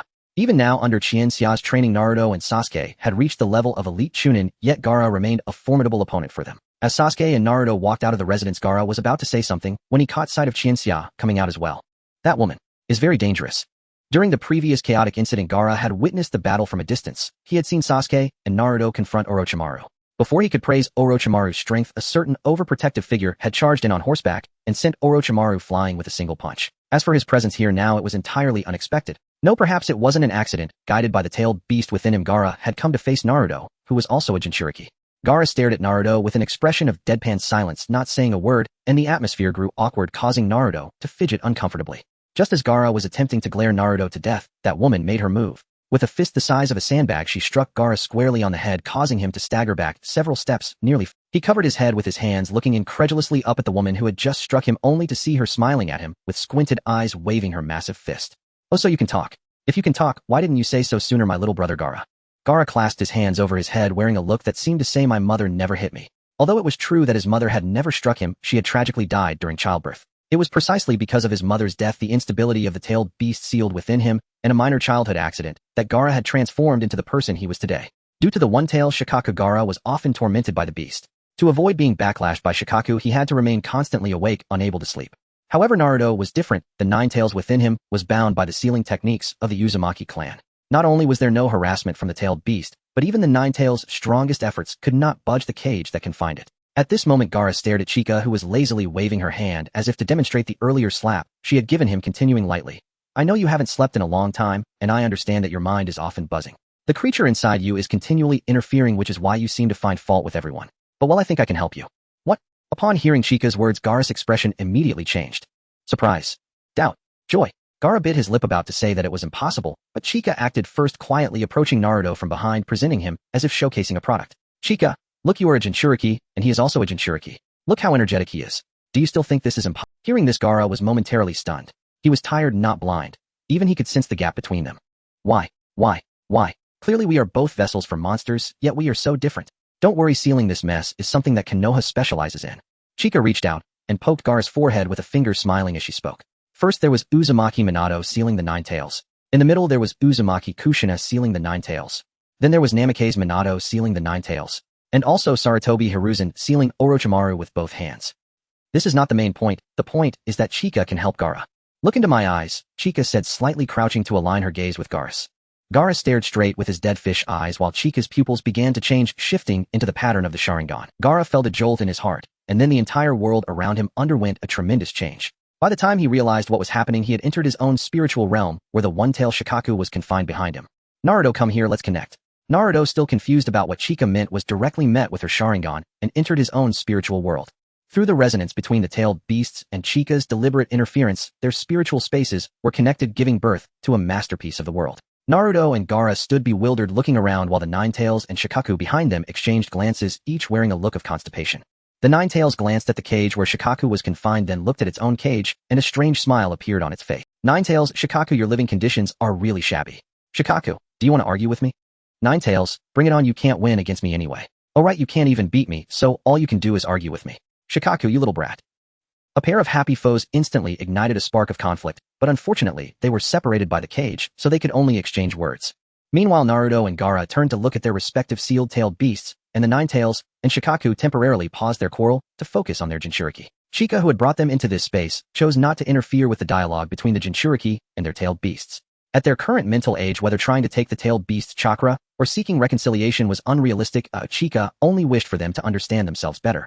Naruto directly started arguing with the Nine Tails, exchanging words without holding back, filled with emotion and devoid. In contrast, Gaara and Shikaku's interaction was somewhat sardonic, filled with technique and devoid of any emotion, and it was clear that neither wanted to engage with the other. Well, let's leave it at that for now. Chika shrugged helplessly and waved her hand at the two, signaling them to come over. How was Chika asked symbolically as the two approached. Naruto's emotional outburst went quite well, while Gaara's was just passable. She looked at Gaara's expression and refrained from using verbal persuasion, simply suggesting that he should spend more time talking to his grandmother in the future if he had the chance. Alright, let's pause at this stage. It'll help you deal with Shikaku's interference. Naruto, lift your shirt. Oh, huh, what are you going to do, sister? Naruto froze for a moment, suddenly covering his upper body like a shy girl. Chika's face twitched slightly as she, I just want to see the sealing technique on your abdomen. To help Gaara avoid the incessant noise, the best method is naturally to reinforce the seal. Chika said, clenching her fist with annoyance. Naruto awkwardly chuckled, and then lifted his shirt, revealing the sealing technique on his abdomen. The Uzumaki clan's secret sealing technique, the four-symbol seal, had been used by Namikaze Minato twice in succession, stacking it to become the 8-trigram seal. Chika bent down and stared wide-eyed at the 8-trigram seal on Naruto's abdomen. This is indeed an extraordinary sealing technique, but fortunately my eyes can replicate it. Although it does consume a lot of chakra. After saying this, Chika sighed and turned to look at Gaara, extending her palm, gathering chakra. You should lift your shirt too. Or just take it off completely. It shouldn't hurt much, but just in case, prepare yourself mentally. Gaara, it won't hurt much. Really? Chika really confidently. It cannot possibly hurt. After all, Naruto endured 2 of these forceful hits during his childhood, and the seal contained the volatile Nine Tails. Is Gaara's body weaker than baby Naruto's, or is Shikaku more aggressive than the Nine Tails? No matter how you look at it, it shouldn't hurt. Chinchia merely issued a verbal warning, and then unhesitatingly slapped her palm against Gaara's abdomen. Slap. Gaara's face twitched slightly, and Chinchia, unable to believe it, lifted her head to look at him, asking, it shouldn't. You hit too hard. Oh, I see. Chinchia awkwardly smiled, and then quietly removed her palm from. Usually she was used to hitting Naruto and Sasuke, having trained them since childhood. Their resilience was far beyond that of ordinary peers. If the same force had been applied to Naruto, he would have likely complained, why is my sister so weak today? As Chinchia withdrew her hand from Gaara's abdomen, a seal with 4 symmetrical marks appeared on his belly. There was no need to apply another 8-trigram seal. Gaara already bore one. If another were added in this situation, he would be unable to harness his power in future dangers. Once the 4-symbol seal was completed, the area where Shikaku was sealed underwent drastic changes, much like a house undergoing renovation. Shikaku blinked in confusion and hurriedly began to pound on the cage that sealed him. He could barely shake the cage that held him, but at that moment, no matter how hard he struck, it remained immovable. The Nine Tails next door observed this scene with a mocking expression. Shikaku glared at Chinchia and Gaara, pointing a finger at them and furiously spewing words. Unfortunately, with the 4-symbol seal now in place, Gaara could interfere with their communication at will thanks to his willpower. In simple terms, Gaara had obtained the volume control. Listening to Shikaku's frantic output, Gaara raised an eyebrow as the cacophony gradually diminished until it seemed he was moving his lips without producing any sound. Great, finally no one is making noise. Seeing this, Gaara felt a surge of joy, and the heavy burden in his chest vanished, completely releasing the fatigue that had accumulated over the years. Before he could finish his sentence, an overwhelming drowsiness washed over him. The connected individuals lost their consciousness, and Qianxia and Naruto were ejected from within. In the real world, Gaara's dazed body tilted, nearly toppling to the ground, but Qianxia acted quickly to steady him. This little guy hasn't slept in ages, he might sleep for several days. Let's let him rest here with us, Qianxia softly said as she looked at the Gaara in her arms. Naruto did not propose anything, but raised his hand in agreement.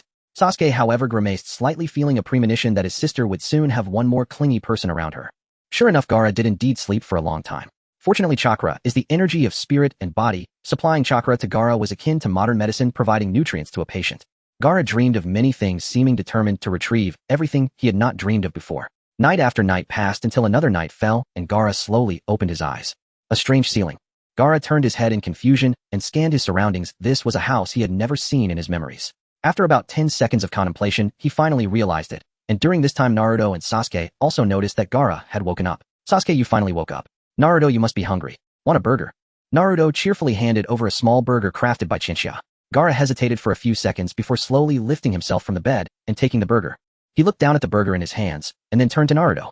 Naruto Uzumaki, the Jinchuriki of the same tailed beast, as me, had experienced a similar childhood, yet now he showed no signs of having a tragic past. Did she change everything? As Gaara ate the small burger made by Qianxia, tears unexpectedly welled up in his eyes. Delicious. The next day, Gaara's sister Temari and brother Kankuro arrived at the Uchiha household, showering Qianxia with warmth and gratitude. After all, Qianxia had helped their younger brother immensely, not to mention verbal thanks. Giving a plethora of gifts would be a small matter. My brother. Gaara is awake, right? Then we should leave Konoha. After all, we've been here for quite a while, and the postponed Chunin exams have yet to resume. Now that Gaara is awake, we have no reason to linger in Konoha, Temari respectfully said to Qianxia. Meanwhile, Gaara walked back from the Uchiha residence with Naruto and Sasuke. Seeing Gaara's revitalized spirit, Kankuro and Temari both wore expressions of our little brother is back. Gaara, we should head back. You two can go back, I want to stay here a little longer. Then we'll leave. Wait, what did you say? Gaara's sudden statement left Kankuro and Temari stunned. Temari, Gaara, what are you talking about? Kankuro, while I can understand we truly have no reason to stay in Konoha, even if Konoha doesn't mind lingering here without reason would lead our village to think otherwise. Kankuro helplessly scratched the back of his head, and Temari wore a similarly puzzled expression beside him. Gaara is the Jinchuriki of Tsunagakure and the son of the 4th Kazekage. Someone like him has no reason to stay in Konoha, as it would be seen as being held hostage as a pawn, or even as Gaara defecting to Konoha. It's not that it's incomprehensible, but rather that the situation forces it. Qianxia sighed as she looked at the two in front of her. She blinked and raised a finger. If there's no reason, let's create one then. Qianxia said with a smile, and in the Hokage's office, Sarutobi Hiruzen suddenly sneezed, adding to his already agitated heart. In his hands was a report concerning the Forest of Death. Since Qianxia had used the world annihilation technique on a corner of the death-ridden area, the Forest of Death seemed to have truly been entwined by the Grim Reaper, how anyone attempting to approach the explosive range would quickly experience severe negative reactions. Qianxia's technique actually has lingering effects. It's truly terrifying. Gaara wanted to stay, and it wasn't because of Qianxia's coercion. Rather, it was simply that she couldn't withstand someone acting. There was no way around it. After being in this position for so long, Qianxia now saw everyone as her little brothers. She felt filled with the brilliance of an older sister. If there were an annual Best Sister award, she would surely win it, or else that award would be shrouded in mystery. After bidding farewell to Gaara and the others, Qianxia quickly used body flicker technique to arrive at the window of Sarutobi Hiruzen's office in the Hokage building, where he was seen troubled over a document. Just as he reached for the cup of water beside him to take a sip, a sudden bang came from the window behind him. Bang! Bang! The knocking sound startled Sarutobi Hiruzen, making him almost spit out the water. He hurriedly turned around to see Qianxia standing outside the window. With water droplets lingering at the corner of his mouth, Sarutobi Hiruzen coughed a bit and opened the window. Qianxia then jumped in with a splash, and although he didn't dare to scold her, he had already labeled her in his mind. Monkey King Sarutobi Hiruzen, are you a monkey? Qianxia, what do you know? A certain failed man acts like this. Sarutobi Hiruzen failed. Failed man. He sighed, plopped back into his chair, and somewhat weakly said, is there some— I mean, the Chunin exams can pretty much continue, right? I've controlled the power, and it only destroyed a corner of the Forest of Death. There's no need to delay it this long. Qianxia stood with her hands on her hips, looking at Sarutobi Hiruzen. She preferred this straightforwardness over pretending to be a good girl. It felt much more refreshing and comfortable. Sarutobi Hiruzen wore a hesitant expression, but after a moment's thought he handed the report he was holding to Qianxia. Take a look at this first. Qianxia suspiciously took the report and began to read. Little did she know it would immediately overheat her CPU. Radiation. Can someone tell me why there would be radiation after a nuclear fusion explosion? Did I not learn enough about this? Or is it that the elements here are not exactly the same as those on Earth? Could it be that there was a small issue in some detail during the process? Qianxia twitched her mouth slightly as she looked at the report. This world nuclear peace technique was something she had painstakingly derived from her previous life's knowledge, then fused with the chakra theory of the ninja world. Qianxia stated that she created this thing purely to throw it away because due to memory issues many details were actually constructed. What you think is the world nuclear peace technique? Scientific theory chakra. What the world nuclear peace technique actually is. Part scientific theory Qianxia's theory chakra. Qianxia, why are you looking at me like that? I'm not a professional. If there's a problem, just try to understand it. Besides, perhaps this could be a blessing in disguise. After all, it's nice to get continuous damage for free. It's just that when throwing this thing in the future, many factors need to be considered. While Qianxia was lost in thought, she murmured softly, and Sarutobi Hiruzen, hearing her mutterings, looked utterly bewildered. He thought to himself that he was after all a PhD in ninjutsu, so why couldn't he understand a single word she said? Just when Sarutobi Hiruzen was bewildered, Qianxia suddenly questioned, while looking at the report in her hand. So what does the Chunin exam not continuing have to do with the Forest of Death? The Chunin exams don't necessarily have to happen in the Forest of Death. Can't you just change the examination method? Qianxia reverted back to her earlier self, her arrogant demeanor prompting Sarutobi Hiruzen to suddenly miss the time when she was the good girl who appeared to be a bit scheming and sometimes gave him sarcastic remarks. This has nothing to do with the Chunin exams. I just want to show you. As for continuing the Chunin exams, I've already planned it for a week later. I just haven't announced it yet. Is that so? Then there's no problem. They'll go check out the Forest of Death. I'm leaving now. After finishing her words, Qianxia quickly returned to the window of the office. Before Sarutobi Hiruzen could say anything to stop her, she opened the window, lifted her foot, and used the body flicker technique to disappear without a trace. Why don't you go out the front door?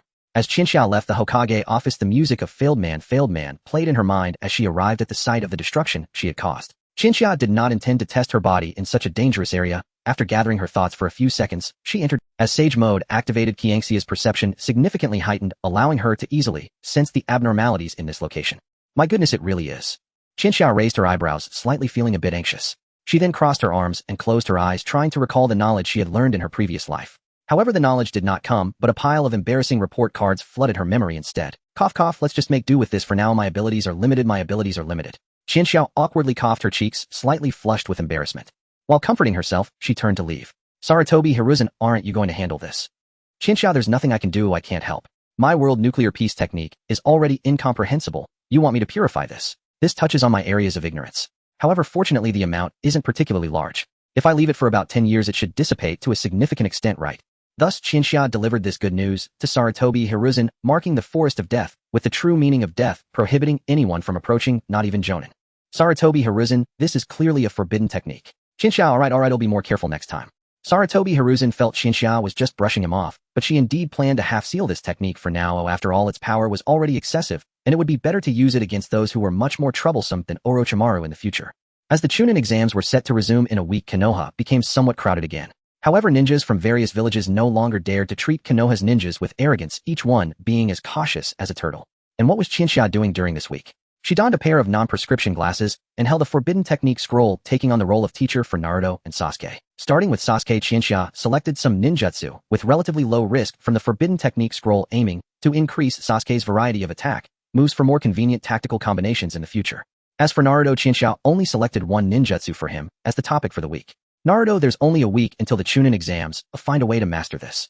Qianxia copied the relevant section about that ninjutsu from the forbidden scroll and tossed the little notebook to Naruto. He looked down in confusion at the notebook and opened the first page. S-Class Spacetime Ninjutsu Flying Thunder God. Mastering the Flying Thunder God technique within a week is a daunting task, and to be honest, even Qianxia lacks confidence. While Qianxia is uncertain about mastering it within a week, she firmly believes that if time is not limited, Naruto will definitely learn the Flying Thunder God. Naruto is the son of the 4th Hokage Minato Namikaze and possesses an innate talent for perception. Otherwise, he wouldn't have been able to learn Sage Mode. On top of that, he has also mastered the Shadow Clone technique, a method to exploit the experience points along with Qianxia's personal guidance as a user of the Flying Thunder God. If he can't learn the Flying Thunder God, it would be truly unfair. Naruto gazed at the characters for the Flying Thunder God technique, feeling an inexplicable familiarity, a surge of determination rising within him to master it. I promise to complete the task. Very good. Full of spirit. After saying this, Qianxia took out several kunai from her waist pouch and proceeded to demonstrate what the Flying Thunder God technique entails. The Flying Thunder God technique is a noble space-time ninjutsu that allows the user to instantaneously transport themselves to the location of a marked object after inscribing the Flying Thunder God seal on it. The mark will remain indefinitely as long as it is not actively erased, and the maximum distance for the Flying Thunder God movement depends on the user's perception range. For instance, if you place a Flying Thunder God mark at the northernmost point of Konoha, and you are at the southernmost point, as long as you can perceive the mark to the north, you can arrive there in an instant. Conversely, if you cannot sense it, even if you carve the Flying Thunder God mark, you won't be able to teleport there. However, the technique inherently requires a high level of perception from the user, so anyone who masters it can teleport over a significant distance. This ninjutsu is generally used in conjunction with throwable tools like kunai. For example, Minato Namikaze is famously known for combining the Rasengan with the Flying Thunder God technique, earning the nickname Yellow Flash. Chinchilla glanced at a few large trees in her courtyard and swiftly threw out 3 or 4 kunai, each landing at different points. Before Naruto could react to Chinchilla disappearing beside him, she had already teleported to one of the kunai's landing spots, followed by an astonishing display of rapid movement as she dashed back and forth between the kunai's locations. So Naruto, did you understand? Not really, but it's fascinating. I must learn it. Naruto excitedly clenched his fists, then crossed 2 fingers as a large number of shadow clones burst forth, commencing his training in a manner akin to exploiting a game bug. Chinchilla looked at Naruto, who was diligently practicing the Flying Thunder God, and felt a sense of admiration. Although Naruto could be called Flash for mastering the power of the Nine Tails, it would be even better if he could master his father's signature technique. On the other side of the courtyard, Sasuke observed his older sister intently guiding Naruto and pouted with a hint of jealousy. I must master the task assigned by my sister earlier than that Naruto guy. Ooh, I won't lose. Sasuke took a deep breath, entering into a one-sided competition. One seeks to master the strength space-time Flying Thunder God within a week. The other wants to master several forbidden attack techniques within the same time frame. Senju Tobarama, after all these years of effort, don't I deserve some royalties? Chinchilla, how about I burn some incense at your grave next year? Where exactly is your grave? After finishing her guidance with Naruto, Chinchilla walked over to Sasuke, and with a sense of fairness raised her arms high, and just as she intended to return and rest properly, she suddenly noticed Gaara sitting nearby, staring at her with his big watery eyes. Feeling embarrassed, Chinchilla lowered her arms and bent slightly, kindly asking, Gaara, is there anything you'd like to learn? I can teach you, you know. Teach me. But is that really okay? After all, I have a rival relationship with your brothers. If you teach me, won't it indirectly increase the difficulty of the Chunin exams for them? Increase the difficulty. Increasing the difficulty is perfectly fine. I believe they would actually welcome a worthy opponent. After all, these 2 little monsters really have no rivals among their peers. Gaara, you can be one. Chinchilla said with a smile, gently tapping her finger on Gaara's forehead. Gaara's cheeks flushed slightly as he covered his forehead with his hand. Can I call you sister? What? Sorry, I couldn't hear you well over Naruto's loud training. No, it's nothing. Gaara shyly lowered his head, not fully understanding why he had said that, and suddenly felt a bit guilty. Gaara took a deep breath, his gaze becoming resolute as he raised his head, and said, Please teach me too. I want to become stronger. After all, there is a monster sealed within me, and I can't always rely on the seal. I need to grow strong enough to face that monster Hedon. That look. Quite good. Chinchilla reached out to pat Gaara's head. Meanwhile, Sasuke, who was training nearby, was taken aback by the scene, causing the chakra he had just gathered to go haywire, resulting in an explosion with a loud bang. Chinchilla quickly turned to look, confirming it was just a small explosion and no one was hurt, before turning back to Gaara and asking, So what do you want to learn? Tell me, or I can guide you in combat techniques as well.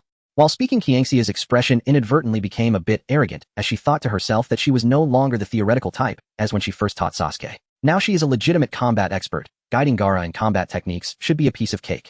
Hearing Qianxia's confident words, Gaara lowered his head, one hand pinching his chin, falling into serious thought. Gaara, could you teach me that technique that produces a bunch of wooden clones? Chinchilla, that's a bloodline limit, not a ninjutsu.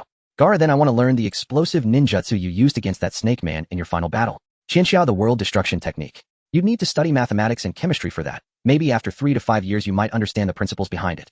Gaara, what about the stripes on your face? What ninjutsu is that? Chinchilla, that's sage mode. Qianxia's mouth twitched slightly. Why did she suddenly feel a strong sense of defeat? She couldn't teach him any of those techniques. They were all her trump cards. The Chunin exams were fast approaching. Let us see what progress Naruto and Sasuke had made over the past week. Sister, just a few more hours. I'm so close to mastering this final jutsu. Sasuke thought, beads of cold sweat glistening on his brow. Despite his brilliance, he still hadn't completed the assignment. Meanwhile, Naruto's entourage kept leaping uncontrollably through space. Had they truly mastered it?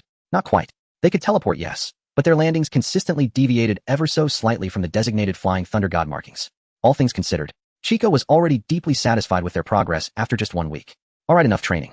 Though I personally wouldn't mind waiting a few more hours, the Chunin exams certainly won't. Head off to the exam site now. This is only the 2nd stage after all. Save your grandest feats for the 3rd. Clapping her hands to urge them forward, Chika stood ready. Gaara, who had no assigned training regimen, had already been waiting at the Uchiha compound's gate. After living together these past days, their bond had grown remarkably strong, so Chika believed. With no choice but to cease their practice, Naruto and Sasuke paused reluctantly. Their chakra reserves weren't fully replenished, but it hardly mattered. Even in their current state, they possessed more than enough chakra to easily pass the 2nd stage. Then, sister, we're off. Why bid farewell? I'm coming with you. Chika stepped beside them, preparing to accompany them to the Chunin exam venue. Why? Was Chika herself taking the Chunin exams? Indeed, though not as a candidate, but as an examiner. Hiruzen Sarutobi, observing Chika's idle days, feared she might once again secretly resume her research into that so-called technique of world peace. So he deliberately assigned her this role to keep her occupied. Chika, however, welcomed the task wholeheartedly. After all, spectating chaos was quintessentially human, and watching her own younger brothers stir up mayhem, that was spectacle squared, festive as New Year's Eve. Since the Forest of Death had been decommissioned and exam formats could not be repeated, the 2nd stage of this year's Chunin exams had undergone significant revision. Teams remained trios operating within a designated perimeter. Each team was assigned one immovable flag, and if the immovable flag was destroyed, the team was disqualified. To advance, a team needed to secure 2 portable flags, meaning they must both defend their own flag and launch coordinated assaults upon others. Sakura reunited with Naruto and Sasuke. Naruto blinked in astonishment and asked Sakura, "Is it just me, or have you gotten a bit sturdier? If it is my imagination, I apologize in advance." Sakura's cheeks flushed crimson. Clenching her lips, she stammered, "Impossible." Naruto stopped making things up. In truth, Sakura had grown slightly more muscular, but only marginally. To avoid becoming overly bulky, she exercised extraordinary precision in chakra control, modulating her musculature with surgical finesse. Only someone with Naruto's innate observational acuity would have noticed the subtle change. Sakura clenched her fist tightly, then slowly relaxed it, before declaring with quiet resolve, "Let me take point on offense. You two just hold the flag steady." Naruto and Sasuke exchanged a fleeting glance. Neither wished to reveal their full capabilities here. They hadn't yet perfected the jutsu from their special training regimen. They reserved their true brilliance for the 3rd stage. As they spoke, a colossal whirlwind of sand erupted violently in the distance. Sakura whirled around, stunned, utterly baffled by its sudden appearance. "He's already begun. Then let's move, now." Naruto and Sasuke instantly recognized Gaara's signature sand vortex. No further thought required. Sakura hesitated for only a heartbeat. Though uncertain of the details, she felt no hesitation about engaging. She no longer believed herself easily outmatched. Galvanized by Gaara's sand vortex, every team surged into motion. Some dispatched 2 members immediately, launching aggressive raids to seize portable flags. Others adopted the turtle strategy. All 3 huddled defensively around their immovable flag, conserving stamina until opponents weakened, then striking swiftly to claim portable ones. Passerby A, that clash looks fierce. Even for a Chunin exam, it's like battlefield warfare. Passerby B, I'd say it's bloodier. Remember that cataclysmic explosion in the Forest of Death? Lucky we were far away. If caught in that blast, not even our bones would remain.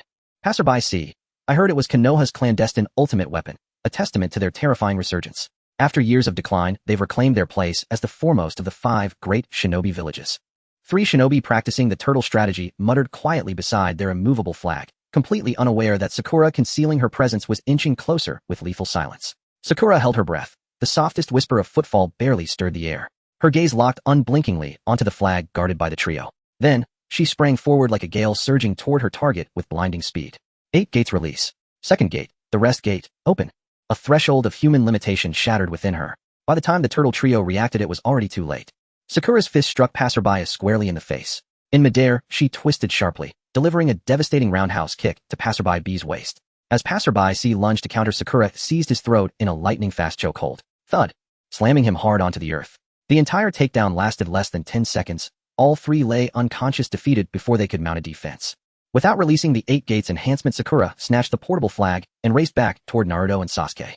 Just as Sakura triumphantly raised the flag, eager to showcase her achievement, she froze. Before Naruto and Sasuke sprawled across the ground like fallen leaves, lay dozens of Foreign, some foaming at the mouth, others dazed beneath stars of disorientation. Honestly, Naruto's weakness I can accept, but I'm right here. How dare they attack? Sasuke brushed dust from his palms, bewildered. I'm weak. I counted them. I took down 1 more than you did. What? Impossible. Absolutely impossible. Naruto and Sasuke locked eyes, sparks crackling between them like stormlit wires. Sakura watched them, then lifted her gaze slowly to the flag she still held aloft. Suddenly that flag didn't feel quite so glorious.